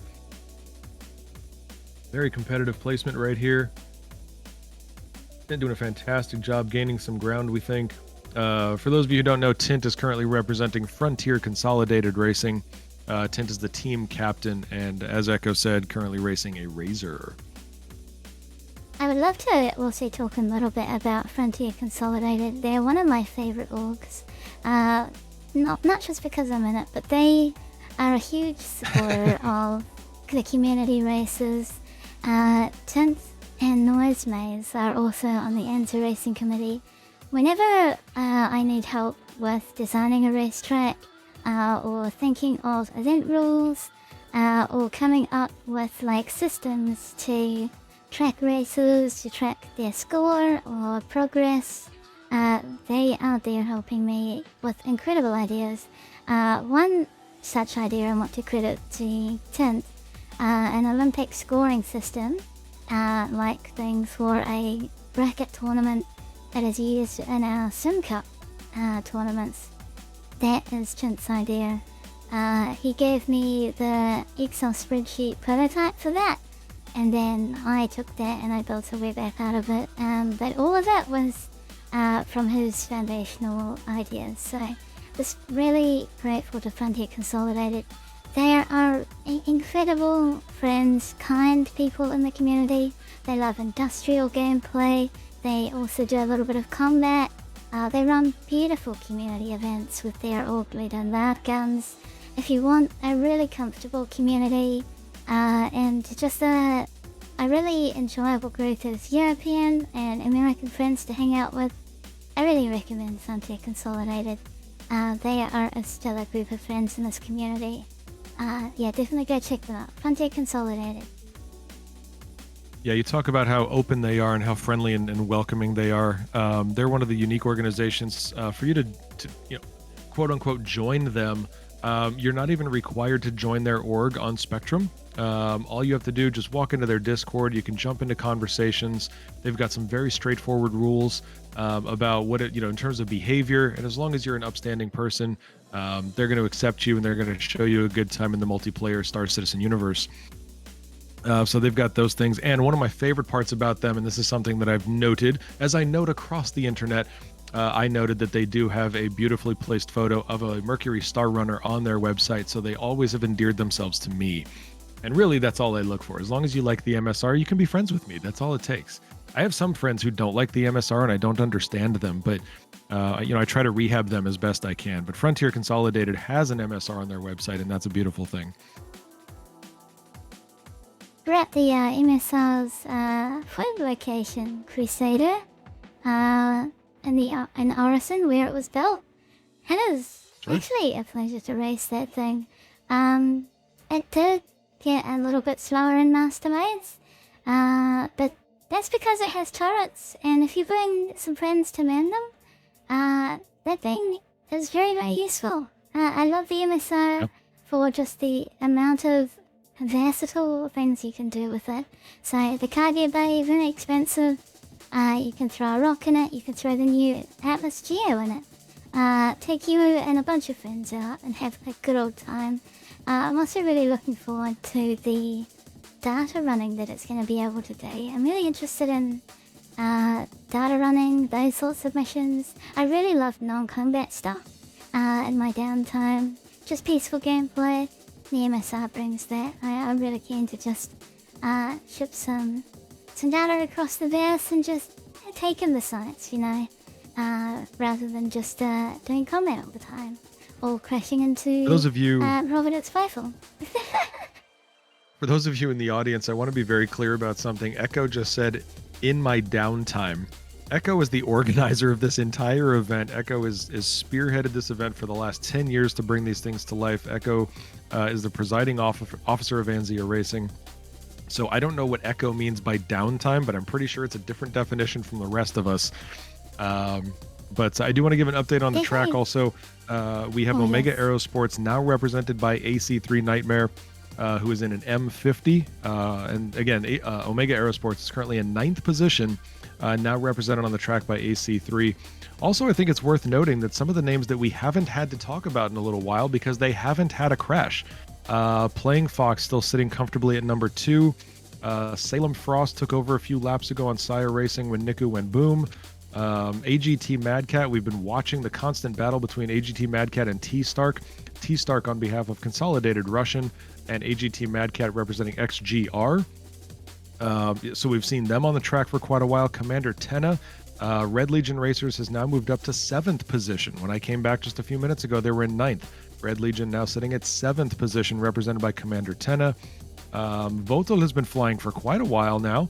Votel was live even before I came back to the commentary booth here, and they're representing Test Race Team.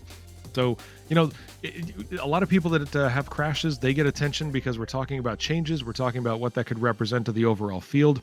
But there are some racers out here who are just being consistently amazing, putting in the time, putting in the speed, and doing a great job bringing their team closer to first place. So credits and recognition to all of them.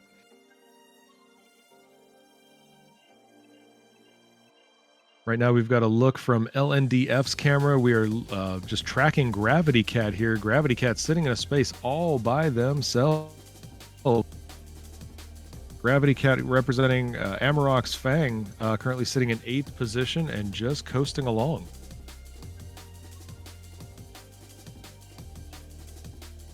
That is such a creepy view from LNDF. Every time they switch into that mode, I keep thinking, are we looking at the inside of their body? No, that's a ship. Okay.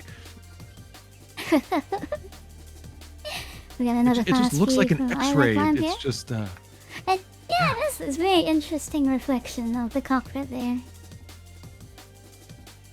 There's Tint sitting in 3rd place, representing Frontier Consolidated Racing. Again, also sitting in a pack by themselves now. Quite a significant gap. We just saw in Oleg's camera here. We just saw up in the top right corner. We saw Jellyhead made pretty far off in the distance here. Tint is going to have to make up some good ground, get some tight cornering in.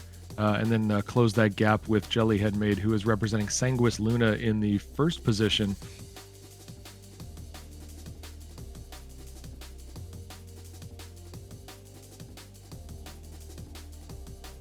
You know it's a competitive race when even the camera crews are starting to black out from the G-forces.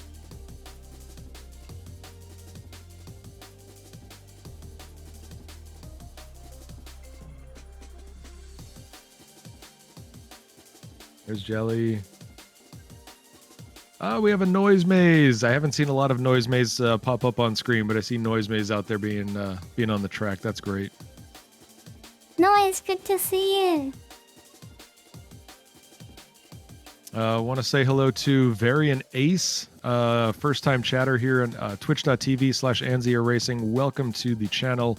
Welcome to Crux Cup 2955. Thank you for cheering on Omega Aerosports. Again, they are currently in 9th position, represented by AC3 Nightmare on the track.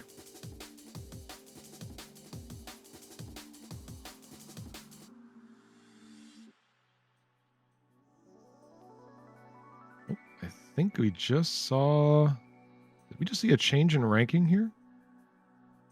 No, Red Legion. Okay, Red Legion's still sitting at number 7. Amarok's... Nope, I was right. I take it back. XGR just go up. Yep. Yes, XGR has just moved into 5th place, everybody, as we see again this tight race between T-Stark and AGT Madcat. XGR has just moved into 5th position. Consolidated Russian now moving into 6th. So that's very tight. Lap 80. And also that's going to bring them within screaming distance of SCIRE Racing, represented by Salem Frost on the track currently. But XGR looking to move up that field a little bit. They've got to keep pushing, otherwise T-Stark is going to take it right back.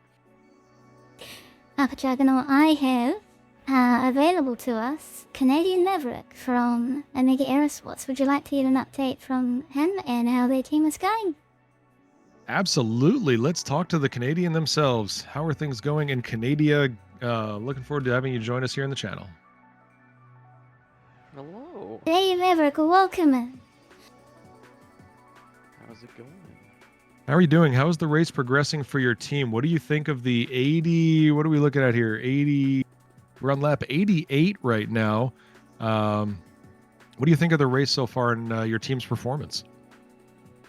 I think they're doing amazing. Actually, there's a lot of we've not crashed a lot. There's been a lot of long stints that we've had, and I think it's not nearly as much about speed of the laps that you're doing. It's about taking the safe line, and by safe line, I'm meaning like more of a straight line into like the tunnels and stuff because of the desync that's going on. You don't want the server to think that your ship clipped through the side of the tunnel.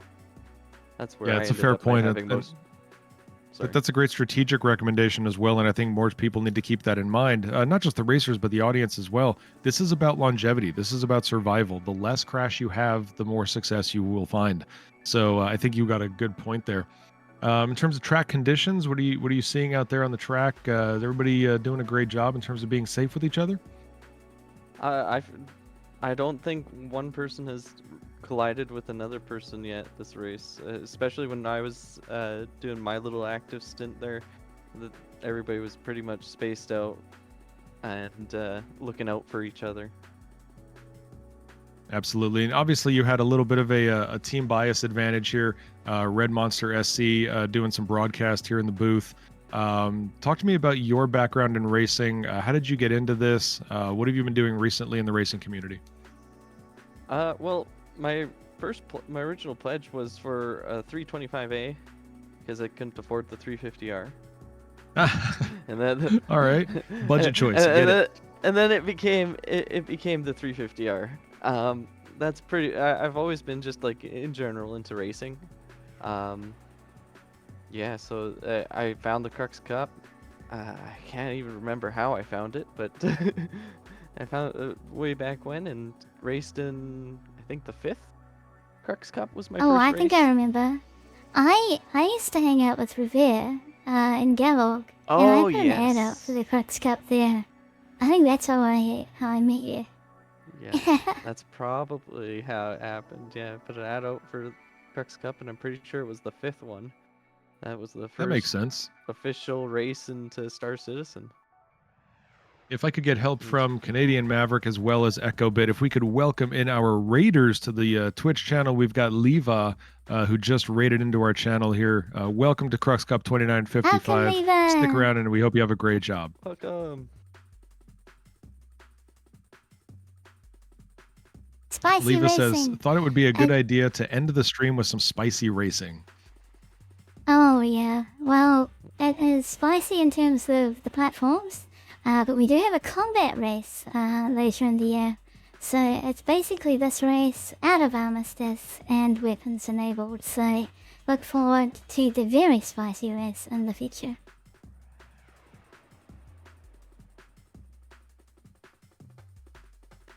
There we go. Quick shout out in chat there for our raider. Thank you very much, Leva, for the support. We are 89 laps. We're currently on lap 89 of Crux Cup 2955. This is a project 10 years in the making. For those of you coming over from Leva's channel, if you haven't been keeping up on the race, we are 89 laps in. We've got 10 teams that are currently competing with anywhere between 6 and 8 racers on their team. This is a 24-hour endurance race. This is something that has been a decade in the making. We are celebrating 10 years of racing here in the Star Citizen community with Anzia Racing. So you've got a long road to go and some beautiful racing to see. We're doing this in daytime. We're doing this in nighttime, and it is all on the Ahumahi Ring at Orison. Welcome in, everyone.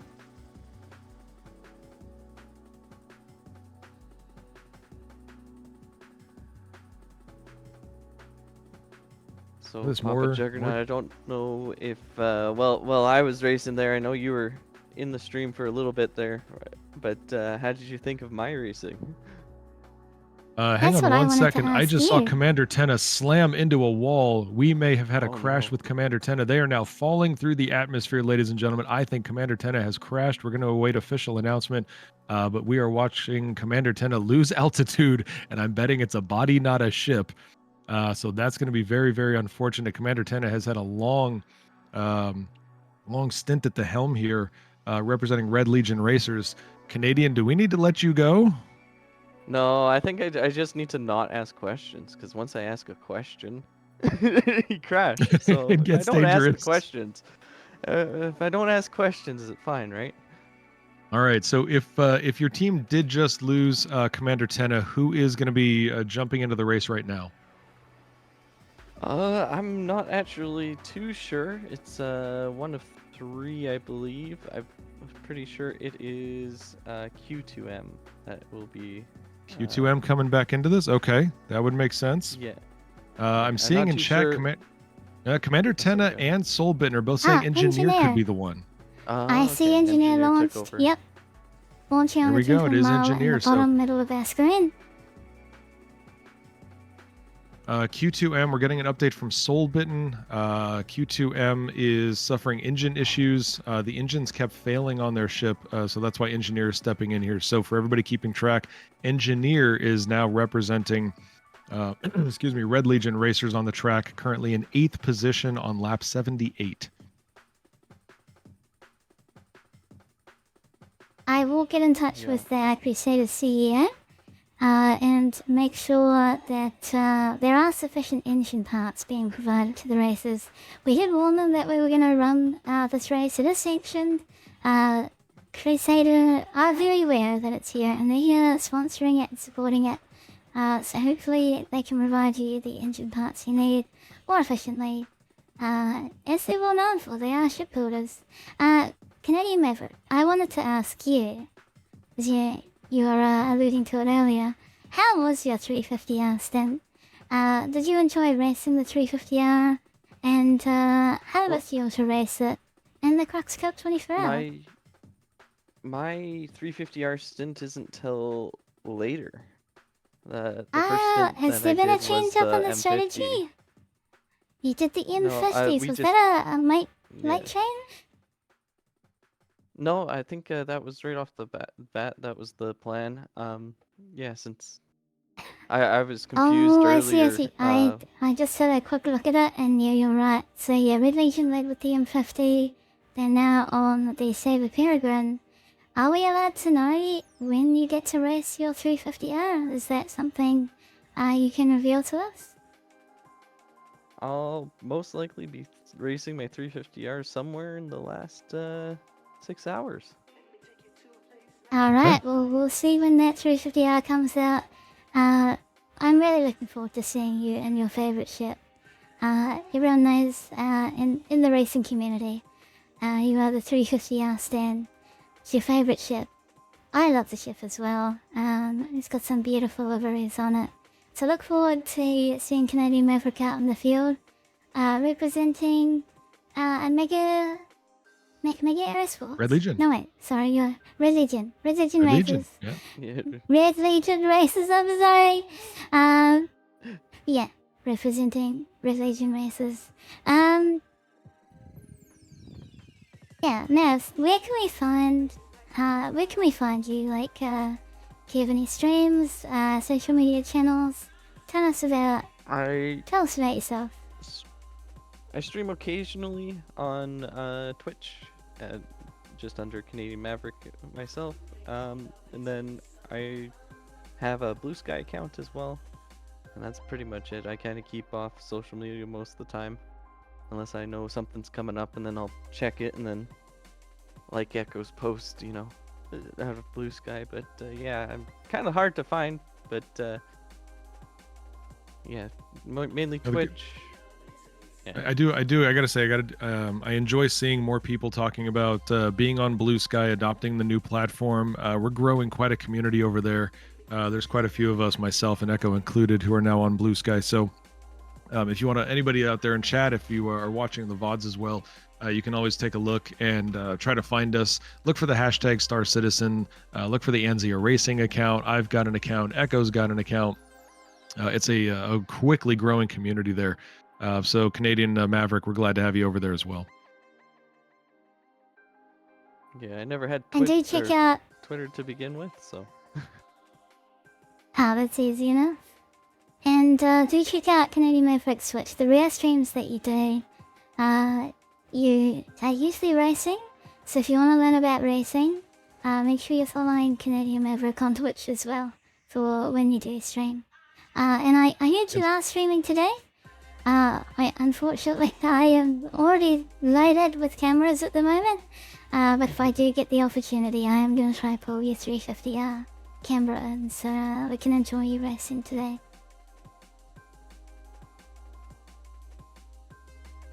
Yeah, I'll definitely be live for that, my 350R stint. Let's go. Moodkins chimes Thank in you in so chat much. here. Moodkins is asking, how's the performance on Orison with 4.1 making volumetric clouds mandatory? I actually, and I mean, you guys can correct me if you think there's a different view here, but I don't think the volumetric clouds are an issue. I think that it's just an overall server stability as they work on some new tech. But I don't think the volumetric clouds are posing a challenge to anybody specifically. Do you guys have any evidence of a different view? Yeah, so I think from an FPS point of view, it doesn't make much of a difference. And I believe they're still calculated, just in case they need to be rendered. They're just visually switched off. So actually CRG making them mandatory doesn't really change the performance that much for my systems. It does decrease visibility on the track. So for the straight of Gentleman Mild, there's a lot of clouds in the way, and all of the racers have to use compass heading, or just some visual references that they have some points of interest along the track that they've decided that they want to follow to navigate the track. Just real quickly, this is something that we've been following for many, many minutes now, for many, many laps. There was a very tight race between AGT Madcat and T-Stark, and unfortunately, we just received confirmation T-Stark has crashed. T-Stark representing Consolidated Russian Fleet, now being replaced by Fedicol on the track. So Fedicol team captain, I believe, right? Fedicol team captain of Fedicol team captain of Consolidated Russian Fleet. Yeah, so T-Stark has suffered a crash. Fedicol stepping in now. That's going to change that very tight pack dynamic that we were watching for so long. There we go, there he is. Yeah, personally, back to that clouds question. The clouds actually, for me, on low, they don't really affect performance that much, but you see it a lot in the 350R specifically. The rain droplets get in the way, and there's no way to get rid of them off your windscreen. You're so right. Yeah, they are a nuisance, those raindrops. Like it's a shader effect, and it's pronounced way more on certain ships. And I think you're right, it's like a visual bug with the 350R more than other ships. Yeah, do we get heated windows in the future? That'd be cool. Hope we get it's really some unfortunate. bit of visibility on there. Exactly, the visibility, and I think it's unfortunate that 930 years in the future we still don't have windscreen wipers. So hopefully that gets invented. I think Origin will do it first. I think Origin will create them. Origin will launch them as a beautiful feature in the luxury line of their ships, and then everybody else will have to copy that. You know, it's crazy. They actually have technology in airplanes right now, and it's not windshield wipers. It will actually take bleed air from the engines and push it against the windscreen, so it pushes all the water off. Wow. And we don't even have that 930 years in the future.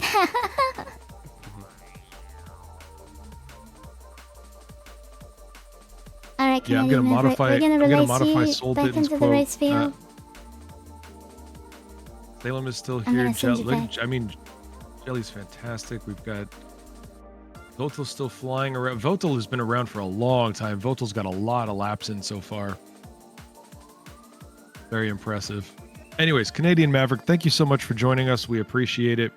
We're going to let you get back to your team because you've got some more things that you've got to coordinate. We never know when a crash is going to happen, and unfortunately, your team did just suffer one with Command to 10 about 2 laps ago. Ladies and gentlemen, we are currently in lap 92. No problem. Have a good one, guys.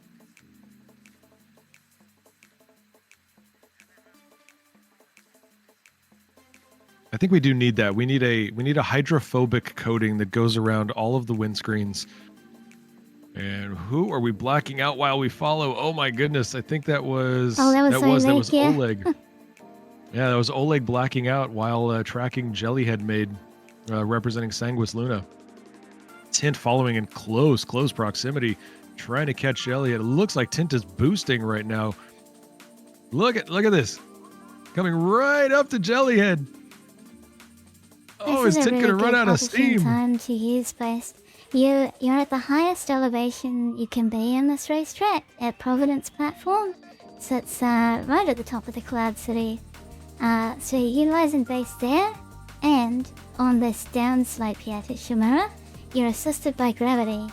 Tin making incredible use of that, proving why he is an Crux champion in his own right, one of the fastest racers in the game. Absolutely. Tint did an amazing job with that boost, and it looked like he had run out of juice just as he caught up to Jellyhead Maid.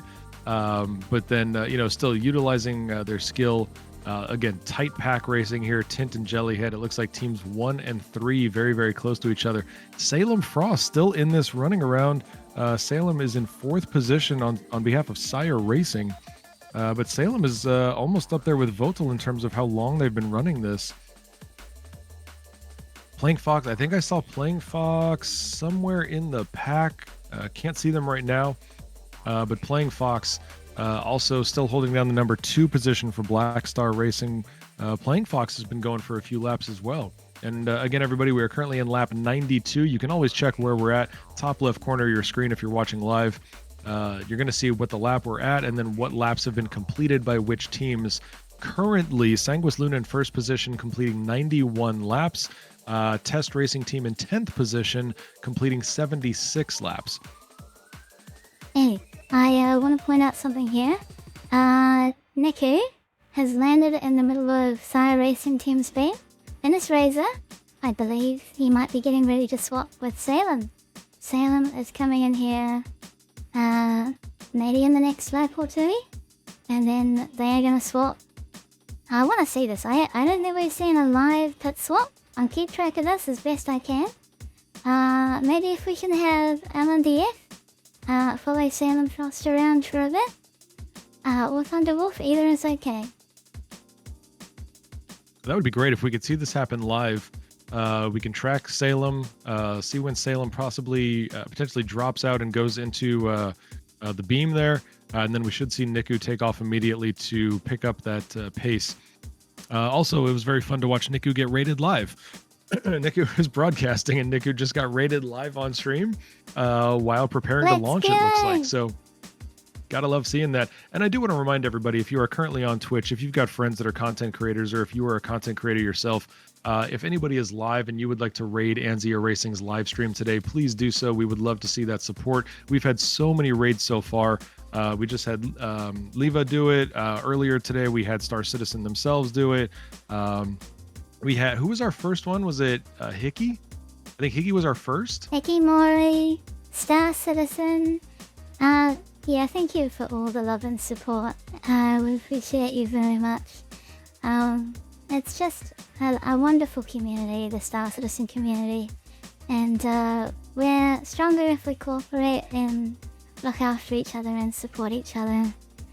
So thank you for writing into us and choosing to support community racing and this huge, monumental effort we're going through to run a 24-hour race. Here we go. We've got Salem Frost coming out of a straightaway right now, closely followed by Tint, who is catching up. We're going to see if Salem potentially stops at the line there and allows Niku to come back and pick up the pace. Tint is oh my goodness. Oh, look, what an overtake. What an overtake on behalf of Tint, just flying past. We're going to, again, LNDF is tracking Salem Frost. We're going to see if we're going to see a live transfer.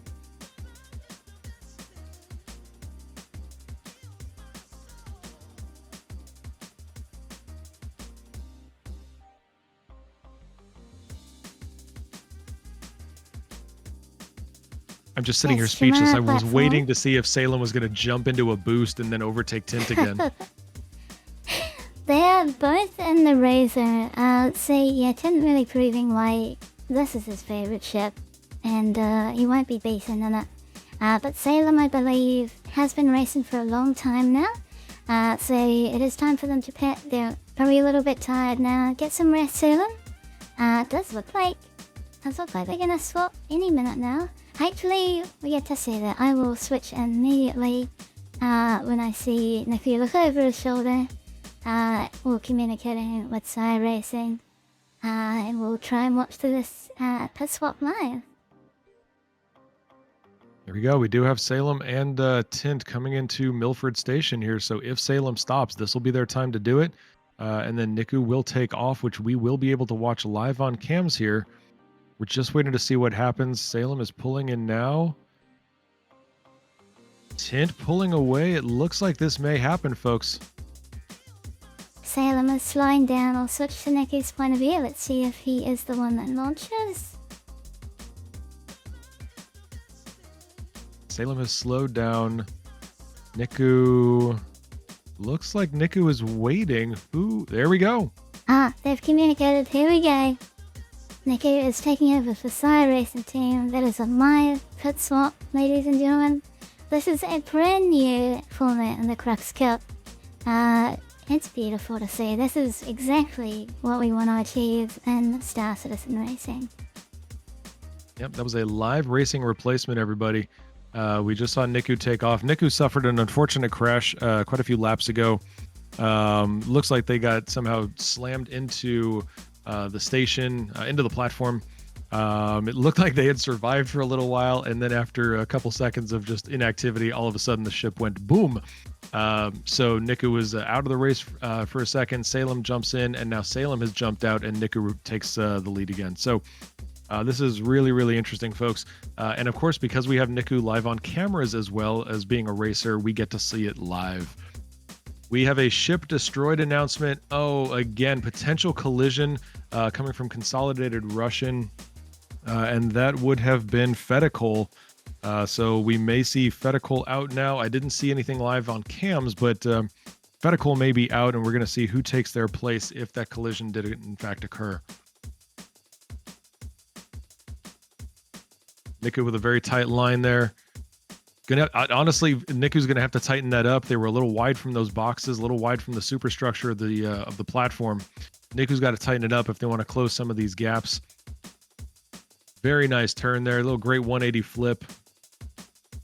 Beautiful rotation. And it might be intentional to go a little bit wider, to ensure you absolutely miss the vertical pillars, the cargo boxes, and you take the safest line possible. Can be a great way to open and warm yourself up to the lap. Particularly the top racing teams know that if they take the time trial line, they'll be risking it all, and it will hurt their team as they crash using those time trial lines. So, Niku taking the safer line through the middle of the tunnel there, love to see it. That's what the Crux Cup 24 Hour is about. We're gonna just sit on Niku's camera, watch him complete a full lap, because we have that much time. And we can just enjoy at least one lap from Niku and see them complete a lap safely in the Crux Cup 24 Hour. We want you to succeed.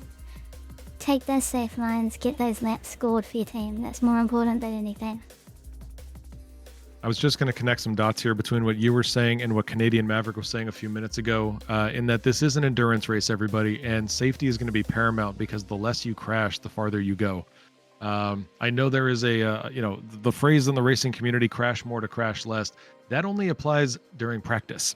Right now, we need people who are not crashing. We want people that have got the longevity to keep their team going through this. And I think that's what we've seen with Sanguis Luna. They've had very few crashes. They've had very aggressive turns. They've had very aggressive boosts. They're putting all the pieces together to make this work. Now, I also have to give recognition to Black Star Racing. Black Star Racing has been in the second position for a long time now. They are only one lap down from Sanguis Luna. So quite honestly, one good turn, one good boost, one good, unfortunately, crash could change how this race goes. And we may see a new first place leader. So we're waiting to see. Currently, Sanguis Luna has completed 93 laps. Second place team, Black Star Racing, 92 laps. Third place, Frontier Consolidated, 91 laps. So those first three teams are very, very close to each other in performance and also results.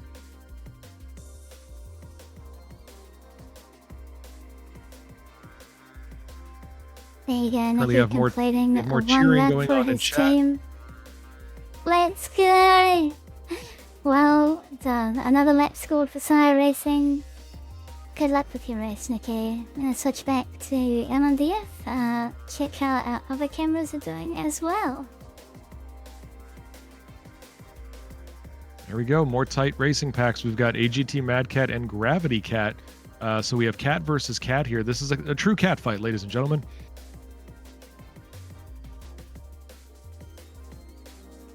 I didn't put that together until we came up with that just now. I like that. This is There why a I cat have behind lead me commentary right now. duties. Yeah, who are you voting for? Gravity or AGT? What, Mad Cat? Yeah, Mad or Gravity Cat? I've got to say, AGT Mad Cat has had a really impressive performance thus far. They've been very consistent, doing a great job, especially when, side by side and wing to wing with some other racers. So I think just based on the experience that I've had over the last 15 to 20 laps with these folks, right now I'm going to be looking at AGT Mad Cat to continue leading and keep things where they're going. But Gravity Cat's doing an amazing job of staying right there with them. So, Currently ahead, AGT actually. Mad Gravity has Cat. pulled ahead. AGT Mad Cat is on their 350R. So the weight of the 350R, it's kind of like the Peregrine, it's quite heavy, which is why you saw AGT Mad Cat drift quite a bit out of that corner, taking a safer line to ensure they get out of the tunnel safely. But Gravity Cat is in a Razor, which grips the atmosphere at full speed. It's like a fighter jet. You can cut the corner. You can see Gravity Cat doing that right there, cutting the corner exactly on the apex. It is much safer to do that in a Razor, which has such good aerodynamics and less weight.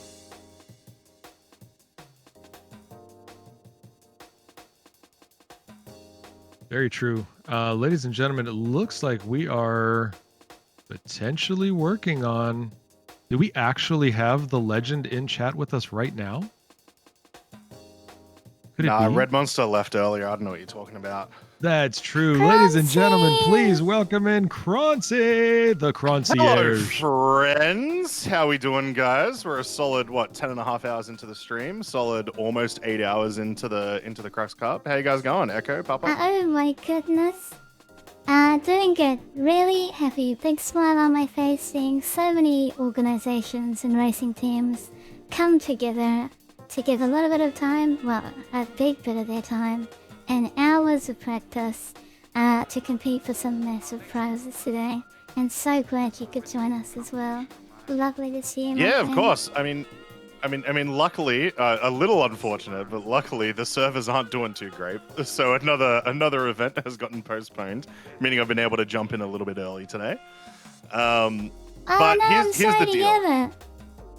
It's happened. It's Star Citizen. We're all used to it by now, right? But for my benefit, I've been asleep most of the night, and for the benefit of anyone who has been here so far, what's been happening? I've been watching for the last 2 hours or so. I've noticed that Sanguis Luna and BSR are right on top of each other, and pretty much have been for at very least the last 2 hours. What's happened? What's been going on? I think that's essentially the summation of this. Is we've had some very strong leadership of the pack here. Sanguis Luna, Black Star Racing, Frontier Consolidated. Those have been our top 3 teams pretty consistently now for at least the last hour, possibly 2 hours. They've been going really, really strong. A lot of flexibility in the other teams. SCIRE Racing moving up and down. XGR, Consolidated Russian, bouncing around between 4th, 5th, and 6th place. 7th, 8th, and 9th closing out currently with Amarok's Fang, Red Legion Racers, Omega Aerosports, and Test. So lots of different things. Oh my goodness, we've got an XGR crash. We spoke too soon. XGR has just crashed. We've got a ship destruction. So could we see a change in ranking between numbers 5 and 6? Only time will tell in the next couple of minutes. For Cruncy, yes, go. The teams that are on the top of the board, they all chose to race the M50. They wanted to create a strong lead for themselves, but they could only race that for 6 hours. They had to choose 4 of the 7 dedicated racing ships. Each unique chassis they can only race for 6 hours, so that first 6 hours is up. Sanguis Luna, Black Star, Frontier Consolidated have all expended their M50 racing time, and now they're onto slower ships, and they've actually all diversified. We've got Sanguis Luna and a P72, we've got Black Star Racing in a 350R, and Frontier Consolidated and a Razor. So they all have different strategies of how they've chosen to order these ships. They had complete freedom on that. So they're now choosing between either the full gradient of going from fast to slow, which I think Frontier has taken, whereas Sanguis and Black Star are balancing it out with a fast, slow approach. Or maybe some of them have I've got to interrupt here for a second. It looks like, hang on, Echo. It looks like we've had 2 racer substitutions. Billboy has taken over for Playing Fox. Billboy now on the track, and it looks like AC3 has suffered some sort of a crash, whether it be a crash in-game or a game crash. But now Zollner is representing Omega Aerosports. Zollner's back. Zollner was killed by the elevator earlier. The elevators are complete demons in this game. Don't recommend. Yep. Good to see you back in the field, Zollner. Yeah. So please, continue. I had to interrupt you just for that quick update, but you were talking about the ship variety and how the teams have been handling them. No, that's it. Yes. So yeah, even our lead ships, our lead teams, they chose the M50 to just create a solid lead for themselves, but that's expended. Now they can only race slower ships, going further and further into this race. And a lot of other teams that you can see at the bottom of the board, they all chose slower ships to begin with. And some of them have brought out the Razor, like SCIRE Racing and Amarok's are racing the Razor right now. Omega Aerosports have just subbed into the M50 for this next 6 hours. And also a Test Racing team are on their Razor, so they will slightly climb the leaderboard and close the gap on these faster racing teams. All right, that's awesome to see then. I am curious to see, we've had now, presumably then we've had an hour and a half since we've had the ship swap overs. Has there been much of a difference yet, or is it sort of still slow going to see if Yep. any gaps are closing? Yep, so XGR have moved up as a position, and from what I can see, Tester now closing in on Omega Aerosports in the back. They were like 6 laps down. They suffered a lot of crashes in the beginning. But they've got Battlestai and Renee running at the moment, and they are putting down laps in their Razor right next to Omega Aerosports. They are 80 laps each. They're neck and neck right now. Even for the back of the race, it's extremely exciting. Yeah, it's awesome to see. Absolutely.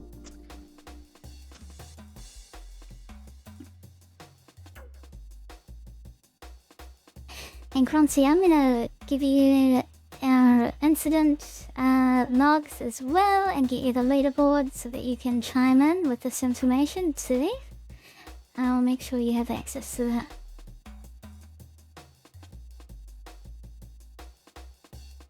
Lovely. Well, either way, it's very cool to see. The first time we've had like an endurance race of this scale is kind of insane. Yeah, we're a little bit crazy here at Enzo Racing, and you know, we've been thinking about doing this for quite a while. We've started with the Open GP, Pro GP, moving it into the PU, starting as a 1 hour, figuring out the format year after year, and then we're like, we got 4.0, we got Super Meshing, let's hit the ground running and use this technology, and here we are, running an incredibly long endurance race, and we have such an amazing, wonderful community to do it with. Not only has the game evolved, but so has the community. And I'm just really grateful for everyone that has come here today, providing 6 to 8 races per team to cover this 24-hour race. Absolutely huge. I love each and every one of you. Now, you talked a little bit there about, you know, the game evolving. Well, one of the ways that the game evolved was 2 days ago when we received a fresh patch, and you know, there's been a lot of issues with it. Have they impacted us a lot today? Yes, so we actually had 2 red flags. Now, a red flag didn't necessarily mean the end of the event for this, where it normally would for something like Open or Pro GP, where we only race for an hour. Typically we get the race time in that we need, and we can just say we got 40 minutes of race time. That will be the final results. But for this, we are determined to succeed, and we had desync issues for the first 30 minutes of server 1, and we called it after there was just a pile of crashes, and we said, no, we're throwing out the red flag. We are doing a server swap. Now that you racers are suffering quite a bit, and we pulled them out, we got them into server number 2, and server number 2 ran beautifully for 5 hours. And then finally, when we had another pile up of desync crashes, did we throw out another red flag? We're now on server number 3, and it's been behaving beautifully since. So fingers crossed for this server as well. We will continue to race until we get to 24 hours. The only thing that will stop us is the server's not letting us log in. Yeah. Fair enough. Now, Well, look, it's already good to see that it's been working. Go ahead. I've got to say this. I didn't tell anybody I was doing this, but I had something special planned for myself here. With Crunchy joining us, I just stepped away from the broadcast booth for a second. Crunchy has joined us, and I said I had to go switch my snacks. The reason for that is because in honor of Crunchy's appearance, I have switched my snacks. I am now having cashews and cranberries with Crunchy. So I have a very healthy snack here in honor of our new commentator. Thanks for letting me join today, guys. I'm going to head off. That was good fun. I enjoyed the race. It was cool.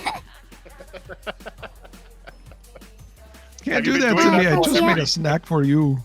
Have you been doing that for every guest who has been joining? No, everybody else is special in different ways. And for you, I just had a snack that I was like, oh, God, I love those 2 things. I'm going to combine them, but I'm only going to eat them when Crunchy is here.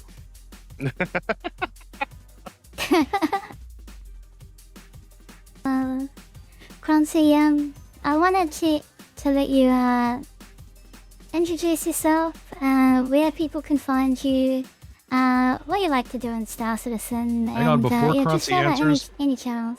Oh, yeah? Before Croncy answers, we have a ship collision. The Omega Aerosports team was just given a warning about sufficient space, but we did just have a collision on the track here.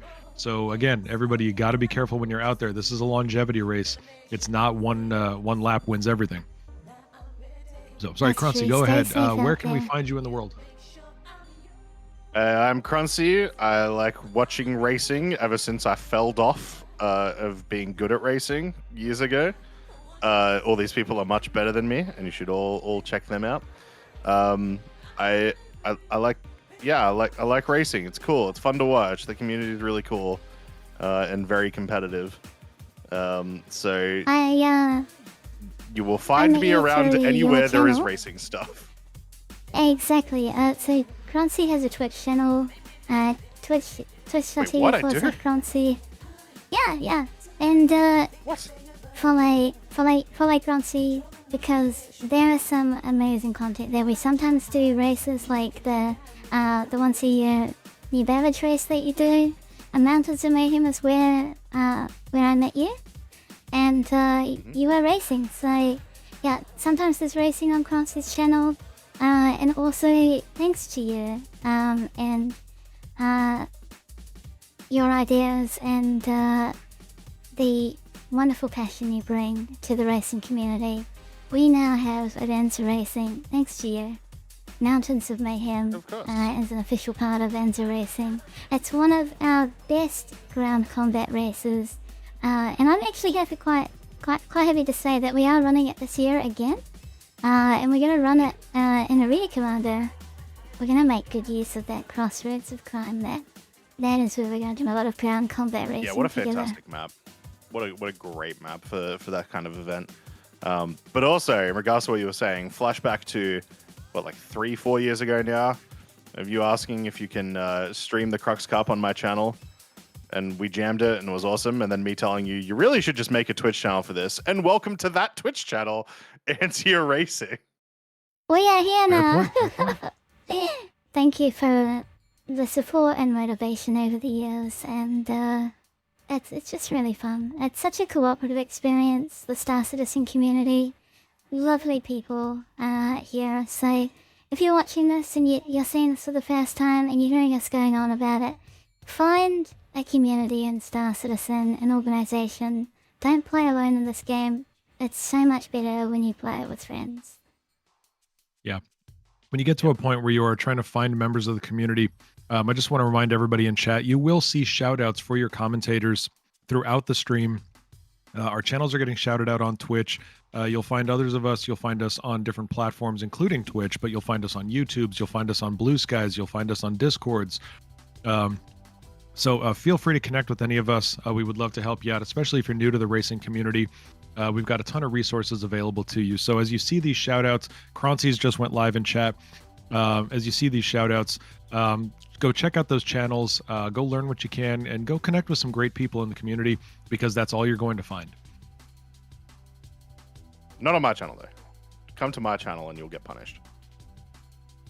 Probably true. So anyways, you can find the rest of us. Make sure you do that. And you know, like I said, you're going to meet some great people who are going to welcome you into the racing community. You're going to learn about ships. You're going to learn about tracks. You're going to learn about orgs. It is one of the most positive and welcoming communities that I have ever discovered in gaming. Too true. So, more summary for me. So we're approaching the 8-hour mark pretty soon. Absolutely. And we're also approaching 100 laps. 300 lap race? Is that what we're looking at today so far? We are looking at a 300 lap race. If we had ideal conditions, we might be able to scrape 400, but because of the red flags, we're down a few laps. But 300, we're going to achieve that. We're coming up on the CS milestone. 100 is congratulations worthy. Sanguis Luna only 2 laps away from that. Absolutely massive. Racing 24 hours. Just everyone should be really proud of their achievements today. Let's take a look at, as we approach lap number 100, we've got some very definitive groups here. We've got teams 1 and 2, 1 lap apart. Also, Team 3, 2 laps apart from the first place. Teams 4 and 5, SCIRE Racing and XGR, only 1 lap apart. Teams 6 and 7, Amarok's Fang and Consolidated Russian on the same lap. They're very, very close to each other as they move forward. And then teams 8, 9, and 10, Red Legion Racers, Omega Aerosports, and Test Race Team, only 2 laps apart from each other, and 8 and 9 are in the same lap as well. So, we've got these solid groups here. You can see it on the overlay right now.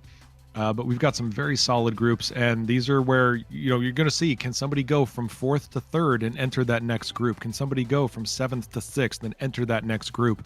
It's going to be really interesting to see as this plays out over the next potentially, let's say 20 laps. We're probably going to see at least one team change position.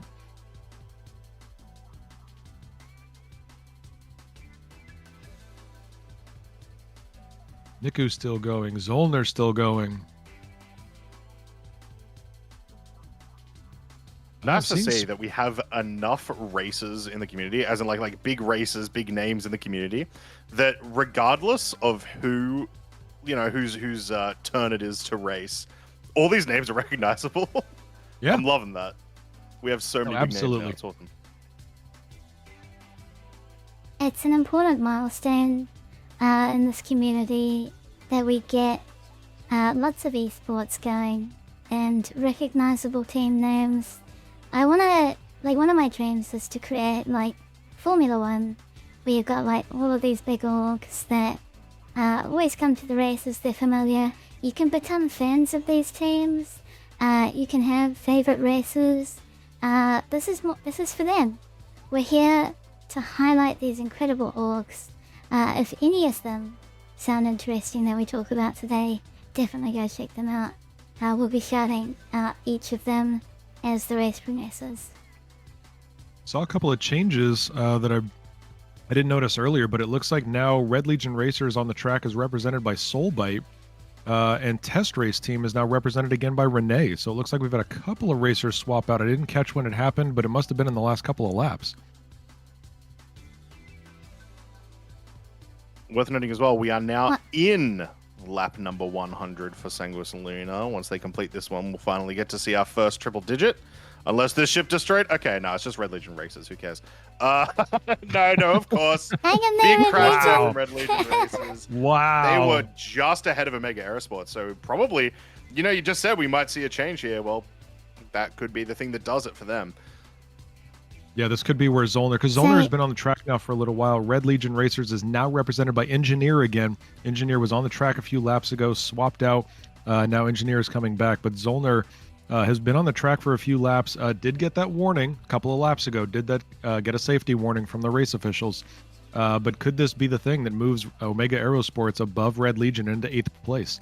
We're going to have to wait and see. We can see it right here on LNDF's camera. So essentially what happened here is Red Legion had a full lap reset. So the way it works is we have 6 to 8 team members that are able to back up a single active racing ship. They can launch a backup racer right away, but they launch it post the start-finish line.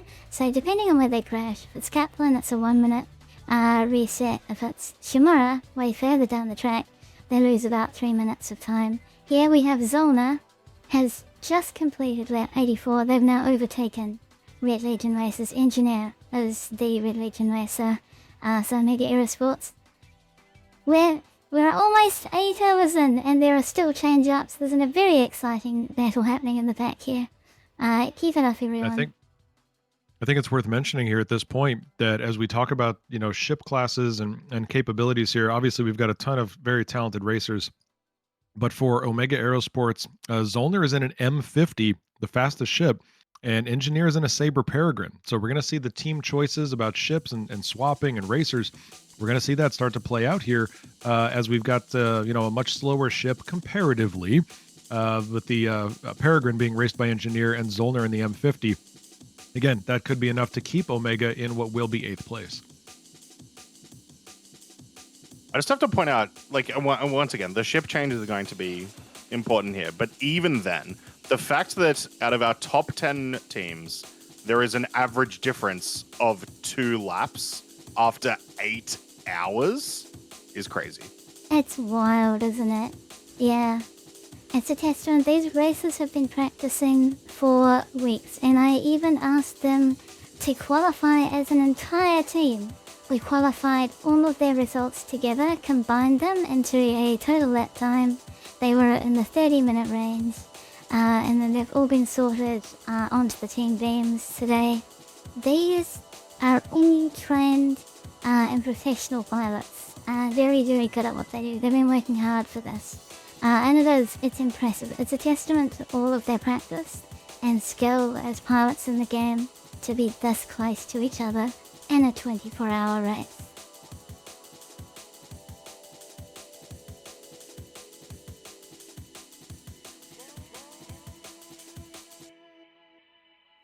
Chat is very active right now. In their dreams. I'm gonna, yeah. Done. Chat is very active right now. Croncy versus the Red Legion Racers. We're having fun with that, but we also did get an official update from Soul Bitten. Soul has said that they're doing a pit stop to change pilots, controls, and ship engines are all borking too much. So technical difficulties over there for Soulbite's team. Hang on there, Red Legion Racers. Croncy, I also want to show you this. This is a new strategy that's come into the Ahi Mahi ring, and it's being utilized to full effect here. They are now arching between platforms, so they'll go up into the thinner part of the atmosphere. They gain 2 to 3 more meters per second, and then they come down. They sacrifice a little bit of distance to do that, but the speed gain that they get gives them a second of lap time saving. And it's just a new cool thing. You can see Niku doing it, yeah? Going high up into the atmosphere and then arcing down. Yeah, just a different way to race this track that we haven't seen. Yeah, exactly right. Just adding in more like time savers that maybe feel counterintuitive. But now that we've been on this track quite a few times and we've had all these people practicing, you know, these sort of strategies are going to start appearing. Now, importantly, we also have to point out Sanguis Luna have completed lap number 100. That is 100 laps of the Ahamahi ring for the first time ever. Let's go. Congratulations, Sanguis Luna. 100 laps is a massive achievement. We're hoping you can push to 200 and 300. Yeah, congratulations on being the first team to reach 100. That is an incredible effort. We have said this so many times today, and we're going to keep saying it because it's going to keep happening. This race is all about making history. It's the first time we're getting a race of this kind. It's the first time we're going to see this many laps on this track. It's the first time we're going to see this team configuration. All of this is brand new, all occurring in patch 4.1, which just went live a couple of days ago. Just a lot of history being made right here.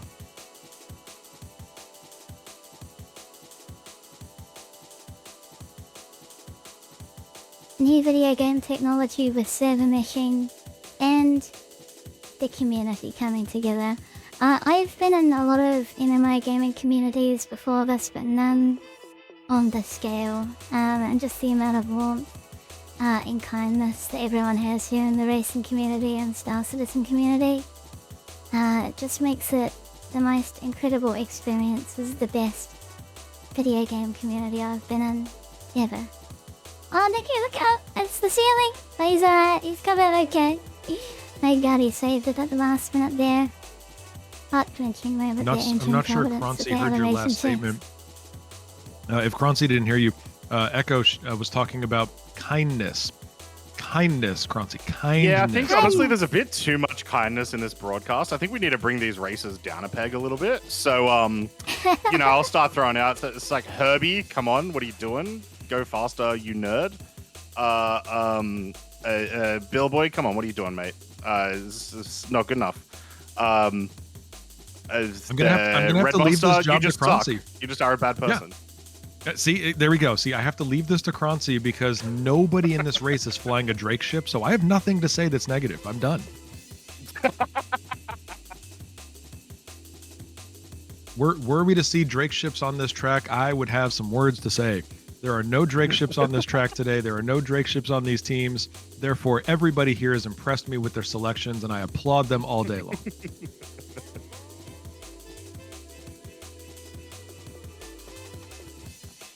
I do want to point out, in all seriousness, I do love all of our teams. It's just, come on, guys, we got to bring it down a little bit. We need to get their blood boiling so they go faster. I want to clear. You know what? No, I have to say this for those of you that are listening live. Anytime you hear Croncy say something positive, that's because Echo is standing over his shoulder, ready to hit him. Yep. He feels threatened, and he said, "I will be nice. I will be nice." We had some banter between Sanguis and Blackstar. We should maybe drum that off again and see who the best racing team is by emojis in chat. Blackstar, Sanguis, are you around? Try some emojis in chat and yell at each other for a bit. Draw up some support for your racing teams. Who are you supporting today? Everyone, if you are racing or you're watching and you have a favorite team, throw some love into the chat for your favorite racing team. Everyone here are incredible. There we go, we got some emojis coming out. And if your favorite team isn't here, tag them anyway and start spamming at them and ask them why they didn't participate. Yeah, tell them ask them why they have 0 laps in this race, and we'll deduct 1 cruise bottle from their inventory.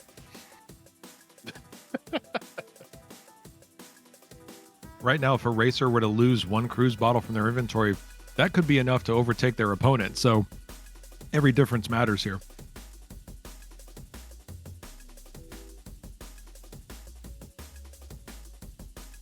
My God, Croncy is over here insulting racers specifically. Nobody says a word. I say one thing about Drake, and I've got 11 people that are just like, what are you talking about? Good Lord. I'll help. Drake are cringing bad. And if you get mad at people saying Drake are cringing bad, you are the exact reason Drake are cringing bad. There you go. Thank you. There's my support. As a reminder for everybody, I am the person who created the Drake for Life Twitch emote. I am the person who created the Drake for Life animated GIF. So it's all in good fun. Everybody take a breath, have a nice day, and go fly your pirate ship. I just want to point out, Billboy for Black Star Racing just got across the start-finish line. 100 laps for Black Star Racing completed. Congratulations. Let's go. So we were talking earlier about the gap difference between, our races ever since they've changed ships. 2 hours ago now? And it is shortening a little bit. It was 18 laps about 5 minutes ago. It has turned into 16 laps now. So we're pushing in. Yeah, absolutely. Test is catching up. Omega Aerosports has moved from 9th to 8th. Amarok's Fang has actually now moved into 6th position and is very closely 43 seconds followed behind by Consolidated Russian. So we are starting to see some transfers. We're starting to see some movement in these groupings. We're going to see how this plays out over the next, let's say, again, 20, 25 laps or so, and where this race is going to end up as we move into deeper and darker territory here. We are currently at nighttime at Crusader, everybody. This is going to see Echo, I believe you said 4.7 complete cycles of daytime, nighttime? Correct. 4.7 complete day-night cycles at Orison over this entire race. We're seeing, I think we're about 2 and a bit at the moment, say coming up.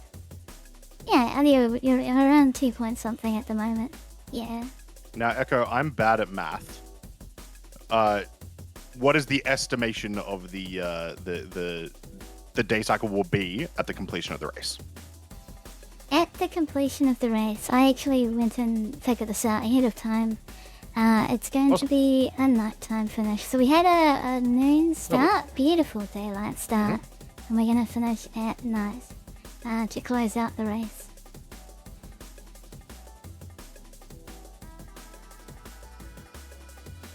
And in 1 second, we are 8 hours confirmed into the race. 1/3 of the entire day gone already.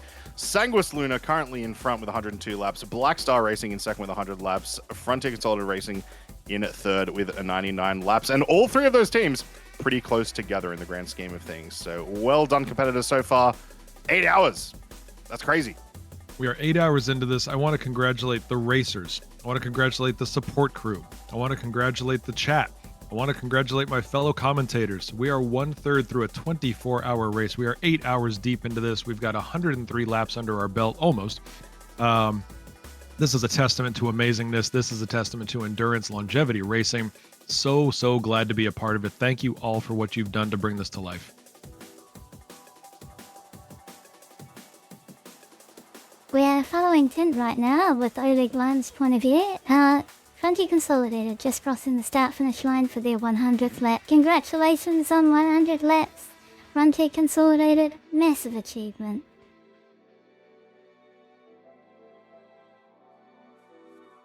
Just after that happens, it's almost an exact lap difference between teams 2 and 3. Black Star, just after Frontier hits lap 100, Black Star hits lap 101. So this is not, there's nothing that is out of the realm of possibility here. Frontier could absolutely quickly catch up to Black Star. Black Star could absolutely catch up to Sanguis.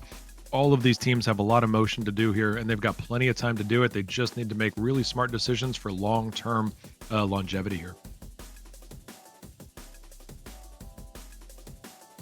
Got to be like that extra bit of nerve-wracking if you are in those top 3 positions right now, where it's like, because everyone is still so close after 1/3 of this race is done, every like small detail, every small difference you can make on every turn matters a stupid amount right now. But your team's also been racing for 8 hours with 16 hours left to go. It's daunting at the bare minimum.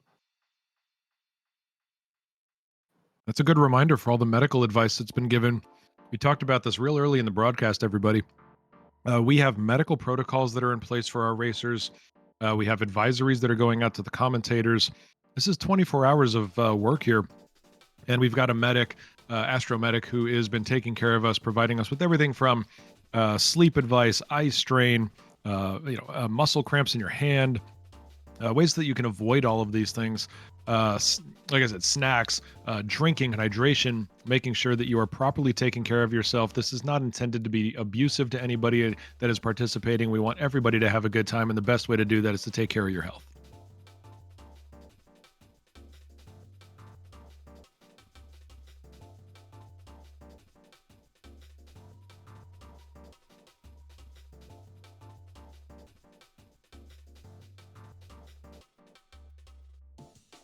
Sorry, I just keep finding myself jamming to this music every now and then while we're watching. Just bobbing up and down. I find myself enjoying this overhead shot. It looks like Herbie is on. Okay, Herbie just disappeared. All I did was say Herbie, and then Herbie gone. You I don't know told what him to happened. go faster, and now he's out there doing a stunt. I guess so. All I did was utter it. We are not indulging the silly superstition of commentator curse. It doesn't happen unless it's Croncy's fault. Which is exactly why I'm going to say Herbie's definitely going to do good right now and won't crash at all. Yay.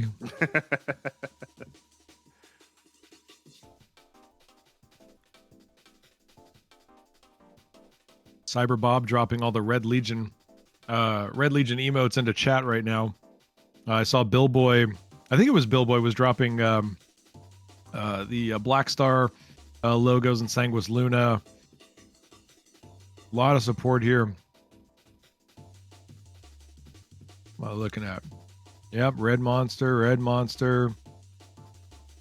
Gravity Base says, stopping by for a short while. How's it going? Any major issues or events that have happened? Nope. Flawless race. Everything has been perfect for 8 straight hours. If you believe that, you're drinking something that is not recommended for hydration. But things are definitely going better than I would have expected them to go after 8 hours, to be honest. So it's gone pretty well, in my opinion. Okay. Hell yeah, and we got word from GentlemanJez just then, a director comment saying 1/3 of the race distance has been reached. Well done, all teams. Congratulations on your race. So yeah, we set 100 laps, so because of the red flags, we have reduced that down to 80, I believe. So all of the teams have completed 80 laps. You are all going to classify today for the race. And you're so close together.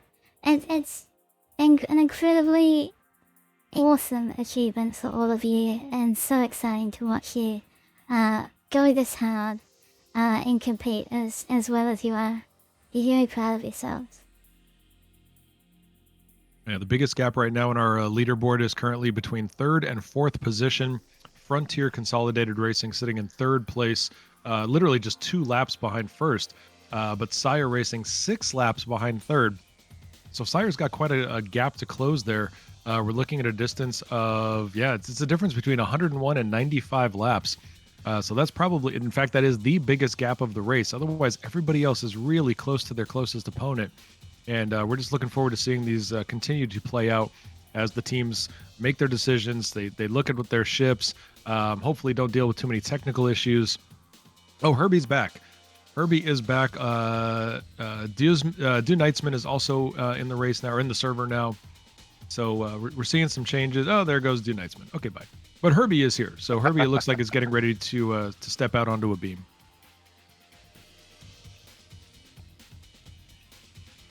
Amish Stig has asked the question in chat, who's currently flying for Consolidated Racing? That is Tint. So you are currently looking at Tint, and we've seen some amazing piloting skills being demonstrated by Tint. But Frontier Consolidated currently on track from their team captain. Tint goes fast. He certainly does. Notably, the last few laps, Tint has been improving his times quite a bit. So there is a little bit of gap tightening between BSR and FCR at the moment. And, over it may only be a couple of seconds per lap, but that's the cool thing about these massive endurance races. That's how you get, that's how you get back in. So we could see maybe in 20 or 30 laps or so a big change here, assuming nothing else goes wrong. Very true, very true. It's those small decisions that can make a big impact when you're looking at a long race. Another question in chat, who's currently racing for Red Legion? Red Legion currently in 9th place, represented still by Commander Tenna. I believe Commander Tenna has been on here for at least 30 laps, maybe? It seems like it's been forever. Wow.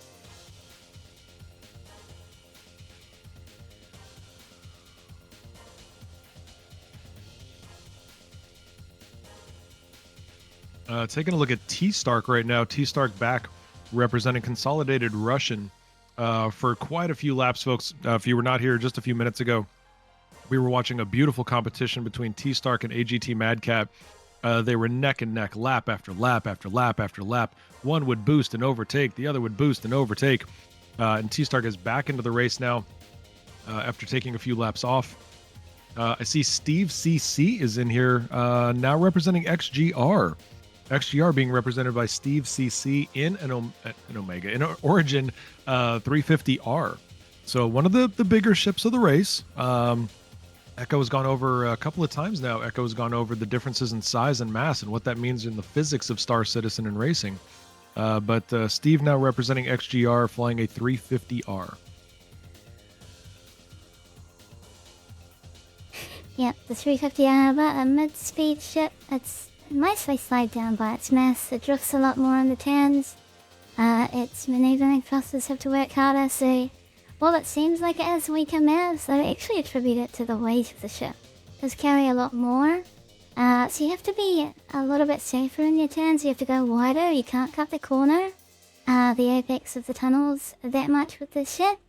But it does have amazing speed. It's faster than the Saber Peregrine. It's faster than the P-72. It's just behind the Razor and the M50. Very, very close. It was our AX2 ship class this year. Echo, correct me if I'm wrong, but is this not the first time we are now seeing Liquid Prime representing Sanguis Luna on the track? Hey, Liquid Prime, welcome into the race. Oh, we got Liquid Prime coming in now representing Team Sanguis Luna, holding that first place position. We've also seen, I believe also for the first time today, we're seeing Luigi 509, who we saw some very unfortunate crashes during the Open GP a couple of weekends ago with Luigi. But yeah, it looks like we've got a couple of first-time appearances here, making their first appearance in hour number 9 of Crux Cup 2955. Welcome in, Louie. to give you guys a bit of an update on the story that I was talking about a little bit earlier, you know, this difference between, at the moment, FCR and BSR, and the time differences in laps that we're experiencing at the moment. Tint in the Razor, Billboy in the 350R, roughly 3 seconds faster. Tint has been able to do pretty consistently the last few laps. With that in mind, we're looking at about 14 laps before a potential takeover. Assuming everyone goes exactly the same, no other major issues, that's when we should see some big fighting there for second place. I'm glad you bring that up. One of the things I was noticing in a lot of the lap times, in the very early stages, we were seeing racers, a lot of them were hitting that 3.5 minute mark. They were 3:30, 3:35. We're starting to see that taper down a little bit. We're starting to see some, I don't know if it's fatigue, but we're starting to see some perhaps more concern for safety and longevity in this. But now a lot of our lap times are in the 3:40 and 3:50 range. So 3 minutes and 40 seconds, 3 minutes and 50 seconds. Seeing that pretty consistently now. We have not seen a 3.5 minute lap for quite some time. Yep, all the M50s expended. A lot of the pro races for the top teams, Sanguis, Blackstar, and Frontier, led the race, are now resting. And yeah, the M50s expended. They are now compressing down with 4th and below. Where SCIRE, they didn't necessarily lead with an M50, but they're still behind. And they're gaining laps with their Razor now. They still have an M50 to use. Maybe it'll appear at the later half of the race. A lot of the mid and slower teams are holding back their M50, which I think they'll come and surprise us at the end of the race with. Great comment in chat from Rain, the Serotonin Slurper. Zollner's got the speed and the spirit. Well said, well said.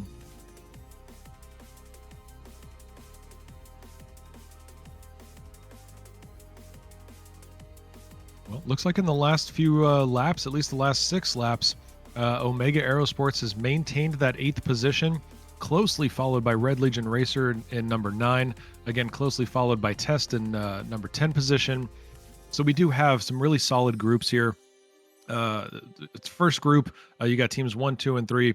Second group, you've got them followed about 6 laps behind, but only a lap away from each other. And then again, 4 laps behind them, you've got teams 7. Actually, no, it looks like it's 4, 5, 6, and 7. And then teams 8, 9, and 10, only a lap apart from each other each. So, you know, we've got our groups, and as Croncy was talking about, the team is going to be... We need to see how they get to this, because if they can maintain their times, we may see some overtaking in the next 20 laps or so.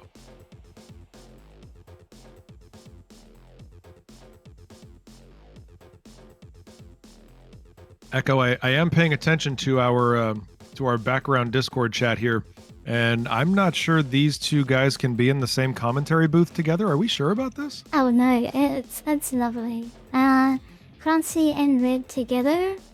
When I moved this race into the pier, were 2 of the first friends to answer my commentator call. Greatly appreciate both of you carrying the original Crux Cup through Ahimahi Ring to Gold Dust.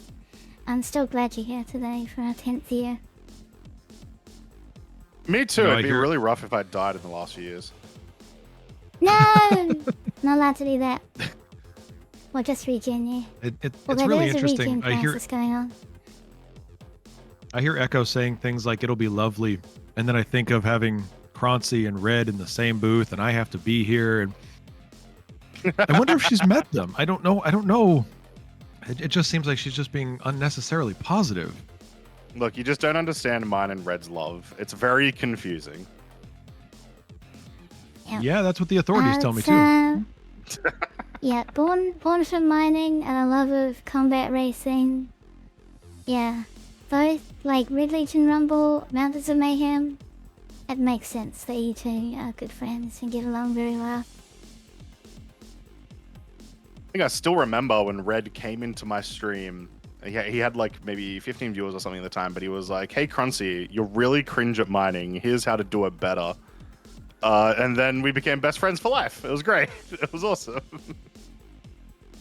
Let's go. Easily one of my favorite Star Citizens. Just don't tell him that. Kelsar says it's all You part of got the it. plan, and I'm letting him know that this is my plan to divide and conquer. I heard all of it. He's here. Ah. Hey, Red. Welcome in, Red. Welcome back. It's good to have you. How have you been doing on your break? Got a little rest and relaxation, maybe? Yeah, did good. Had another commitment that fell through. Croncy had some details on that one. But yeah, got the fam all sorted and coordinated with my racing team. They've been having some difficulties, but I got myself set up, ready to support what might be one of the final legs of the race. Truly, I'm gonna let the entire team race for 22 hours, and I'll take it through to the end. So noble of you. Yeah, I was gonna say I can't tell if that's leadership or laziness, but whatever. It doesn't matter. You've got a strategy, and that's all that stealing matters. credit is what it is. I call it strategic delegation. You know, That's correct. Yes. I think that just means you're a manager. Indeed.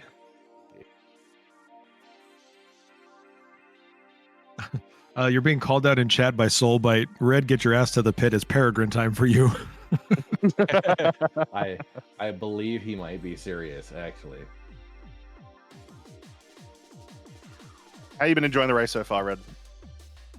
So far, it's been good. I've liked seeing the interaction here between top crews, and it's been very close with those groups. Obviously, ship selections have been a big factor in the early start here. So, that's been good. I've seen my Red Legion racers, and I gotta tell you, I'm proud of those guys. This is their first time flying anything besides an Argo Mole or a Mech Prospector, so they're not used to going fast, and they're at least representing well. Hey, They I'm keep right on there trying with to you mine guys. the other ships, and just it's not working. Yeah, something about a missing laser. Makes it lighter. I want to echo something that's ironic. I want to echo something that Croncy said earlier. Croncy was talking about the lap time differences. Right now, according to their last laps, Tint, representing Frontier Consolidated, is approximately 15 seconds faster than Liquid Prime, who's representing Sanguis Luna up at the front. So we may see some lap changes here. We may see some position changes if they maintain these speeds. If Tint can maintain this kind of lead, then we're going to see some significant changes moving forward. Yeah, that's gonna be the big development to watch over the next hour or two, because it's still gonna be a while until you see those that gap tighten a little bit further. But it is the important thing. It is in fact tightening. Sanguis Luna, meanwhile, just not caring at all. They have the lead, and there is still that 2-lap lead between them and BSR, but that has just been constant. Yeah, it has been very constant. And if this time is correct, and I'm not going to ask for a confirmation of it, but if this time is correct, I was just talking about a difference of 15 seconds or so. Liquid Prime's last lap was 3 minutes 53 seconds. Tint's last lap was 3:41. If this time is correct, it is damn impressive. Votel actually has a time of 3 minutes and 11 seconds on their last lap. If that's correct, that's going to be a difference between place 10 and 9. That would be an absolute wild time. That would be kind of crazy. So, I mean, yeah, if it's real, I'd love to hear about it. Yeah, exactly. And also done in a Razor, not an M50. They did that lap in a Razor, so that's going to be impressive. That was their 90th lap.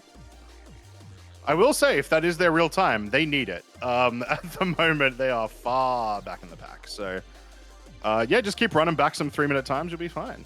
Notably, we're about to see XGR and SCIRE Racing as well also cross the 100 lap, what would you call it? Mark, I guess. Sure. Any moment now. Yeah, we've got 100 laps now, so another huge milestone for these teams. XGR and SCIRE, again, making history for both their teams and the course, as we've got our first half of the race, our first half of the teams completing lap 100.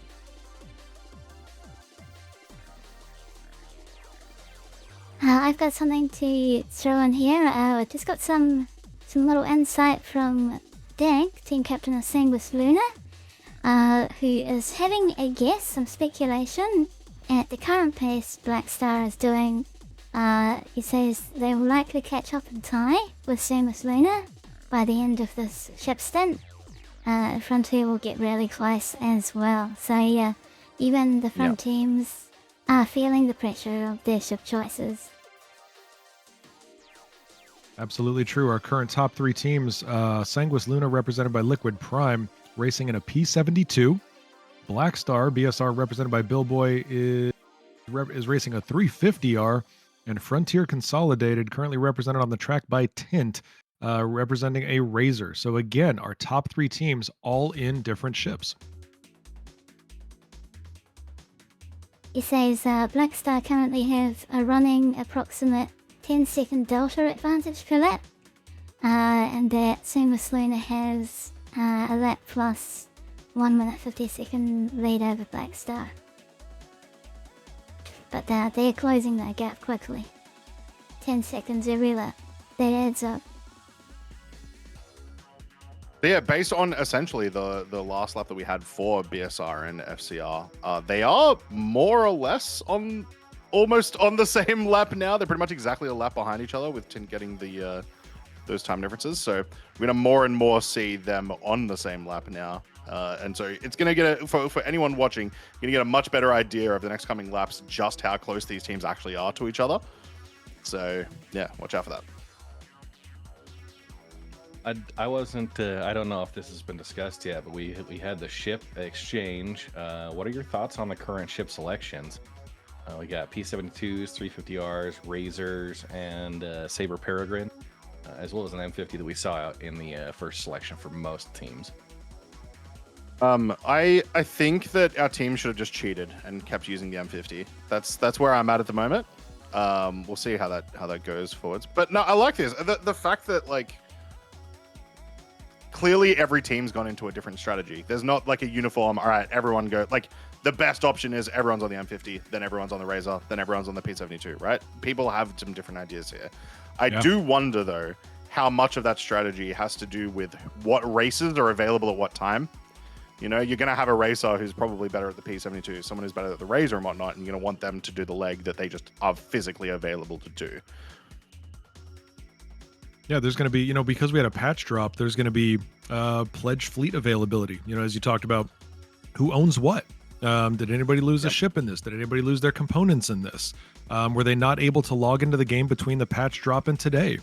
There's going to be a variety of things that might impact those choices. And of course, the Saber Raven Owners Club, repping with the Saber Peregrine. Maybe not the fastest choice, but the fact is, it looks like they're putting in good times for it. But you know, with the other alternatives out there, it's going to be interesting to see how that balances out. I will also just say, the Peregrine may not be the fastest, but it is certainly one of the most fun racing ships in the game at the moment. If you take that out onto an arena commander track and give it a go, it is so much fun. Highly recommend. You know, I would love to know that actually from you, Croncy, specifically. I'd love to find out, when you are inside a racing ship, what is it that makes it fun for you? Is it the lack of control and the chaos of the ship and trying to bring it under your reign? Is it something that is just a real smooth, fluid experience? What makes a fun racing ship for you? Well, it depends, I guess. Like one of my favorite all-time moments was the oh my god, I'm blanking. I'm literally in the ad for it. Echo is 2. What is it? Oh crap. Mountains of Mayhem? Fury LX. Oh my god. The Fury ship, right. LX, when the Fury LX Yeah, came yeah, out. What are you one of talking my about? favorite things was running that on the Daymar track. And it's a little bit weird because you get a lot more control out of or at least back then you would get a lot more control out of the Fury LX than you would something like a P72 or P52. But that was, I don't know. It's a mix of the two. It really depends on the ship and the track, I guess. Okay. All right. But go fast is the answer. Going fast is the fun part. Great advice, Croncy. Great advice. Yeah, I don't know what we would do without you. Thanks for that wisdom. You're welcome. Let's go over to Red. Red, I'm a little curious. You and I share a love of the industrial side of the verse. I think it is fair to say that you are worldwide known for your involvement in the industrial side of Star Citizen. What is it that brought you to the world of racing? What is it that made you want to create the Red Legion Racers? Yeah, as far as what brought me into the world of racing, actually, I had founded the Saber Raven Owners Club. That's a ship that I have some personal connection with, having worked at the facility where Optane ships were made. So if you guys remember, the Intel Optane SSD was the only way that you could get the Saber Raven. So had a personal connection there. Definitely got myself that drive and combined it with the ship. Already having been a Star Citizen backer, it was a no-brainer for me. But one of the things at the Saber Raven Owners Club, prior to all of the racing tracks actually making it in officially into the verse, CIG went and added some terrain and some buildings around the snake pit and started to do that formalization process. So the Saber Raven Owners Club put together kind of a pop-up contest for the Raven Rally, using the Saber Raven in that just for a little internal contest. I got in there. I started learning the track. I was flying my Raven around, and I think I got second in that competition. But that really kicked off something that I liked, being able to go fast, and I was exploring some of the other ships and how well they were doing. And as those tracks started coming into the verse more and more, it became more interesting, more entertaining, both to go fast, but also to see what you can do with some of those other ships. Like I have raced in a Prospector. It was not pretty, but at least going through the tracks and all that. So that's what got me started. Hang on. Wait a minute. If you were racing in a Prospector, yes, it was pretty. It just wasn't fast, but it was pretty. Prospector is not pretty. Yeah, you need to harken back here. I'm well known for my dislike of the MISC ships aesthetic. As should everyone. I wasn't that. I apologize, guys. If that came out as a question, I apologize. It was pretty. I'm not debating. It was pretty. It just didn't win, and it wasn't fast. I wasn't. And by the way, Kronzi, nobody asked you. Shh, just sit there quietly for a while. MISC ships are ugly. I will stand by that. I don't care who it pisses off. MISC ships are just. I mean, if I wanted a Winnebago in space, I could think of several other better options than a MISC ship, but that's what they channel for me. Excuse me, Mel Brooks made an entire movie about a Winnebago in space, and it was fine. So don't you worry about it. MISC is going to do what it's going to do, and it's all pretty while it does it. I think it kind of also goes back to I never really had much love for the Firefly class of ships, the Serenity and stuff. Oh, yeah, okay. It looks like a weird space turkey, and that's what I see a lot of times when the MISC ships are out. I love it. Every time I mention any particular manufacturer, chat explodes with comments about how wrong or right I am. This is fantastic. I do have to call out. We have a race to commentate here. We do have to point out the fact that we had a substitution. Tint has stopped. Tint took a break. Representing Frontier Consolidated. Prof Decoy has taken his place. So Prof Decoy is now representing FCR on the track. And they did a very quick handoff. Thank you to LNDF for watching that live. We appreciate it. And there's Prof Decoy right there again, coming around a turn.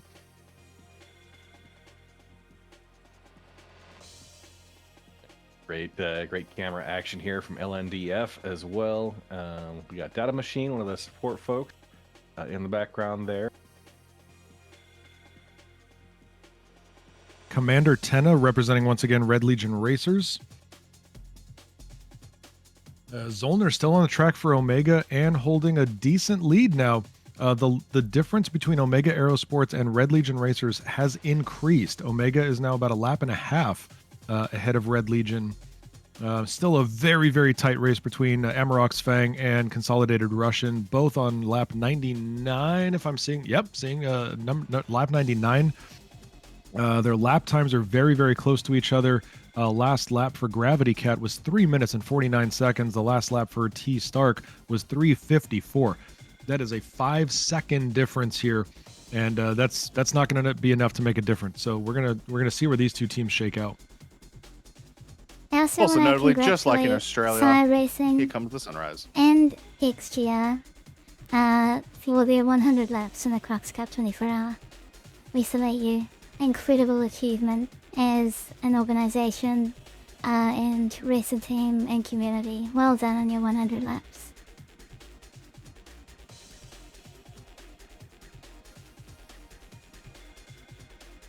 My goodness, Votel's still behind the sticks, ladies and gentlemen.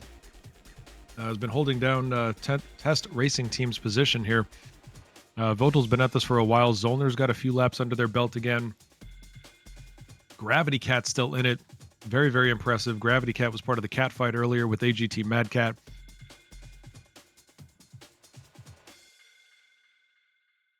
So a lot slower lap from Professor Decoy after that swap over, 3 minutes 56. And we still have not seen BSR cross the finish line just yet for their lap. So we might be right on top of each other here. Yeah, very possible. Pretty close. There we go, here. lap 109. Yep. I'm sorry, Red. Go ahead. Just wanted to let everybody know lap 109 just completed for Black Star. So again, once within one lap of Sanguis Luna. Yeah, we see Billboy. Congratulations. His party marker just went into that group, so it looks like they'll be tracking over shortly.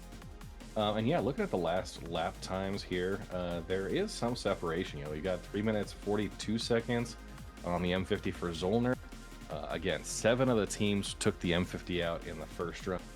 And then ranging up, you know, 356 to 352, some of those Razor, P72, Saber Peregrine getting a 3 minute 55 second. So pretty consistent right now, a few seconds separation between the different ship classes in there. And yeah, Soulbitten in chat asking for an explosion / crash counter as part of the leaderboard details that are relayed. I think that would help really illustrate the placements and how teams have been doing, since, you know, just looking at the overall stats, you think, you know, there's obviously some teams out there with a bit of more experience, maybe cleaner lines, maybe they've chosen ships that are a little bit more aggressive for the first couple of runs. But then you also have other teams who've just been plagued with both in-game crashes and actual client crashes. So yeah, look, it's a rough patch, but luckily the event and the way that this like race is structured, it's okay. We've had worse issues on worse patches, you know. Oh, very true. Very, very true. That is worth reminding ourselves that we remember where we came from. This has not been anywhere near as bad as it could have been. We've seen significantly worse. I also want to take a minute here just to remind everybody that Anzia is putting this together. Anzia Racing is celebrating 10 years of racing in the Star Citizen world. And as we do that, I want to thank everybody who has contributed, gifted subs for themselves, bits in chat. You guys are making this possible because this race series, the Crux Cup of 2955, is currently being supported, or I should say is awarding over $8,000 US of prizes for this race. So when you support the channel with whatever you can, that goes right into the next prize pool. It goes right into the next event. It helps keep these things moving forward and creating really great incentives for the racers. So thank you to everybody who's done it. Most recently, I believe it was Jade Starwatcher who subscribed with their Prime sub. So thank you to everybody who's done that. We've had a huge hype train. I believe we got to level 12. I think it was a level 12 hype train shortly after the stream launched. So for everybody who's done that, and for those of you who have purchased merch as well, thank you for your support of Anzia Racing and Crux Cup 2955. Now, while you were talking, something pretty big happened very quickly, which is Professor Decoy blew up. So we now have Nafty is going to pop on and try to make up some of that time. So all of that time that, you know, they were making against Billboy, a lot of that's going to get lost right now, which is a bit unfortunate. And we did see Red Legion with the Saber Peregrine was overtaken by the test race team with Volesti. Yeah, Commander Tenna in that Saber Peregrine out for the ship representation, but maybe not the fastest. Don't count Red Legion races out yet, because Testar and Eraser, they're making up ground right now. They are, with Omega Aerosports in an M50, pushing up the leaderboards. Red Legion races still have some fast ship up this late, so you might see Canadian Maverick come out and then the 350 out later on. Yeah, coincidentally, we've had 2 of the last laps, both Zollner's and Commander Tenna's. Both of their last laps were 4 minutes and 22 seconds. So there was obviously a slowdown on both teams there. That is probably the reason that Red Legion was able to be overtaken in the 9th position, and now Test occupies it. But yeah, a couple of slowdowns there from those 2 racers. 4 minutes and 22 seconds for those laps.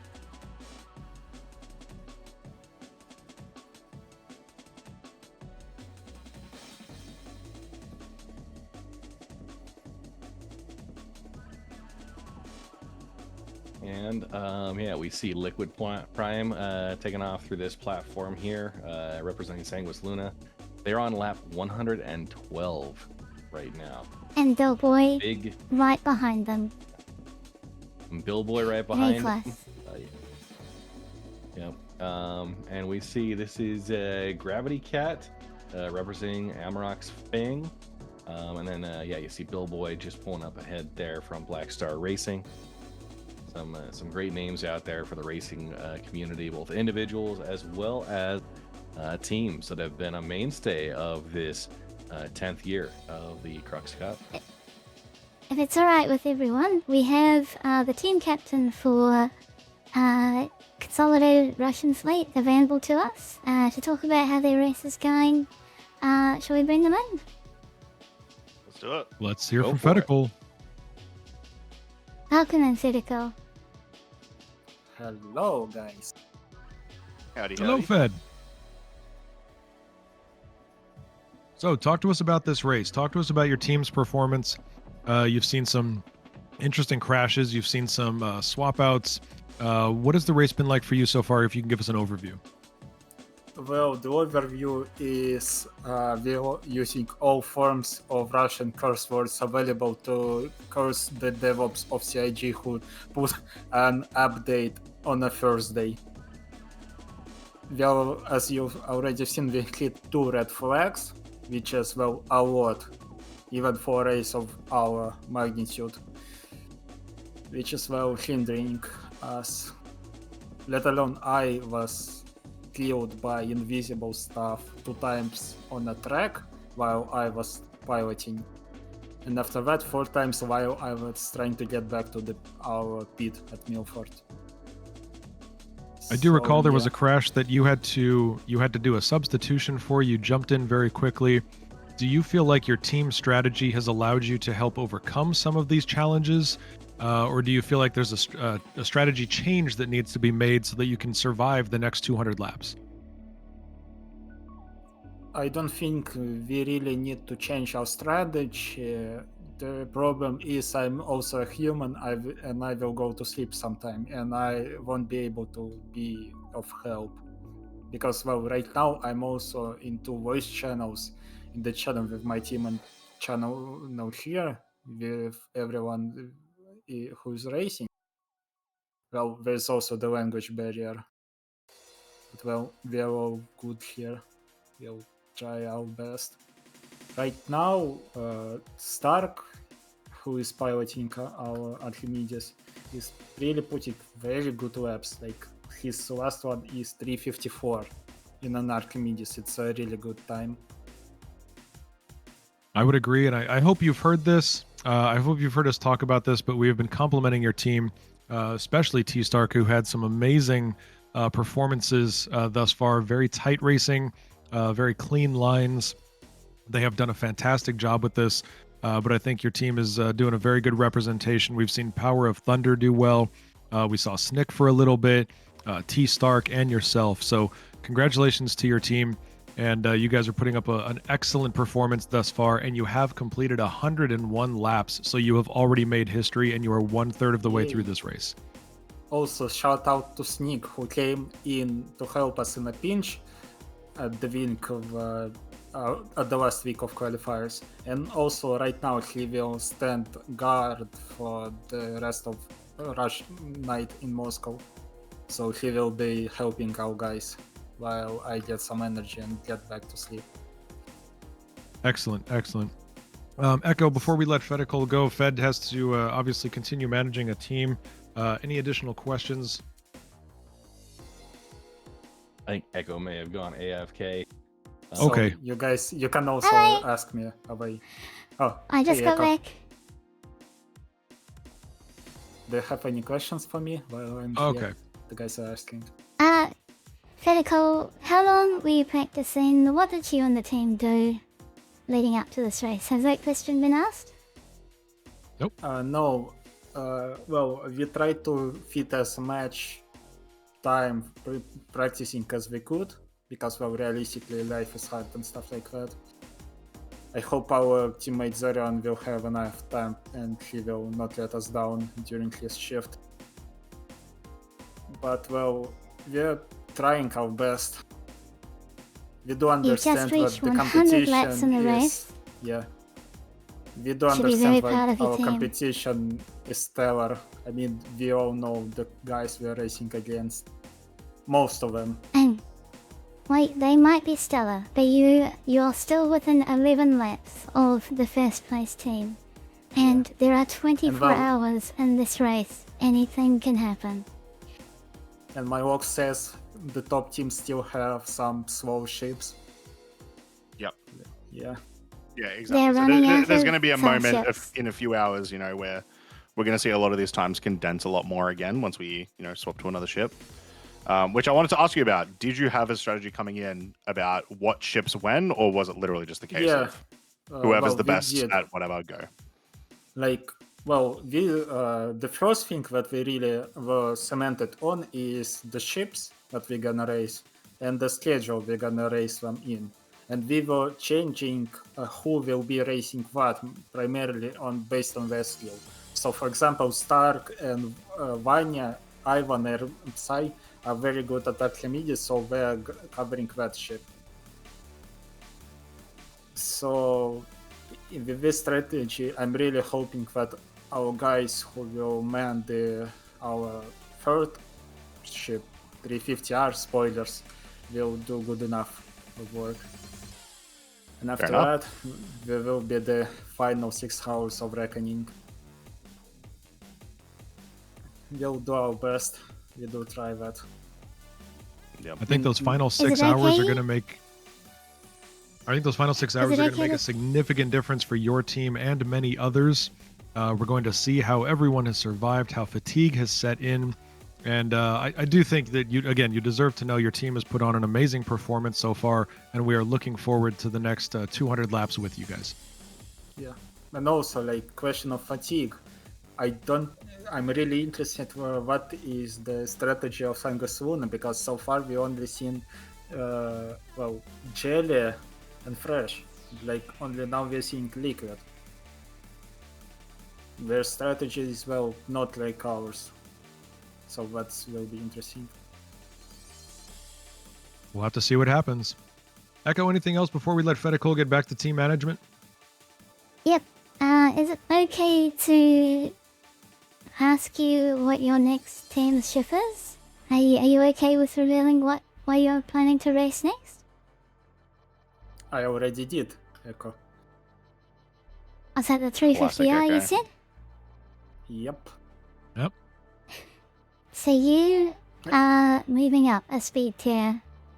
I hope your 350R soon goes very well. Well, I don't really say that 350R would be a step up in speed, because with Archimedes, it's all about the slipstream of like keeping your TVI close to crosshairs. And with how agile everything else aside from 350R in our lineup, and aside from also Peregrine and the whole lineout, can be really quick with sniping back the TVI to the crosshair, and meaning the uptime of the max speed will be optimal. 350R is, it's a sluggish one. Honestly, the 350R Not to be choice underestimated was... in the straights, though. Your Yeah. straight speed, you'll make up a lot of time there. And I've Hopefully. noticed going wider in that ship seems to pay off. Not trying to cut the corners too closely like in the other more aerodynamic and lighter ships. It's working out well. So yeah, I hope it goes well. Hope your race goes well. I do really Thank you hope, for joining us, Ed. considering what I will be asleep during the shift of 350R, and I hope when I woke up I will get a good position over boys. Hopefully even few places above, but well, who knows what else will happen. Yeah, well, we're wishing for good news when you wake up for sure. So thank you very much, Fedicol, for jumping in. And Also, good luck to you and your just team. shout out to people who will help out our officials, because as of right now, Jess said that there's only 3 people from the staff there. They're doing their best. The night shift is pretty light on staff, but they're all supporting each other. And there are contingencies still in place even then. They should come into contact with more staff over the next hour. More people will wake up. Yeah. We'll see Draconis back very Eka, soon. if I wouldn't have managed to assemble a team, I would have probably, well, most likely helped with organization, and I would have easily covered the night shift, because, well, I would have went all full human tripod mode. I mean, with the density we're having right now, as like 10 racers, you can really do, well, at least race directing is easier than usual races we do have. I'm really glad you were able to bring a team. Thank the Russian community for us. Go tell them we really appreciate them coming out and giving up some time to race in this event. It means a lot to us. So yeah, shout out to Turbor Corporation, the Expanse, and Russian Stanton community. The orcs that are, well, making the consolidated Russian fleet today. Thank you very much. We'll release you back to your team. Thank you, Fed, for joining us today. Good luck with the rest of your race. Probably. And I think one thing, the 24-hour time here, there's a lot of coordination as far as team coverage, who's going to be able to wake up when. Some teams, you know, we've got people that are going to be doing the 3 and 4 a.m. local time rotations to be in and make sure to continue this. And time zones are strange, but something as a racing community, we're used to managing around a little bit, right, Croncy? I mean, this is one of the first times I actually really like the Crux Cup this year. It's at an okay time for Australia, which is nice to see. Yeah. Of course, that sentence. Just nice. We usually get shafted a little bit. Now it's our time to make everyone else have to wake up a little bit early. A little bit early. I was awake at 2 a.m. for this, sir. Oh no, only 2 a.m. I feel so sad. Thank you for your fake sympathy. I know for my racing team, we've got a couple of open spots towards the end that they're looking to get fillers in, and so myself, I think I'm waking up at 3 a.m. local time to make that happen tomorrow. As we get up to towards the last few hours. But there are several others making similar changes, and it can be tough, but that's part of what you sign up for with this 24-hour race. I guess also the bonus of this being international, and a lot of these teams being like somewhat international means like a lot of the time you can just make it work with whoever's time zone is coming up. We've got a congratulations to Omega Aerosports, who just hit their 100 lap milestone. Congratulations, Omega. Well done. Yeah, congratulations there. We've got Test and Red Legion that are on lap 98 and 97, respectively, working their way through there as well. And you see Botalesti that he's got. We do have a crash. Amarok's Fang at the front edge of Providence, so that looks like it might have been Dark Hour 717, and will be. That is a huge deal, as Consolidated Russian fleet were right behind them pretty much. So this is going to be their opportunity to now get ahead. Yeah, huge, massive. So Fedicol was talking all just now. Well, you forgot one strategy, which is let your opponents crash into the sides of stuff. Yeah, don't stop them from doing it. If they want to crash, let them go. Yeah. But I do think it's important to note, and Astrea has just made this point in chat, it's a 24-hour race, so it's an okay time for everyone. So true. Or is it the worst time for everyone? Who knows? So true. Yeah. I think you're both right and you're both wrong simultaneously. Yeah.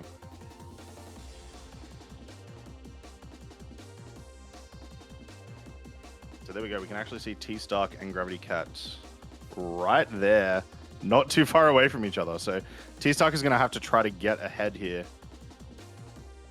It looks like he and Liquid Prime are really getting through that same platform together. The clouds here on Orison lighting up with the early morning sun, as we saw that sunrise just not too long ago. Yeah, we're back to enjoying the screenshot simulation game known as Star Citizen. Just the atmospherics and the lighting and just the overall visuals of this game, unmatched. I love it every time I log in. And we see Billboy coming in with a 350R. Now, T-Stark and Liquid Prime are both in the P-72s for this rotation. Billboy in the 350R. And we see Commander Tenna coming in behind with the Saber Peregrine. Probably worth noting that Tenna is in the only Saber ship on the track right now. Everybody else is running one of the three others. Yeah, and I don't know if there's any other teams that are going to be fielding the Peregrine specifically. I know overall timing-wise, it is on the slower end, but of course Commander Tenna, Q2M, and myself, part of the Saber Raven Owners Club, and doing a combination team with the Red Legion to help represent there. And yeah, with the Saber Raven Owners Club, of course the Raven not being a specifically a useful racer, the Peregrine coming in with the same chassis, choosing that as the official race vehicle of the S-Rock Club. I think what you're asking is, could your bias negatively impact your team's performance? I don't know. We'll have to wait and find out.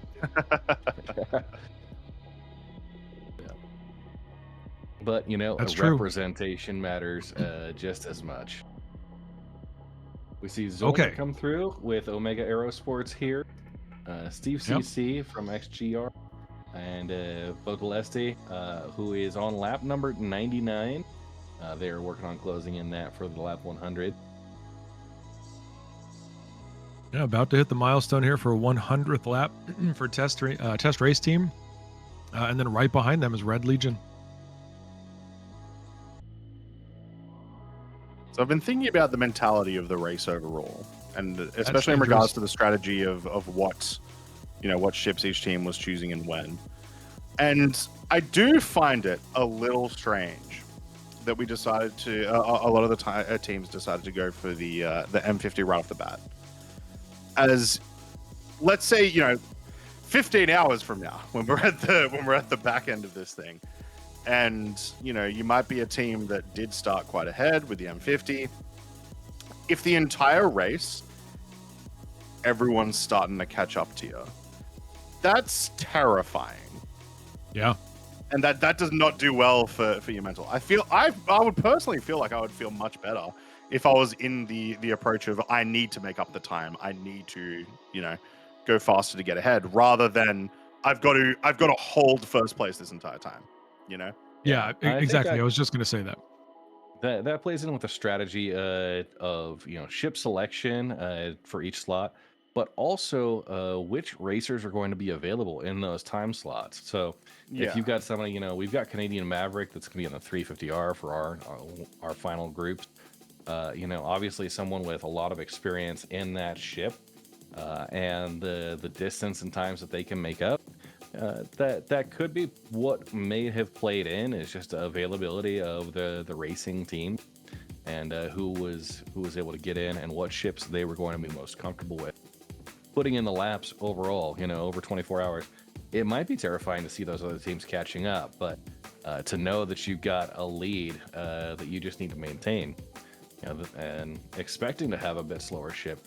Maybe that means you're running a little bit smoother, a little bit slower, taking more methodical routes through the course here. Jackaden is talking about the XGR strategy. XGR still has 2 fast ships left to go with these stints. So it's going to be interesting to see, are they able to use that advantage and catch up at the end? Not to mention that they're also currently in 5th. Like they have fast ships available and are already performing pretty well. Yeah. Right? So that's a huge sign for the later races. A quick update as well on our current fight for 1st and 2nd with Black Star Racing. They've been slowly chipping away at Sanguis Luna's lead. They're about a lap and 15 seconds behind. So pretty soon we're going to start seeing them pop onto the same lap. And yeah, it's only a matter of time before we see BSR try to take that 1st place position. Got to agree with you. I got to agree with you. We're seeing some, again, very skilled racers here at the front of this pack, but they are a little bit separate. So we've got Liquid Prime and Billboy there. Nafty not even on screen, so Nafty's got some distance to close.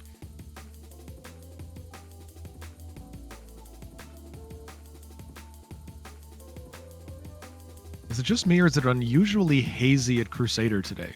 It does seem that way, doesn't it? We've seen so many. It's just like, wow, that's thick. Where is the smog coming from? I know it's a gas giant, but good lord. It's production day. So many C2s coming off the lot. And on behalf of Red Monster and myself, we are thankful. So great, so great. I mean, are you a C2 hauler when you need to get it? Huge fan. That is probably one of my favorite ships to fly, certainly for cargo hauling. But yeah, the C2 is one of my top ships. I've also got, the great thing is with the Pyro system now, I've really become much more comfortable flying the MSR for small cargo loads. The MSR has been great for me. It's got decent combat ability. It's not the most flyable, maneuverable ship in the world, but in terms of just beefiness, it's done a pretty good job keeping me alive for some cargo runs in Pyro. But in terms of just hauling big loads, it's absolutely going after the C2.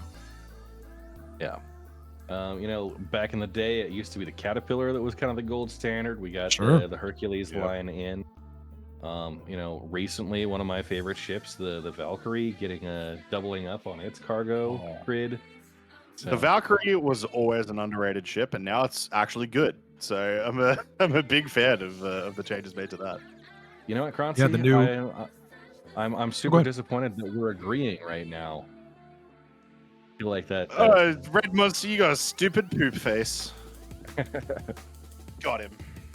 I do enjoy seeing the Valkyrie now having 90 SKU cargo. Yeah. Really nice enhancement there. So getting a little bit of a bump. I know it's not perfectly aligned with doors and all of whatever may be limiting, but still a nice cargo bump. I love seeing any ship that can haul more boxes. Yes. It also just felt weird that it couldn't previously. It just it just made more sense for it to have that extra cargo.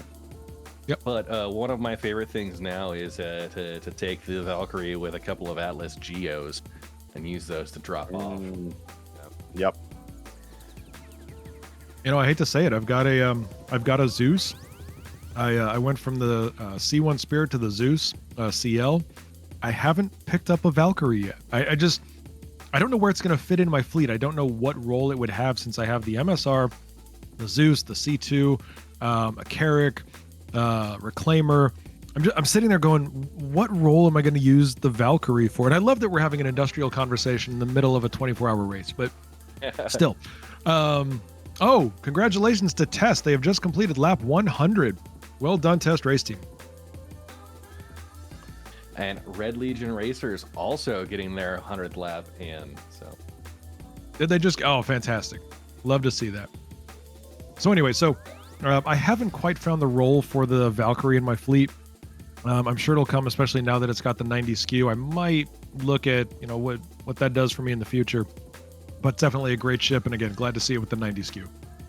Yeah, well, and if you do any rock mining, it can fit 2 vehicles comfortably side by side. It's got a great interior space for support there.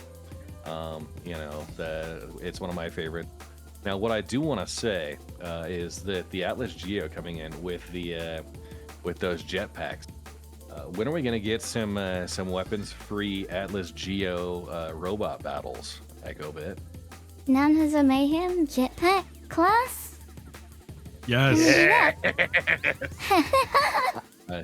I do feel like that's something as a group of officiators we are going to need to really try and nail down, get some practice runs together. Maybe that's something Croncy and I and PJ would try and coordinate that.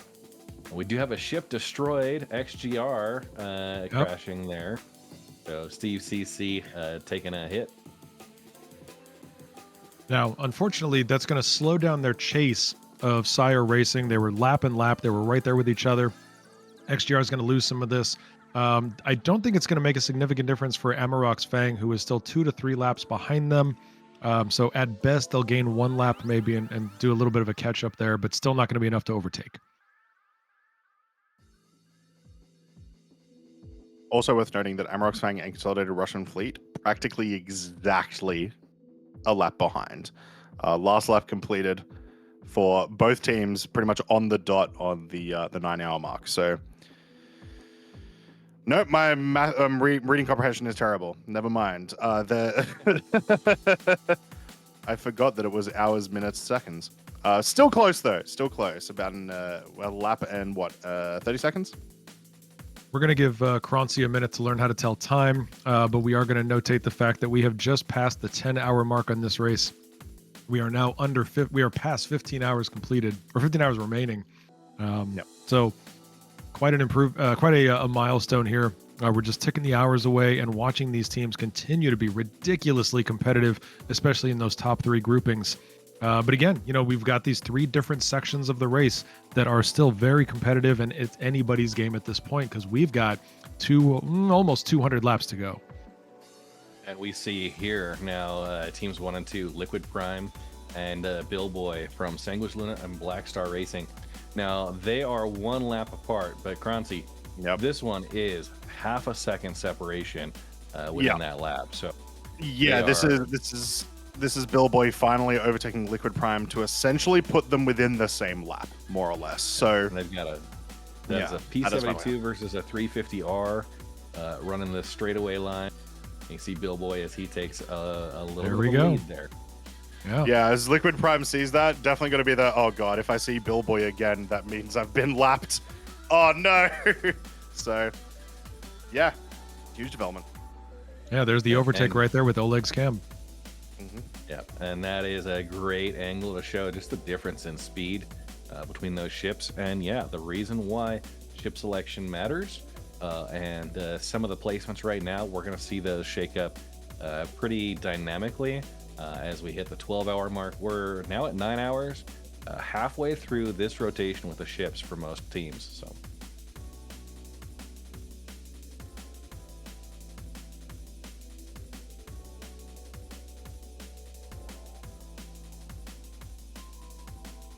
And we do have a bit of a gap created here. The top 3 teams at 118, 117, and 116 laps, 1 lap separating each of them. Then a 6-lap difference, dropping down to team number 4 from 110, 109, 7, 6, 4, 2, and 1. So pretty well spread out outside of that top 3, and of course maybe some ship selection playing into that. I got to tell you guys, and there's absolutely no good sportsmanship in what I'm about to say, but I know Croncy will support me in this. As we saw Billboy and Liquid Prime overtaking and being so competitive, was I the only one thinking, damn, if only they could use their lasers? Just me? No, I was really hoping for some combat there, but oh well. Well, we have a race for that, and it is called the Scarlet Apex. If you guys want to find out everything about the Scarlet Apex, you can go to anziaracing.com. Oh yeah, it's on there. Right. Yeah, there we go. Yeah. And not only is that, it's a weapons-free race outside of outside of Grim Hex at the Scarlet Apex track. But we have seen combinations of different ship fleets. We had the carrier class and some other just amazing displays of combat and just chaos. The camera crews taking shots from hammerheads that are fully crewed. It was last year was a fantastic display, one that I really enjoyed being able to witness. And that if you're looking for the weapons-free chaos along with this type of endurance race, that's the place to get it. And if you're listening in live right now, and maybe you're listening back to the vault and you've gotten this far into the 24-hour video archive, well done. There's some information on the Scarlet Apex. We're looking at taking it into Atmosphere this year. The new Crossroads of Crime map has a beautiful laser, a bridge, a space station we can all link together. We might be taking it there. We're going to do some trial runs of that after Crux Cup and see if we can get some incredible combat racing happening in our new massive Arena Commander map.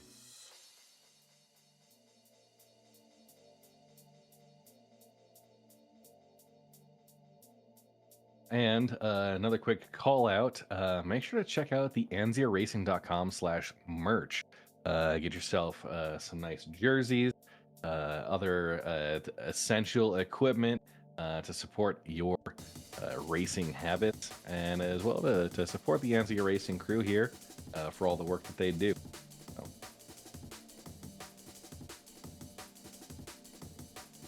Honestly, guys, I'm still waiting. We still have Billboy and Frontier, but I'm still showing them as a lap behind Sanguis Luna. Yes, so that's because Sanguis, it's because Liquid Prime are able to complete their lap before Billboy are. That's all. So they are more or less on the same lap in terms of like a full length of a lap, but they will be completing the laps at different times. Got it.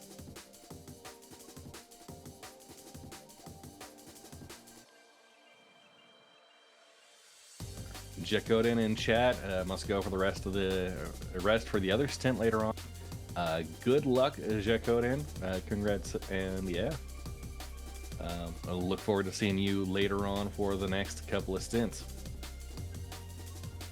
Erikaj in chat is asking a very important question that I think all commentators should receive. Echo, Papa, and Red Monster and Croncy, when do we get a Crux Cup cup or a Crux Cup mug? Ooh. The Crux Cup cup. That's a good question. Can be done. We actually did a Sim Cup cup for the winner of the Sim Cup last year. So, you know what? We have to bring one here to the Crux Cup as well. You can see the Crux Cup appearing on merch stores very soon. Yeah, stay tuned for that. Well, for myself, Croncy, and Red, we are all full-grown humans. We absolutely need a mug. We need something that is holdable in our hands. So I would vote for the mug. Let's go with that. Yeah, hydrate, you bastards.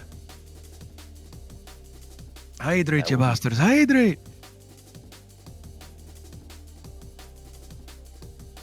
Jez has said all teams are classified. Right, Nafty from Frontier Consolidated, we see them taking off, as well as Ozalesti from Test Squad.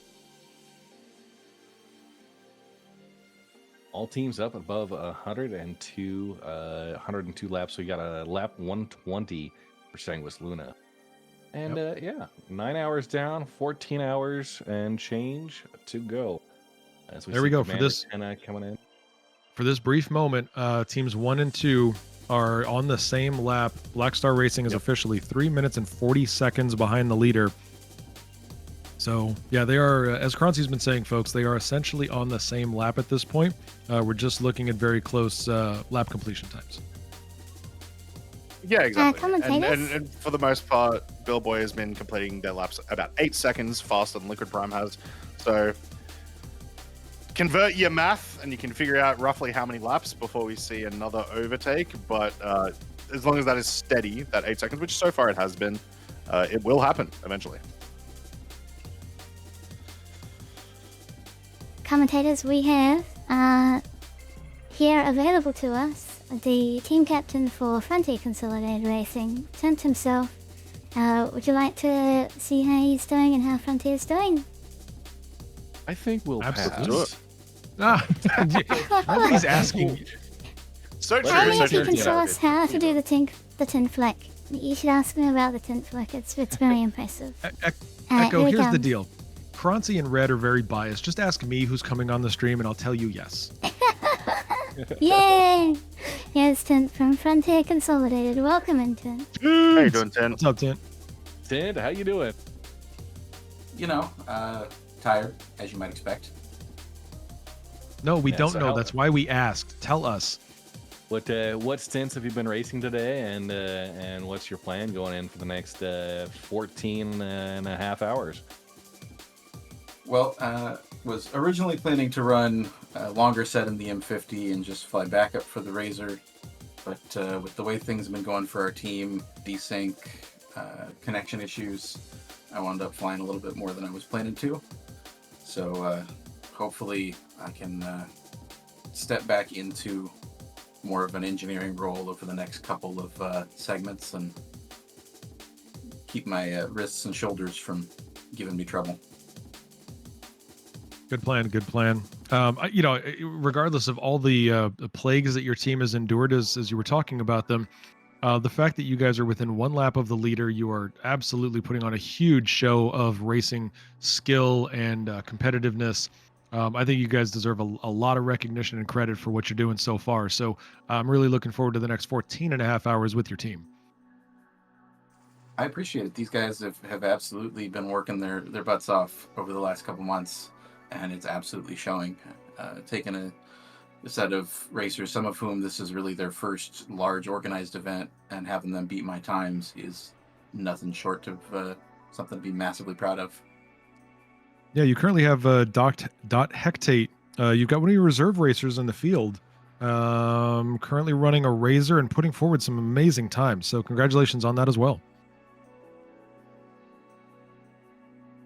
I'd love to take all the credit, but they're all hard workers. Oh yeah, I don't mean to mislead you. We're not giving you all the credit. I'm just letting you know your team's doing a great job. I mean, Yeah, we're I did actually not teach giving them. you any So credit. you know, I'll take some credit, but Oh, now you're claiming. Okay, got it. I'm with Croncy on this one. We're not giving you anything. If you want to claim something, you can fight the rest of your team for it. In terms of strategy, do you feel like you've been sufficiently prepared for this? Do you feel like all the racing practice, all the time that you invested to lead up to today, do you feel like it's paying off for you in the end? absolutely. I think some of our training exercises and some of our group practices are really showing through.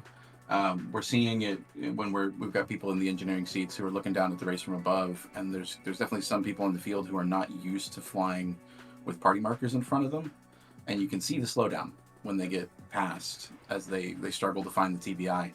And I'm real proud of my guys that they've been avoiding that issue, and that the training we put into them to get around that is really shining. Good to know. I'd love to know a little bit more about your history with racing. Obviously, you and I have spoken offline. You've spoken online. Let people know sort of where did racing come from with you, and how did you get to this point? So I started actually as an industrial player who came to Star Citizen from Elite, joined up with Frontier, and the combat guys saw me flying and said, no, you're one of us. And so took me under their wing, taught me how to do combat in this game. And that's what led me to racing, was trying to get extra stick time. We started getting competitive with some other PvP pilots in Frontier. And that was really all she wrote. We decided we needed a team. We put dozens of hours into trying to make our own internal leaderboards before we found SCIRE, and I promptly tried to give Diplomat a fistful of money so I would never have to try and build a leaderboard again, because what he's done there is nothing short of amazing. And so then from there, we've just been slowly expanding our team within the org. I'm always really proud to tell people that we are homegrown. These are all Frontier members who stuck their hands up and said, I want to learn how to race. And we teach them, we train together, we do the science together, and we let it roll out in the field. Okay. Any big changes that you've made to the strategy? I know we've talked about what's leading you to this. You've seen some struggles. You've had some things that have hit the team. Are there changes to the strategy that you want to be making moving forward as we have another 14 and 44 minutes to go? Honestly, no. We came into this really with the intent of being very flexible. I know a lot of teams came in with the idea of, oh, this person's going to race for 2 hours and this person's going to race for 2 hours. And I think we have enough experience with races like these to know that that's just never going to play out the way you want. And so we've just been kind of keeping a roster of who's currently on deck, who's ready to launch, who's engineering, and we cycle those people out as we see connection issues popping up, as we see, technical difficulties popping up. We just cycle out who's running which position and keep the whole team in play. Speaking of technical difficulties, sorry to interrupt you, Tim. Looks like we have a red flag at the moment. We'll get some info about that as soon as we can. But we'll keep you here. We'll ask you a couple more questions. I asked this earlier to our last competitor. Ship strategy, choice, and when. What were you guys thinking before the event? Honestly, we went fastest to slowest. And that was just a simple matter of wanting to make sure that we had the ships where we had the most ground to gain out in the field early in the race, where we were the freshest. There's a little bit more room with the P-72 and the 350, to my mind, to get a little sloppy with the lines. There's a little bit more flexibility in the boosting on the 350. So we wanted to give ourselves the option to kind of loosen up the flying as we went and keep the really sort of precision-oriented ships up front. Fair enough. Okay. So you guys have done... Yeah, it does look like we are going for a red flag call to address desync and spawning issues. So we will be doing another server hop in order to get this addressed.